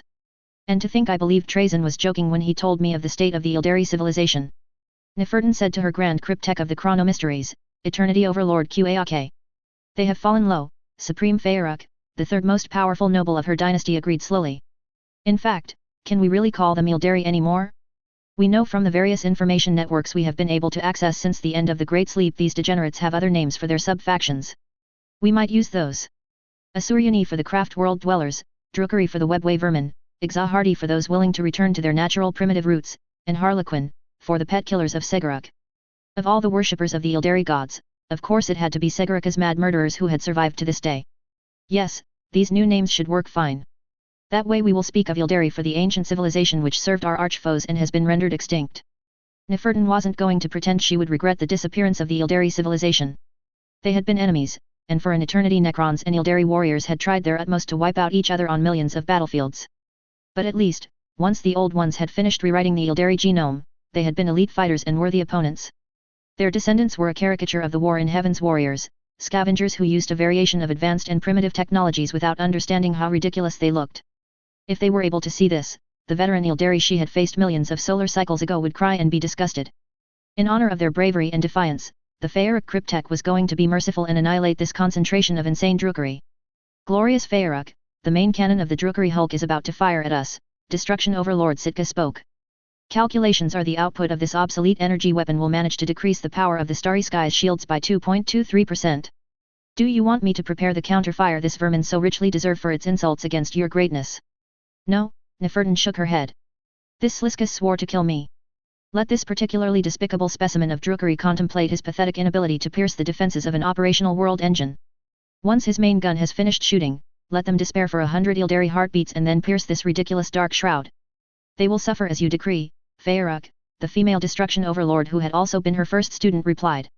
Drookery energy weapon firing, now. For the second time this day the massive gap in the asteroid minefield barrier was not exactly hard to spot. The space hulk the drookery used as their mobile base fired its primary energy cannon. Neferton wasn't impressed. The Narush-Latsat dynasty, due to its relatively high numbers of cryptechs, had fought on many battlefields where the Ildari had deployed talismans of Vol. Compared to those weapons, the drookery weapon was a serious disappointment. The discharge of energy struck the starry sky's shields, and as Sitka had predicted, the only thing the enemy achieved was a small power decrease of the shield, and it would be more than compensated before the weapon had the time to fire a third shot. This is pathetic. The foes they had fought during the war in heaven would have analyzed the shields with rapid ambushes and fast, lethal raids before trying to mount a quick, effective sabotage operation. These depraved descendants of the Ildari were behaving more like crooks than their vicious ancestors. Sitka, disable the enemy's main cannon with 2 asteroid teleportations. Once that is done, fire 2 gravity pulses to remove this weak dark shroud. It is more an illusion displacement trick than a true shield, and the other races in this system deserve to see how easily we can beat the rude vermin known as Sliskus the Serpent. With pleasure, mighty Feyruk. There was no countermeasure from the Hulk, no ancient weapon was activated to prevent the teleportation beams from finding its marks. In one instant, 2 rocks found themselves merging with the location occupied by the primary weapon of the object the drookery and the local dwellers had called the Empire of Sin in their frustratingly plebeian languages. The explosions began to spread on the surface of the Hulk shortly after, and doubled when the dark shroud went down. If you allow me this remark, noble Feyruk, Eternity Overlord Qaak declared, I was not expecting this drookery scrap thing to be beaten so easily. They are not completely beaten, with all respect, Eternity Overlord, Sitka contradicted the Grand Cryptech.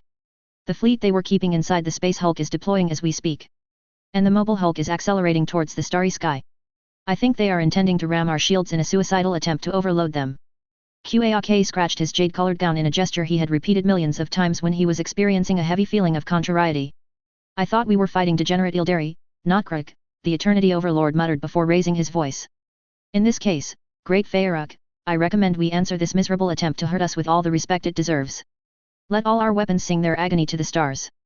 Certainly not. Had Neferton still possessed her soul and some emotions, she would have voiced many insults and probably sighed.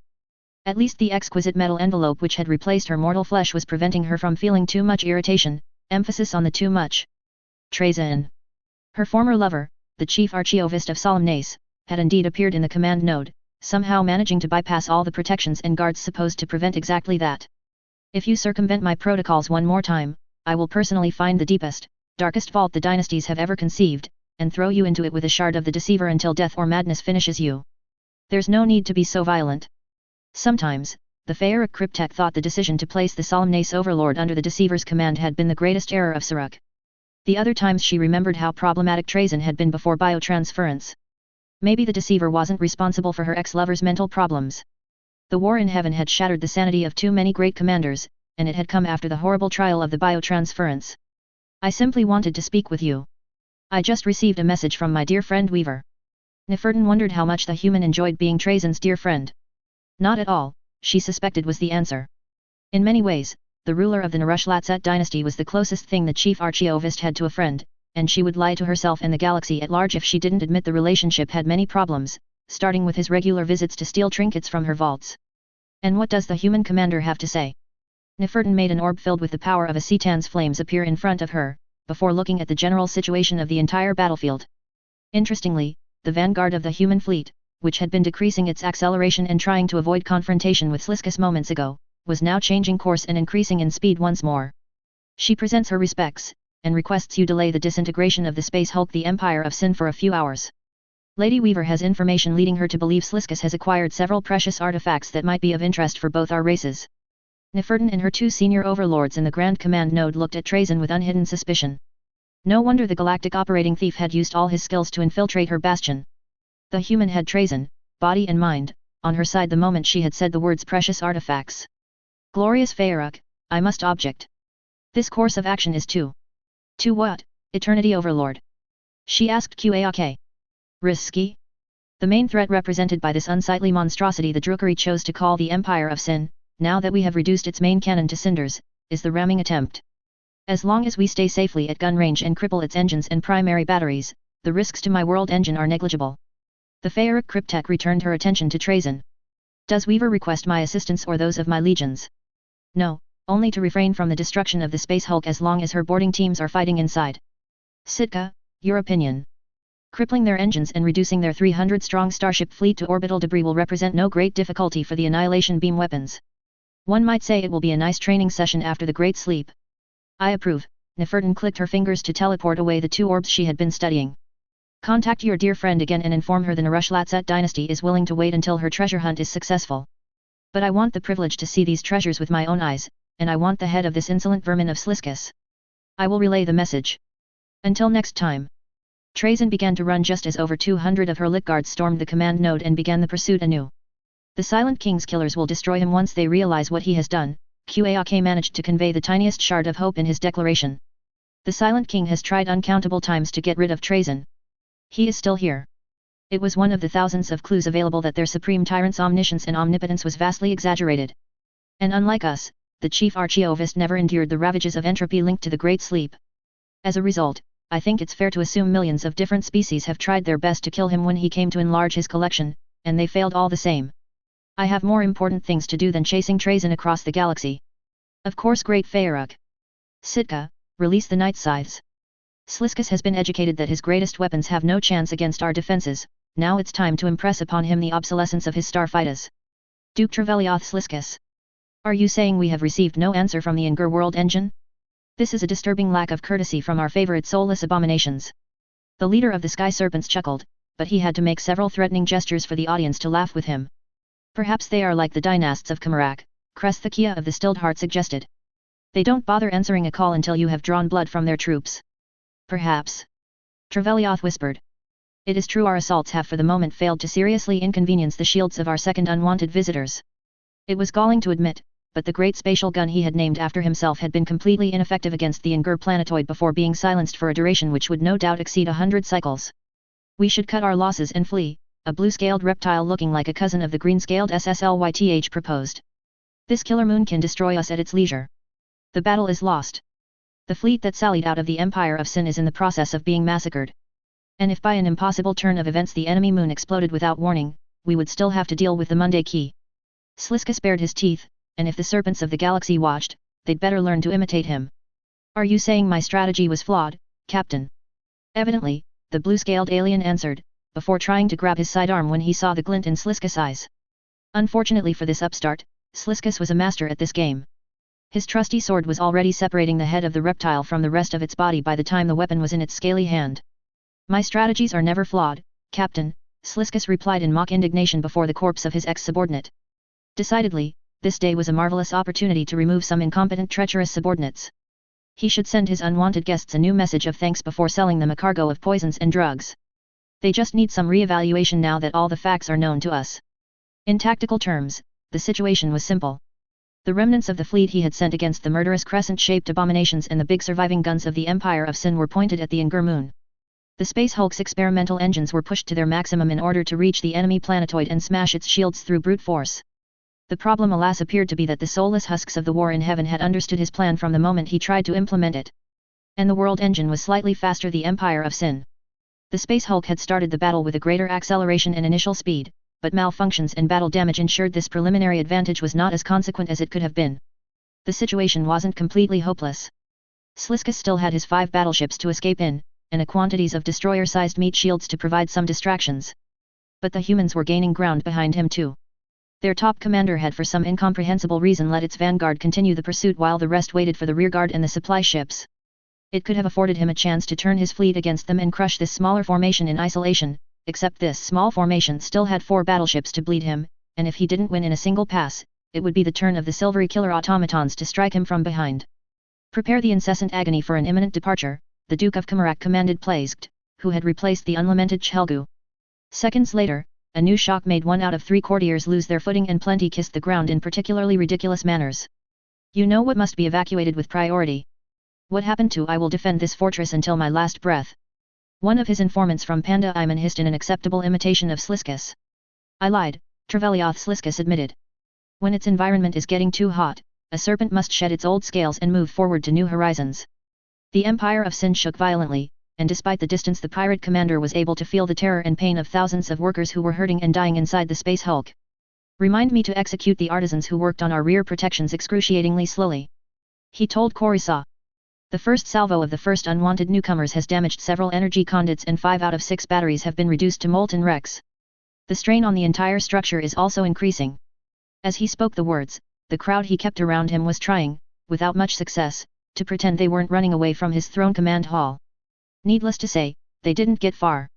Anyone who hadn't received permission to leave his presence was instantly tracked by assassins, tracker-killer predators, mercenaries, and several exotic pieces of weaponry he had acquired during his many campaigns. Do we not lose an opportunity if we don't leave now? Elena wondered. Not really, my dear. The soulless machines will be able to cripple our battleships too quickly if we sally out now. No, we must wait until the humans try to board us, repel their assault, and then evacuate while the Ingur slaves are afraid to shoot their possible allies. Trevelioth had not really believed there was a minuscule possibility of this happening at first, but clearly he had been wrong. The moon was not firing at the fleet which had destroyed so many of the Pavia pirates. They will be led by their accursed space marines, Crest the Kia spat. This isn't going to be an easy fight. No, the leader of the Sky Serpents acknowledged. But it isn't going to be a boring battle, and that's the only thing that matters. Lady Inquisitor Rafaela Harper. Of all the decisions she had made before leaving Nyx, Rafaela noted, using the authority of the Inquisition to pay for 5 Angel Sword power armors had been probably one of her best. The STC-based protection was incomparably superior to everything she had used in her previous operations. And it was in all likelihood the only reason why she was still alive. It appears our pre-battle information about the coral was somewhat flawed, the Lady Inquisitor remarked as she laboriously returned to her feet and the 3 young sirens her force had managed to capture were dragged back towards the extraction transport. Somewhat flawed. Pedro de Moray teased her.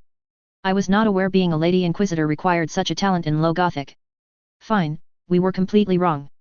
Their helmets were on so she couldn't see the face of her colleague, but she had a feeling his face was as grim as hers. The boarding assault had relied on 2 assumptions. First, that the Inquisition's equipment was sufficient to counter whatever psychic assaults the siren Loxena could throw at them. Second, that Loxena was indeed the only siren aboard this flagship. At the time they had seemed like reasonable assumptions. The siren pirate had never been observed in company of another member of its species, and the Ordo had a couple millenniums of practice handling rogue human and xenopsychers. There must be hundreds of them hiding in the main levels of the coral, the red-haired Inquisitor declared in a sinister voice. And the strength of the song is getting more powerful as we advance. The Scions are resisting the Xenos' psychic compulsions, but it's not doing their combat skills any favors. And to make things worse, we are fighting in a meter of water. I know, Rafaela finished. This was the other great problem of the coral. Apart from its Xenos infestation, it was not a starship built for terrestrial species.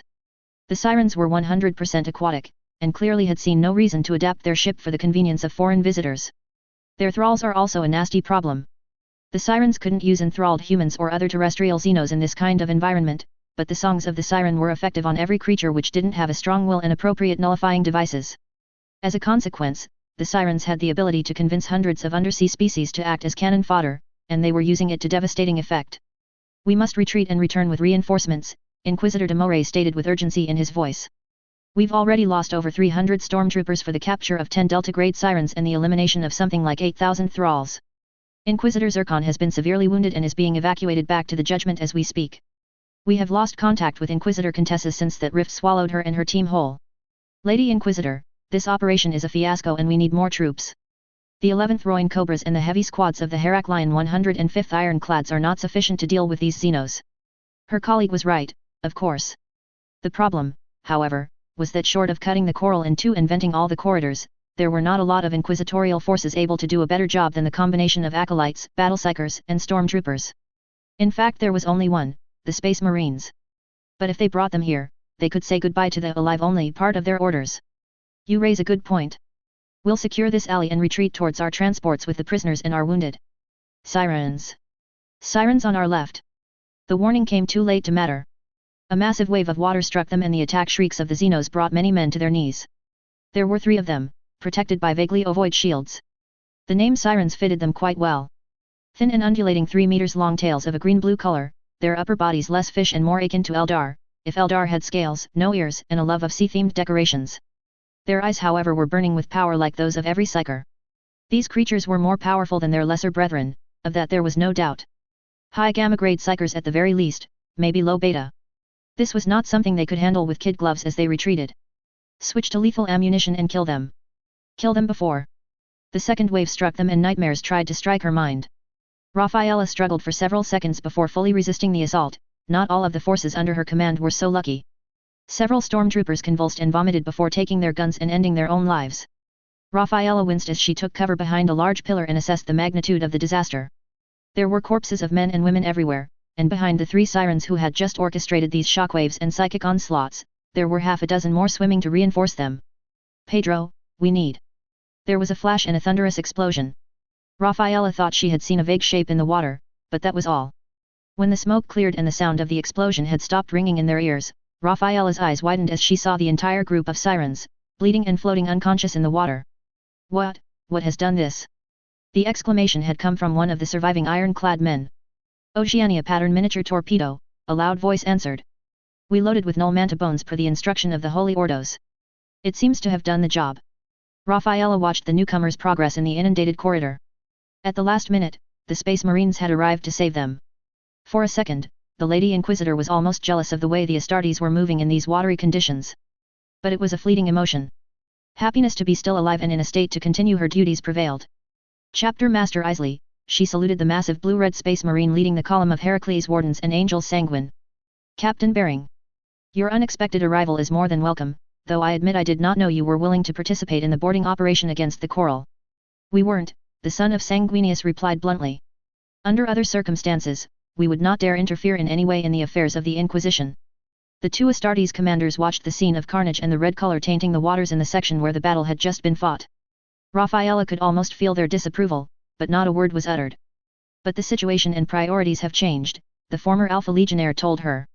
We have received new orders, and they demand the conflict you are fighting inside the Coral's hull must be brought to an end quickly. Loxiana must be taken prisoner within the next 2 hours, one way or another. Rafaela winced. This would have been a tall order even if she had not lost a single trooper since the beginning of this operation, as it was the objective was close to impossible to achieve.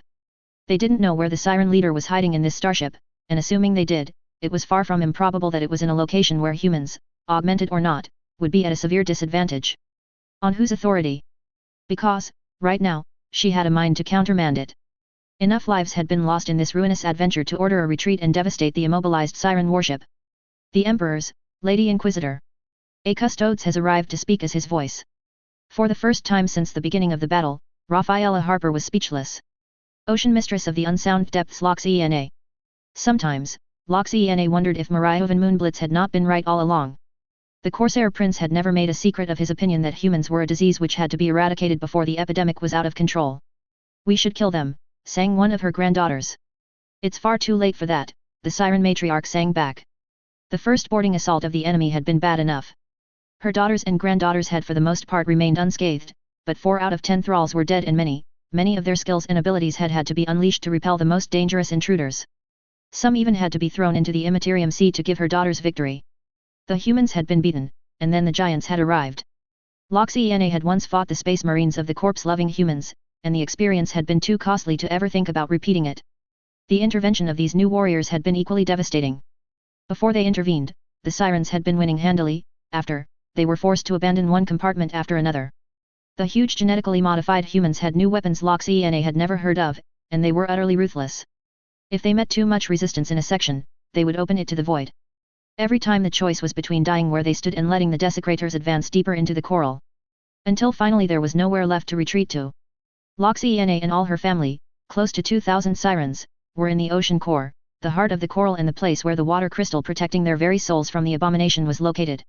Some parts of the starship had passages where a young Siren would be able to hide, but not for long. And the songs of their race, in this instance, were more a drawback than a boon. The Space Marines resisted its effects, and they directed hunting forces in every direction when they heard Loxiana or anyone else singing. Will they enter the ocean core? One of her youngest great-granddaughters asked nervously.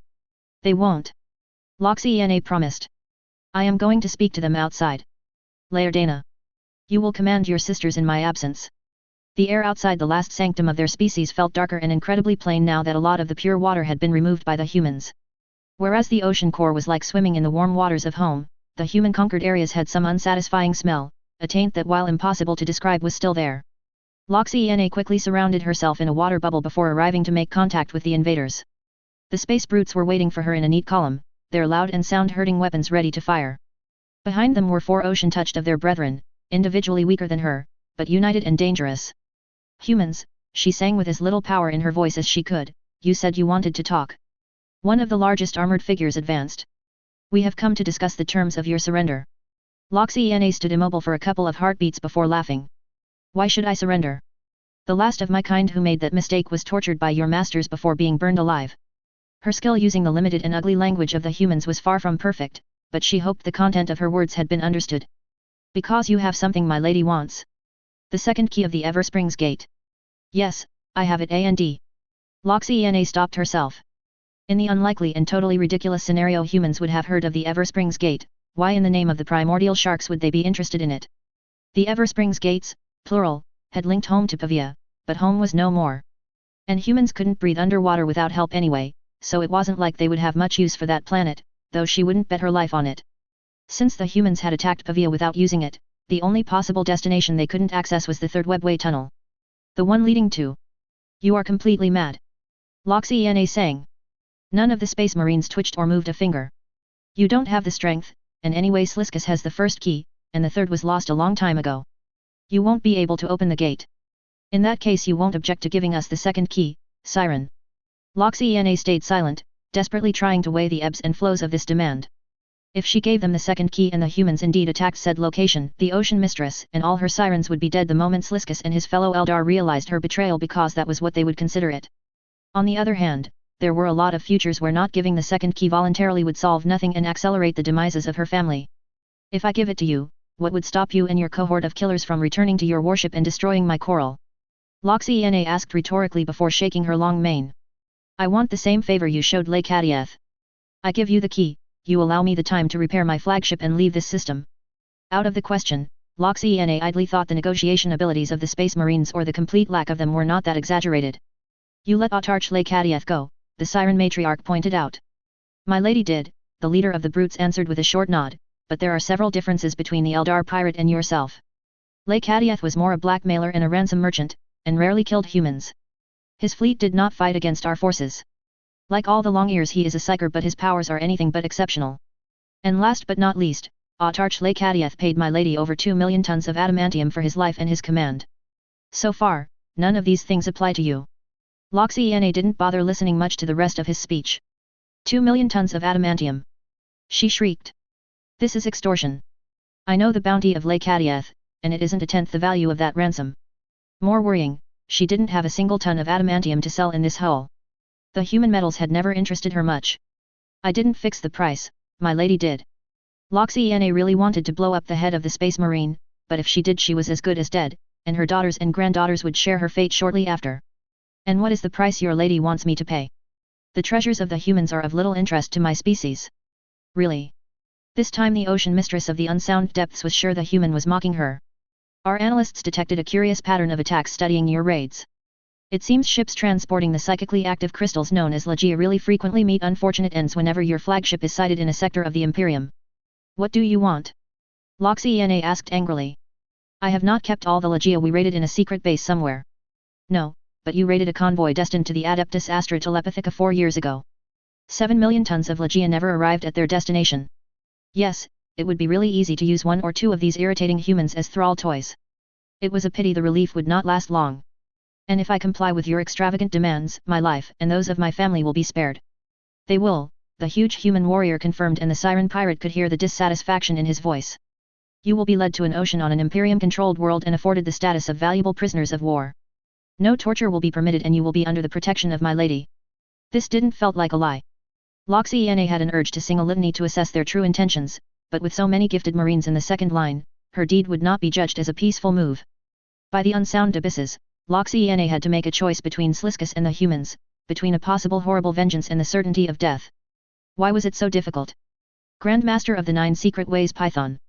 Insulting his fellow Tsianchan cultists was probably not going to help his plans, but for Grandmaster Python, it felt incredibly satisfying and cathartic at this moment. I see Hoth has utterly failed in his duties.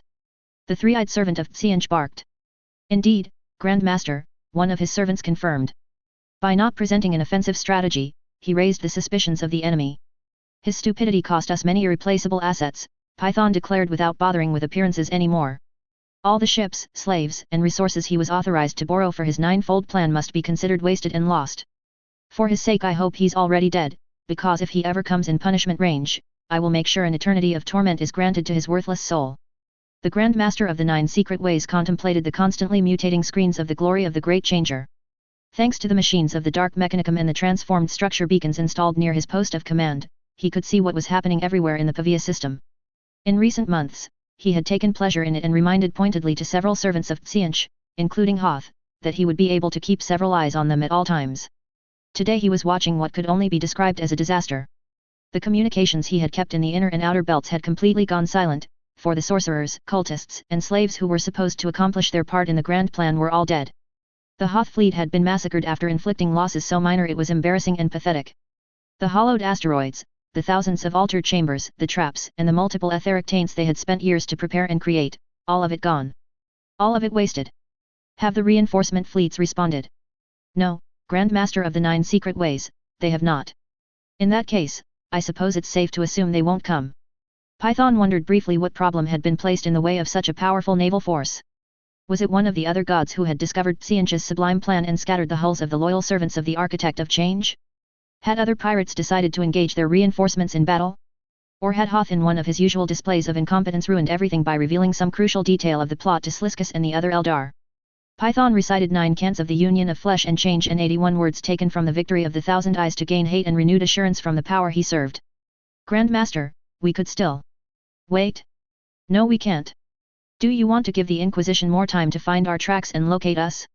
The will of Hoth has fallen, and knowing Hoth like I do, I have no doubts that this pathetic plotter of Supreme Ecclesiarch has failed to destroy the great secrets that were under no circumstances to fall into enemy hands. Python struck the ever-mutating wall with the beautiful claw the architect had replaced his weak hand with 5 years ago. He had argued and argued pious Hoth was to not be included in the grand plan and he had been right as always. The ex-cardinal had chosen Tseentch because his faith was weak in the first place, and while the god of sorcery and change accepted all those who willingly swore themselves to his service, Hoth should have been left out of all important matters. The Grand Master of the Nine Secret Ways made his 2 tongues click 9 times each before continuing to speak. There will be no reinforcement fleets. Not in time to do any good anyway. There were several warp storms not far from the Acacia Expanse and hundreds of thousands of Tseentchian cultists could be contacted, but too much had already been lost and the new reinforcements would need a decade or 2 at least to present a threat to the fleet coalition of the False Emperor which was attacking Pavia. Python didn't think the enemy was going to wait a decade in this war zone. Tell the 9 altar ships to make their preparations. Grand Master, is that, wise? A ball of blue sorcery struck the insubordinate wretch and vaporized his head, beak, and horns. Does someone else want to oppose the will of our god? The Tseentchian Grand Master rasped. Lower the shields and all other protections. Prepare the sacrifices. It is time for Pavia to experience the fury of the Architect of Change. Neither Pythons nor the 8 other ships were going to survive the ritual. The tier in the Matrium which was going to be created would demand their flesh and souls for the servants of Tseentch to cross the bridge leading from the Sea of Souls to the Matrium. They could have done more with less, if only Hoth had accomplished his orders competently. Inform me when everything is ready. Warp jump. Warp jump directly behind us. The possessed with 6 tentacles monitoring such things crowed. Light, light, gold, gold, these are the watchers of the false emperor. The cold sentinels of the corpse. Python stared with his mouth wide open. No, no. They couldn't possibly have found their location so easily. But a cold feeling seized his perfect mutating body. If they were here and the shields had been lowered. Raise the shields. Raise the shields before. Grand Master of the Nine Secret Ways Python, last of the Pavian Tseentch cult leaders, had just enough time to understand he had failed his god. 2 seconds later the glory of the Great Changer exploded, leaving no survivors. Colonel Tanya Svrev. The Basileia had removed her helmet and was speaking with an inquisitorial acolyte when Tanya arrived on the flight deck at the head of the first company. A series of gestures commanded the Fey guardsmen and guardswomen to keep silent, not that it was strictly necessary, the levels of noise were so high most people were shouting to make themselves heard, with the Thunderhawks, Starfighters, bombers, and transports preparing to leave the Enterprise. I think we are taking too many Xenos prisoners, General. The bald acolyte shouted as 2 red-armored space marines pushed a macro container of ammunition behind him. Your objections are noted. Now prepare the aquariums and secure these transports. When I return from the second phase of this operation, I want to have them here and not 1,000 light years away. The poor man vigorously nodded and raced away the moment Lady Weaver's gaze shifted away from him. It was rare to see inquisitorial representatives flee with so little dignity. In the last months, All the members of the inquisitorial delegations who had stayed on the battleship for several hours had tried to rival the navigators and the highborn nobles who had once reigned in the Nyx system in arrogance, aloofness, and ego. As her superior's eyes fell on her, the commanding officer of the Fae 20th, at least according to the paperwork, marched to meet the golden-armored insect mistress. "We are going to board the Empire of Sin," their warlord declared without bothering with polite chit-chat. "Is the regiment ready?" "It is, General. I have the 1st and 2nd Company armed and ready to follow you. We won't have the space to take the chimeras, so I took the initiative to requisition several heavy weapons from the tech priests." "Good." The Lady of Nyx and heroine of Fae placed her helmet back on her head and the rest of the conversation continued via Vox. "You will be in charge of my protection with the Dawnbreaker Guard at close and mid-distance. Archmagos Sagami is already sending a few swarms on several landing zones in order to destroy the pirates' potential counter-attack forces. My insects and the other companies of Space Marines will detect and eliminate the bulk of Sliskus pirates." Rules of engagement. Tanya had a good idea of what they were going to be, but the guard had rules for a reason. "If it's not human, you have my unconditional permission to eliminate it," the Avenger of Colonel Larkine declared. "I have given our enemies the chance to surrender and spare us a huge bloodbath, but they prefer to keep playing with their Space Hulk and shooting extremely dangerous weapons. As far as I'm concerned, they have signed their death warrants. Any human pointing a weapon at the Fae 20th is a traitor, a heretic, or both. We don't waste energy and manpower taking them prisoner. If some human pirates throw down their weapons immediately without a fight, they'd better have information and reasons worth the delay of their surrender." "I will transmit your orders as soon as this conversation ends," the blonde-haired colonel replied. Another thing, an Astartes delivered a data slate on which the pict of a strange ornate lance could be seen. "This is one of Everspring's keys. The Heracles Wardens have just recovered it from the Siren." The Fae officer did her best not to sound too skeptical. "It looks like one of those exotic hunting shard spears which were used in the Nyx gladiatorial arena." "The comparison has merit," Lady Weaver agreed, "but this shard spear was forged from precious psychic reactive materials and has over 200 gemstones embedded in it. And it is far more resilient than any gladiatorial weapon we confiscated after the arrest of Van Dyer." The data slate found its way into her hands a couple of seconds later. "Make sure every trooper and officer has seen this image before we leave in 15 minutes. There is a similar key on the Empire of Sin, and we don't have much time to find it.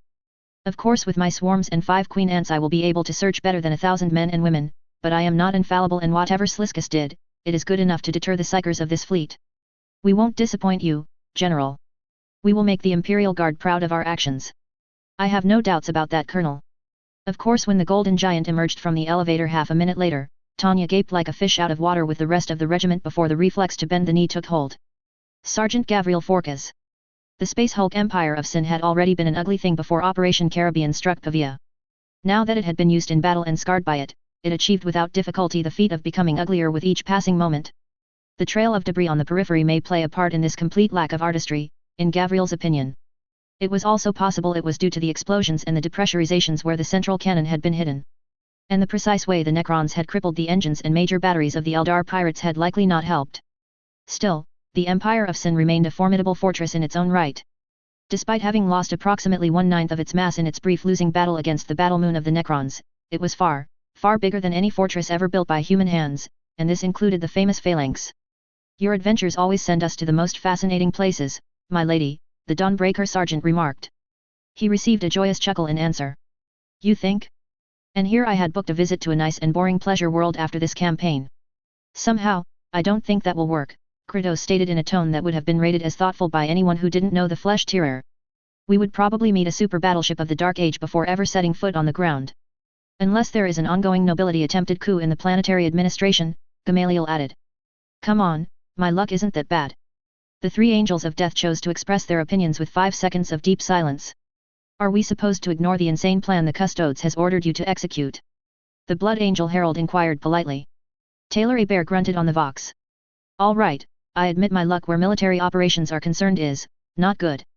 The familiar sound of a sigh was heard by all members of the Dawnbreaker Guard. "The insects we sent into the Space Hulk are in my control's range. The Delta 1 landing point has no more defenders and I have the insects under control. Gamaliel, I will land in 30 seconds. "Acknowledged," the golden armored Space Marine answered. "We bring the dawn." Their entire flight had not gone unnoticed, of course. No one had ever thought it would. Small guns which had by some impossible chance managed to remain functional tried to enter the dance, only to meet the fire of heavy bolters and lascannons from the Thunderhawks. On the docking berth, Eldar and several species of pirate Xenos were trying to mount a counterattack, though they were stymied by a massive swarm of thousands of big bugs. In one heartbeat, they were once again in the inferno of war, and Gavriel smiled. It was at last time to remove some pirates from this galaxy. The black armored space marine jumped from the assault ramp and fired his bolter at a sort of snake with 4 arms, and its disintegration into green blood and dead meat was extremely satisfying. Space Marines. Guardsmen. For the Emperor. 40 plus bolters and over 60 lasguns fired in less than 10 seconds. Not all of the latter bursts found enemy targets, but the impact was nonetheless devastating, especially as the pirates were already busy fighting for their lives against centipedes, hornets, wasps, bees, and of course an uncountable number of spiders and ants. And then the second swarm arrived above their heads. The panicked withdrawal of the pirates turned into an unsalvageable rout. When they tried to escape a mandible or a blade of chitin, they exposed themselves to bolter and lasgun fire. When they were wounded by a weapon, they instantly became first-rate prey for the Weaver's living arsenal. Since their arrival had been greeted by impaled prisoners, tortured faces and in general an atmosphere which would have been more appropriate for a ruinous powers interrogation chamber, the Dawnbreaker Guard and the guardsmen of the Fey 20th were in a vengeful mood. No mercy was asked for in the 3 minutes it took them to eliminate all resistance in the landing zone and the paths leading to it. No mercy was given. These pirates had had their chance to surrender, and now, humans or Xenos, they were marked for death. And Gavriel was going to be more than happy to send these depraved monsters to whatever afterlife they so richly deserved. Duke Trevelioth Sliskus. That's a lot of insects. Coruscant said weakly. I don't think I've seen so many bugs in one location since the Cult of Strife organized a death game in the Abyssal Arena. That must have been quite the spectacle, Trevelioth Sliskus remarked, not taking his eyes off the thousands of spy mirrors transmitting the crushing defeat his forces were handed live onto an obsidian platter. Out of pure curiosity, who survived the double threat of collapsing ropes and insects? She was the only one to survive, Your Excellency, Kresthakia said with a lot of rancor in her voice. She said it was an excellent training session. I wonder what her reaction to this would be. It was an interesting question indeed, but alas the Queen of Blades was not here today. It was a pity, because the Sky Serpents really needed an army killer of their own to defeat this new threat. The card game's tunnels are crawling with spiders. The aerial sky dome is a killing field of wasps and moths. We have lost accesses Torment 4 and Torment 11. Artisan and other specialist losses in these sections are nearly total. The Fiendish Fire and the Dark Lancers killer battalions have been completely exterminated. The damaged cruisers Viper's Gaze and Pit Cobra have had their crew devoured by insects. Space Marines are attacking the Avenue of Venom and inflicting devastating losses to the defending forces there, Elena listed emotionlessly as if her soul had been sucked out by the series of disasters in so very little time. Given their axis of progression, there is absolutely no doubt they are converging towards our position. And the Sky Serpents won't be able to stop them. Trevelioth continued to smile, but did not correct the witch which had by default become one of his 3 most reliable lieutenants. After all, the 4 of them were alone in his throne room, as all the other pirates and captains had departed to either fight or try to save their miserable skins. Besides, when you had the sounds and the images of the fighting, there was no use pretending they were winning. Insect wave after insect wave were breaking through the hastily prepared choke point defenses of the Empire of Sin. The warriors and counterboarding teams were generally overwhelmed in mere seconds by flanking attacks and ambushes. Since the Space Marines were also involved in this battle, the fighting was 10 times out of 10 resulting in the complete destruction of the forces very nominally obeying his orders. I will admit tying the Dark Mirror to each senior fleet commander was a mistake. When Bloodweaver died, I was under the impression there was no one to control this swarm of voracious creatures. Shimesh himself couldn't have anticipated that, Your Excellency. But assuming you had seen the swarm controlled like this, what would have been your orders? Kresthakia asked as 2 more barricades crumbled and died under a black tide of hundreds of thousands of critters. We can produce many things in the fabrication units of the Empire of Sin, but I don't think we have the chemicals and the expertise for insecticide mass production in one local cycle. The Duke of Kamarak sneered. My dear, thinking about insecticide, while natural, is nothing more than a massive trap. Sliskus gestured at the observation devices. There are hundreds of insect species, and the vast majority do not appear to have developed under the same planetary environments. As such, a single insecticide would be useful against 3 or 4 breeds of vermin, at best. The leader of the Sky Serpents narrowed his eyes before pouring himself a new cup of toxin elixir. To fight these insects is to try winning a long and costly war of attrition. And since the bugs will replenish their effectives faster than any army can, we would need to resort to the most powerful weapons of our race to wipe them out. Said weapons weren't anywhere near the Empire of Sin, and Sliskus wasn't sorry about that. Most were utterly uncontrollable mere seconds after they were unleashed, as could be expected from pre-fall annihilation weapons. No, if you want to win, you have to kill the mind controlling the swarm. An insecticide was worthless for this kind of task. Easier to say than accomplish, Coruscant muttered in a low tone. The bugs make for fantastic scouts, and we are completely ignorant of how far the insect master can control its minions and the details of its power. And in the case we managed to break through the insect tides, there are still the giant humans and their other soldiers following right behind. Evidently, this is an opponent we should have studied lengthily and cautiously at long distances before starting a raid against, Trevelyath Sliskus agreed. What? He asked when he saw the surprised looks of the three wishes. Just think about the amount of resources and favors we would have received from our mighty benefactors if we presented such a trophy to an arena. It was best to place these dreams out of his mind for now. While such a present would undoubtedly erase the crippling losses of this defeat, his military assets were too badly weakened at this moment to think about a capture operation. If the attempt failed, and the lack of preparation all but guaranteed it would, his flesh and bones would be feasted upon by the carnivorous swarm. Trevelyath Sliskus preferred to avoid this death. As fascinating it would be to suffer such an agony, the Duke preferred to have other life forms experience it, not be the test subject himself. The Admiral of Kamarak left his throne and descended brusquely the steps covered in slave skin. I've seen enough. We are leaving. Whatever insects and human reinforcements had been committed by now, the enemy would send no more. The swarm was self-expanding, and the transports had stopped ferrying reinforcements to invade the Empire of Sin. The Ingur slaves were content massacring the last surviving Pavia squadrons and had stopped shooting or teleporting asteroids to collide with the engines and the batteries. Is the incessant agony ready? It is, Elena said, but we have managed to extricate nearly nothing from your most important vaults. The slaves and overseers who were given the orders are pinned in the Hall of Unlawful Authority. There is a significant sub-swarm prong attacking from that direction. Too bad, I loved many of those prizes. Sliskus was genuinely sorry, truly. It had taken hundreds of cycles to find and extort some of these treasures, and recovering from their loss was going to take him hundreds more cycles. But the most exquisite asset was his life, and if he didn't escape this deplorable situation, there would be no more raids to erase the taint of defeat. I suppose we will have to leave them. Tell Zakharasiv to defend my possessions to the death, or I will resurrect him just to torture him for 13 cycles. But, for the first time since he had invited her in his bed, Elena looked ready to protest, before withering under his smile. We leave them. The incessant agony will have to make an interesting escape and there's no need to weigh it down with incompetence and Ildari unable to obey their orders.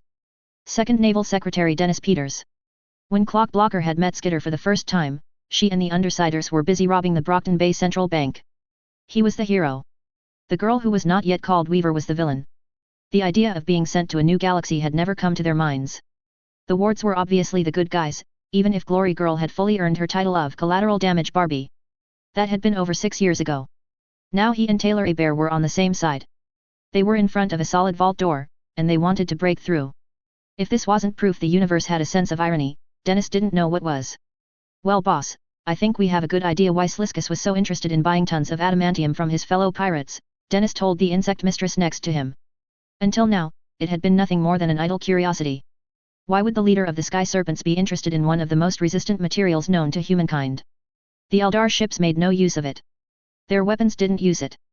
These BDSM chaotic monsters didn't use it in their armors, they were all about showing half of their body and even when they weren't, they tried to maximize their equipment for speed and terrifying looks.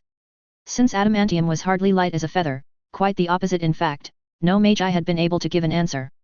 But now, facing a large vault door covered in a layer of adamantium, Dennis knew the questions had found their answer. It's still strange for a species who scorned humanity's achievements to protect its treasures with forged refined materials. Pirates have to be a bit pragmatic, I suppose, the ex-warlord of Brockton Bay replied, and it's entirely possible the Eldar chose this security methods because he thought the other Eldar wouldn't be able to easily open the vaults with the resources at their disposal. I despise you, but my enemies will despise this approach too. Dennis frowned. The reasoning was not one he would have chosen, but then he wasn't a psychopathic Xenos pirate.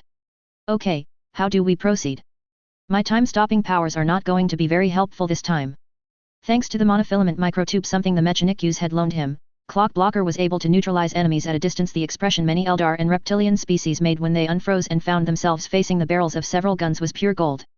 Time-stopping abilities were extremely useful when making sure the fragile walls, ceilings, and floors of the damaged Space Hulk did not collapse before the Space Marines and the Guardsmen had been able to bypass several obstacles. But breaking through an adamantium-covered vault? This was a job for a brute, blaster, or shaker, not his striker power set. You're right. Weaver agreed. Stay close though, we don't know how many protections and nasty surprises Sliskus has left behind these doors.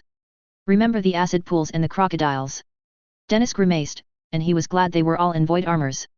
Dennis thought his humor was quite good, though of course Vista and a few para-humans didn't agree. Compared to Sliskus and his psychopaths, he was an angel. No, that wasn't an exaggeration. The serpent, judging by his lethal traps, could have given lessons to every villain of Earth Bet, including the Slaughterhouse 9 and their crazy murderous bastard of a leader. Acid pools, poisonous darts, monsters, spikes, venom everywhere, crocodiles the size of elephants, corridors filled with blades and instruments no one sane would even want to identify. The current owner of the Empire of Sin reveled in cruelty for cruelty's sake. Fortunately, they had Taylor's insects to trigger most of the traps without risking their lives. Like if I could forget them, he muttered in response. Your Catachan ants are able to eat adamantium. I think they could, but I don't have the time to test it. The sentence was not finished when a wave of blood-colored insects struck the vault door. What are those? I don't remember you testing them in the Nyx labs. These are civilization termites. The capitalizations were, in Dennis' modest opinion, a very bad thing. Ah. What do they do? He tried to keep a sarcastic tone, something that was difficult as the insects seemed to multiply by the hundreds on the large gate, despite receiving no reinforcements. They eat. I think the civilization part was something of a joke from the Adeptus Mechanicus. No, you think? In seconds, the aggressive insects were carving holes into the door. It looks like Sliskus truly made the entire gate from a mix of adamantium and some Eldar psychic-resistant material. It won't be enough, and when Weaver spoke in this tone, the gods pity the poor obstacles, living or non-living, who tried to get in her way. Contact Archmagos Hediatrix and tell him to keep a treasure recovery expedition force ready. We might need it. I don't think they've forgotten in a single hour, Clock Blocker cheekily reminded her. Each discovery of precious metals, or refined products, fuel, or samples of archaeotech were sure to make the cogboys jump in joy. But he nonetheless relayed the message to the Vox team of Fey guardsmen waiting a kilometer or so away. The formalities have to be respected, Weaver pointed out conversationally as the large security door was devoured bite by bite by the Death World termites. No, Dennis had not been told they came from a Death World, but seriously, if having that species on your planet wasn't enough to earn this status, what was? Hail, O glorious and infallible Supreme Leader, he had the satisfaction to hear about half of the Dawnbreaker Guard chuckle. Somehow, I don't think insolent minions were part of the job description. The vault door cracked and large fissures began to appear, everywhere. Less than half a minute later, the entire structure collapsed with a monumental ruckus. We are lucky you own all the banks of Nyx now. No financial institution would be safe from you with these termites. Maybe, the golden-armored parahuman muttered quietly. Don't advance. It seems our dear Sliskus had left a few venomous surprises for those able to get this far. It didn't take long to see the surprises. They were called snakes. Or at least, they were reptiles presenting all the characteristics of Earth species, except for their size. They were far, far bigger, about as tall as large dogs and over 17 meters in length. 2 seconds later, the living defenders of the vault were consumed by the gigantic swarm Taylor had kept waiting outside while the civilization termites did their job. Serpents may beat insects one-on-one, but the reptiles were outnumbered 1,000 to 1. They never stood a chance. In 1 minute, tops, the reptiles and other traps were killed and disappeared like they had never existed, allowing them to gain a first glance at the possessions the pirate wanted to keep safe. And they saw absolutely nothing. If it's a joke, it's a very bad one. The vault was indeed empty. Or empty of anything of value. There were a lot of reptile bones and a few reminders animals had used this as a living place. No, this is a treasure room. The termites were hurled at the back wall, and began to deliver to it the same fate as the previous defense. After 10 seconds, the traces of a concealed wall became visible to the naked eye. Rather clever, the insect mistress admitted. But he should have placed some treasures in this room, in case someone managed to beat the serpents. I don't think he ever thought an insect master parahuman was on the list of potential threats. The heretical ex-cardinal may have had a clue and thus was able to fight for his life, but Duke Sliskus hadn't. Or if he had, the Eldar was doing a terrible job at it. The next jokes he was about to say about big ears and the wisdom of Eldar suddenly became far less important as the wall crumbled to reveal the true treasure room. Dennis whistled instinctively. I take back everything I've said hours ago. Sliskus is a very, very successful pirate. The floor of the treasure room had been paved in something that was the shade of platinum. Gigantic piles of jewels, coins of 1,000 worlds, gold, silver, and every flashy treasure that might possibly exist, everything which might be considered a treasure was there. Parade weapons were lined by the thousands against the walls, most decorated with priceless rubies, sapphires, diamonds, and gemstones whose names he didn't know. There were dozens of paintings, sculptures and tapestries. Past the first meters, great carpets covered the ground and had been dispersed to serve as repositories for tableware and furniture which were probably worth the fortune of a lifetime. They had before their eyes a gigantic hall and everything was filled with treasures from floor to ceiling. I suppose I'd better call Archmagos Hediatrix, the time-stopping parahuman said as he plunged his armored hands into a pile of golden necklaces that the Nyx nobility would probably sell 1 or 2 palaces to buy. It's a good thing several ammunition transports are completely empty. Yes. The insect mistress did not sound particularly happy as she let several of her spiders and beetles run in the middle of the gemstones, the treasures of 100 civilizations and tens of thousands of coins which were likely worth plenty of throne gelts. You sound disappointed. Don't get me wrong, this wealth will be very useful, paying extraordinary bonuses to the troops, boosting our reputation with all the Imperium Adeptus and kickstarting technological projects, but... Think about how many cultures and planets had to be raided and plundered to gain these mountains of treasure. The comment had the effect of a cold shower. A cold and very unpleasant shower. Yes, that was a very good point. The true owners of the artworks and the money had certainly lost their lives for Sliskus to grab them. Nothing we can do about it now, Dennis observed in an apologetic tone. I doubt Sliskus kept a database detailing where he stole every object. His poor attempt to restore some conviviality managed to make Taylor snigger. Yes, it would be a bit out of character for that crazy psychopath. The general of the Imperial Guard admitted before turning to the Space Marines of the Honor Guard. All right. We have to find the key to the Eversprings Gate. I found it, the white-armored herald called Puriel said. The problem is, which is the correct one? Everyone groaned 5 seconds later when the realization sunk in. The spear-like scepters which served to activate webway gates were grouped together, and they all looked alike. 50+ keys, and as far as he was able to ascertain, no way to say which was the one they needed. Search this treasure room, the mistress of spiders ordered. It would be a bit embarrassing if we took all the wrong keys and the correct one stayed in this vault. Hopefully the Lord Custodes will be able to tell us which key is the one useful for our strategic objective. Embarrassing is a good adjective, yes, the time-stopping para-human agreed as they walked between mountains of jewels and Eldar statues of an awe-striking beauty. Do you want to break the other 3 vaults after that, or should we go in pursuit of the last pirates? The latter, I think. The brothers of the Red and the Iron Drakes are killing all the Xenos pirates they find on their path, but there aren't enough of them to cover a large front in this space hulk. Their walk led them to a new alley, one filled to the brink with Eldar and human vehicles. The majority of them were memorable. I wonder who built this pink tank limo. Dennis wondered with a genuine laugh when they spotted this symbol of bad taste. The vehicle was simply hideous. It was likely a planetary governor with more money than sense, Weaver lightly replied. Sliskus must have been so shocked by its ugliness it became a raid's prize, and once the shock had faded it was hidden in this vault. He should have hidden it in these piles of jewels and money. The second naval secretary of Nyx said while making a gesture to the mountain of green jewels on his right.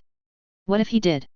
Dennis opened his mouth to answer, and shut it as several large beetles and ants jumped on the mini mountain of loot and it rapidly revealed the unfamiliar form of a customized Eldar tank hiding under it. Gavriel. The commander of Operation Caribbean called her black armored bodyguard. Sliskus has left additional presents in the mass of treasures. With renewed enthusiasm, insects, guardsmen, and Astartes began to plunge mandibles and hands into the treasures accumulated by Sliskus, revealing in many instances an arsenal of Eldar weaponry which should be sufficient to equip an average-sized regiment. Oh, by the beasts of Cretacia! The majority of the Dawnbreaker were quick to answer Kratos' outcry, but by the time they all ran to his location, hundreds of insects had begun releasing the object of his stupor from its priceless silvery ruby prison. It was a gigantic tank, one Dennis could honestly say he hadn't seen since he had been introduced to the armories of the Imperium. Suddenly, the width of the vault door made much more sense. If this machine of war was smaller than a Bane blade, it wasn't by much. What is this tank, Gamaliel?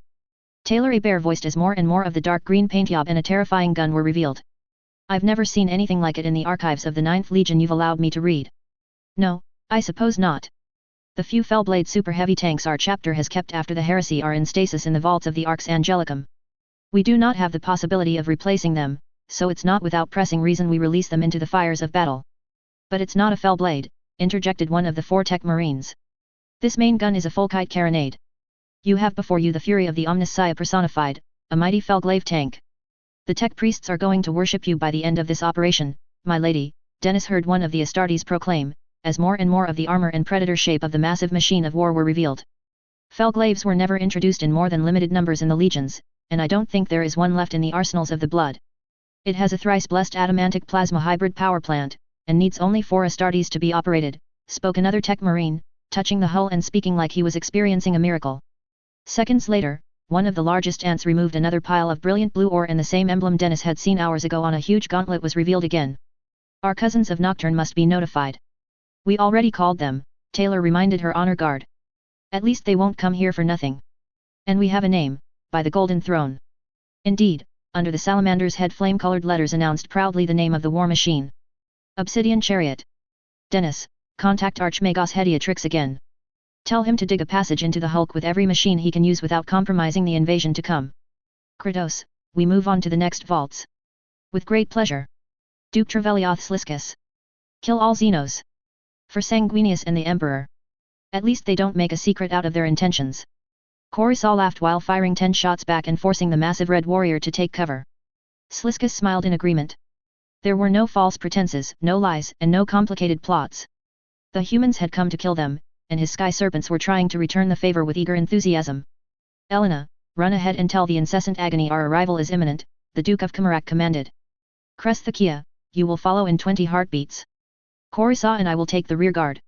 It's not that I find this strategy distasteful, Kresthakia replied after cutting the wings off a very large winged insect, but even your excellency will have difficulty fending off the strength of the swarm and the humans at the same time.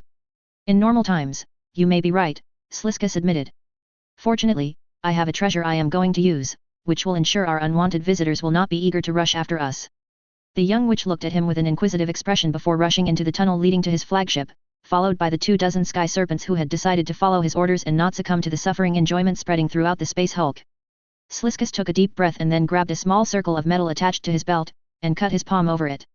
His emotions became dimmed, clouded, weak. It became more difficult to smile and laugh. Everything was muted and more distant. 4 words of an ancient Ildari dialect were uttered, 4 words which hurt. The humans fired a massive storm of fire and laser, and the swarm intensified its assault. But they were too late. 1 second the wall collapsed and the pirate admiral was defenseless. The next he was shrouded in dark light, and Shrax Lore, the 5th sword of Vol, the blade of the abyss, the oblivion of emotion, was singing in his sword hand. Now, die. He had not used the power of the antique blade in the last 1,000 cycles, but it answered like he had trained with it every day. The thousands of insects concentrated on him, but it was to no avail. In an instant Sliskus couldn't even enjoy, the mass of chitin, blades, and fangs met the abyss and were found wanting. The humans survived, they were too far away to be touched, but Sliskus hadn't the time to deal with them. A new wave of insects rushed in his right, and only a second abyssal strike allowed him to keep his head. Attrition and an endless supply of reinforcements, H.A. Sliskus laughed, but deep inside he didn't feel anything. Shrax Lore was always hungry for emotions. Normally, there were possibilities to stymie this tribute with psychic methods, but since the birth of She Who Thirsts, this was no longer an option. Coruscant, we have entertained our guests long enough. He ran away from the blood-stained battlefield, jumping over the debris-littering rooms and machine stations, and suddenly he was in one of the great dockyards which had been built in the metallic carcass of the Empire of Sin after long and painful efforts. Above their heads, the incessant agony, pride of the Sky Serpent's fleet, was waiting. I should not have doubted your genius, Your Excellency. Sliskus managed a weak smile. Indeed not, my dear. And in one heartbeat, the world went entirely wrong. On a spire not far from them, thousands of insects surged forwards, and their arms were like cannons. Beware! Get out of the way! But it was far, far too late. In one terrible salvo, thousands, tens of thousands of projectiles and guns were fired at once, and the incessant agony's flanks were perforated. In conventional space combat, the battleship would have been able to ignore these feeble projectiles like the pathetic attempt they were, but at point blank and with no countermeasures activated, the salvo caused catastrophic damage. Sliskus watched silently as holes appeared, followed by massive explosions, and then powerful energy weapons joined the bombardment as the humans' fleet became aware of the incessant agony and did their best to kill it. He saw Elena and Kresthakia jump from the ramp and many, many sky serpents abandon the condemned battleship. Damn it, I had planned a grand speech, poor humans, this is not the day you will capture the mighty Duke Sliskus. I would have to write an elegant and memorable speech, of course. Your arrogance truly knows no bounds. The swarm buzzed.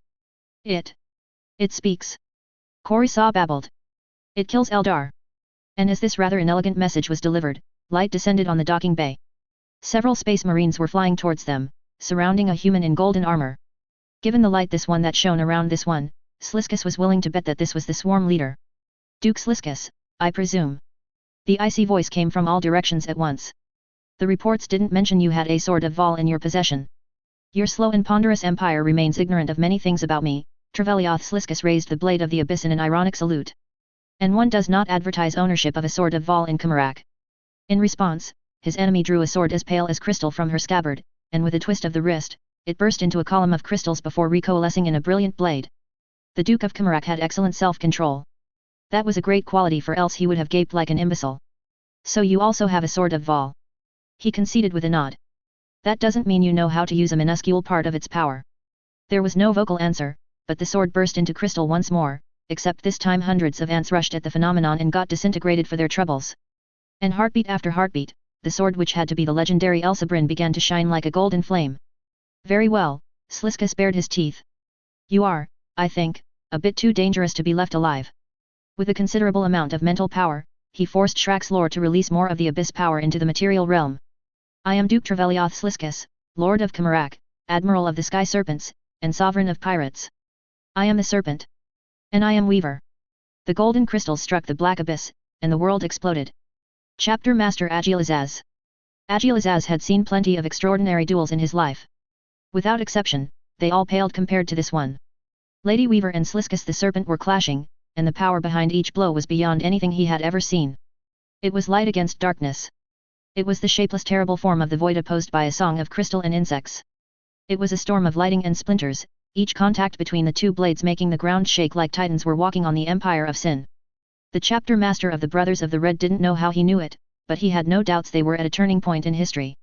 It was like the galaxy had suddenly paused and everyone had stopped breathing, waiting for the outcome of this duel.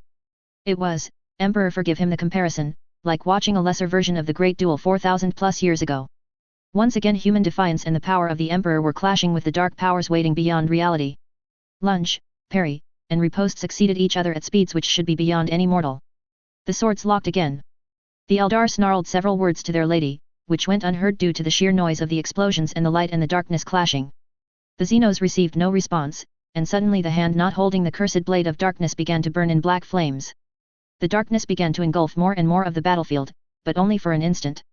Within a few seconds, thousands of golden ants poured onto the battlefield and the crystal blade swallowed them all, amplifying the power of the light by 4 or 5 times. You can't win. This time everyone heard the serpent screaming. Why do you continue to fight? You have no hope to win this game. A terrible swing of the nebulous shard missed the head of Sliskus by mere inches, cutting the feathers decorating the dark helmet. You are too weak.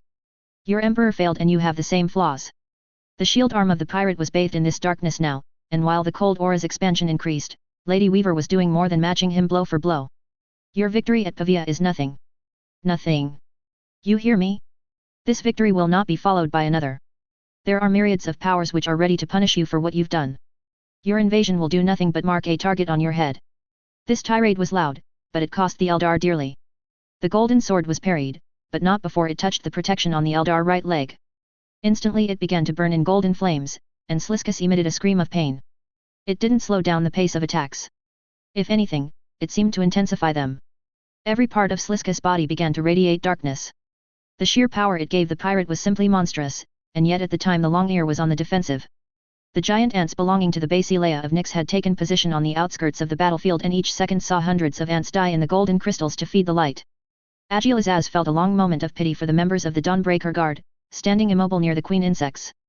Their role was to protect the shield of angels, but at this moment standing by Lady Weaver's side without the Emperor's power would be a brutal and extremely quick way to end one's life. The appearance of the shroud surrounding the Eldar's armor was changing. For several seconds, Agil thought he had seen the image of a much more ancient Xenos ghost in these toxic fumes. And then the sorcery the serpent was using from the very beginning of the duel really began to take its toll. The gauntlet protecting the right hand began to dissolve. And the Eldar screamed, and screamed. It was a horrible sound, a cry of torment and hate, a shout where nothing good and true had its place. I refuse. I refuse to be defeated here. I am Sliskus. Duke Trevelioth Sliskus. Why? Why? He was the owner of Shrak's lore. He was Sliskus the Serpent, Duke of Kamarak. He was old enough to have heard the fall as it devoured the heart of the Ildari Empire. Why couldn't he beat a human? I refuse. I refuse to be defeated here. I am Sliskus. The pain increased, before exploding in every muscle and nerve of his body. It was a pain which hindered him. It was not something which brought him pleasure or satisfaction. The blade of the abyss was taking its toll, the treacherous courtesan of obscurity and death. The chairman of the Pavia pirates launched a series of attacks once more as his body was breaking down. Already, the Duke of Kamarak was able to listen to the clamor of She Who Thirsts hunters on the other side of the veil. They knew his soul would soon be theirs to devour, and pure, unaltered loathing pouring into his head at the thought of being extinguished by such undeserving beings.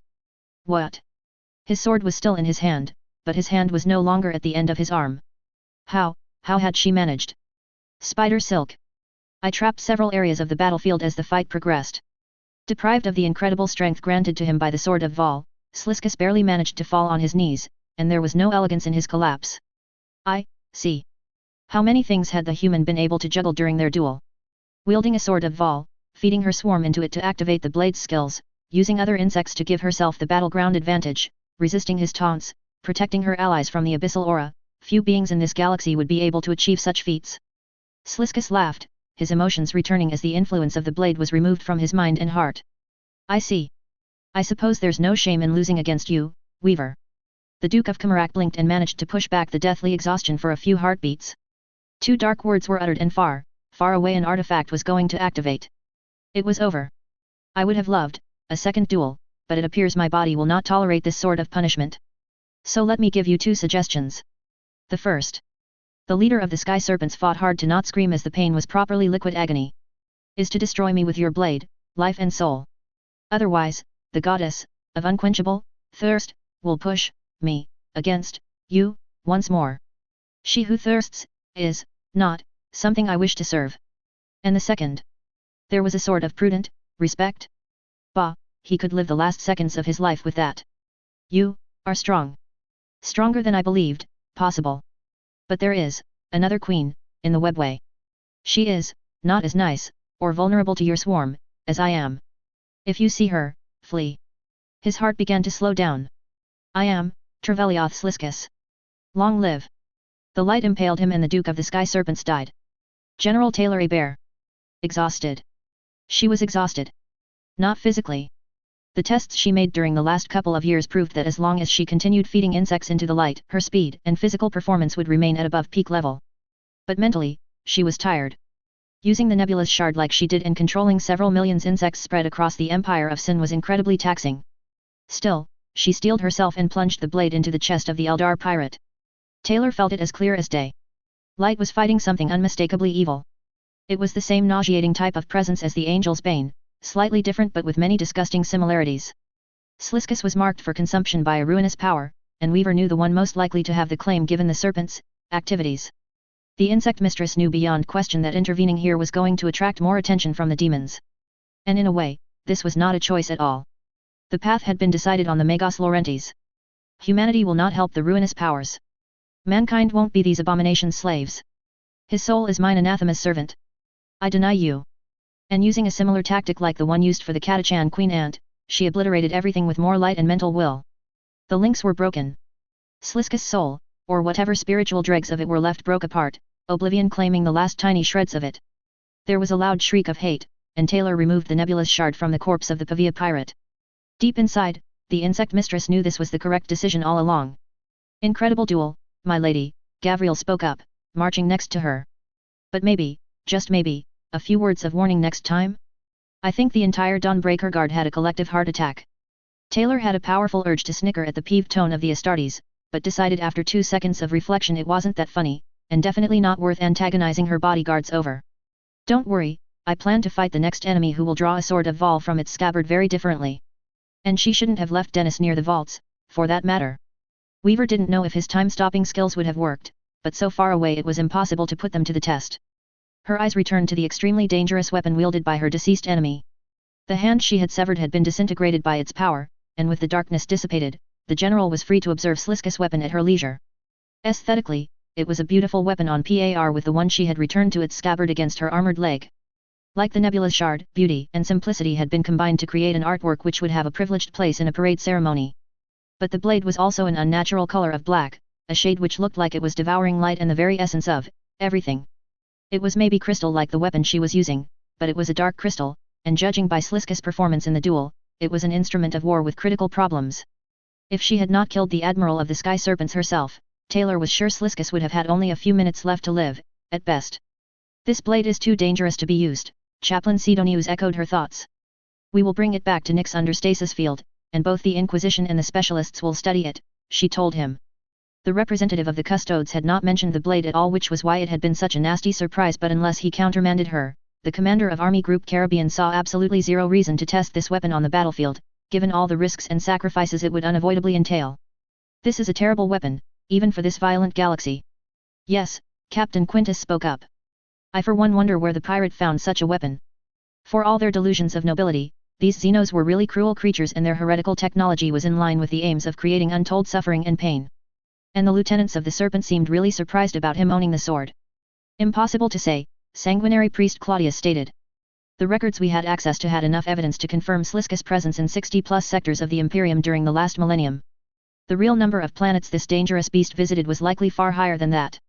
Without a full confession, we don't have the first clue where to begin. A pity, Tech Marine Ronaldo affirmed. I would have greatly enjoyed interrogating the pirate. That Bloodweaver and Sliskus found relics of the Salamander's Legion and were both in the same system was certainly not a coincidence. Taylor winced. In the fury of the duel, she had forgotten this detail. On the other hand, it wasn't like keeping it in mind would have changed anything. Sliskus wasn't the type of enemy to be taken alive. Hell, the insect mistress wasn't sure she trusted a single word which had come out of his mouth. For the next minutes, the general of the Imperial Guard ate a few ration bars and drank half a canteen of water, enough to feel replenished. The golden flames and the light surrounding her had diminished back to reasonable levels. She wasn't eager to remove her helmet and discover how many strands of her hair had turned golden this time, and the Dawnbreaker guards were debating over the best moments of the duel she had just fought. What is your decision concerning Sliskus' corpse? Asked Sanguinary Guard Simil. If I remember correctly, there were orders from high authorities to incinerate his body once proper evidence had been recovered. Yes, I remember these injunctions being included on his bounty poster. And now that Sliskus had proven himself far more dangerous than the other pirates, she wasn't exactly in the mood to say these precautions were unnecessary. Between the recordings of the duel, the picked casts, and the sword, I'm sure we have enough evidence to claim the bounty. We have. Green lightning struck a footbridge 10 meters above them, and suddenly Taylor, the Dawnbreaker Guard and the Fae 20th were not the only beings present in this part of the Space Hulk. Hello there. The atmosphere suddenly changed from friendly to a mass slaughter is imminent. Treason. Sighing had never felt so tempting. What are you doing here? The Necron thief motioned towards the corpse of Sliskus with his grand scepter. I have observed your duel from my flagship, and I've decided his last performance makes Sliskus worthy of entering my collection. It will be an essential part of the new gallery I am preparing. Taylor opened her mouth, before deciding whatever question she wanted to ask about Treason's collections might not leave her sanity intact. I killed him. His body is mine. Name your price. The purple-caped robot replied. If the progenoids of the 3rd Legion and the 3rd key of the Eversprings Gate are still in your possession. Of course. A splendid day to make trade with you, Lady Weaver. Somehow the Necron had teleported again and shook her hand like she was a trusted seller, before levitating the corpse of the serpent. What, was it that easy? I will teleport the 17,455 canisters in my possession to the transport of your choice. Taylor tried very hard not to show her surprise. 17,000 canisters? That was. I have empty space on the macro transport laws of the machine. Consider it done. The being which had gifted the nebulous shard to her had already turned his artificial green eyes to the sword of Vol on the floor. I was unaware the Duke of Kimarak had this artifact of Vol. Amusing. Maybe in a few centuries your collection of these weapons will be able to challenge mine. Treason turned away and marched off, with the pace and moves of his gun that were too rehearsed to not have been practiced tens of thousands of times. Ah, I almost forgot. Neferton has agreed to receive you in a formal audience in 2 standard hours. This object, the para-human woman caught a sword of emerald jewel in midair, will allow your flyer to land on her world engine. I advise you to be punctual. A new blast of neo-green lightning and explosions, and Treason the Infinite was gone. Was it a good idea to negotiate with this creature, General? Tanya Svrev asked as she gave her a new ration bar and a warm cup of tea. I couldn't have prevented him from taking Sliskus' corpse even if I wanted to, and if he respects his word, then yes, it was an ugly but necessary deed. 17,000 canisters meant 17,000 progenoids. With adequate resources and forge weapons, 17,000 Astartes could burn a sector to the ground and probably go on their way to plunder a second one before any true force could be mustered to stop them. The commander of Army Group Caribbean breathed in and out for several seconds before giving her next order. I want to speak to Vice Admiral Schaefer and Archmagos Hediatrix. Let's see if we're still on schedule. Vice Admiral Max von Schaefer. The duties of a Navy officer were many and diverse. The full list included over 50,000 articles the last time Max von Schaefer had consulted it 3 years ago. Alas, nowhere was it written how a dutiful servant of His Most Holy Majesty was supposed to react when a warrior of the Adeptus Custodes began to oversee your actions. So far, there had been no criticisms, it was not as much of a relief as it should have been. The Custodes was a giant among giants, a shiny and unbreakable sentinel of duty and or might. In its 3 meters tall figure, the valor of heroes and the will of the God Emperor had been imbued. Many officers, warrant officers, and other subordinates had outright fainted at the sight of the Watcher of the Golden Throne. The Supreme Mundi Vice Admiral was thankful he had at least been strong enough to avoid this problematic reaction. But he would lie if he claimed it wasn't a relief when the images of Archmagos Hediatrix and Lady Weaver materialized on his hololith. Max von Schaefer barely managed not to curse when he saw the Basiliea's appearance. When he had seen the Lady of Nyx the last time, the golden hairs were slightly dominant over the black, but right now they seemed to have devoured 8/10 of it, leaving only a black strip near the left ear. And her skin was about twice more luminous than it had been during the last council. Admiral, has the Eversprings Gate been located? Yes, General, it has. A rune cant of the tech priest nearby and the image of a great ring which had not been built by humans materialized for all great commanders to see. It was so large the two arcs Mechanicues could pass through it side by side without risking a collision. The Lord Custodes has also identified the second key from all the objects you found. It is on its way to the gate. Good work, Archmagos. The third key and the progenoid canisters are aboard the laws of the machine, the Martian adept declared. The Xenos had fulfilled its part of the bargain. I am preparing the third key for transport to the gate. If I may ask, how did you convince the Xenos so quickly? I personally killed Sliskus in a duel and sold the thief the corpse of the serpent, the saint replied. Max von Schaefer felt his eyes widen and he heard plenty of whispers and muffed exclamations from his captains, lieutenants and ensigns behind him. Sliskus had been one of the most dangerous pirates in this part of the galaxy, and the general had killed him. In a duel. By the Golden Throne.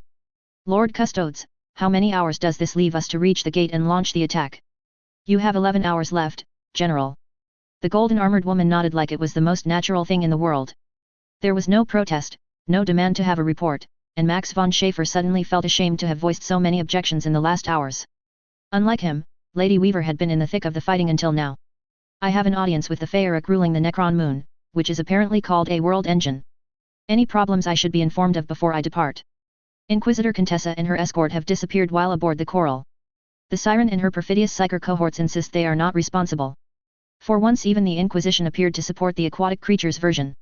Perhaps because they had recovered every other corpse and the Xenos had no particular reason to hide these bodies. Disappeared. The golden-haired commanding officer of Operation Caribbean grimaced. In other circumstances, I would suspect Eldar trickery, but they're all dead. And the Adeptus Custodes confirms the destruction of every organized heretic and traitor force in this system. The personal representative of the God Emperor spoke in adamantium strong words where doubt had never been allowed to exist. Tell Magos Wismer to detach whatever forces she has available for a search of the system, the general said after 5 seconds of silence. If there is no result after our return from the webway, I will send priority astropathic communications to Lord Inquisitor Odysseus Tor explaining the circumstances of this incident. I think there will be more time for a proper investigation by then. It will be done, chosen of the Omnissiah. The eyes of the saint observed them one by one. The pirate threat has been extinguished and the Empire of Sin is neutralized. We are still on schedule. Accelerate the preparations. We have not come so far and accomplished these magnificent victories only to mess it up at the last moment. The visual on the Basilea was switched off, and for a second silence reigned on his flagship's bridge. It didn't last long, however. Over 90% of the melted torpedoes have been transferred from the ammunition ships to the Adeptus Mechanicus escorts like we agreed 2 hours ago. General Taylor Hebert. As the silvery shields of the Necron world engine let the Thunderhawk pass without any interference, Taylor couldn't help but compare the Death Star and this new planetoid. In every way which mattered, the Orc battle moon was found lacking. It was not a question of size. The gargantuan space fortress under her eyes had about 1% less mass than the contraption the Greenskins had somehow managed to cobble together. It was a question of firepower. The Necron's great flagship had functional shields, anti-starship weapons, and the target acquisition systems to reach out and touch its targets with a frightening precision. It had been organized by a cold, analytic mind, as high star scrapers with huge anti-aerial batteries shone under artificial green lights. There were obviously sub-fortresses, redoubts, sub-planetary shields and many, many other systems she could only guess the purpose of. The para-human woman had marched for hours in the piles of rubble and scrap the orcs loved to live in the middle of. As the neat lines and harsh fortresses of this new attack moon were revealed in all their terrible glory, the Greenskins' chaotic methods, lack of proper planning, and awful maintenance appeared worse than they had been judged in the after-battle reports. And without having yet set a foot on this titanic effort of engineering, Taylor knew for sure managing to bring an army to the surface in a straight-up formation would be a nearly impossible task. We could bring down the shields, Tech Marine Dyson, one of the 10 Dawnbreaker guards she had taken with her for this audience told her, evidently thinking along the same lines she did. But probably not for long, and we would need something like 10 battle fleets to do it. This world engine would not stay idle, she remarked, and the Knight of Blood nodded. Just so, my lady. I'm told the tech priests who observed the battle are still in shock after having seen the power of the weapons employed. To be honest, not that she was going to admit it out loud and risk decreasing morale, Taylor had felt fear too. The Necron moon had smashed apart and defeated the Empire of Sin like it was a toy commanded by unruly children. Sliskus had never had a ghost of a chance to defeat this formidable opponent. Maybe if the Necron commanders had been incompetent, but they weren't. No visible tactical mistake had been noticed, and the Eldar fleet of the Sky Serpents had been reduced to debris and wrecks in short order. The only option would be to bring down their shields long enough to let a capital warship get through and begin a sabotage mission, Kratos declared as the flyer turned to follow the light indications of the Necron air traffic control. No one answered, but Taylor could see the grim and tense faces, since helmets were off for now, the concession for a proper diplomatic mission. And the general didn't need to be a centuries-old Lord Militant to understand how casualty-heavy such a mission would be. This was a fully functional assault moon, with anti-aerial and other hive-sized defenses. The green beams of energy favored by the Necrons would be employed by the millions. An arc Mechanikus would not survive 10 seconds before being torn apart, functional shields or not. What would await the elite kill teams once they were on the ground, optimistically assuming they would still be alive, would be far, far worse. The Thunderhawk was now low enough to notice the hundreds of thousands of Necrons waiting in perfect, unmoving silent armies. There were probably millions more waiting out of her sight, with hundreds of thousands of war engines. Assuming a Space Marine could kill somewhere between 50 and 60 Necrons before being overwhelmed, and this was a very optimistic kill ratio, they would still need half of the existing Space Marine chapters to have a chance in conventional warfare. And this was for the Imperium of Mankind, the largest empire of the Milky Way in the 35th millennium. Sabotage, sure, Gavriel repeated in an unconvinced tone. Their power sources and whatever Xenos devices they use to keep the Cetan shards prisoner won't be lightly guarded. And this was the only thing the Necrons had to guard at all costs. What good would it do for an enemy to knock out 2 or 3 defensive towers and a few strongholds? They would be repaired in time, and caused no security threats. Taylor sighed. Well, at least Nefertun and Trazyn want to talk. That's not the problem, and you know it, my lady, Gamaliel semi-admonished her. Yes, it's how many of these weapons the Necrons have left in storage. And like everyone else, Taylor really hoped the answer was not many. Because if the Necrons could muster 1,000 of these things, humanity would be doomed should the aliens decide the genocidal approach was the only option. On the other hand, the fact they hadn't been seen until the 35th millennium implied there weren't that many wandering around the galaxy like Trazyn. The Thunderhawk landed and they met the welcoming committee. It was impressive. The army of Necrons stretched in every direction as far as her eyes could see. There were gigantic structures looking like a cross between pyramids and walkers which were half the size of Hive Athena. There were hundreds of crescent-shaped flyers and lethal war machines, lesser versions of the units which had massacred Sliskus pilots. And everything was dead. Oh sure, there were some colors, blue, red, black and gold, breaking the impression of uniformity from time to time. But except her honor guard, there was no one breathing. This moon was not a home for the living. There was air, but no one was breathing. There were no birds, no grass, no animals, and no sign there ever had been any. The Necrons had really sacrificed life for an eternity of metal. It went without saying that she and the Dawnbreaker Guard had to clash in colors and shapes in the middle of all this grayness and green light. Riel, fulfilling his duties as standard bearer, unveiled her banner, and under the weak light it was like a flash of purple and gold. After a couple of seconds a column of Necrons wearing elaborate dresses of black, green, gold, and white approached. The being leading them was taller than them, but did not appear to wear any obvious weapon, unlike the guards following with large shields and advanced Xenos scythes. Whether he really needed them, the insect mistress supposed it would be extremely rude to ask. The Necron had better taste in clothing than Trazyn, Taylor was ready to acknowledge. The robes and cape were a dark green which seemed to absorb the light of the warrior's weapons, and the metallic ornaments were an elegant arrangement of gold and white. Lady Weaver. The low Gothic was cold and unemotional, but perfectly understandable, and she nodded automatically. I am Eternity Overlord Qaak, Grand Cryptek of the Chronomysteries of the Narush-Latsat dynasty. The great Pharaoh Cryptek Nefertun is waiting for you. That was the exact moment the ground under their feet began to move and suffer a slight inclination. Before they had the time to ask questions or voice a protestation, the equivalent of an army-sized mustering ground was in the process of being displaced. Half a minute later, the hive-sized platform stopped, but the smaller emplacement where the Necron leaders and her delegation were standing plunged deep into the entrails of the world engine at a speed and acceleration that should have reduced them to mist. But green shields were now shivering around them, a form of counter-gravity technology so incredible that it beat every Mechaniku's innovation in this domain by light years. The progression after a few seconds became horizontal. Eternity Overlord Qaak pronounced a word in an incomprehensible language, and the walls of this super elevator began to shine and project hollow images. They saw the beings the Necrons had been first. The similarities with humanity were eerie, if humanity had been living on a radiated hellhole of a planet, where life was unbearably short and arduous. Most species would have died long before reaching the Bronze Age, but the sick and fragile bipeds persevered. They built immense tombs and monuments able to resist the lethal effects of the radiation and purify the air and water. And in time, these beings of flesh and blood managed to escape their home world and began the conquest of the stars. The story which followed was not flattering at all for the Necrons. While there was no sound, it was easy with her experience to notice many groups of Necrons looking like the bickering nobility of Nyx. As planet after planet was colonized and the severe genetic issues began to be tackled, the aliens were beginning to lose their unity. Necrons began to wage war against each other or against other alien races. The image of a Necron appeared at this moment. Or rather his mask appeared, a mask of gold, diamonds, and extremely advanced metals, and he wore robes shifting at every moment, concealing everything but the faintest hints of his silhouette. Taylor saw him threaten a new species, one which to be honest, looked like hybrids of toads and dinosaurs. If the size had been rendered right, the Necron leader was about 3 meters plus tall, and the armored toad he was facing was 5 times his size, and a psyker to boot. The Necron made a demand. The toad dinosaur made a sign that was evidently one of refusal. The next minute was one of brutal, one-sided violence. The Necrons went to war with the toads, and got themselves promptly defeated. The massacre of the Pavia pirates was nothing compared to the enormity of this defeat. The flesh Necrons were powerful, incredibly so. They had no warp engines, but the firepower of the battleships they fielded could easily rend apart planets in a few seconds. They were an empire, and there were millions of them. They were not playing in the same league as their opponents. Reality itself was shattered in some places. In one moment, millions of ships emerged in orbit around the Necron worlds.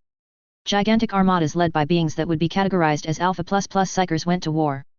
Armies of dinosaurs and reptiles trampled thousands of battlefields, their numbers in the trillions. The Necrons were forced to surrender. She saw the leaders of their race bow to the same gigantic toad reptile and receive their punishment, which was to return to their hostile home world. The para-human could only wince at what was, for all intents and purposes, a cruel and short-sighted decision. Having lived in Brockton Bay and seen the differences between rich and poor on a hive world, the general of the Imperial Guard just knew the winners had committed a mistake they were going to regret for the rest of their existence. The next minutes proved her right. The Necrons, cornered in a single system, began to rearm with a fury and hate which was properly scary. And the inter-faction feuds between nobles continued, only more vicious and fueled by the lack of resources. Billions, trillions of Necrons, were waiting in gigantic stasis ships. The future had never seemed bleaker. And then the C'tan came. First, there was a spectre which looked like death itself, rapidly followed by other monstrous forms. One was a gigantic dragon the size of a moon, others were a vaguely humanoid inferno and a golden cruel figure. Ayashudra was present too, a tide of metal and eldritch scarabs covering a third of a stellar system. There were hundreds of them, given shape and form by the hate and the desperation of the defeated. A bargain of damnation was proposed. The Necron leader accepted. The flesh and bone beings disappeared in great furnaces, and the C'tan devoured their life energies. The Necrons as she had met them emerged from them, machines of war ready to conquer the galaxy. New weapons were forged as a species committed self-genocide at the whim of their new gods. The Necrons wouldn't have stood a chance on their own, but with the new technology, their new shiny silvery metal bodies, and the C'tan to fight the current Psyker Masters of the galaxy. They could try. And they did. The order was given, and the galaxy burned. It wasn't a figure of speech. Stars went nova. Systems were reduced to cinders in the blink of an eye. Quadrillions of beings died. Endless armies were called to war once more. C'tan fought legendary godlike Psykers. Necrons mustered their silent fleets and armies to exterminate hundreds of toad-allied intelligent species. The giant toad reptiles were on the defensive from day one. Despite bringing more new races onto the battlefield, and Taylor had the feeling these races were created, not asked to join the reptilian ranks, it was not enough. It was never enough. And like their opponents an eternity ago, they began to understand they were going to lose. Backed into a corner, their powers and abilities tore the galaxy apart. First were the greenskins, gigantic and ordered, a species bred for one thing and only thing only, war. They were obviously the ancestors of the orcs. They were a tide of unending green, with battle moons and fleets of millions of warships. It wasn't enough. Warp breaches began to sunder star systems and entire regions of the galaxy. Horrors began to plague minds and bodies. The first demons were materializing, born of defeat, hate, desires of vengeance, and unending war. The former galactic masters were vanquished and exterminated, and then the Necrons struck. In a cataclysmic flash of energy, the C'tan survivors were betrayed by those they had enslaved long ago. Weakened and convinced the war was won, they had not anticipated this treachery. This time, it was the turn of the gods to be shattered, dragged to the Tesseract vaults and enslaved in turn. The war was won, but the galaxy was lost. Demons and unnatural creatures which should never have been created were feeding on the dying embers of the galaxy. Once more, the Necron leader gave an order. Taylor saw the Necron factions build vast citadels and hide their great world engines, then enter an eon's long hibernation. A long wait, a wait which wasn't over for the majority of them today. The platform stopped and the story ended. Our great Feeric awaits you, Lady Weaver. Your guards stay here. Figuring it would be futile to argue in this instance, Taylor whispered a few commands to Gamaliel and Gavriel before walking forwards into a hall guarded by thousands of Necrons. As reassuring as it would have been to have the Dawnbreaker guard with her, she had to be realistic. Whatever happened during the audience, 10 or 30 Space Marines had no chance to influence it in any way. A new elevator waited for her, though this time it took less than 5 seconds to arrive at the end of the journey. It was not a throne room, or at least it didn't meet any definition of the word the Basileia of Nyx was aware of. No, it was a bland white, with plenty of machines which gave a lab atmosphere. This was on the half side where she had arrived. On the other side was a glassy expanse, gigantic tubes and vats were producing the image of an ultra-modern cloning and biological research facility. The Necron which was waiting in the middle of this unusual scene was unlike those she had met, even Trazyn or the Eternity Overlord playing the emissary. The metallic body was like one of the sons of Sanguinius had tried to make an automaton and present it as an artwork. The outer shell was a silver tending towards a pink shade trying to imitate the flesh of past Necrons. An armor of dark green with gold as secondary color was protecting the not-so-fragile body. The red cape was the color of a blood angel's armor. And there were plenty of jewels and intricate decorations, though they were more presented like rewards than military awards. The visage had obviously been shaped to look like the appearance of a flesh and blood Necron, giving it a vague resemblance with a human's head. It remained metal, however. I suppose it is time for introductions, Lady Weaver. I am Feeric Cryptek Nefertin of the Narush-Latsat dynasty. I rule over many worlds and world engines, including the one you are currently inside, which in your tongue might be called the Starry Sky. The voice of the Necron was low, cultured, with a hint of domination and posturing. And I am Lady Taylor Hebert, General of the Imperial Guard, Basileia of Nyx and Commander of the forces assigned to Operation Caribbean. Pleased to meet you. The Feeric made a small noise with her fingers and looked her directly in the eyes. I am pleased to meet you too. One of the best sources of information I have is Trazyn. I was intrigued. A silent word and an orb of blue teleported in the room and began to play a recording. To Taylor's deep embarrassment, it looked like a recording of her duel with Sliskus. It has been a long time since I last saw a duel involving two swords of Vol, the metallic ruler said in a thoughtful manner. Trazyn tends to confiscate them for thousands of your solar cycles when he manages to find one. Speaking of Trazyn, was he made mad by the biotransference which transformed us into sentient creatures of self-repairing metal? No, he was always, what is the word your species would use? Ah yes, he's always been eccentric. Nefertin let her green artificial eyes wander towards several machines of her lab for a second before returning to the conversation. But as creatures of metal, I can't deny no longer requiring sleep, food and rest made his obsession with collection stronger in the long term. And the war in heaven broke us, mentally if not physically. The war in heaven. That is, the intergalactic war you showed us. It is. The C'tan against the Old Ones.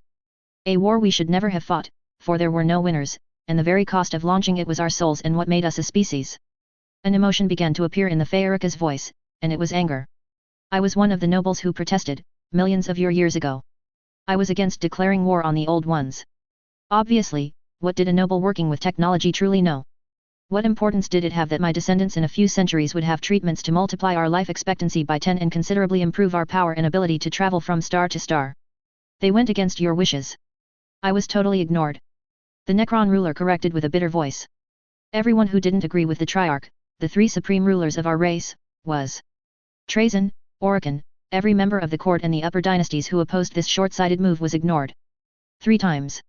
First when we told them to not declare war upon the Old Ones. Second when we told them the C'tan couldn't be trusted. And third when we advised them the Great Sleep was never going to work as advertised. No race had ever developed foolproof technology against 60 million plus cycles of entropy. Each time we were ignored. Each time the greater dynasties laughed at our concerns and told us past experiences were of no importance. And for this I hate them. I hate the silent King Saruk, the ruler of the Triarch who became our supreme overlord after the biotransference, and I hate all those perfidious imbeciles who have never worked a cycle in their lives to lead the armies and build the wonders our race was capable of. This had the merit of being clear. I am sorry to hear you have problems with your hierarchy too, the para-human woman said as politely as she could, but I am uncertain of the role you want me to play in this affair. Judging by the size and power of your world engine, you seem to have a lot of firepower, far more than I'm able to muster anyway. If you want to destroy your ancient enemies, I am not going to oppose you. Frankly, as long as you make sure there are no human casualties in the vicinity, the Imperium won't really care either. A lot of the human society is violently xenophobic. Necrons killing other Necrons certainly won't cause any problems for the High Lords of Terra. Nefertin made a sound which resembled a chuckle. It isn't that simple. Saruk never trusted me, and while many command protocols have been disabled as far as I've been able to ascertain, many more remain. For the present, I am unable to move openly against other Necron dynasties or go against certain edicts ordered before the Great Sleep. And while Trazyn is a useful agent when he wants to be obedient, his collection efforts across the galaxy are the only priority he has. So you want me to attack the assets of your rivals and enemies in your stead? This wasn't exactly a motivation she had ever expected. I want you to attack a few chosen important Necron targets, the Feeric corrected. As powerful and large your Imperium is, the Necron Empire dominated the galaxy in the last cycles of the War in Heaven. If you try to attack Necron worlds indiscriminately, you would need a few million of your years to find them all, never mind defeating them. Only Necrons live that long. Important targets. Saruk thought he was rather clever. Had it been anyone other than a Necron speaking, the tone could have been considered sarcastic. The protocols limiting my actions are not perfect, and they can be countermanded or modified in times of urgency. But since the Silent King decided, for some reason that escapes me, to abandon the command protocols, he needed protocol orbs and other advanced technology to make sure those limitations would stay. As long as I am not able to gain access to them, it will be a never-ending fight against these damned protocols, and I am always at the mercy of Saruk should he return. And I suppose your leader hid all these advanced protocol orbs with dynasties that are no friends of yours. You suppose correctly, Lady Weaver. Taylor didn't need long to decide on a course of action. I am willing to provide a helping hand crushing these Necrons, provided of course they are not aliens the Imperium would have been willing to ally with. On that front you shouldn't have problems. Neferton affirmed. I am one of the few Ferox and Feyrans willing to coexist with other races. My political opponents tend to have ideas of genocide and extermination where non-Necron life forms are debated. Charming.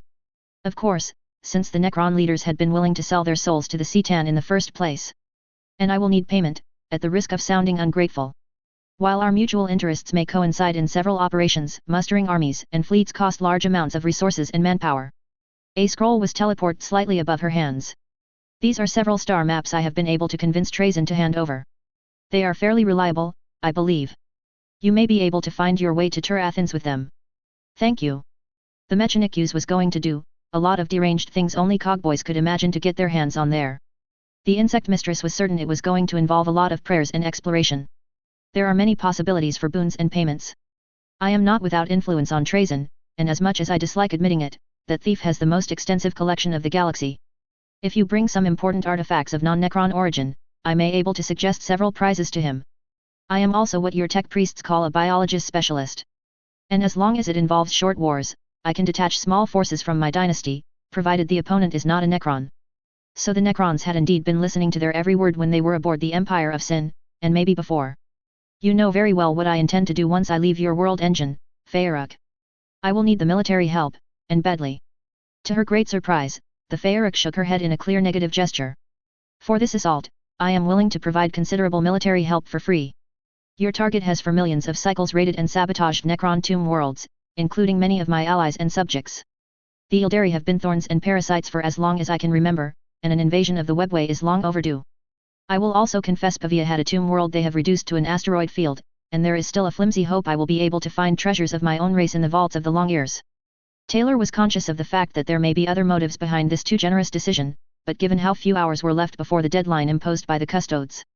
I am extremely pleased by your generosity, Feeric. How many military assets are you willing to contribute to this invasion? Sergeant Gavriel Forkas. The return to the Thunderhawk was done in silence. Not because the Dawnbreaker Guard wasn't happy to see their lady return safe and sound, but because with the technological wonders the Necrons seemed willing to show at every opportunity, every word they spoke would go back in short order to their Xenos hosts. Only when the flyer began to soar into the lower atmosphere of the world engine the tension began to decrease somewhat. We have a temporary military alliance for the invasion of the Webway.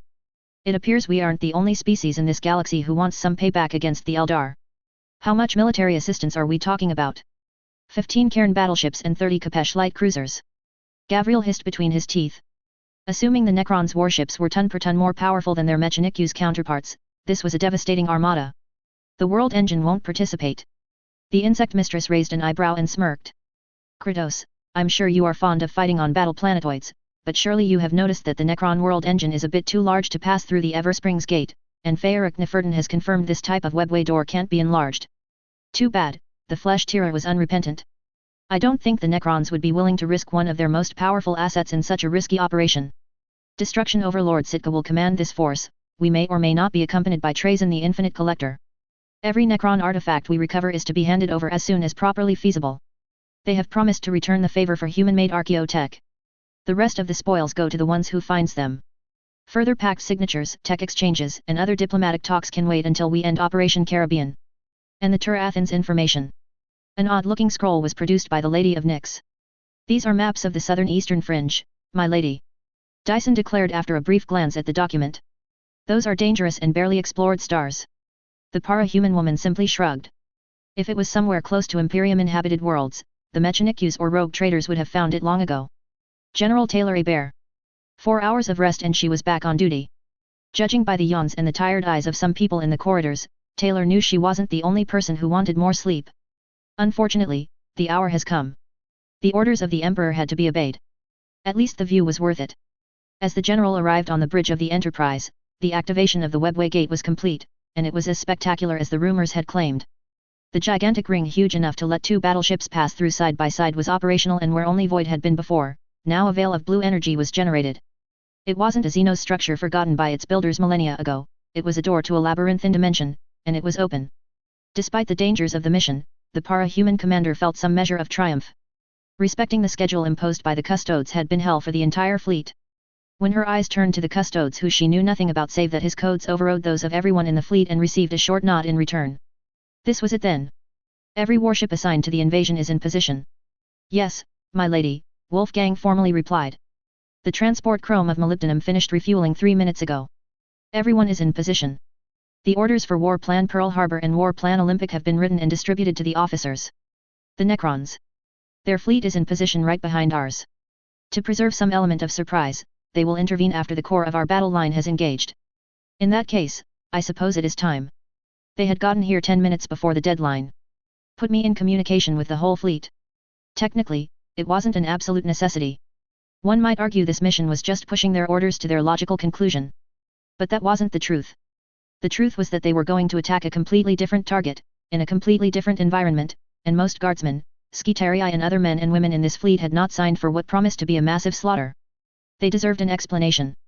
Not the full explanation, it would take too much time and few would have the clearance to hear a third of her words before being executed by the closest commissar. But she could give them one. There are mammals, birds, and fishes which feed on corpses. We have given them many names in history, few of them flattering. Yet when it comes down to it, whether they fly, swim, or run, they are a part of life. A vulture does not prey on dead humans because it is vicious and delights in the suffering of human witnesses. It simply wants to live, and to live it must feed. Whether a human or a grox is on the menu won't matter, it just wants to satiate its hunger. However, the memories of the Crimson Impalement and the Empire of Sin came back to her mind, and the first feeling of incredulity and loathing was present in full when she opened her mouth. However, there is a carrion species which delights in hunting humans for suffering's sake. I speak, of course, of the bipedal monsters called the Eldar. The para-human general breathed out. They do not attack human worlds because they want challenges. Every time they meet unplanned resistance, they flee into their damned webway before the punishment they so richly deserve can annihilate them. They do not torture because it is a strategic necessity, they impale, cripple, poison and hurt innocents because they want to. They are the carrion birds of undefended systems. They are slavers of the most detestable civilization to have ever plagued this galaxy. They are, without exaggeration, the very symbol of the word evil. And the worst part, she believed it. It was the absolute truth. Maybe these Xenos had some redeemable qualities thousands of years ago. But if they had any, these are obviously long gone. The Eldar and all their works are a cancer upon this galaxy, and they hide in the webway, confident that all of the gates to launch a reprisal against them are barred to those who would seek vengeance. Slowly, she raised her fist in the air in direction of the Eversprings gate. They are wrong. For the first time in millions of years, the way is open. The way is open, she repeated. Thanks to the assistance of the Adeptus Custodes and the orders of His Most Holy Majesty, the Eversprings gate has been opened, and this unguarded path will lead us right to the door of the Dark City and the Port of Lost Souls. Taylor smiled, knowing that at least confidence may be all that she could give to save thousands of lives by that point. The rest of her speech would reflect this, even if it was far from the full truth about the objectives given by the Custodes. The orders of the God Emperor are clear and not very difficult to understand. We are going to attack Kamarak, capital and nexus of the webway, and we are going to smash apart everything that stands against us. The Dark City and the Eldar race are to be obliterated, their warrior slavers massacred, and their entire civilization must burn. This isn't a simple raid, it is an extermination campaign. Tonight the Eldar will at last have the occasion to prove their valor, for there is nowhere else to flee. We are going to introduce to them the concept of total war the Great Crusade has taught the rest of the galaxy. Ave Imperator! Ave Imperator! Ave Imperator! Ave Imperator! Ave Imperator! The screams on every frequency drowned out every other possible message that might have been sent. There was only a last order to give. Begin. The Enterprise leads the attack. The Webway. Captain Enid Thiel. They were almost there wherever the important place happened to be when the buffoon serving as his guide tried to kill him. Enid wasn't surprised. Theoretical, every Eldar you met was going to betray you at some point of your campaign or another. Practical, be prepared to betray the Eldar as soon as you have sufficient evidence he has betrayed you. Fortunately, the betrayal was announced by a loud shriek and the multicolored Xenos suddenly glaring at him with a murderous expression. The Ultramarine captain was already moving when the Eldar jumped in a blatantly obvious attack. He had not the time to count 10 heartbeats before his guide fell, his head removed from his shoulders. To his considerable surprise, the friends of the Eldar didn't appear to demonstrate any displeasure towards him. After a short moment of reflection, the Astartes decided he wasn't going to stay here waiting for the rest of the Xenos to show up. Enid Thiel resumed running towards the end of this path, and it was not long before he arrived in front of a small portal, which, judging by its extremely decrepit state, was not maintained every day by the Eldar equivalent of tech priests. The Webway city on the other side of the portal, on the other hand, looked fully inhabited, and its spires were easily recognizable from the reports, even if no son of the 13th Legion had ever seen them with his own eyes and returned to describe them. It was a place where no legion had ever marched in triumph or as exterminator. It was the lair of monsters, Xenos, cruel tyrants, and the evil heart of a doomed empire. Kamarak. Heart of the Webway. Kamarak. Port of Lost Souls. Battleship Dark Heart. Aurelia Melis. This was not a good place for a slave concubine to be. Naturally, there were plenty of worse places to be at Kamarak. The Dark City was full of them, and one did not have to go very far from her current location to reach them. Right below her feet, the slave pens of the Port of Lost Souls were sprawling in all their dark splendor. Or if one was to look a bit further away, the Tower of Flesh Ascension, where a homunculus coven sold its services to the highest bidder for fresh sensations of terror and agony. Aurelia and all the women, Xenos and non-Xenos, prostrated on both sides of the huge black throne, were at no risk of immediately receiving the thorn lashes or being tortured within the next moments by the master who had just purchased them from the auction market, the infamous Asdrubal Vect, leader of the cult of the Black Heart. Unfortunately, the assurance their master wasn't about to kill them wasn't worth all that much when the equivalent of a small army surrounding the battleship Darkheart and more than 200 elite warriors of the Red Sun arrived with weapons drawn and pointed in their direction. Vect, you truly are an undisciplined wretch. The Ildari who had just spoken was tall, even by the measure of the warriors surrounding him. Or so Aurelia was authorized to see, as new slave concubines were graciously thrown in a prostrating position and her group of slaves led to the sides of several shipmasters of the Darkheart to serve as decoration. The armor of the speaker had the colors of fire and obsidian, and by some arcane process Aurelia couldn't hope to understand, red and black flames truly burned randomly when one of the escort guards got too close. It was me and my fleet who captured the Monday Key, Dynast Zillion. And it is I who reigns over the Port of Lost Souls, arrogant vat-grown slave spawn, the Dynast of the Red Sun retorted. I don't care what delusions you have fed your slaves, I am the master of the Port of Lost Souls, and no one passes without paying the toll. Feel free to disagree, I'm sure my fleet and I could use some exercise. The fists of Asdrubal Vect tightened around the armchairs of his dark throne, but the leader of the cult of the Black Heart didn't protest out loud. It was obvious the Red Sun's fleet which was surrounding the Dark Heart's squadrons was far more numerous, with a decisive advantage in battleships. What do you want? The younger leader gritted out. I want the Monday Key cruiser. I think it will look splendid at the top of my new spire, and the armored Monday Key trapped within will be of the best effect once captured for a good night in the arenas. The port's charter doesn't give you the right. I could also confiscate the rest of the ships you have taken from the Monday Key, Vatspawn, and send half of your followers to die in the arena of red grief. Vec's protestation abruptly stopped. Better, Dynast Zillion affirmed, clearly rejoicing at the humiliation of the Black Heart's leader. My ships are going to take the Forge Hammer, is it, to my domain. I will send you an invitation to the arenas, I suggest you attend and disperse your fleet, or there will be consequences. And suddenly, everything went wrong. One of the old gates which were always dormant these days lit up, and from it came a Monday Key battleship. By Cain, how? The battleship advanced for a couple of heartbeats, and it was rapidly followed by another. And then another. Aurelia couldn't believe it, and by the expressions on their faces, no trueborn was able to believe it either. The battleship fired its massive prow cannon. And for the first and last time, dawn rose on Kamarak. Extermination countdown. 99 hours before the mark of Kamarak. Surviving Drukhari population in the Webway, approximately 187.6 billion. Chapter 36, Extermination 8-1 The Port of Lost Souls. Extermination 8.1. The Port of Lost Souls. In hindsight, the ruling elites of Kymarak were arrogant, stupid, overconfident, and unprepared for a direct assault against the Dark City. Unfortunately, as much as I want to insult them for their short-sightedness during the last few thousand cycles, there's no use denying their overconfidence was solidly supported by many unshakable facts. The first, and without contest most important, was the truth that no enemy in a million cycles had ever managed to breach an important gate of the webway without Ildari help. Granted, that was not a total guarantee of safety, as sometimes bored admirals diverted the course of greenskin hordes into the middle of several webway cities for the sake of amusement, but it ensured that, no matter the foe, the warriors of the nobility would massacre the enemy sooner or later. And once the source of the invasion was identified, the webway gates making the invasion possible would be closed and the attackers cut off and surrounded, ready to be neutralized and strapped into the homunculi's uncountable torture devices. Of course, that assumed complicity with important players in the heart of Kymarak itself. More likely, the potential invaders would be slaughtered and captured long before they ever reached the main arteries of the webway. Hundreds of thousands of warriors from the Red, White and Blue Suns patrolled the quickest routes to the Dark City. The dynasts were rumored to have packs with mandrakes, 6 full masks of Harlequin, and many fleets of slaver raiders for this sole purpose. Reaching Kymarak without being in chains was impossible. Everyone in Kymarak knew that.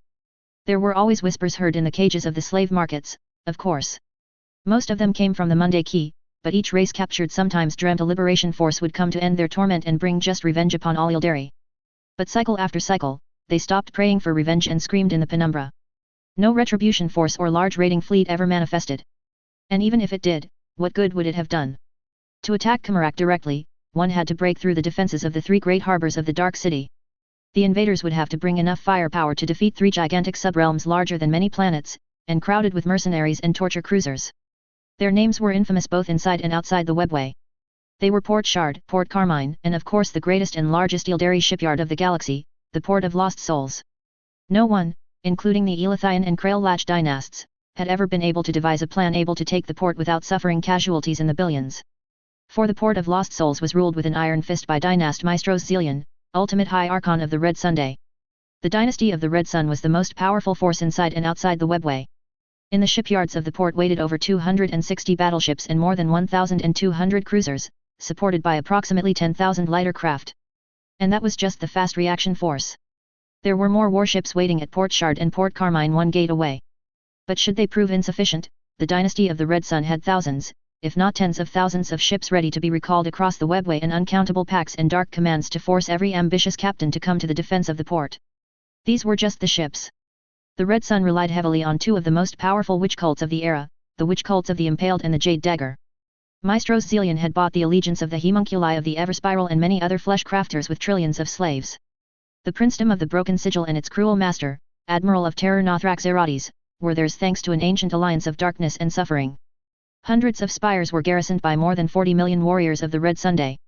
These crimson-clad killers were rumored to have more than 1 billion mercenaries of all races under their command.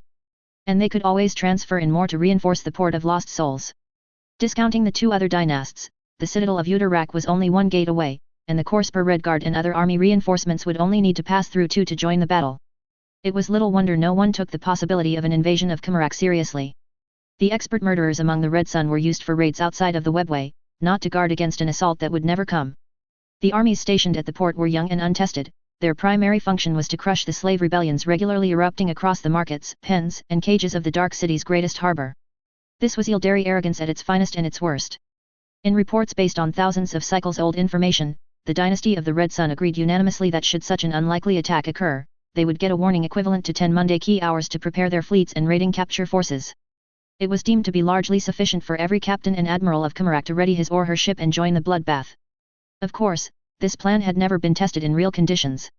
Kymarak was impossible to invade, so why waste time training warriors and precious assets for something that would never come? No dynast, prince, or admiral wanted to use the forces he or she kept to murder his or her enemies in reserve.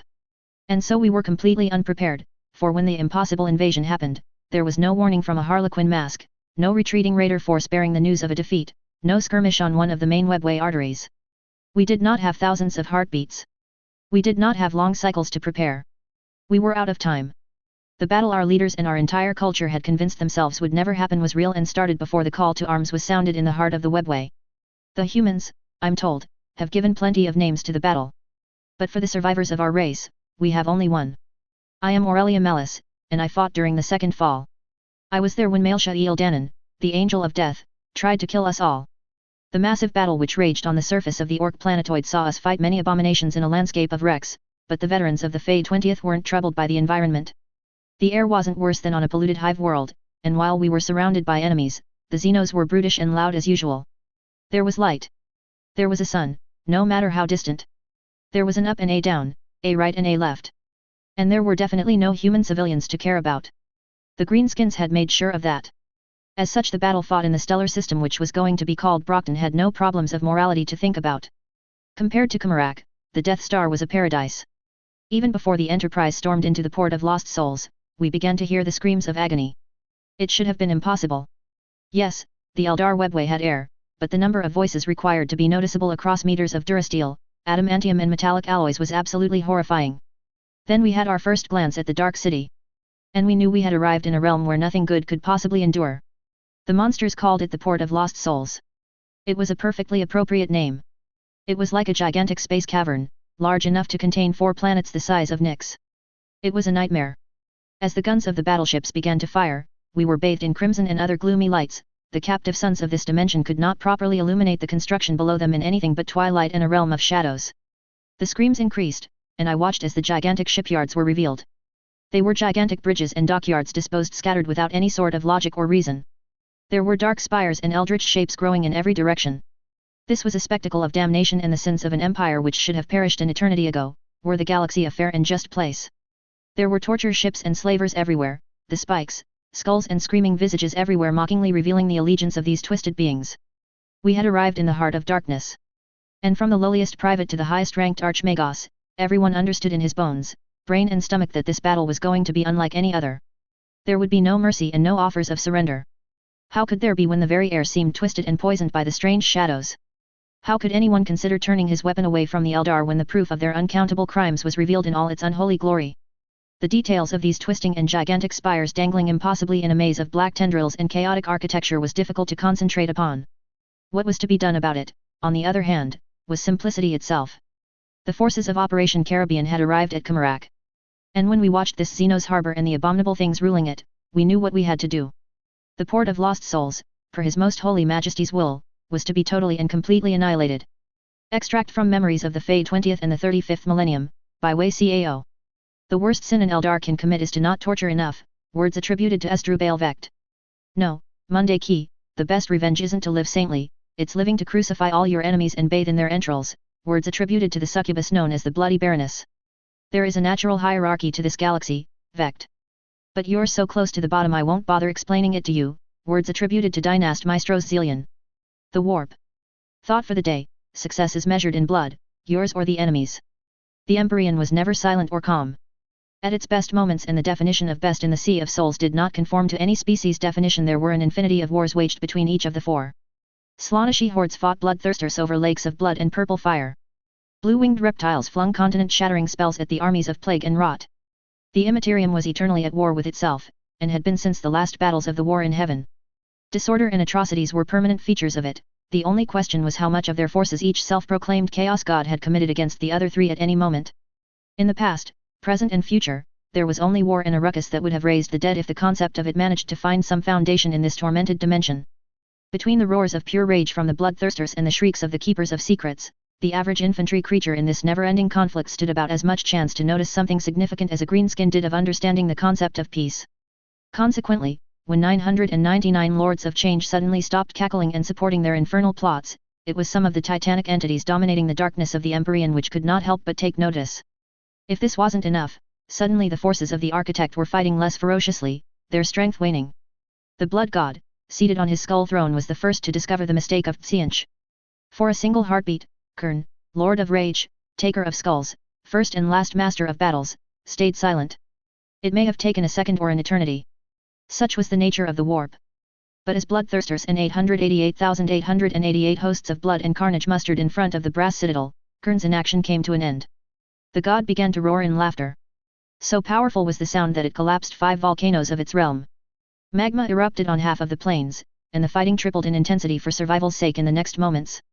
Several daemon worlds crumbled under the renewed fury of the bloodletters and flesh hounds. On stalwart Cadia itself, a million men and women woke up screaming as their dreams were haunted by skies of fire and oceans of corpses. Kern did not give a command or spoke to his most powerful bloodthirsters. The challenge had been received, acknowledged, and accepted. Tzeentch remained silent. Nurgle, an entity older than a million species, was far less amused than the taker of skulls. Already the despair of the Ildari was feeding its hunger, the countless deaths echoing through the plague garden. Ildari's souls were precious to the Lord of Decay, but the despair, delusions, and denial they embraced in their last minutes of life were nothing compared to the intensity lost in battle. Worse, though many flies and vectors of plague were active by the fault of Tzeentch, these tiny agents weren't under his control. The Plague Father emptied his cauldron vigorously and prepared a new one. The armies of the Changer of the Ways continued their retreat. Indeed, if any mortal officer would have been able to observe the battlefields and not lose his or her mind, they would have described the deployment of Tzeentch's forces either as a rout or a very panicky retreat. And then Slaanesh discovered the issues the Shadow Point had created. Heart of the Webway. Kamarak. Port of Lost Souls.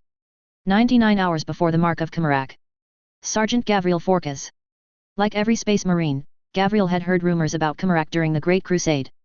According to the most reliable whispers, the Dark City was the last vestige of the past Eldar civilization. The rest of the information had however been widely thought to be propaganda. Screams which were heard across distances greater than those separating two Telluric planets. An architecture twisting and mutating like a horrid disease? An eternal realm of agony living in a twilight of shadows and crimson light? Of course, no one had ever thought the location was anything but a lair of Xenoslavers. The continuous raids were evidence enough, but in absence of visual proof, it was best not to succumb to exaggeration over and over again. But as the screams echoed like a litany of damnation and the Enterprise emerged in the Port of Lost Souls, Gavriel regretted having dismissed the exaggerated rumors as the reality was revealed to all humans in the fleet. Kamarak turned out to be exactly what the worst rumors had warned that it was.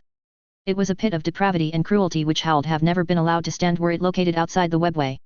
Dark spires and shipyards appeared everywhere on the auspexes and auguries, surrounded by millions of slave pens and things which should never have been imagined, much less built. Realms of evil were not supposed to exist. But Kamarak was obviously one. Orders, chosen of the Omnissiah. Asked Archmagos Thayer Sagami. Slaughter the biggest fleet ahead of us, Taylor Bear replied with the coldest tone Gavriel had ever heard her use.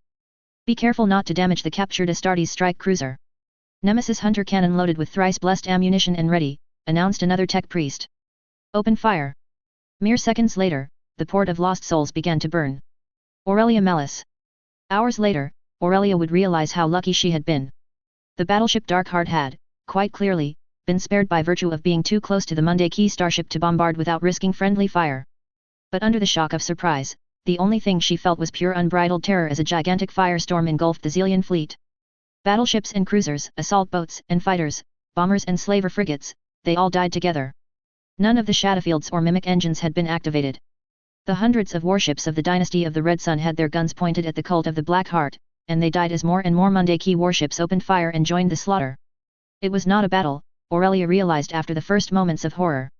It was just an execution, and the few ships who tried to turn around were targeted with priority. The first disaster did not take long to start. The battleship Invincible Tyranny broke in half and rammed the bastion of Cruel Spite. Then the ammunition stocks of the bastion detonated. It was like a pyre of darkness and light had been lit. The shockwave hit the Darkheart severely, as alarms began to shriek and the odor of smoke arrived at her senses. But the battleship was the lucky one. All around the bastion, slave pens and shipyards were thrown everywhere, disintegrated, or in the process of burning with substances that had certainly once been part of Homunculi labs. Shipyards were falling apart and letting half-completed hulls fall down onto the constructions below them. Spires were torn apart. Barracks and markets were wiped out in an instant. Everything was burning. More and more Monday Key warships were arriving and launching their complements of fighters. And neither the anti-air guns nor the fleet were firing back. That was the worst part. No one was firing back. Treason!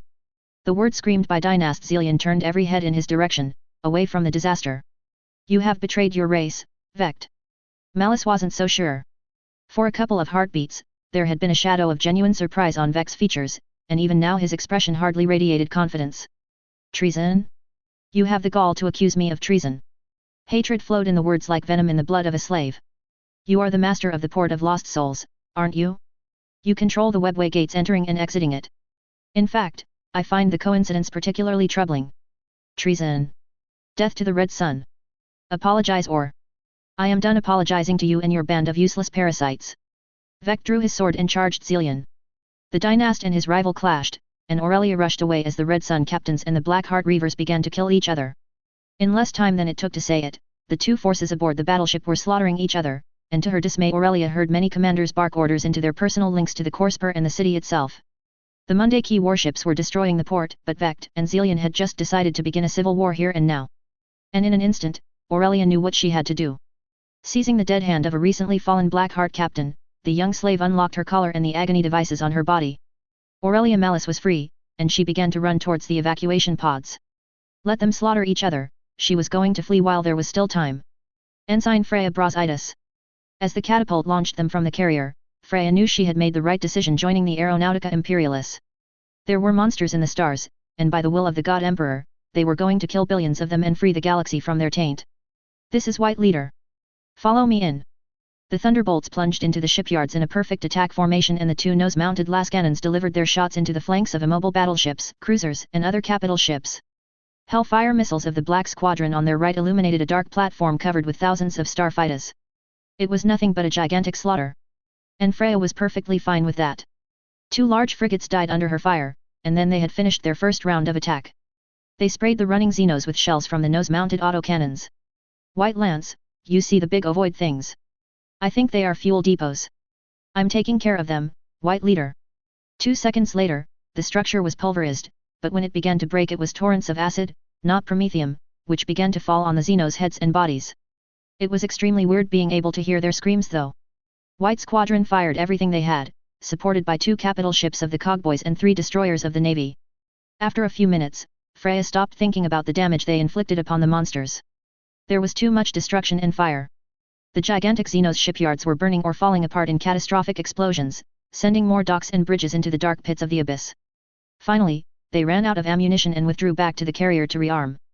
Before concentrating on the landing maneuver, Freya watched as the Archmechanicus El Dorado fired a complete salvo at what had been a spiked spire on which tens of thousands of Xenos were trying to reach their warships. Plasma, torpedoes, lasers, and dozens of other extremely advanced weapons fired at once, and in less than 3 seconds, there were no more tower, Xenos, or warships, save cripples which were breaking apart, hulks ravaged by black flames, and a ruin where nothing could possibly survive. Air, White Leader. The voice of Kurt Nils was heard on the Vox. Are we all aces now? The chuckles of their squadron commander were impossible to mistake for anything else. You have to shoot down flying fighters or a functioning starship for the kill to be valid, White Dagger. But don't worry, the battle is far from over. Chapter Master Pontiac Duplex. The Eldar vermin had been taken completely by surprise. Pontiac Duplex had to admit he'd had his doubts when the plan was formulated, but for the moment it worked, and it worked splendidly. The loathsome Xenos were all armed with heretical splinter, chemical, or filament weaponry. And so far all of them were completely useless for penetrating the Mark 7 power armors of the Iron Drakes as they cleaned up the hangar bays of the Dark Eldar battleship. I will petition the Mechanics for more of these Folkite weapons, Captain James Mons stated as the guns transformed the resistance of the Crimson Armored Eldar into ashes and green flames. And I will support the move, the chapter master answered while killing 5 more of the shadowy creatures with his caliver. Folkite weapons had progressively disappeared from the armories after the Great Heresy, and the Iron Drakes, being no chapter of the Second Founding, had been unable to secure more than a couple of precious samples until their arrival in the Nyx sector. To be sure, the Nyx Mechanics still had a limited production rate. Duplex had not been allowed to read the quotas, but he doubted it was more than a couple of hundred caliver, blasters, and chargers per year, combined. Still, against half-naked maniacs and drug-addicted monsters like the Eldar they were fighting, Folkite weaponry was extremely efficient. Onwards, brothers, Duplex didn't shout, these horrid beasts weren't worth it. Objective C is on this battleship, and I don't want to explain to Lady Weaver how we were forced to chase it across half of Kamarak. To be more accurate, it was one part of Objective C, for the Eldar had some cloning and resurrection technology to stack the odds in its favor. But the orders had come from the Emperor himself, and no record would be able to claim that the Iron Drakes had failed the Master of Mankind in this battle. Asdrubal Vex's execution had been decreed, and the Adeptus Astartes would pursue the foul Xenos until they were able to present its ashes on a platter. It looks like the Xenos have begun to fight before our arrival, one of the Terminators of the First Company mumbled as with every level of the dark compartments they climbed, they found more and more corpses without firing a shot. The corpses were still roasted in Folkite fire. Duplex was not going to take any chances. It took less than 10 minutes to pulverize the walls and shoddy Xenos' defenses, and reach what the Eldar no doubt considered the bridge of their battleship. Or at least what had been one a few hours ago. Now the term slaughterhouse was more appropriate. There were dead crimson and dark armored Xenos everywhere. Clearly, they had killed each other in fury while their fleet burned around them. It was Zeno's stupidity at its finest, not that he was going to complain. They had a lot to do and time was limited. If the Eldar leaders wanted to make their duty easier, so be it.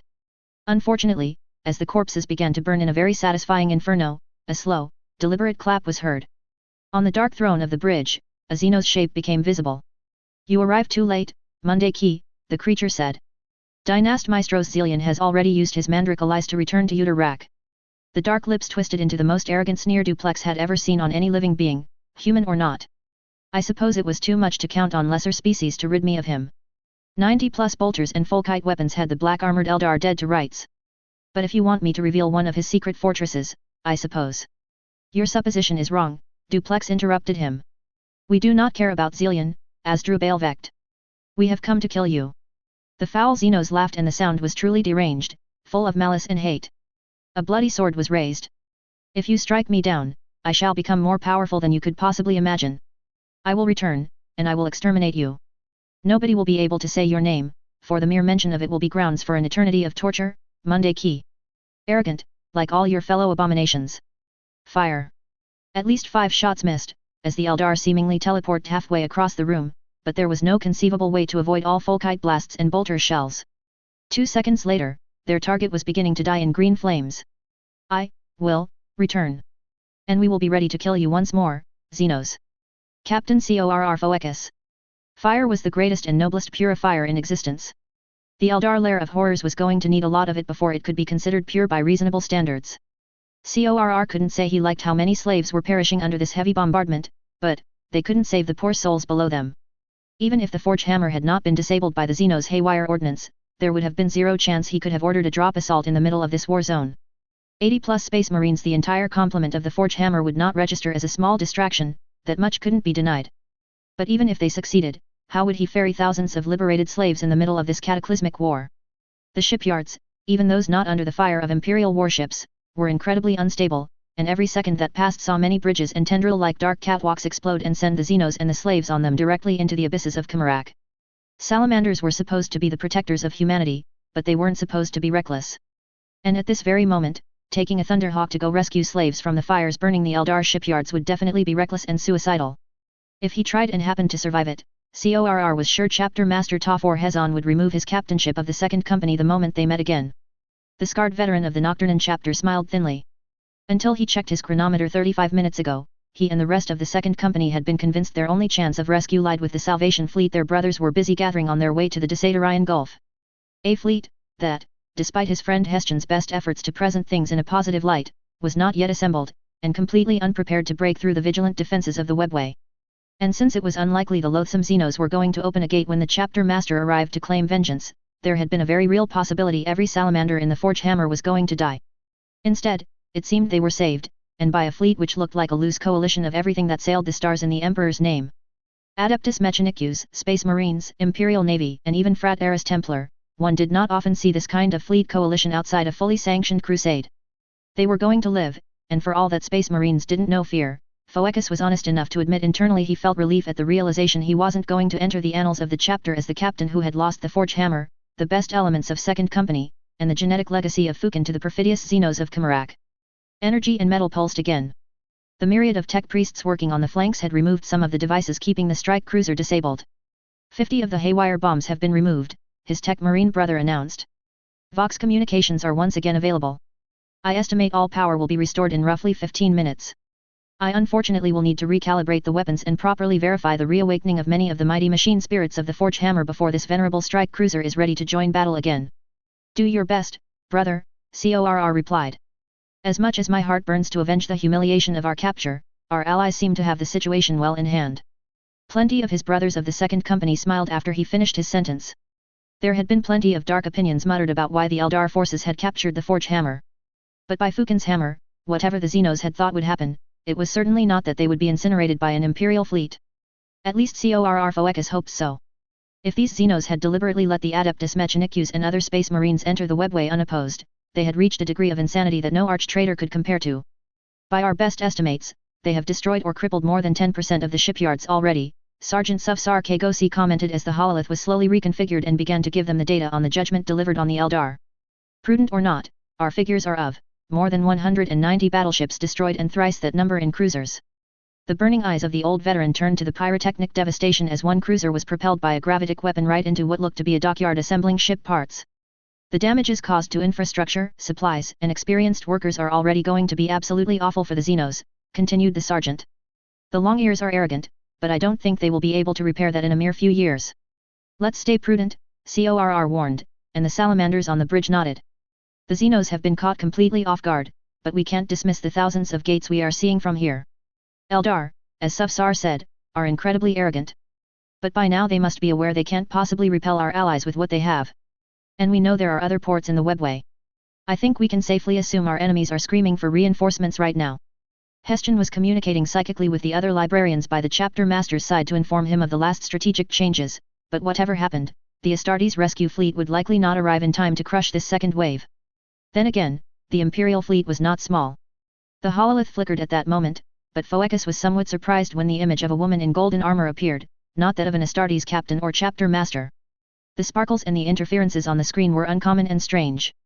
Salamanders prided themselves on producing the best technology available, and the Forge Hammer had been overhauled 50 years ago, so those golden flashes shouldn't be there. Phoecus put it aside for now. There were more important things to discuss. I am General Taylor Hebert, commander of the Caribbean fleets and armies currently attacking the city of Kamarak. The last word was not uttered like the Eldar had deliberately tried to provoke them days ago, but like the woman was about to spit on a Xenos corpse. The Salamander's captain approved. Am I addressing the captain of the strike cruiser Forge Hammer? You are, CORR confirmed. On behalf of the Sons of Fukin, I give you my sincerest thanks for your brave rescue and intervention. Your arrival couldn't have been better timed. The general smiled and he could not help but notice that the power armor was truly of excellent quality, ormite and other high-grade metals had been involved in this superb work before shaking her head.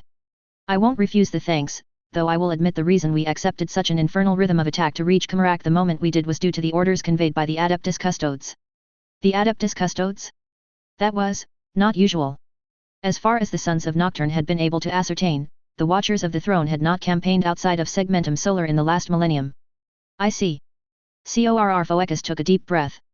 How can the Salamander's chapter assist you in accomplishing the goals of His Majesty? The psychers on my flagship tell me you emit a psychic beacon and are in contact with the rest of your chapter. Assuming this is true, can you divert your forces to the entrance of the Eversprings gates in the Pavia system? Certainly, the commanding officer of the second company answered. I require the coordinates of this system for Librarian Hestian. We have little information about Pavia save that it is a pirate haven. It was something that had evidently changed, if the Imperial fleet had come from there in strength. Spatial coordinates were exchanged and confirmed. Hestian acknowledged before beginning to transmit once more. Until Chapter Master Ta4 Hezon and our cousins of the Silver Skulls and Howling Griffins arrive, our hammers and flames are at your service. Which squadron do you want us to join? The female general, who seemed a bit young for her exalted rank now that CORR thought about it, cleared her throat. I would be honored if you could send a few of your brothers aboard my battleship, Captain. We have recovered 2 artifacts with the insignia of your chapter at Pavia. One is a Fellblade tank named the Obsidian Chariot and the other is a type of large flamer gauntlet. Phoecus stared dumbfounded. Surely his ears were failing him, it couldn't be. Sufsar Kagosi was faster to assimilate what astonishing news had been given to them. Fukin lives! Fukin lives! Fukin lives! General Taylor Hebert. Taylor winced as the hololithic communication ended. Her poor ears, who knew the salamanders could be so loud in their happiness. Maybe I should have waited until the end of the battle.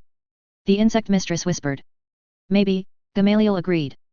But at least this way the rest of the Salamander's chapter will have plenty of motivation to rush to Pavia. And let's look at it this way, we just got the best confirmation these objects are indeed weapons forged during the Great Crusade. The Herald of Sanguinius' lips twitched into a thin smile. Just be careful when the Salamanders come to congratulate you. You're not a space marine, and their hugs can break bones. Weaver fixed the Dawnbreaker guard to see if he was joking, but she wasn't able to read the Blood Angel's expression. Surely he was joking, right? After a second, the general of the Imperial Guard decided this particular issue could very well wait until after the end of the current battle. Wolfgang, she turned back to her naval advisor. How fares the destruction of the Port of Lost Souls? For the moment, remarkably well, the young blonde-haired man replied. The quadrants we have destroyed contained the overwhelming majority of the Eldar capital ships which would have been able to fight back if given time. While we have destroyed or crippled beyond any hope of repair around 25% of the port's infrastructure, the majority of the warships we caught at high anchor were battle operational. 10+ cruisers managed to flee through their gates before entering our range, but we have wiped out the 200-plus battleships of the Port of Lost Souls, and their cruisers and fighter escorts are being incinerated by our bombardments as we speak." The lists flashing in red confirmed this implacable tale of destruction. These were numbers almost beyond comprehension. Operation Caribbean had less than 20 battleships no matter how you counted, and Battlefleet Nix's admirals would have dreamed to have 5 in their possession to defend the sector. 200 battleships represented a gigantic amount of industry, manpower, and resources, even if the monstrous Xenos' hulls were lighter and more nimble than their human equivalents. But their enemies had also lost over 800 cruisers of all types, and likely more than 20,000 lighter craft. And the damage to the infrastructure and their specialized workers in the shipyards had to be catastrophic by any Xenos standard. They had not really entered the areas focused purely on construction, the residential areas, or the large things the Eldar used as their equivalents of space elevators to move slaves and huge quantities of materials between starships and Comorak proper. The Port of Lost Souls, when it came down to it, was a large monstrosity which had long since escaped every rule its original architects may have imposed it. But the level of enemy communications has skyrocketed several times in the last 5 minutes, my lady, Wolfgang admitted. Given that the large gates leading to the other ports and the sub-harbors of Comorak have stopped sending piecemeal fighters and their fragile craft against our battle line, I fear the real counterattack is going to begin in the next 10 minutes. Taylor watched the chronometric displays. They indicated 1 hour and 2 minutes. This was far more than anyone had ever dreamed of being granted against an opponent as fast as the Eldar, and asking for more would be greedy and ungrateful. I suppose you want to reform the fleet formation. Yes, my lady. Variant Beta I think is the most adequate for our current needs. We are going to get close to the gates leading to Port Carmine. Her advisor immediately nodded. Yes, but we have ways to deal with them, the first naval secretary reminded her. The female para-human didn't like hearing that. And damn it, in the last hours there had been a lot of orders and instructions she hadn't liked at all. But ultimately, the general was forced to relent. Do it. The Port of Lost Souls was burning, and who knew how many innocents whose only crime was being slaves of the Eldar of Comorak burned with it. She had wanted to save them. Oh God, how she had wanted to save them. But there hadn't been a way. Taylor had read the possible numbers of Eldar waiting for them in these dark spires. The Imperial Guardsmen and the Mechanikus Skitarii would have faced millions of entrenched aliens, and assuming they won, they would have been crippled, unable to attack further, and they didn't have a tenth of the transport capacity to evacuate the slaves. Beyond the edge of her power, Taylor felt something pulse. Something she had long denied, and something that sooner or later, she was going to have to face. 1 Eldar for 30 slaves, that was the theoretical ratio the custodes had provided when giving his orders. This was something she would remember for the rest of her life. The Caribbean fleet had killed millions of Eldar, yes, but she, Taylor Hebert, had likely killed more humans than any dictator or warmonger para-human warlord in Earth-Bet's history, hundreds of millions or even billions. The count had long since spiraled out of control. We have hundreds of enemy warships emerging from the gates leading to Inner Comorak, my lady. Judging by the crimson color and the emissions, most of them seem to belong to the owners of these shipyards. Taylor again rose from her seat. The element of surprise was gone for her fleet, now the real battle was going to begin, and judging by the number of battleships the auspexes of the Enterprise were registering it was going to get ugly, even with the trap they had planned. 40 battleships, plus twice that many cruisers. And the cloud of fighters, bombers, and attack craft surrounding them was incredibly large. There were at least 10,000 of them, all faster and more agile than human fighters. Archmagos, call Destruction Overlord Sitka. We may benefit from a few reinforcements to deal with this wave. By your command. Admiral of Terror Nothrak Zeratis. Nothrak Zeratis was not angry when the messenger of terror arrived at the Port of Lost Souls. Angry was far too weak a word to describe his feelings. He was utterly, volcanically, furious. His rage had reached summits the member of the princedom of the Broken Sigil didn't even know he could reach. The sight of the Port of Lost Souls ravaged by spire-sized infernos and starship-sized explosions was sufficient to increase his loathing twofold. This was the most disastrous day in the history of the Eldari race since the fall, and the fact Mundaki ships were guilty of this was burning like the mark of a red-hot brand in his heart and lungs. Mundaki. The Port of Lost Souls was burning because of Mundaki. Millions of heads were going to roll for this, and if he didn't win his battle immediately, his own was going to be included on the Mountain of Skulls. What's the status on the other fleets?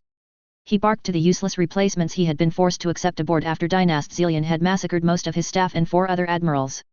Duke Admiral Frelforel Colant and Archon Marquis Vorpex Chu are on their way, Grand Admiral of Terror and Agony. How many cruisers do they have between the two of them? Nothrak asked, never turning his eyes away from the Mundaki warships. More than 200, Your Supreme Magnificence, that was about half of what he had expected. Where were the others?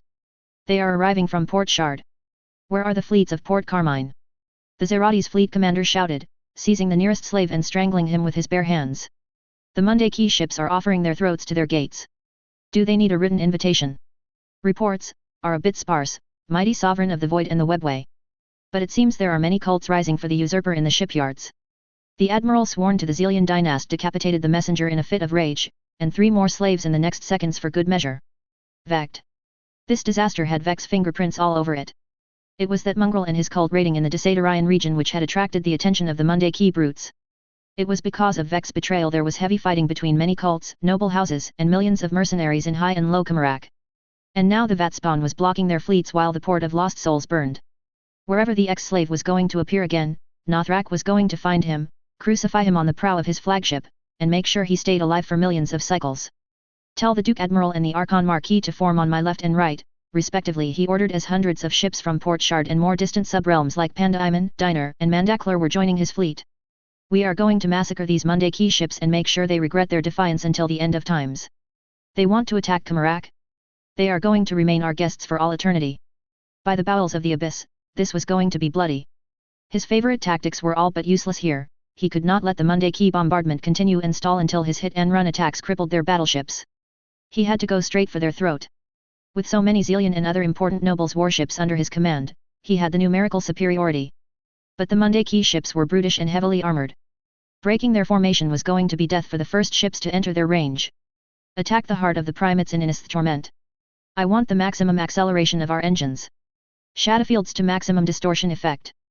The Admiral of Terror's fury had not abated, but he couldn't help but feel a brief flicker of dark joy at the sight of the thousands, no the tens of thousands, of fighters, bombers, cruisers, and battleships racing out of the webway gates. This was one of the greatest armadas the Ildari species had ever gathered for a war on a single command, and it was his. Maybe he would be able to use the future victory to overthrow Zelian. The old fossil had been hurt by Vect and mighty and magnificent Admiral. Movement from the compromised gate. Nothrak Zeratis raised an eyebrow. So the Monday Key had kept some forces in reserve. Clever for their lesser minds, but hardly something to be concerned about given the incredible numerical advantage he had on his side. Who knows, they may think to trap us. There was plenty of laughter and hisses of approval on the Messenger of Terror's command sections. And then every smile and expression of mockery died. For the gigantic battleship which had just emerged into the port of Lost Souls was not a Monday Key vessel. It did not belong to any sort of opponent the Ildari routinely fought in their raids. It was crescent-shaped and shining in foreboding green techno-illumination. A pyramid shape was used as a command bridge and the very green symbols carved on the hull seemed to spread fear and despair. It couldn't be here. It shouldn't be here. They were a threat of the past, but they had disappeared or were sleeping, waiting for orders that would never come. They were a dead race. They were the betrayers of the war in heaven. And yet as the first battleship advanced, a second emerged from the gate. And then a third. Ingur. Ingur slaves in the webway. Change course. Change course. Forget the Monday Key. Forget the Monday Key. Priority message to Dynast Zelian. Ingur battleships have allied with the Monday Key. Alert all webway commanders and fleets. Power surge. Novascale power surge from the first Ingur slaves battleship. Nothrak Zeratis in an instant understood they were doomed.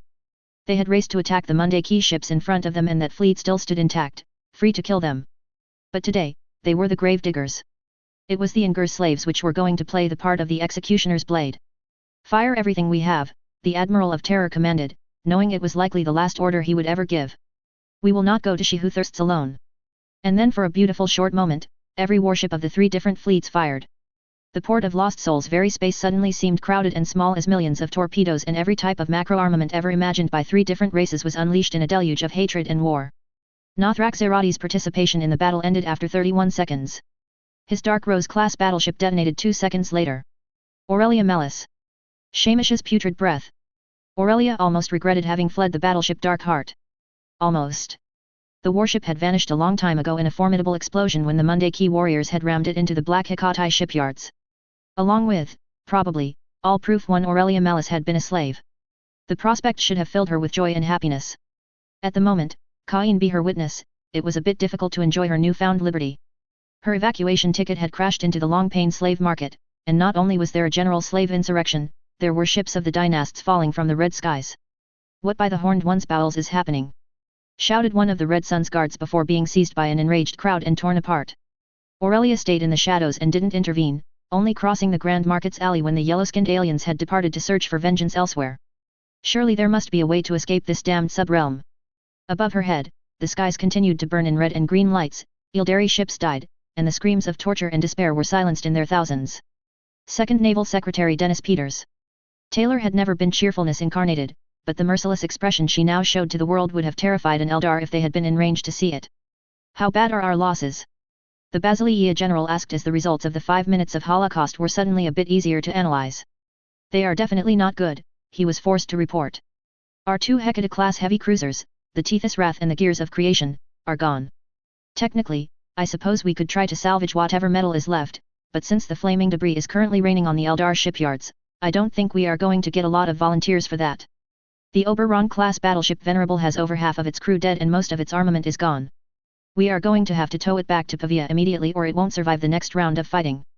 The Pandora-class carrier strike theorem has broken in half and we're busy searching for survivors. And the Discovery-class Discovery of the Ancients went nova. No survivors for that warship. It could have definitely been worse if the enemy hadn't tried to shift its attention to the Necrons, but it definitely didn't meet any definition of good. The torturer Eldar had charged straight in the teeth of their weapons and at mere thousands of kilometers, the battle had been extremely ugly. The Enterprise was for the moment undamaged, but it was one of the few ships which could boast that. We have lost 8 destroyers. 5 Mechanikus, 2 Navy and 1 from the Frat Eris Templar. 200 starfighters and 700 fighter bombers have perished, though nearly all the survivors of our attack wings are now aces. The battle had been a Darwinian process where those who remembered the correct lessons and fought together lived, and the lone eagles died alone under an endless wave of murderous Xenos. The Necrons. 1 of their battleships and 2 of their strange cruisers are going to be counted as total losses, the time-stopping para-human affirmed. The metal regeneration of their hulls is extremely impressive, but like everything it has limits. I don't know how many exotic weapons the Eldar used against the lead Crescent ship, but it was too many. We will have to see if they want to tow it back to Pavia too, and if the hull's integrity can handle the strain. For a moment, the insect mistress stayed silent, eyes closed. Given the circumstances, Dennis didn't envy her abilities, whether the insect mastery or the gift of the golden aura. It was bad enough to see it with human eyes. The port of Lost Souls had not been pleasant when they arrived, but now it was more or less hell's antechamber. There were Eldar ships ramming each other or falling down on the shipyards every second, depots of ammunition and flares of black light erupting everywhere. At least the screams of the tortured could no longer be heard. This was a gigantic bloodbath, and Clock Blocker didn't doubt millions of humans had died due to their battle. The worst part was that he couldn't convince himself this was a bad thing. As more and more reports and images arrived in front of him, horror and evil had taken a new meaning. Bloodweaver and Sliskus had been very small-scale and low-level compared to the average cruelty of the masters of Kamarak. We have broken the first counterattack, my lady, Wolfgang said in as much of a neutral tone as he could manage. Unfortunately, I fear we rang the bell and more Xenos fleets will be recalled to deal with us. I completely agree.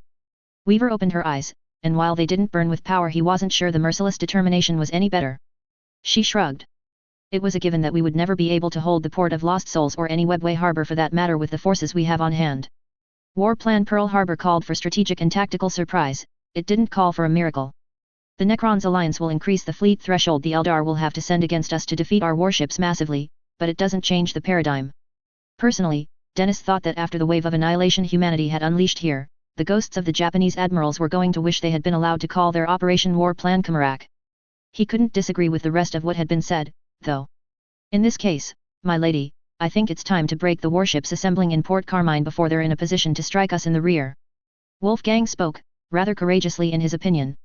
It was obvious their great leader had no wish to give the order. There were a couple of seconds of silence, and then. Very well, we will follow your plan. Call the Inquisition battleship Judgment. Was this always how it began? Doing the wrong thing for the absolutely right reasons? Dennis could have shouted no, given a passionate speech on doing what was right, not what was easy. The problem was that it was not easy. It was probably one of the few possibilities which would allow the Imperium to accomplish a few of the key goals ordered by the Custodes. The fleet had already taken heavy losses, and it was going to take more and more with every Eldar fleet that would arrive with murder in its eyes. Tell the Inquisitors they have my personal blessing to begin the Exterminatus attack on Port Carmine. Lady Inquisitor Rafaela Harper. Learning the Ordo Excorium of the Inquisition had been studying the possibility of delivering an Exterminatus inside the Webway for decades had been anything but a surprise. The Eldar Webway was a labyrinth of dimensions where the light of the Emperor never shone. Eldar, along with thousands of other Xenos species, mutants, demons, traitors, heretics, pirates, and plenty of other apostates lived in it. Rafaela Harper would have been more concerned, to say the truth, if the Ordo Excorium hadn't studied the possibility in the first place. It would have been undeniable proof of serious incompetence. But like every Ordo, the Ordo Excorium had stopped at the preliminary stage. No sizable force loyal to His Most Holy Majesty of Holy Terra had been able to invade the webway and stay alive and out of the Eldar prisons for more than a few minutes. There were rumors of Inquisitors who had managed to escape the maze on their own, but Rafaela and most of the Inquisitors she had met during her career didn't trust them. The fact many of the courageous explorators had outright cooperated with the Eldar was generally enough to send them straight to the pyre. She took long enough, Cleopatra Coral stated. Rafaela didn't need to ask who the she her colleague had mentioned was. I don't think the general has any issue killing Xenos by the millions, the Lady Inquisitor told the Veiled Inquisitor with mild rebuke in her voice. I think she had a hope shared by many guardsmen and personnel in this fleet. I will remind you that we were going to smash apart every resistance in one battle and free billions of Imperial citizens these monsters have enslaved.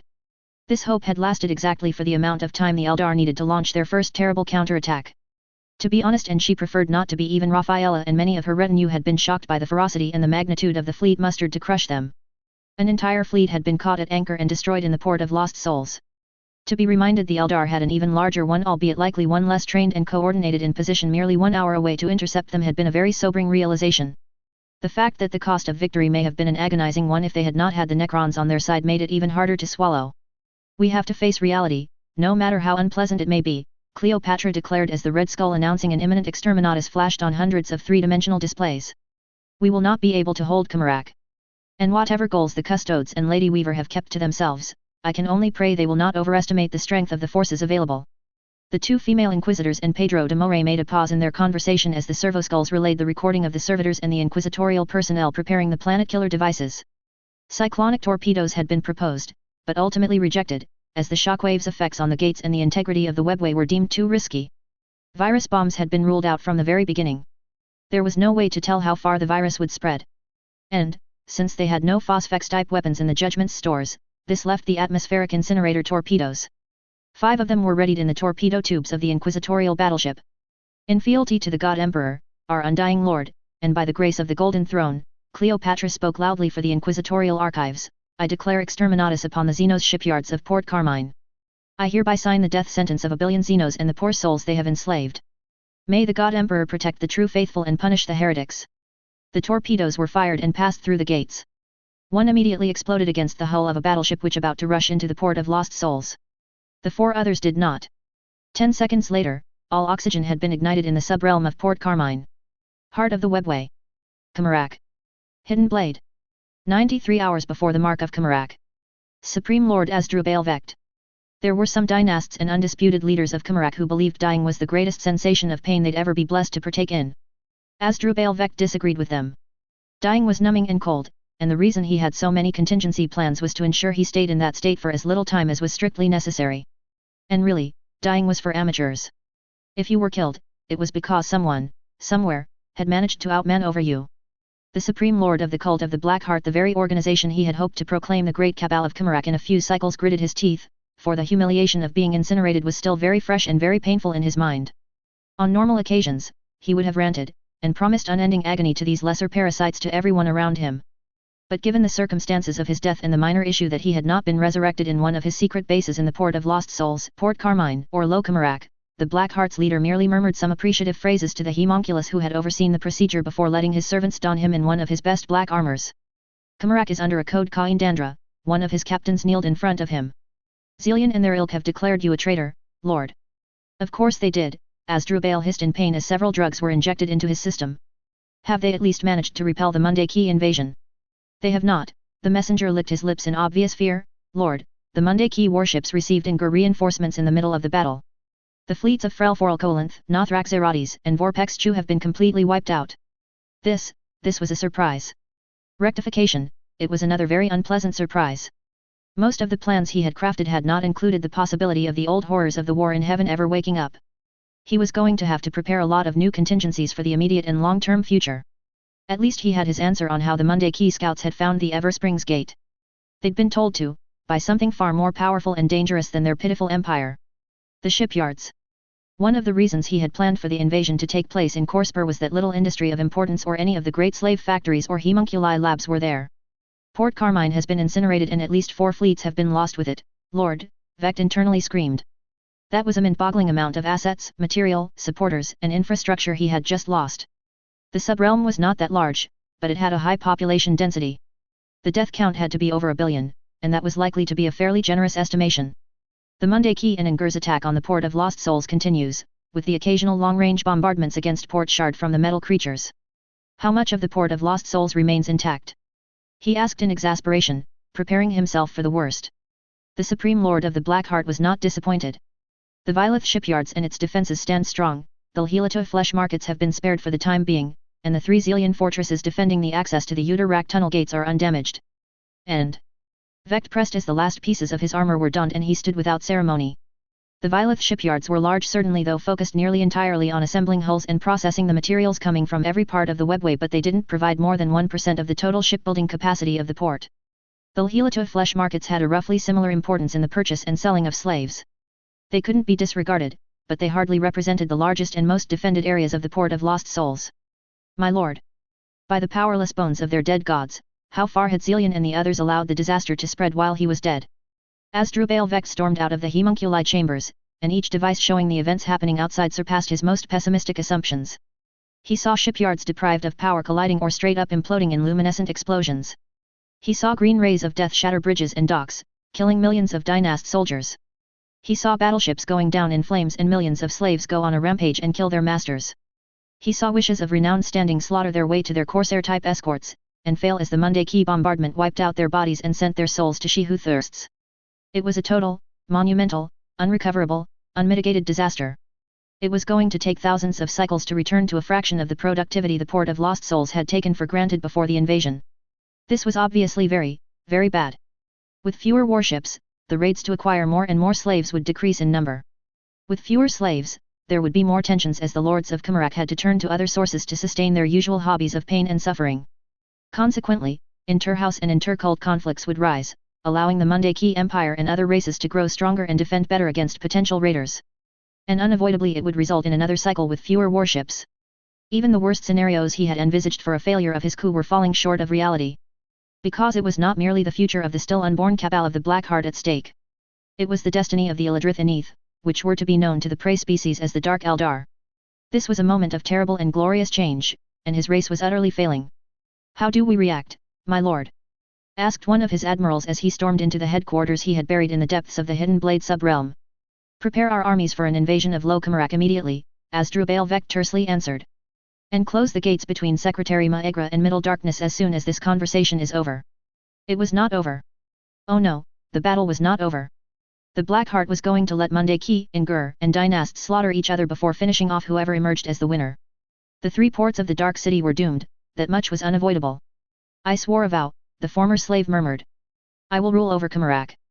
Or I will make sure it perishes with my ambitions. He didn't voice the second part.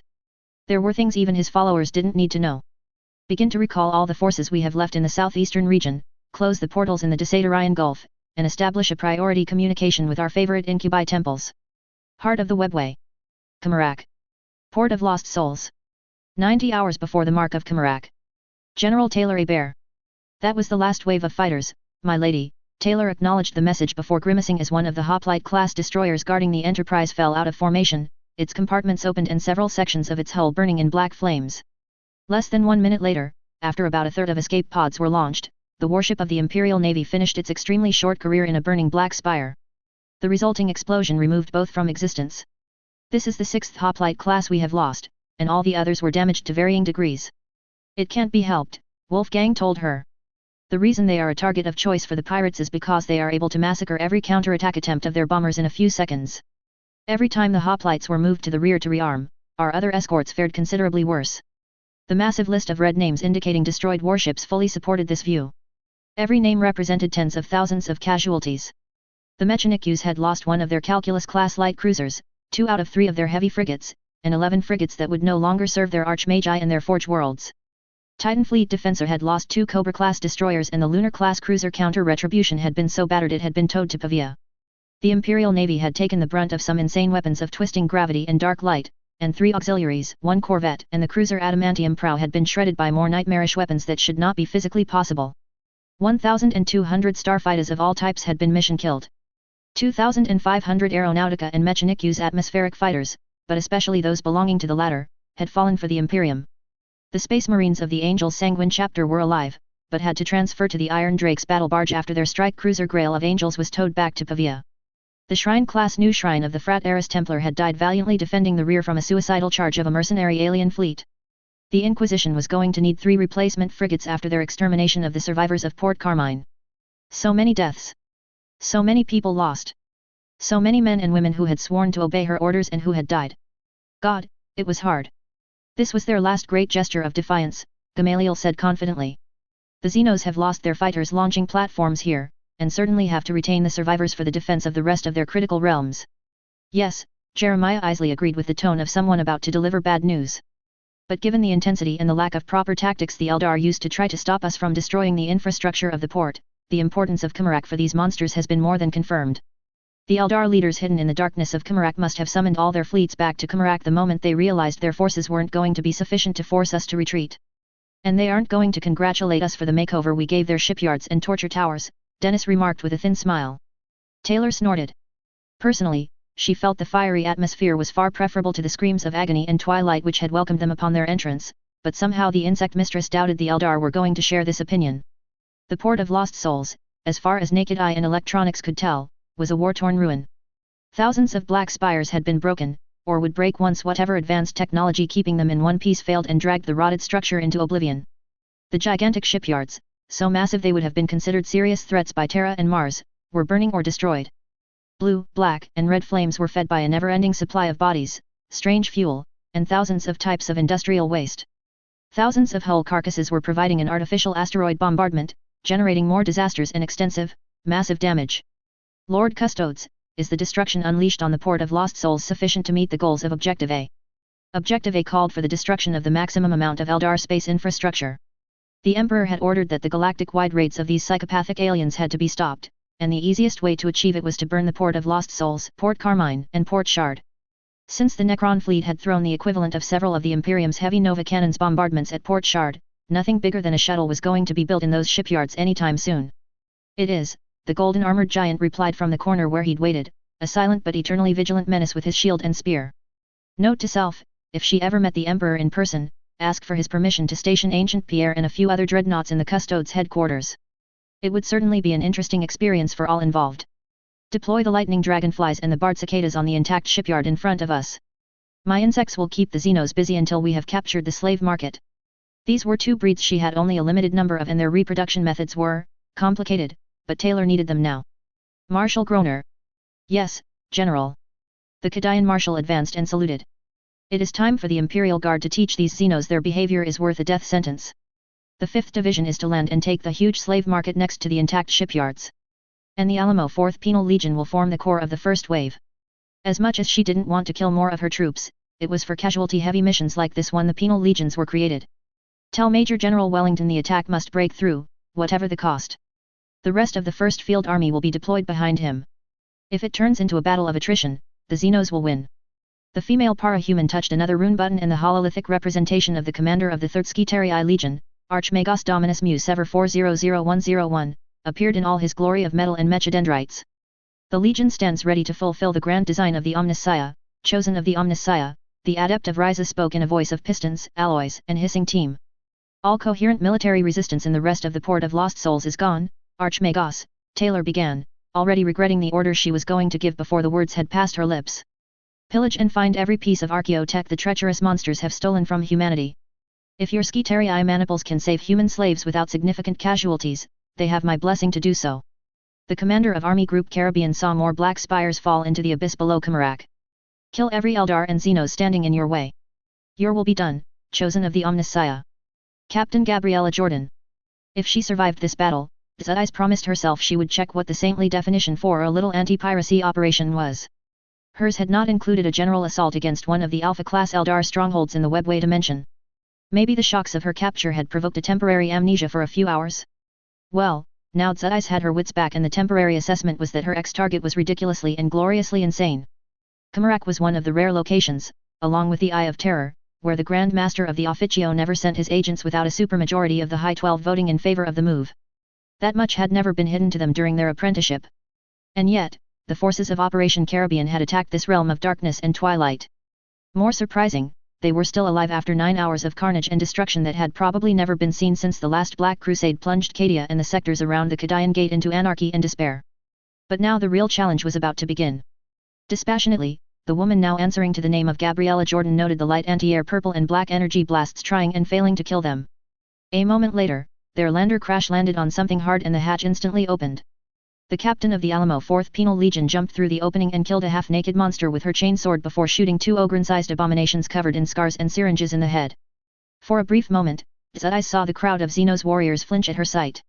It didn't last long, but the Assassinorum-trained captain could almost feel the fear. These weren't the elite forces of the Eldar. These weren't even their average grunt. Judging by the lack of helmets and armors, the leaders of the Long Ears had sent an army of conscripts and hastily armed peasants to defend this part of the Dark City. And in the next seconds, hundreds of penal convicts rushed out of the landers. There was only one order she could possibly give. For the God Emperor. Charge! Bang and shouting the God Emperor's name, thousands of men and women ran to meet the enemy, and the Eldar masses answered with a charge of their own. The Imperial Guard's vanguard hit the Xenos like a hammer, and they hit hard.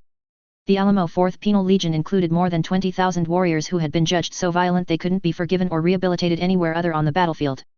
Moreover, these Eldar were slow and clumsy. A couple of seconds later, the butchery began. Chainsword in hand, Zedai cut her way through a crowd of screaming Eldar. It was against all her ideals and doctrines of attack. But her training guided her, and the goals were clear. If they were too slow, they died. And so each of her blows was intended to kill one enemy, and with each strike, a corpse was added to her tally. Lungs were shredded, bodies were decapitated, and many hearts were stabbed. The orbital platform on which they had landed began to be colored in blood and body parts. Fires spread as many pyromaniacs had managed somehow to get their hands on flamers and charged again and again to reduce the Xenos into ashes and burned corpses. The entire atmosphere began to smell like every battlefield. And the 4th Penal Legion advanced, storming every barricade with screams to the God Emperor and fanatical sermons shouted by the rare preacher and commissar. Commissar Colonel Volpahan was in the thick of the fighting too, though pointing out zones that weren't plunged into total warfare was difficult enough. But they pushed forwards, crushing skulls and dispersing the monsters in a storm of chainswords, lasers, and bayonets. Wave after wave came at them, and they died one after another. And then the enemy reinforcements stopped coming. The last Xenos conscripts died or outright fled the battlefield, only to be gunned down by their own side. Zedai swore under her breath. Roughly 400 meters away an entire army of crimson-armored Eldar warriors were waiting in neat, disciplined lines, and one glance was enough for her to know that these Xenos were the real challenge. The glance she gave at her own regiment didn't give her much hope that charging and screaming prayers was going to do any good. At least 4,000 or 5,000 penal troops had died to grab this extremely short-lived victory. They were so going to die, but orders were orders. I suppose a real saint would send us some help. There was a loud flash and a powerful smell of ozone, and where only corpses of Eldar had lain, several gigantic centipedes were teleported in. Immediately they charged, and the Alamo 4th screamed the battle cry of the Imperial Guard as more and more landers and transports flew over their heads to disgorge thousands of guardsmen. The crimson armors of the Eldar brutally stopped their musical shrieks, as in the next seconds several bugs with sonic-based abilities began to blast their lines. And in the 10 next seconds, a Thunderhawk made a risky pass over their platform, delivering a dreadnought. Death to the Xenos. With me, brothers. It was indeed a dreadnought of the Adeptus Astartes, and the venerable ancient had a large tricorn hat certainly confiscated from the pirates of Pavia stuck to the stop of the machine. I am 4,000 years old penal scum. What is your excuse for being so slow? Needless to say, every penal convict fought harder. Facing the pistol of a commissar was one thing. Facing the disappointment of a dreadnought promised to be much, much worse. Ildari of the Webway, heed my words. I am Dynast Maestros Zelian, ultimate archon of the Red Sunday. Our realm is under attack. By treachery and duplicity none of us could have imagined, some of our vat-grown traitors have decided to open an ancient gate and make an atrocity beyond words possible. The great traitor Asdrubal Vecht has opened the Eversprings Gate and now an abominable alliance of Ngur and Monday Key are assaulting the port of Lost Souls. I repeat, the metallic abominations and the brutes are fighting their way through the port of Lost Souls as I speak. Acting under my personal authority as Dynast of Kamarak, I decree a Kaindandra alert to all Ildari able and willing to fight. Port Carmine has already been ravaged, and Port Shard has suffered heavily under very destructive bombardments. The enemy is now launching boarding parties to gain footholds over the surviving shipyards and fortresses. This is no mere raid force. The Monday Key and Ngur want to conquer Kamarak and use it as a fortified base to track and destroy all our achievements and forces. To all fleets and armies of Kamarak, you are hereby recalled to defend Kamarak. Raids, vendettas and vengeance campaigns will have no importance if our home falls to the pillaging brutes and their lesser servants. We are Ildari. We can't afford to lose the heart of the webway. This is a Kaindandra alert to all Ildari warriors. Kamarak is under attack. Segmentum Obscurus. Solus Sector. Craft World Ulthwi. 90 hours before the mark of Kamarak. Farsa Eldrad Ulthran. There had been over 7,000 possible disastrous outcomes Eldrad had imagined that could negatively impact the future of the Asuryani across this vast and luminous galaxy. It was particularly galling a decisive attack on Kamarak was not one of them. The humans, no, let's put the blame where it belonged. The Great Liar and the human emperor had blindsided him, but the latter had decided the Ildari could be sacrificed as a stepping stone in his long war against the primordial annihilator. This was a very worrying sign. If the most powerful seer of the younger race had let it be known that the Asuryani and all their cousins were to be purged wherever they were found, the craft worlds were all in danger. This had been the worst scenario he had been thinking about when the Ungur slaves began to appear in his visions. And suddenly, the attack on Kamarak, that he had predicted to stop in the flames of the Port of Lost Souls, was no longer so idiotic in its scope. The first reaction fleets of Kamarak had perished in the inferno. Across the galaxy, thousands of Farsars were waking up from sleep or meditation screaming, as the deaths of billions of Drukari were reflected in the Empyrean. What game are the Monday Key brutes playing? Farsar Nathrol Starseeker had never been the greatest supporter of Eldar human cooperation, and evidently the events of the last cycle had not improved her opinion. They ally with the Ungur soulless killers and kill billions of Drukari. It is a provocation against all Ildari. Eldrad did not like where this debate was going, and decided to stop it before it caused more damage. No. It is a provocation, but the target is she who thirsts. Starseeker opened her mouth to utter a vicious retort, but she closed it silently as she explored the threads and seriously considered the potential of killing so many Drukari in a single battle. The Monday Key Seer has lost its mind, a younger female Farsar Eldrad had not met in these halls before murmured. She who thirsts is many things, but it is not sane and reasonable. Billions of souls in pain and suffering are feeding it at every moment in Kamarak and all the surrounding sub-realms. If our doom is denied. It was not a bad description, Eldrad recognized. But it underestimated the magnitude of the plan. Entities like she who thirsts were feeding in the past, present, and future. It was in many ways unfair, but the Sea of Souls had no concept of time. In this scenario, the balance of benefits and drawbacks changed. Thanks to the Shadow Point, the attack on Kamarak was very much the present, and everything in the warp after it would be subjected to its bloody results. Eldrad had seen an uncountable number of futures where Kamarak and the Port of Lost Souls were allowed to grow out of control, expanding until they became larger than vast areas of space. If she who thirsts had tried to tap into these souls and Eldrad was not going to bet the contrary, essential elements of the abomination's power were at risk. Billions, no trillions of souls, a never-ending amount of negative emotions fueled by the most odious tortures and cruel punishments ever imagined by the sadistic minds of the Drukari, all of it was going to vanish. The future would be unwritten in the pyres of Kamarak. The blow and the disjunction were going to be terrible. Eldrad could already see the warning pulses and the rising cataclysm explosion coming. No wonder the lone seer trapped on his golden prison had accepted the risk. This was going to change everything. What are your orders, honored Farsar? We seal each and every webway gate of importance, we warn our allies to prepare for the rising disaster, and we empower all our greatest psychic protections. There is going to be a fall-level disjunction at Kamarak, and we are going to be on the front lines to experience it. Few Asuryani bothered studying the position in real space where the sub-realms of the Drukari were located. Eldrad had studied them, unlike many. But it made perfect sense that Kamarak, for all its exits and main arteries, was situated in the depths below the region the humans called the Kadayan Gate. Convince the Farsars of the craft worlds we are not allied to that it is absolutely vital they ignore the calls of Zillion and his lieutenants. Any force the Asuryani will send to Kamarak is going to be devoured in the cataclysm to come. When Farsar Nathrol Starseeker cleared her throat again 50 heartbeats later, he didn't need to explore the future threads to know there was a major obstruction in the preparations. Biltan is marching to war. It had been a long time since Eldrad had felt such a tide of dread trying to submerge his heart. Segmentum Tempestus. Mumbai Sector. Pradesh. 90 hours before the mark of Kamarak. Colonel Rajnagaraj. One of the first things an officer of the Imperial Guard learned was that there was nothing more displeasing to the eyes of His Most Holy Majesty and the High Lords than to lose one of the worlds they were ordered to defend. Rajnagaraj was, to his great sorrow, the commanding officer who was going to lose Pradesh. One might argue that it was not his fault. When the Pradesh Liberation Force had been organized, Raj was a captain, and so far down the hierarchy the very idea of him being in command of something more than a regiment or two had been laughable. This had been before the squadrons in orbit had been massacred by an Eldar battle fleet no one had seen coming. Pradesh High Command was murdered by perfidious Xenos assassins, and one by one the regiments of the Imperial Guard were slaughtered by a storm of Eldar flyers and devastating tank-sniper combinations. The good news was that the risk of him ever facing a court-martial was literally non-existent at this point, judging by the colossal army of Eldar advancing on the Delhi plains. He had 30,000 plus men, an armored reserve of 100 Rus, 50 stationary Earthshaker cannons, and an old fortress which had probably been state-of-the-art when the Primarchs walked by the side of the God Emperor.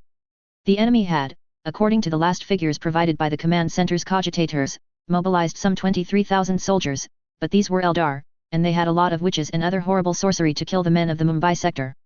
They had also 5 large blasphemous machines of war which looked like the smaller versions of the Mechanicus Titan god engines. Well, at least it's going to be quick, the colonel told the commissar next to him. In a less desperate situation, Rajnagaraj wouldn't have risked it, as this would have been too close to a defeatist affirmation. As things stood now though, the Grand Pradesh Liberation Force or what was left of it was about to be slaughtered. The white-green armored Xenos had proved during this campaign on countless occasions that the concept of taking prisoners had never been one they entertained. Soldiers and civilians were slaughtered all the same. According to the rare data files he had been authorized to read, they were facing the forces of an Eldar sub-faction called Craftworld Biltan. One the imperial tacticians of Tempestus had nicely and accurately described as bloodthirsty anti-human warmongers. Raj had no problem believing it. Several times he and his officers in their series of retreats had been able to watch vids of tall Eldar gunning down children barely old enough to walk. And their cruel laughter as they did so had convinced him more than any sermon that the Eldar had to be exterminated from this galaxy. The less said about what they did to babes too young to speak and to old men unable to run away in time, the better. If they didn't have those blasphemous giant machines, I would propose to get out of these walls and try an armored flanking attack, Raj said to the political officer. It would be utter suicide of course, given the complete aerial superiority enjoyed by the enemy. Their last thunderbolt had been shot down 2 days ago. I would commend your fighting spirit. Everybody knew commissars didn't voice jokes, but this comment was as close to as it was possible to be. But I'm afraid that they have those blasphemous witch engines, and thus the point is moot. Horns rang in the distance. The treacherous Eldar shouted many belligerent encouragements and the sound of weapons being drawn from their scabbards was repeated 1,000 times. I think contingency Bakatu is our best bet, the last colonel of Pradesh said at last, watching the green, white, red and yellow ranks of the enemy vanishing and reappearing like extremely fast flashes over the battlefield. I am going to give the orders, his last flag lieutenant saluted and rushed out of the command post. Let's begin to fire the Earthshaker cannons. No need to save ammunition now. The Xenos horns blared again. But this time there was a different sonority. It was not the sound they had heard so many times when Imperial forces fled for their lives. It sounded more urgent. Urgent and angry. By the God Emperor. The fighters and flying tanks were the first to turn around and disappear from the Delhi plains. But 3 or 4 seconds later, the infantry was boarding what had to be the Xenos equivalent of flying transports. 1 minute later, there were no more enemies in sight, nor ever an indication they had ever been there. Gone. They are gone, just like that. Colonel. Priority communication from High Command. The Eldar forces are retreating on all sector fronts. Rajnagaraj looked in the eyes of the commissar and saw the same lack of understanding. Not that he was going to complain about being granted a reprieve and survival, but why? The Xenos had been on the verge of total victory on this planet and the entire theater. Why had they chosen to retreat at the decisive climax of the campaign? Segmentum Tempestus. Craftworld Biltan. 90 hours before the mark of Kamarak.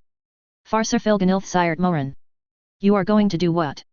It should be noted that Filganilth had seen some mad decisions been made by the High Farsers and the High Autarchs ruling his craft world. Plenty of their orders couldn't be said to have a trace of realism in them. And be it in hundreds or thousands of cycles, the future always mocked the Asuryani trying to guide their people to a brighter future. Maiden worlds won in triumphant victories had to be fought over in long and costly wars as a long-thought beaten enemy returned to take its vengeance. New fleets were built and launched into the stars, only to be ravaged in an endless series of space battles. Supplies of spirit stones which should have lasted for millions of cycles on a peaceful path were now consumed like dry leaves in a blazing fire.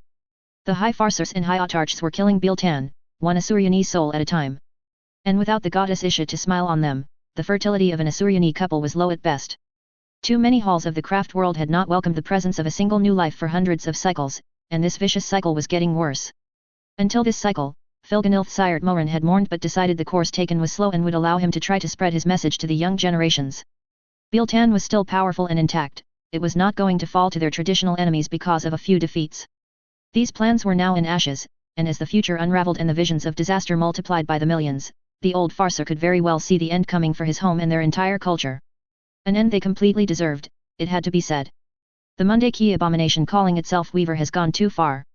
An attack against Kamarak is an attack against all Ildari. Why? It was a huge loss of control on his part, but this absurdity couldn't stand. Those damned Dark Ones are certainly no Asuryani, and they certainly do not fight for anything we believe in. By Isha and Liliath, their thrice damned incubi are breaking our spirit stones and revel in the act. Each of their actions, every torture, every perversion, they feed she who thirsts. A shiver went through the assembly of farceurs, and 3 younger representatives had the good grace to look ashamed. The others glared at him. Old and arrogant, they did not like to be reminded of one of the major points where their delusions couldn't be ignored. You are out of order, farceur, High Farceur Mokdavar replied, his blue-silver cloak matching a perfect complement to his blue-green helmet and the many protective runes weaved on his silver armor and his green command focus scepter. The revival of the Ildari Empire is at risk.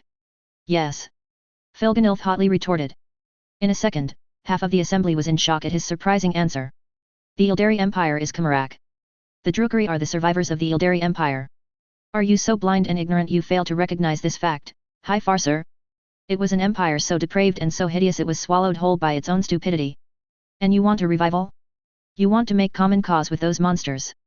Enough! The High Farceur screamed, evidently not appreciating a few of the unpalatable truths his decisions had glossed over in the last hundreds of cycles being thrown in his face. The decision has been taken and you are not a member of the High Council. You have no rights to challenge our decisions. No right. Had they descended so far that greenskins could laugh at them for their obvious stupidity? You want to involve yourself in a third battle against an opponent who has already humiliated the armies of this craft world twice and has certainly not grown any less powerful, in case the news from Kamarak hasn't enlightened you. And you want to give this human a third opportunity to hand us another defeat. The forces defeated were small and not the true sword wind.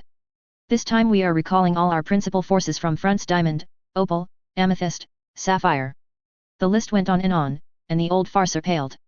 This was 4 out of 10 of every Asuryani currently mobilized in their armies and their fleets.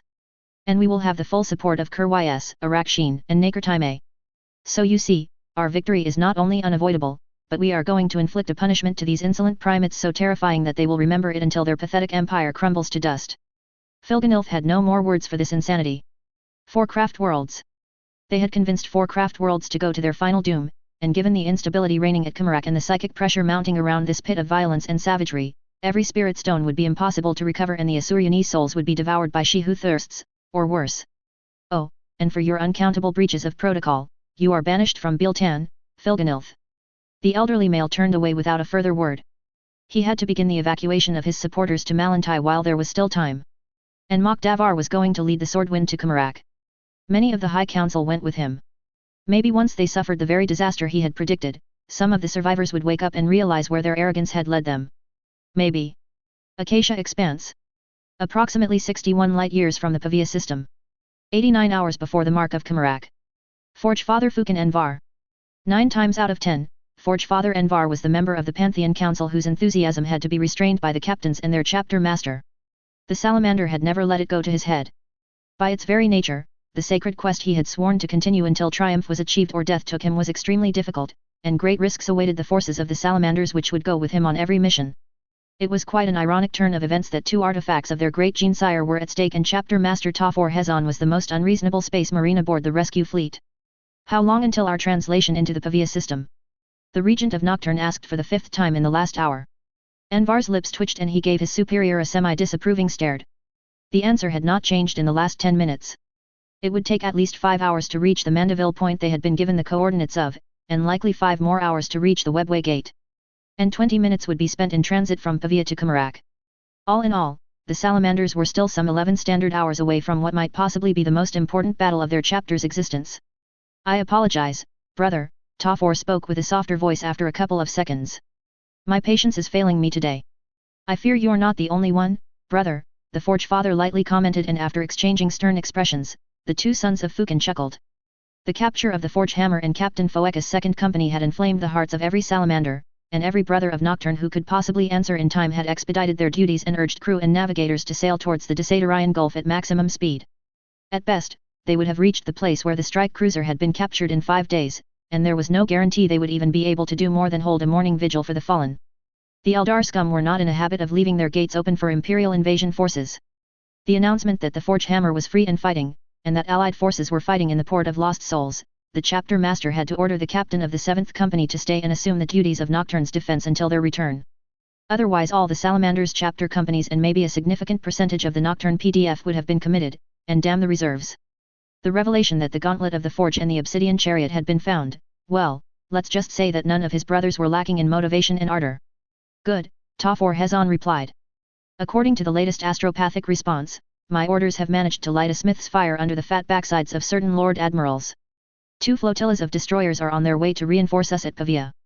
This should give us between 16 and 20 destroyers to guard our flanks when we begin to fight our way into the webway. Fukin Envar. Traditionally every Forge Father relinquished his name to accept that of the Primarch the day he swore to dedicate his life to the quest, nodded in agreement, but there was unfortunately a problem that wouldn't be solved by destroyers. I would be more satisfied if we had carriers too, he said frankly. Every report of Librarian Hestian insists that the Xeno scum are throwing tens of thousands of fighters and light craft to overwhelm our allies. And for all our might, this fleet was not assembled to fight fighters in such numbers. The Salamander's rescue fleet was powerful, more powerful in fact than certain authorities of the Imperium would feel comfortable with, knowing the Regent of Prometheus was in command. It included the battle barge Fukin's Wrath, the 3 strike cruisers Ashmaster, Defender of Nocturne, and Black Dragon, as well as the core of the 1st and 3rd companies supported by elements of the 4th and the 5th.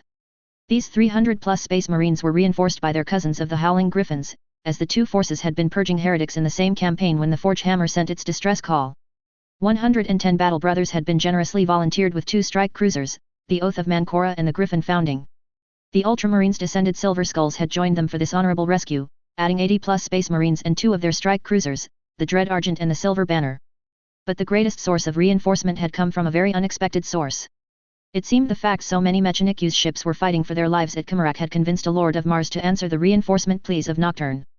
Forge Father Envar couldn't say he trusted all the motives which had led Archmagos Dominatus Dominus Belisarius' call to Nocturne, but the high-ranked adept had come with an Arch-Mechanicus of impressive size, the Iron Revenant, the Apocalypse-class battleship Valiant Machine, and the Victory-class battleship Guardian of Forges. It was a battle line short on carriers, but considering the impressive and exotic armament one took for granted when the subject of discussion was the Adeptus Mechanicus, the Eldar pirates were not going to enjoy the experience before the macro cannons and other super batteries reduced them to ashes. We are going to have to fight without them, the chapter master affirmed in a tone which didn't allow any debate. The closest Navy battle group is some 70 hours away. Most thought attacking the pirate bases of Pavia straight on were nothing but a vast elaborate suicide. Evidently, they had been wrong and some people were going to have their careers changed. And the former captain did not think promotions were going to be what Segmentum Command had in mind. There is a Flesh-Terror strike cruiser not too far behind us, the Regent of Nocturne continued.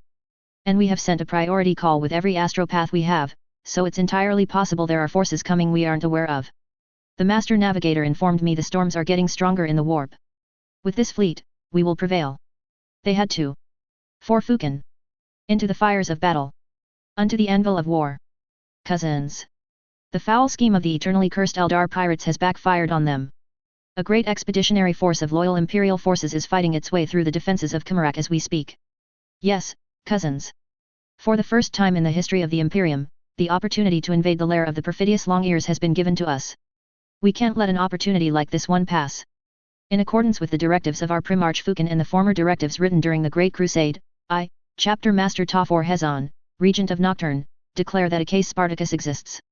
Under my authority as Regent of Prometheus and Adeptus Astartes Chapter Master, I call every Space Marine in the regions of the Desadarian Gulf, Acacia Expanse, Myrmidon Cluster and Cobra Stars to converge on the Pavia system and use the Webway Gate under Imperial control there to invade the dark city of Kamarak. We at last have the chance to correct the error of the Great Crusade and exterminate these torturer scum, cousins.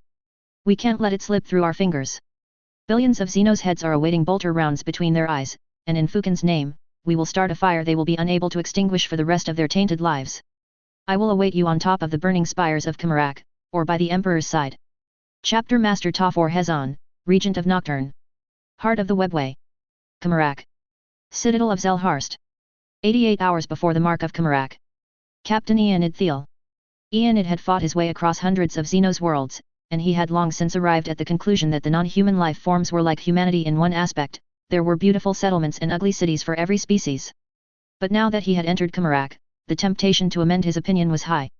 The dark city of the Webway was, without any exaggeration, an abomination and only one level above the bloody altars that Horus and his treacherous dogs had erected in their demonic campaigns against the worlds of the Emperor. Everything Makraj and the 500 worlds had strived for had no place here. After seeing so much evil in his career, Eonid Thiel was rather prudent with the word, but evil was indeed the only appropriate term for what the depraved monsters reigning over Kamarak did to humans and every other race they enslaved. Everything in this realm of twilight and shadows was horrible and disgusting. The layout of the streets and alleys was tortured, erratic, and had no tactical or strategic reason to exist. A few hours of observation, and he could tell even the forces ruling over Kamarak had difficulties navigating this labyrinth. Spikes, poisonous barbs and toxic plants were everywhere.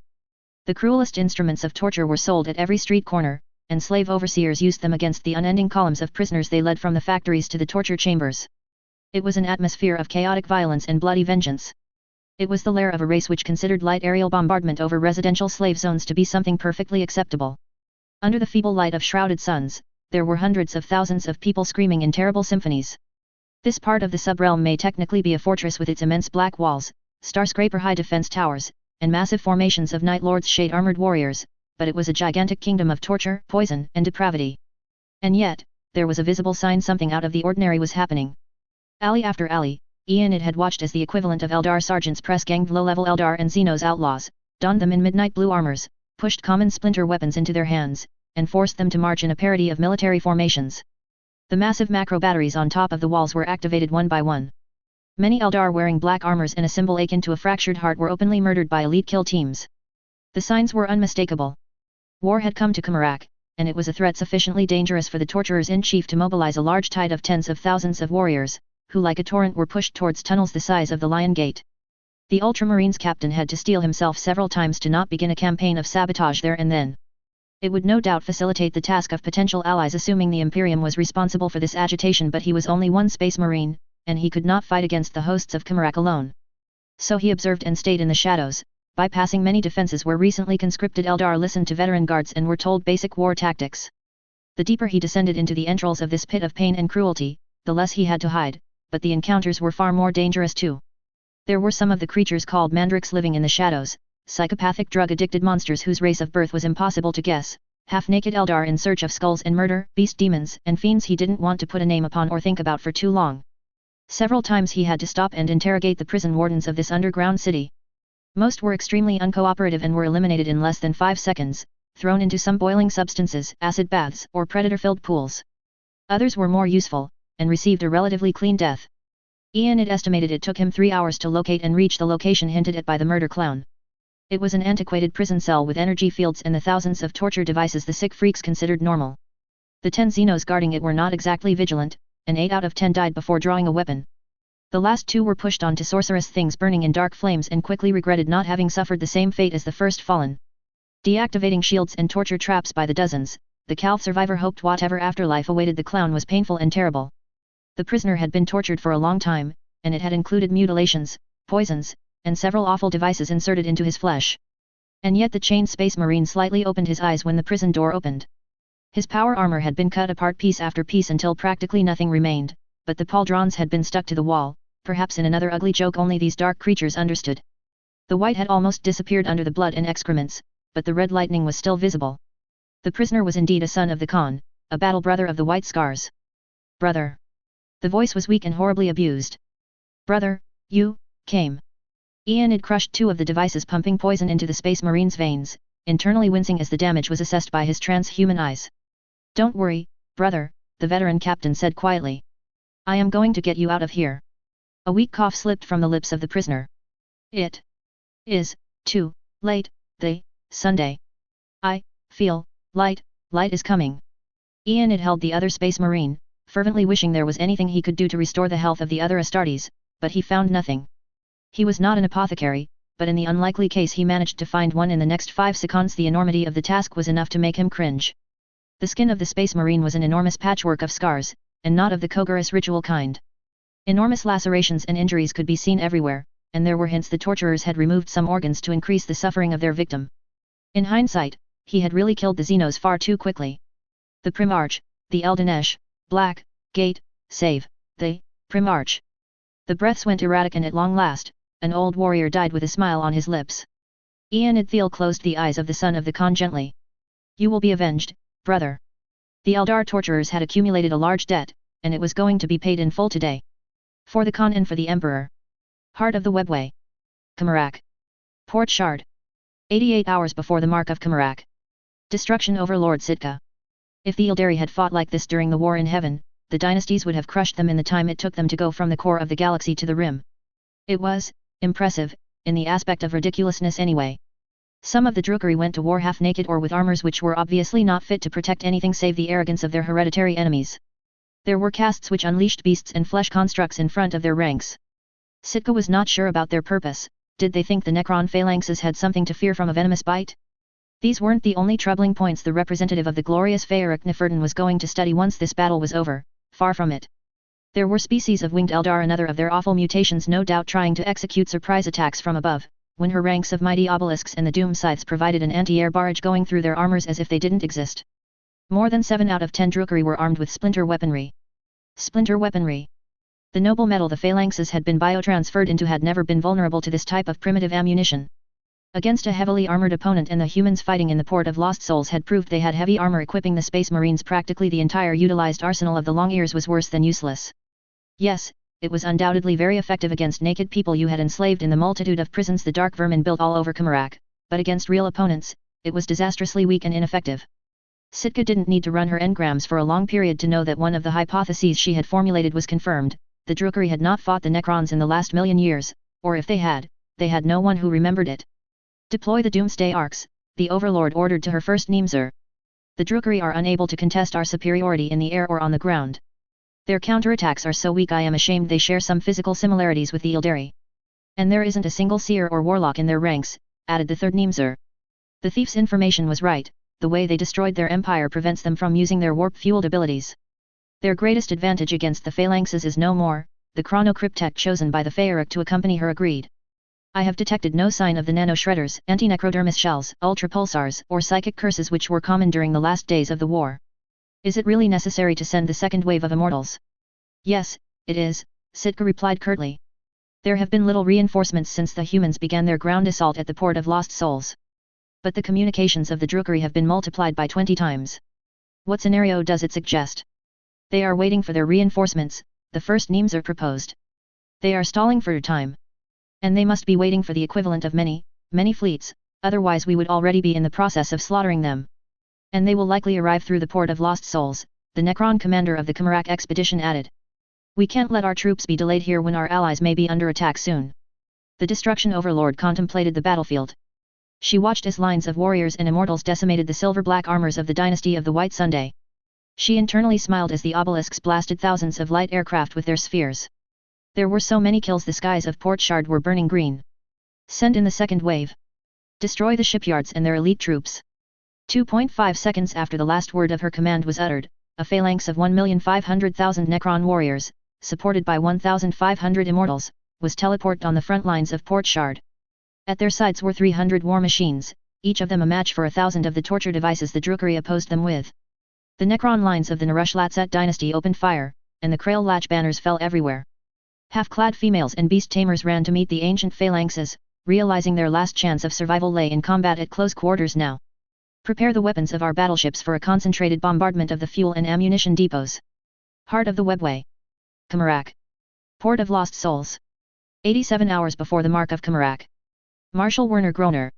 When his commanding officer had told him she had studied past military history tactics to justify some of her moves, Werner had not opened his mouth to question her. Now he regretted it. Where in the name of the God Emperor did the female general find some of her ideas? The Kadayan marshal frequently read the issues of Tactica Imperialis and other strategic-oriented papers for high-ranked officers. But if a Lord Commander militant somewhere had said the correct disposition of artillery regiments was side by side, with barely enough space for the guardsmen to maneuver between the cannons, Werner had not been informed of it. It was dangerous. Airstrikes on their positions would cause a massacre of flesh and metal. It was as unsubtle as it was possible to be. More than 10,000 artillery pieces, including basilisks, manticores, medusas, colossus bombards, and griffins were lined up like on a parade ground in 3 lines. But it was not a parade ground. This was a corpse-filled battlefield, and the 5th Division had paid in blood, tears, and insane losses to clear it up. All that counted at the moment was that the artillery was in position. 300-plus artillery pieces per kilometer had been emplaced on every line with a rapidity and a celerity that would have been considered miraculous by any general. Here in the burning inferno of Kamarak, it was considered the new norm. The slow and the incompetent guardsmen died. Only those who adapted and fought back lived. Open fire! Lord Commissar Zuev shouted. And the artillery of the Imperial Guard obeyed. The 5th Division had been devastated to clear the landing zone necessary for the artillery emplacements. Major General Leonard Wellington had been torn apart in his Salamander command vehicle leading a countercharge against a battery of Xenos guns spitting acid and dark light weaponry. Brigadier General Chavitsky of Petersburg had fallen in a duel against an 8-armed monster. The Alamo 4th Penal Legion had taken a crippling 91% casualties. The Nix 873rd Reconnaissance, the Clare 2nd Penitent, the Petersburg 46th Infantry, and the Abraxar 61st Raiders had lost 3/4 of their effectives. The Nix 641st Armored was the only regiment which could be considered near an operational status, and 1/3 of their pre-invasion numbers were heavily injured or corpses. This was 42,000 casualties, most of them unrecoverable, to clear a beachhead. But at this moment, the artillerists of the Imperial Guard avenged their fallen comrades. The Earthshaker 132mm cannons thundered, and a rain of shells fell onto the massive formations of Crimson armors running to murder the lines of the 2nd and 4th Divisions. The Hydra flak tanks, all 200 which had been prepared in time, locked onto their targets and went into action. High-velocity rounds filled the air, giving fiery and explosive deaths to the thousands of Xenos pirates which had gotten too close. The no-man's land in front of the Imperial Guard became a vision of hell. There was no cover anymore. Sapper and engineering battalions, supported by liberated slaves, had collapsed everything which might serve that role and thrown the rest into the unnatural chasm below the dark city. The line infantry and the armored regiments were ready to intercept the Xenos well before they came into range to threaten the basilisks. The enemy came. It was like Cadia on a day of Black Crusade, just with long ears. The Xenos came like a horde of the archenemy. Screaming and shouting, their bodies half naked or pierced by horrible devices and contraptions, it was a spectacle of heresy and horror. The shells ravaged their ranks. The bastion-breaching ammunition, the heavy bolters and their incendiary rounds, the Folkite caliver wielded by the Space Marines, and of course the tens of thousands of lasguns stopped the offensive dead. The Eldar infantry continued to rush towards them, taking a rate of casualties that would have made even a bloodthirsty Lord Militant pause. Crimson, dark blue, silver black and black armors attacked without coordination, their cohesion broken by the precise volleys of the Nixians and all the infantry of the guard. The no-man's land, less and less visible because of the smoke and debris, became a nightmarish cemetery where tens of thousands of Eldar and uncountable Xenos came to die. There were reptiles with 4 arms, dog-like creatures, strange bird-like monsters, mutants, Kroot, and many, many more species. Commerack, it seemed, really was an important business place for the most violent and disreputable Xenos mercenary companies of the entire galaxy. The links they had forged with the Eldar of Commerack were going to be their deaths. Spires and footbridges broke. The bombardment continued to massacre the Xenos hordes pouring from the Vilith shipyards and the large tunnel gates leading to Uterrak and Zelharst. The counter-offensive of the enemy didn't falter or decrease so much as it entirely stopped after close to 30 minutes of artillery punishment. Hold bombardment! Hold bombardment! A fuel depot exploded in the distance, illuminating the darkened battlefield briefly. Oh, by the Golden Throne! The sections separating the shipyards from the slave markets were covered in Xenos corpses. There were mountains of dead, huge piles of Xenos body parts, burning remains and more things Werner didn't want to identify. The Eldar assault hadn't stopped because they had feared the casualties, it had stopped because their entire wave had died. They must have sent hundreds of thousands into our artillery barrage. The Kadian general almost didn't believe it, even with the proof right in front of his eyes. By Orc standards, this was rational. By those of any other intelligent species in the galaxy, it wasn't. The Imperial Guard's artillery had been well provisioned, and could not be dislodged by a suicidal infantry assault. But the Eldar had tried it. They had sacrificed the equivalent of an extremely large field army just in the hope it would be able to delay the first field army and the forces coming behind. Truly the Eldar needed to be exterminated before their cruelty spread further among the stars. I think we can turn the artillery against the redoubts which protect the tunnels leading to Zelharst, Lord Commissar. I agree, replied the grim political officer. Orders were barked, and with the calm assurance of a veteran force, gunners changed the elevation of the Earthshaker guns and began to load different types of shells. The infantry and armor must take the Vilith shipyards. We need a larger landing zone for the Skitarii legions and the knights. 10 seconds later Zoef shouted the order which was going to begin the next phase of the massacre. Begin the assault. For the God Emperor. For the God Emperor. The artillery and the infantry had utterly broken this part of the Eldar forces. And now in a roar echoing everywhere in the Port of Lost Souls, 5,000 tanks and 500,000 men ran to kill the Xenos. Colonel Tom Cameron. One day, Tom Cameron would thank the Eldar for making these large bridges over the dark chasms and acid cascades of Commerack. One day. For the moment, he could only grin at the sight of hundreds of Eldar running away when the perfidious Xenos saw that his command Nix pattern cataphract hammer of pirates was heading in their direction. And the bridges of Commerack were barely large enough for cataphract use. Given that many of their horrible-looking paths had no guardrails or any form of security, the Xenos were left with only a few very unpleasant options.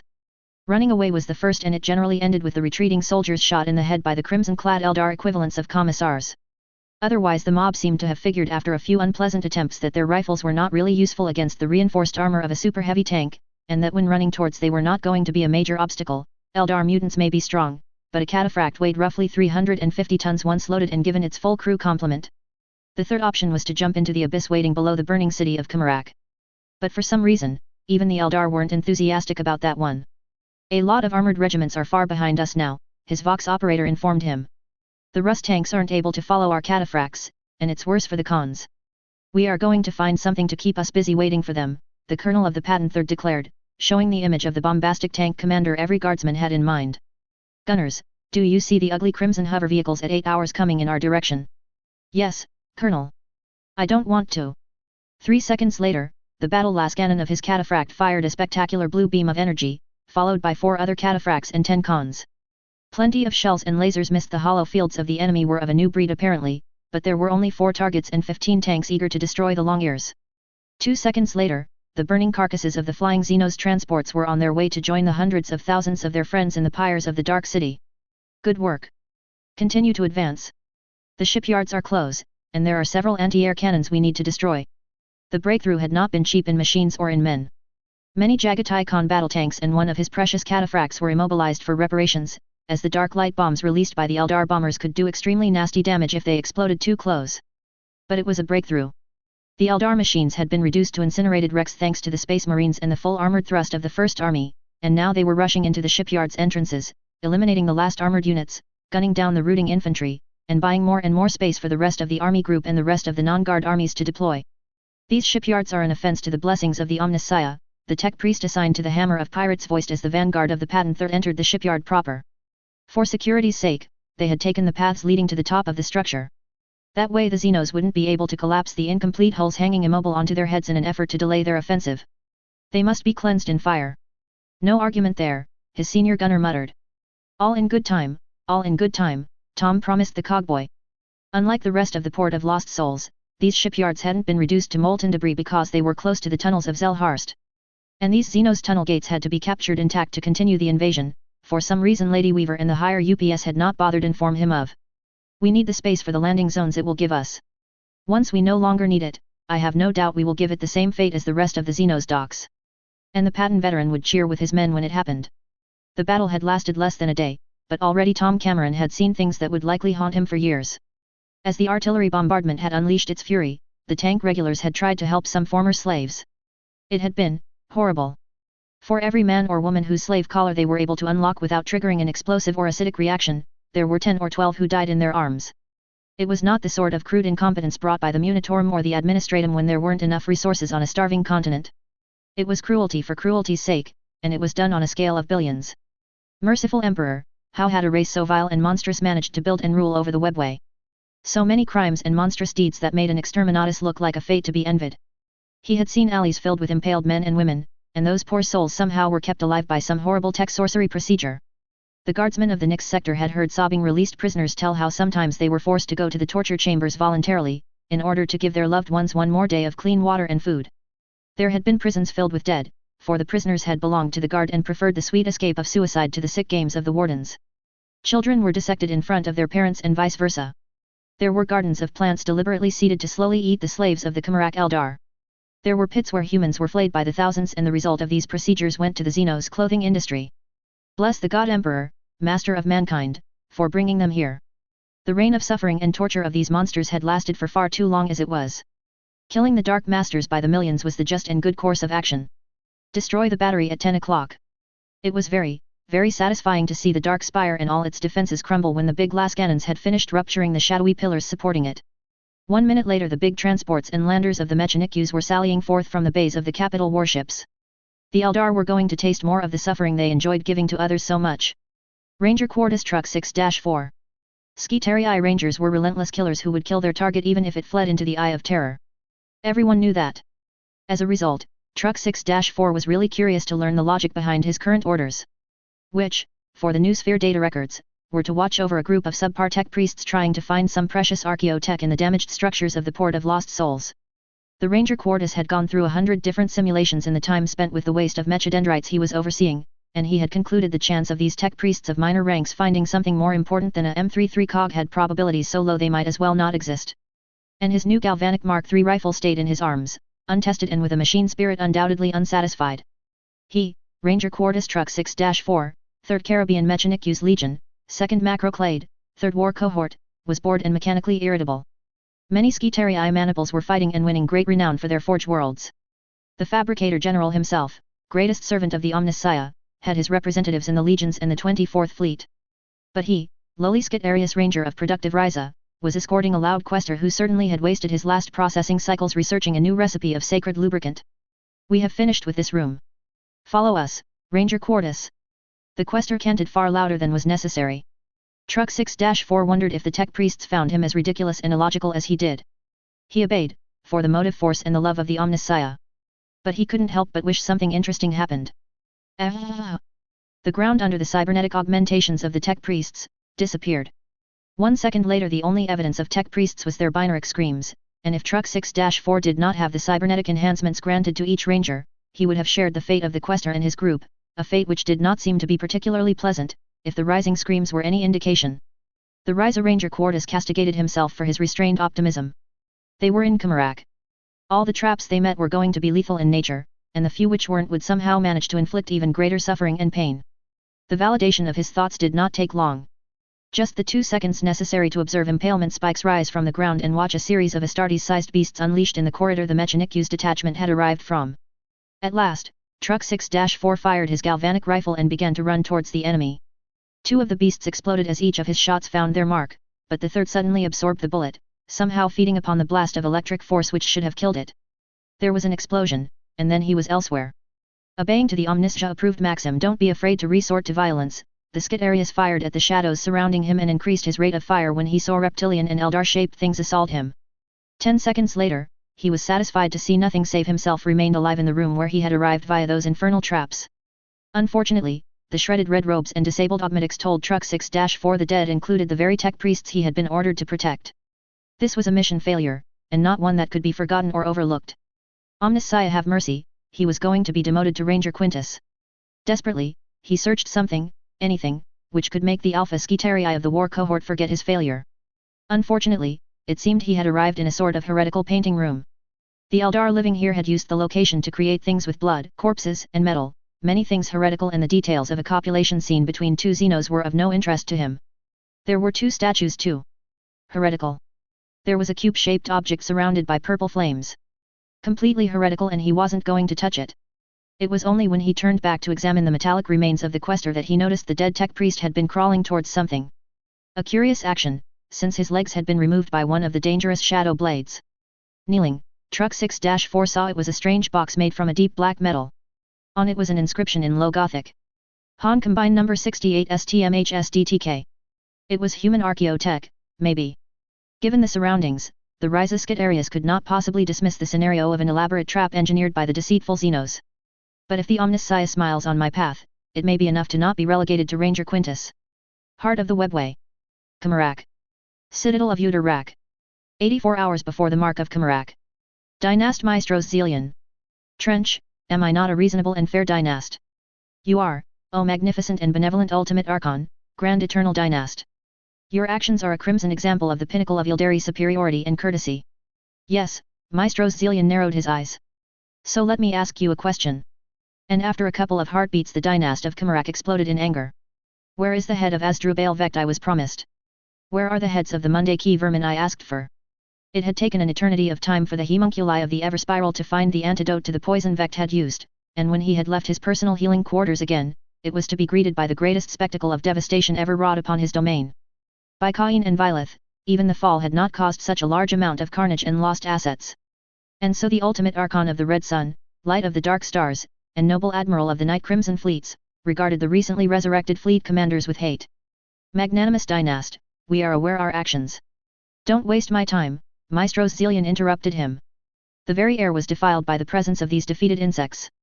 You lost. You were in charge of the defenses of the port while I was recovering from the wounds inflicted by the great traitor, and you gave the Mundaki brutes free rein in my port. It is Nothrak Zerati's fault.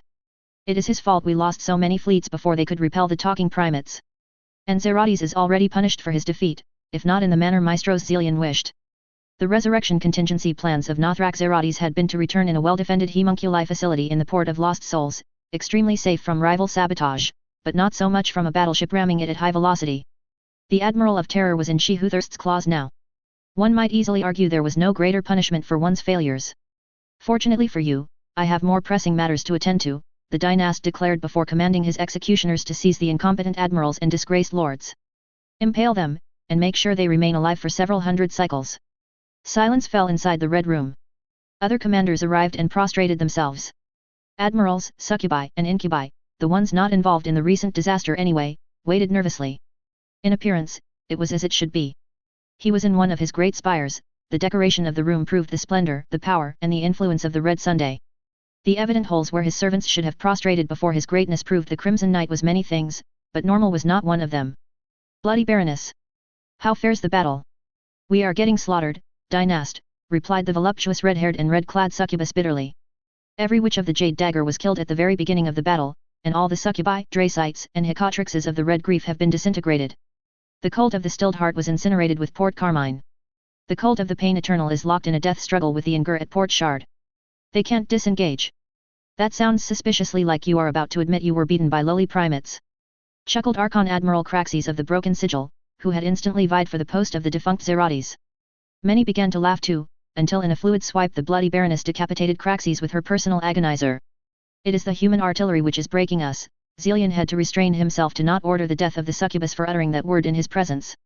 They are bringing more and more batteries to fire at our fortifications before the largest Uterrak and Zelharst's tunnel gates.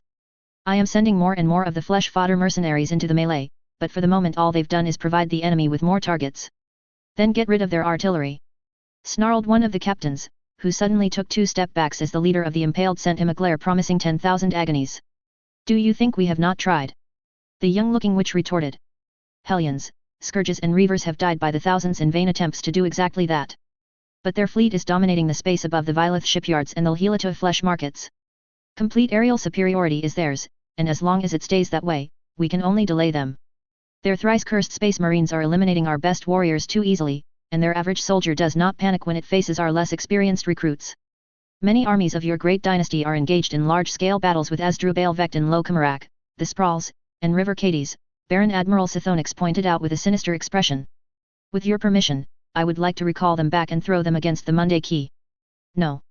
Zelian shouted. I have underestimated the perfidy and ambition of Asdrubal Vecht once. Never. Never again. I want him at my mercy. I want all his resurrection chambers destroyed. I want the Everspiral torturing him until he can't remember his name. Ultimate Archon.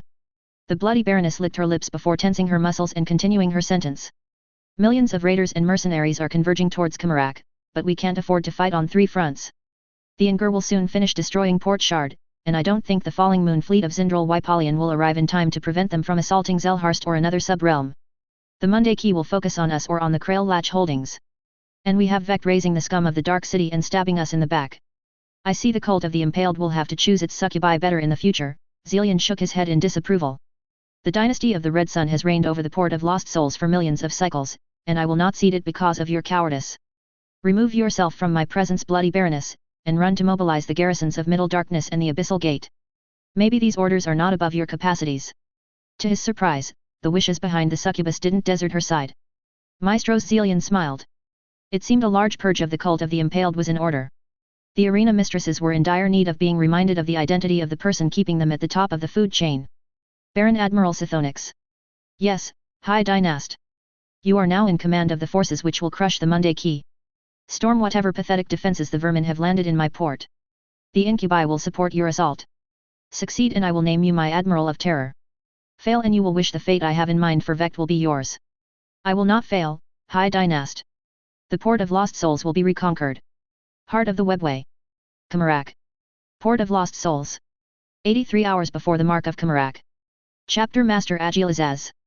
The enemy commanders are not exactly quick to learn from their mistakes, one of the Iron Drakes mumbled before trampling a writhing Eldar under his right foot. I am not exactly complaining, Agil replied, exterminating 10 of the crimson-armored long-ears with his bolter, and listening to the inevitable laughter.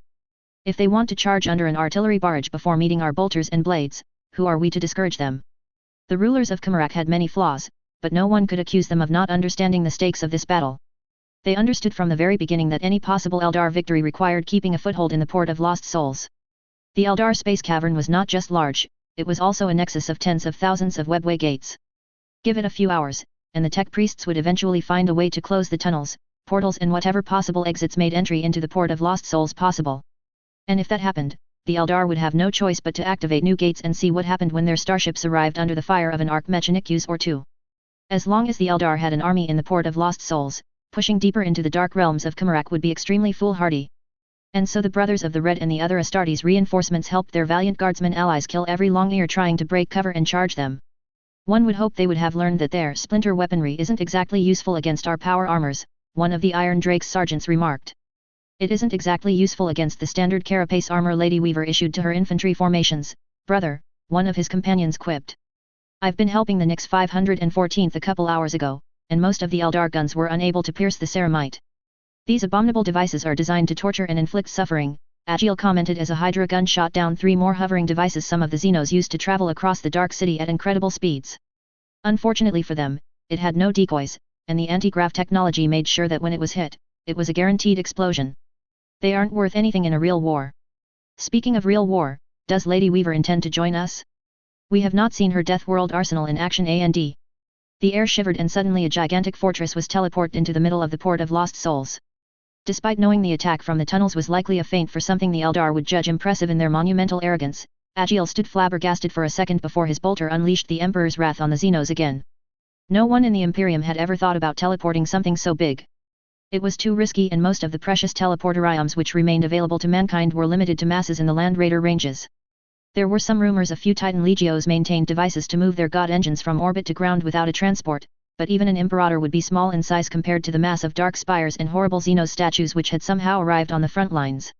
Of course, the Eldar did not enjoy their arrival.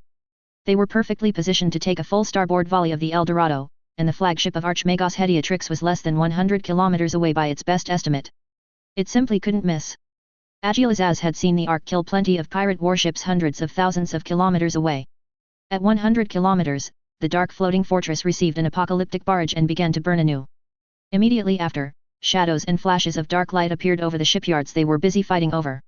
And this time what came were not the half-naked torturers or the useless crimson armors which had come to battle the Space Marines.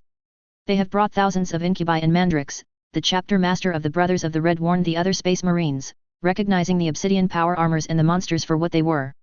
Stand your ground, cousins. Those are going to be a real challenge. For the Emperor. Agile switched to another high-priority Vox frequency immediately. General? The enemy has committed its best forces for the counterattack. You can proceed. Acknowledged, the Basileia of Nyx replied curtly. 5 seconds later, millions of the creatures the local Eldar called Hell Spiders emerged from the dark pits and the abyss. At first the Space Marines heard many of the perfidious Xenos laughing and mocking them for the torments they were about to endure. These cruel and odious sounds ceased in the next few seconds, when they began to realize none of the 8-legged killer insects were attacking the human regiments and formations. Before the next minute was out, the Eldar forces began to scream in agony. It was truly deranged that some of them were asking for more pain, not less. Truly these Eldar were really sick freaks. Aurelia Malice. The moment the enemy artillery stopped firing, Aurelia instinctively knew something terribly bad was about to happen. The fact that their self-proclaimed omniscient masters immediately decided to send millions of mercenaries and dynast infantry through hundreds of gates for what could only be a full offensive to retake the port, it made her wary, extremely so. I want many prisoners. Roared a gigantic homunculus who had long since surpassed all physical limitations of the Ildari genome with 30 arm contraptions and a height of 4 meters. I want millions of Monday Key for my experiments. The Hell Spider impaled him a heartbeat later. It was a gigantic specimen, like most of the beasts the arena masters kept in Kymarak. It was bred and built for war. The 8 legs of the Hell Spider were blades able to pierce the toughest armor. Its fangs were more often than not covered in excruciating venom. The homunculus of the Dark Creed, the former slave, recognized the flayed standard, emitted a shriek of pleasure agony. And then it was utterly massacred. None of his coven members had the time to help him, assuming they would have helping his or her neighbor was not something the population of Kymarak was renowned for. In less time than it took to say it, over a third of all the beasts and the large pain engines had turned on their creators. It was a mass slaughter. The beast masters were butchered right after the homunculi, and suddenly there were tens of thousands creatures out of control in the center of the Ildari army. Aurelia didn't hesitate and fired on the Hell Spiders and the rebelling animals as fast as she could with her new splinter rifle. By Cain's bloody hand! The exclamation made her turn her head, and inside the crimson armor she had stolen, Malice felt real fear in its full intensity. Up and down, right and left, front and center, an unending army of Hell Spiders was called to war. Not a single beast was fighting against the Monday Key invaders. Not a single one. They were all charging the army of Kymarak. And if it continued like this, soon the encirclement would be complete. It did not take an admiral's mind to know what would follow. Retreat. We must retreat. The mercenary lines were pulverized quasi-instantly. SSLYTH had many talents, but they were not trained to stop a horde of hell spiders 10 times larger than the greatest arena massacre spectacle. Stand your ground. One of the Red Sun officers shouted. Stand your ground and fight. We are the superior race. We are Ildari. We will not be defeated by beasts. Before the Zelian sworn blade had the time to catch his breath, his head was violently separated from his shoulders and the main body was devoured by something huge and worm-like. The calls for retreat were heard from every throat among their section battalion. Retreat! Retreat! Withdraw! Withdraw! A hellion screamed. We can't hold against the hell spiders. Withdraw! We return to UTARRAGH. Withdraw before everything is lost. Aurelia did not wait to obey these commands, following 3 wishes of the 7th woe which were slaying everything in their way, be it hell spiders, beasts, or Kamarak warriors. Cain. By Cain fight. Retreat. Retreat. We retreat to Zelharst. Hell spiders. Hell spiders on our flank. Like every slave, Aurelia had heard the endless assurances of the overseers that the Ildari were the true masters of the galaxy. Every other race was natural prey and should feel honored to partake in long sessions of suffering. But there had been a core of black conviction under the sermons delivered after many strikes of the whips, syringes and other instruments of torture. The armies of Kamarak never broke. The forces of the dynasts gave untold slaughter and agony to their enemies. Every defeat, be it ever so minor, was immediately avenged in most superb cruelty and malice. Not in this battle. Not in this war. The armies of Kamarak broke. Hundreds of thousands of mercenaries threw down their weapons and tried to run. Discipline went from light to non-existent. Red sun, blue sun, white sun, the banners were abandoned in the haste of the companies to flee the doom coming for them. Half encircled by the hell spiders, tens of thousands of warriors and conscripts like Aurelia abandoned all pretense of superiority and ran away in what could only be classified as a total rout. And the hell spider horde continued to receive reinforcements. Sergeant Gavriel Forkas. You know Gavriel, I think that if enough Eldar survive this day, they will make it their priority to kill all spiders wherever they live, Sturzing spoke. After this battle, I think the long ears will all suffer from arachnophobia. Also known in certain circles as common sense, the former Dark Angel replied humorously. But I completely agree with you. I think our enemies have realized that letting colonies of hell spiders live underneath their main shipyards and slave markets may not have been their brightest idea. To be fair to them, not that any Dawnbreaker Guard was particularly inclined to fairness where those abominable long ears were concerned. The Eldar had not known the powers granted to an insect-controlling parahuman were possible in the first place. On the other hand, for once the irritating tinker named Lead had a point. You couldn't keep a legion of spider-like monsters near a city and then complain about unfairness when they turned against you. This is a massacre, Chaplain Sidonius stated coldly. The Eldar are at last receiving what they deserve. From the hangar bay of the Enterprise, 5 kilometers above the battlefield, the outcome of the battle was impossible to miss. The forces of Kamarak were trying to extricate themselves from the trap their lady had weaved around them. Contrary to many things done in the last hours, the hell spiders had not been included in the pre-battle war plans. The woman they were protecting had added them using her prerogatives as a general. Judging by the massacre occurring below, Gavriel knew this move was going to enter the annals of the Imperium. First, the artillery regiments of the Guard had frustrated the counterattacks of the Drukhari, bleeding their hordes of hastily armed slaves, whites heels, and cannon fodder dry. Then when they had been truly exasperated, the bombardment had stopped, letting the arrogant long ears send some of their best troops and a solid corps of warriors into the middle of the trap. Finally, the hell spiders had been unleashed. The rest, as they said, was just a matter of watching the extermination of the slavers and their abominable creations. One hell spider was not an opponent to take lightly. The legs were blades. The fangs were able to penetrate power armor. The bites were poisonous. The silk was often corrosive. Sometimes the Eldar had judged it a good idea to add spikes and barbs on the onyx abdomen to make them even more dangerous. And these mutated spiders could reach truly gigantic sizes. But like it had been said, everyone was willing to bet the Eldar were really regretting not keeping a closer eye on the regulation of their hell spider population right now. There had to be millions of them, and Taylor Bear had taken control of this arachnid army. Their lady chose this moment to raise her hand, bringing an end to the whispers and small conversations echoing around her. Her eyes did not turn away from the carnage below, though the sergeant was rather sure most of her attention was used directing the swarm and thousands of other tasks even a Primarch would likely have been unable to manage. Magos, contact Archmagos Dominus Mu Sever 400101 and inform him one of his Skitarii Rangers, designation Quartus Truck 6-4, has stumbled upon a piece of technology presenting several characteristics found in highly valuable archaeotech. Immediately, chosen of the Omnissiah. A possible STC? Truly? At this rate, the Mechanic was going to worship Taylor Bear first and the Emperor Ramnisja second. Isley. My lady. The chapter master of the Heracles Wardens saluted. The confusion on the battlefield below is maximal. Regroup your kill team and Ancient Pierre, and begin your infiltration. Take 10 Iron Drakes with you. Objective B is yours. We will not disappoint you. The chapter master of the Heracles Wardens saluted again and ran to enter a nearby Thunderhawk waiting for him. As the Space Marine flyer left the battleship and went on to join the ground assault, Gavriel glanced at the battlefield, where hundreds of thousands of Eldar forces were trying to flee toward the tunnel gates. So far, all they were doing was giving an even larger if slightly agitated dinner to the millions of Hell Spiders. 5 Catachan Queen Ants had already landed in the Vyleth shipyards. The Xenos had never stood a chance in the first place, short of using an Exterminatus. Archmagos Hediatrix can land the 1st and 8th legions on the conquered platforms. The Knights of House Cortana, Tyrannes and Krast can accompany them if they wish. Begin the logistical and technological preparations for the 6th wave. The Knights and Skitarii would march, all right. They had seen the 1st Field Army and the Space Marines kill Xenos by the millions, and they felt the irresistible urge to loot and pillage for archaeotech, as well as to avenge hundreds of thousands of atrocities committed by the Eldar. Ah! The murmur would have been missed by lesser ears, but not those of a Space Marine. It appears Objective D has decided to come to confront us directly. There was something in the tone of the female para-human that rang many alarms in his head. The fact that 2 seconds later Taylor Bear decided to don her helmet only confirmed his fears. Pardon me my lady, but you didn't tell us what Objective D is. Nearly all the secondary objectives had been disseminated down the chain of command, but the primary objectives were a different story.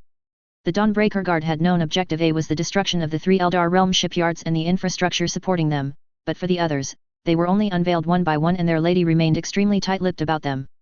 The more he thought about it, the less he believed it was a coincidence. Objective D is the answer to an interesting question.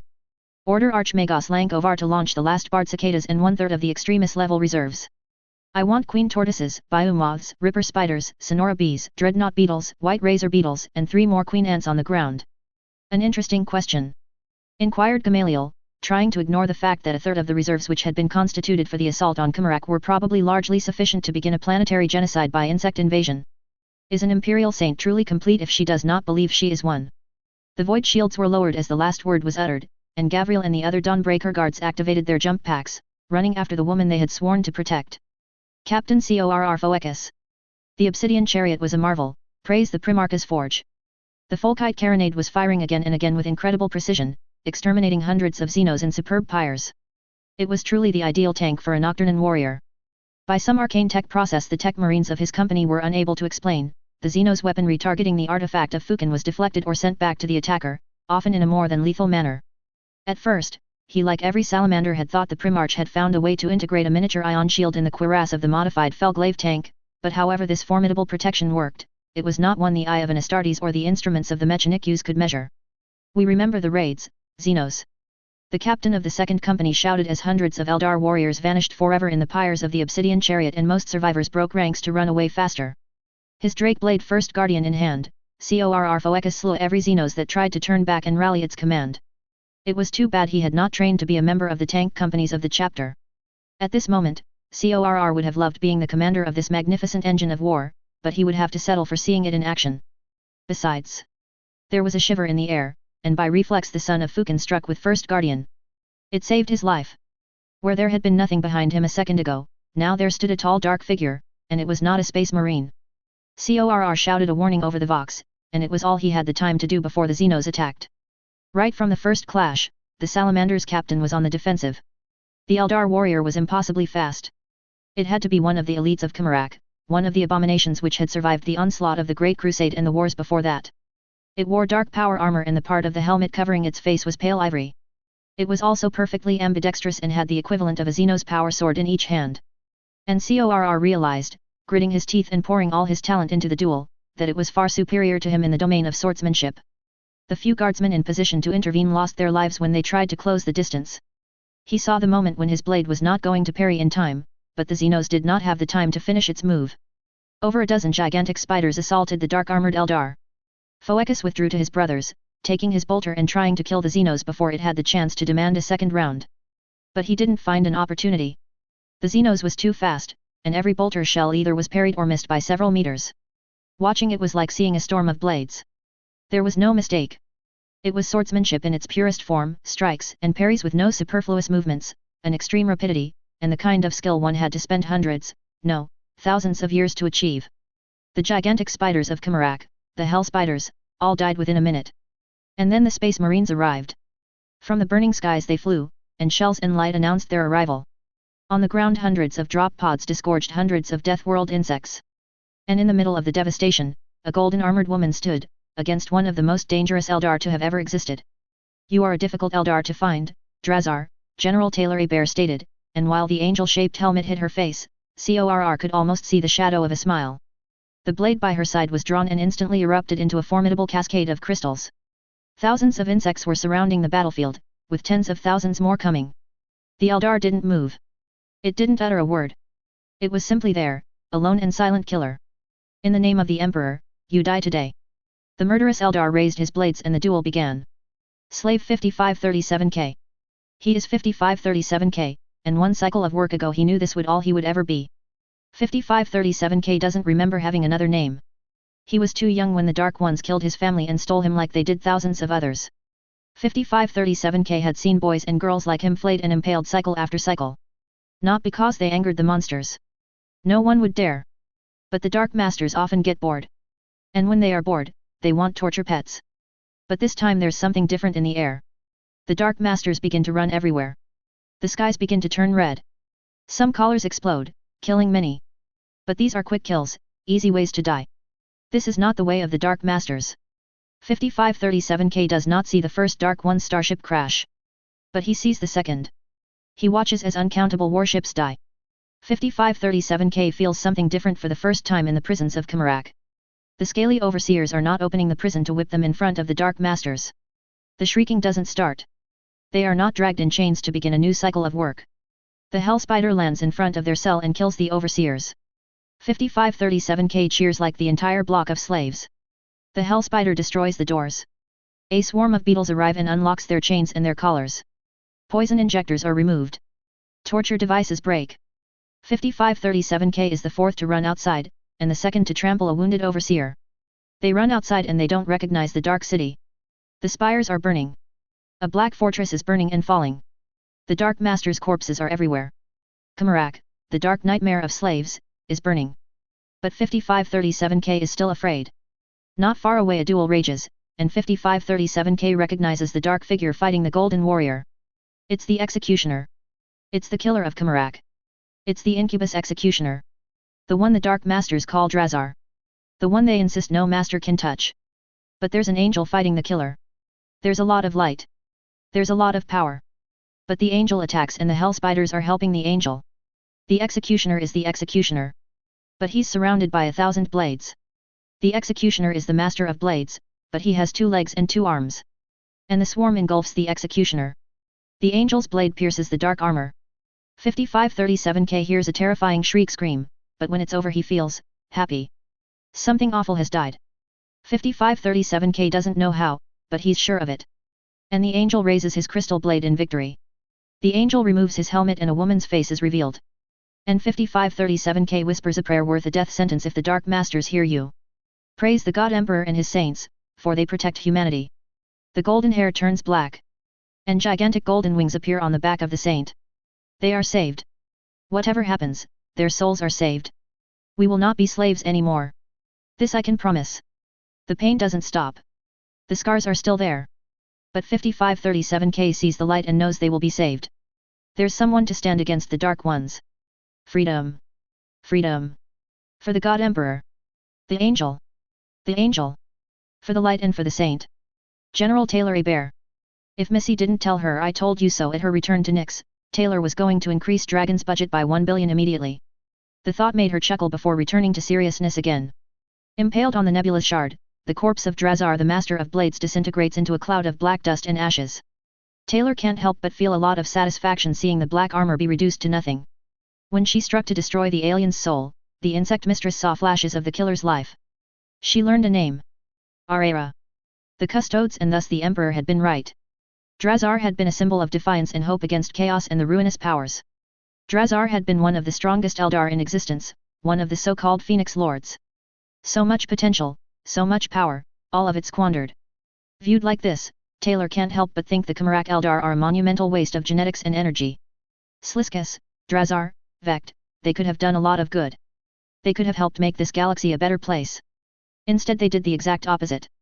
They tortured and they killed. The Dark City was the greatest empire of slavery, torture and horrors in the known galaxy. So much waste. So many horrors. And so many sacrifices needed to erase the colossal sins of this evil race. Even now, feeling the powerful wings of gold might shine on her back and her hair return to its original color, Taylor feels the price is too high.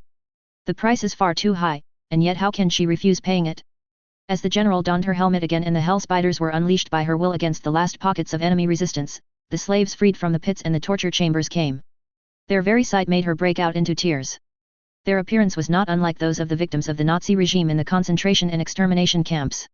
Many of them were living skeletons bearing on their tormented skins the scars of years of torture and the most sadistic cruelties.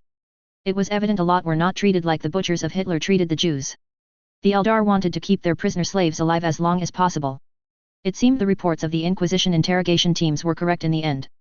The Eldar of Kamarak indeed fed on suffering, pain, and the most awful activities ever imagined. So when many bowed or tried to touch the angel's tear, Weaver let them whisper prayers and thank her. A lot of them were going to die before the next 12 hours had passed. Red Bacta and healing treatments, good food, and clean water, she would give it to them. But many thousands were too weak and had the cursed poisons of the monsters flowing in their veins. Their lives won't be saved, but their souls will. Their years in the Dark City were a nightmare, but they would die free and with hope in their hearts. Kamarak was going to burn for this. You can run, the female para-human told the broken armies retreating towards the tunnel gates of Uterak and Zelharst. You can hide. You can continue to lie. You can continue to feed on arrogance and suffering. But you won't do it for long. I have the shards of Sanguinius and the Emperor burning in me. And their shards are sacrifice. We are humanity. And we are coming for you, Dark Ones. The warp. Don't count your chickens before they're hatched. It was a human proverb the entities of the Immaterium had been content to ignore forever. Present, past, future, all words meaningless for the abominations trillions called the Chaos Gods. If one living being gave his soul away to these immaterial predators, the ruinous powers were free to use it as they wished when and how they wanted, no matter how many temporal paradoxes it may create in the Matrium. Indeed, Xianj delighted in such impossible situations and the devastation they caused. 99 times out of 100, it was a great advantage for the forces of chaos. In fact, it could be argued it was the sole reason they had won against the human anathema in the end, a monstrous time and space paradox which would have wiped them out if it had failed. And now Slaanesh was on the receiving end of the same tactic. All the lust, greed, excess, depravity, pain, pleasure, hedonism, and cruelty the drookery of Kamarak had created, would create, or were in the process of creating was at risk. The Lord of Dark Delights had used the constant suffering produced by Kamarak to fuel its dark ambitions far faster than any young entity should be able to. In another timeline, the ascension of the Cabal of the Black Heart and the supreme rule of Asdrubal Vect would have raised the strength of the Prince of Excess to unbelievable heights. Now everything was at risk. The doom of the Ildari could not see as far into the future as Xianj, but what it could see was a pure and simple disaster. Already the port of Lost Souls, Port Carmine, and Port Shard were burning, and tens of millions of drookery were no more. These cruel servants would inflict no more suffering, and their souls alone were a sour and unpalatable meal. If given the chance, it was a guarantee the humans were going to exterminate billions more and raise Kamarak to its foundations. And the foundations of She Who Thirsts power would tremble. From a position that was arguably Kern's greatest rival, Slaanesh would plummet to become the weakest of the four. The Prince of Excess would be weakened, perhaps fatally so, and in the Sea of Souls weakness was not tolerated. There was only one thread of hope. The trap of the human anathema was not completely closed. The defeat would be huge, but it could be quarantined and the drookery remodeled to create a new and more useful civilization for the prince's purposes. Slaanesh screamed. Across the galaxy, 3 daemon worlds exploded.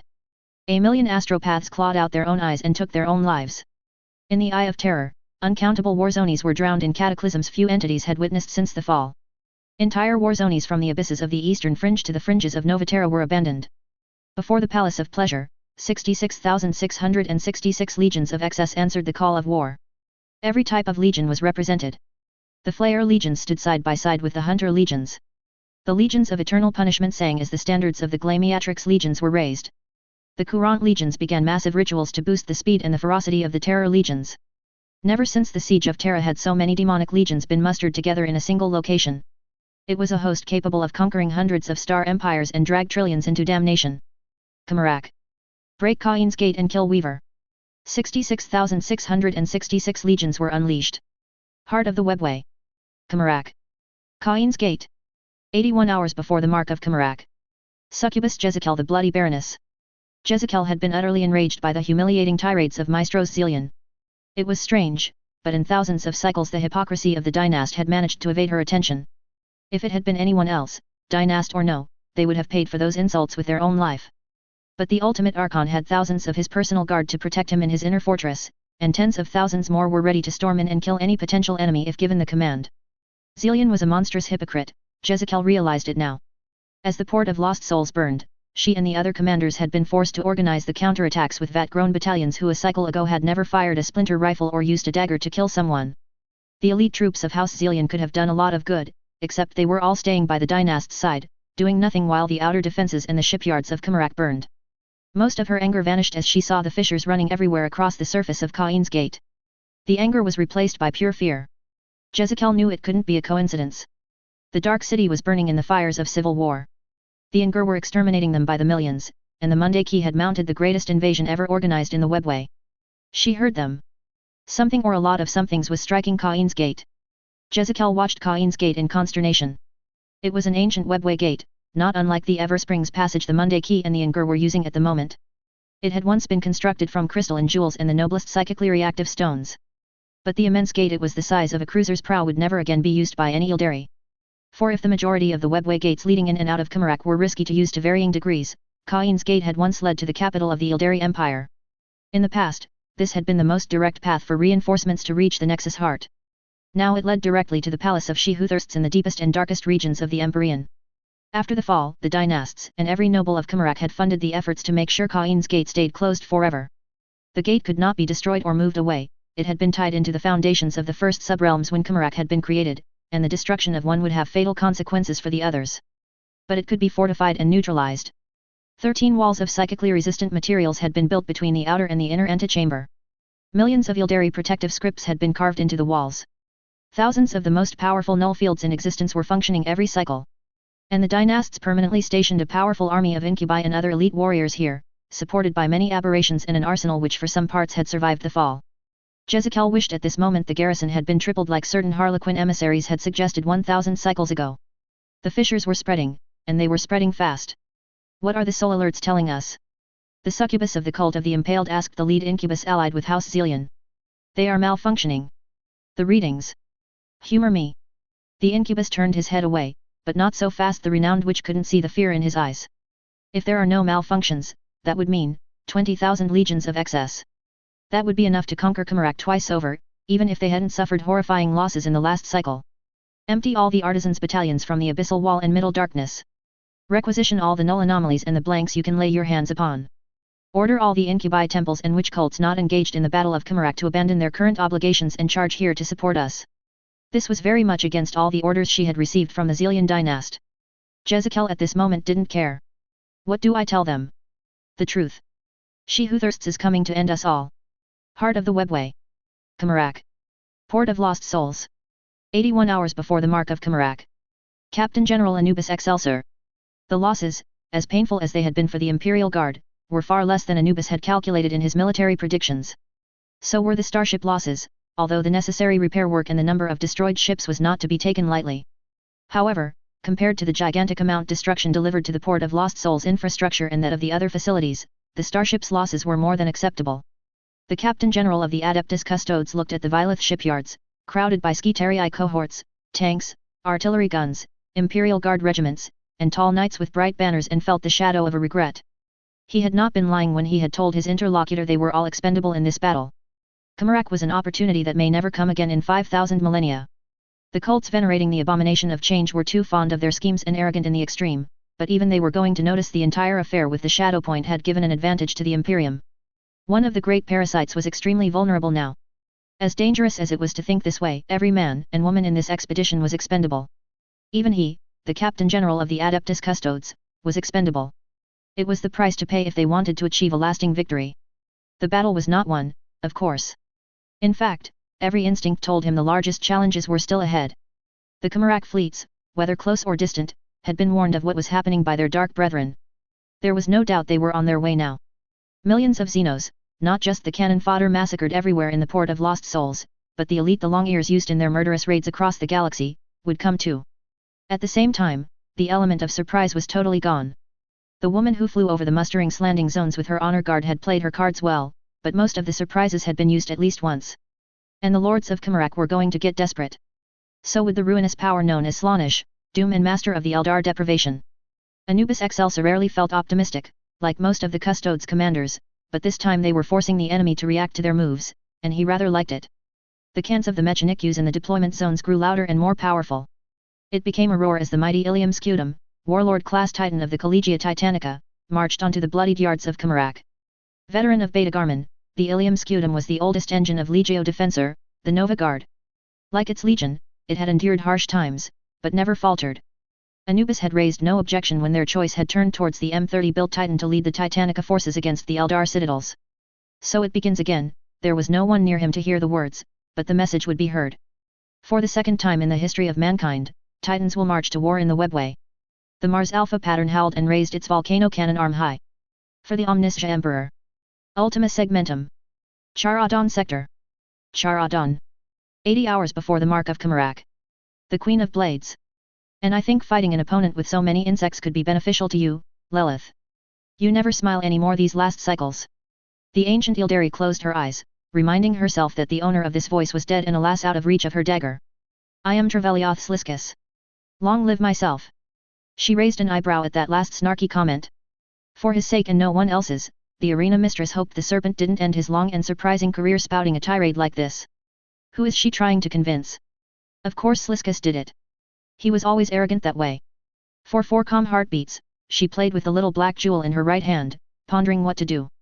Assuming that the Duke was right and for all his annoying tendencies and his regular invitations to share his bed, Sliscus was rarely wrong. An attack against Kamarak was on its way.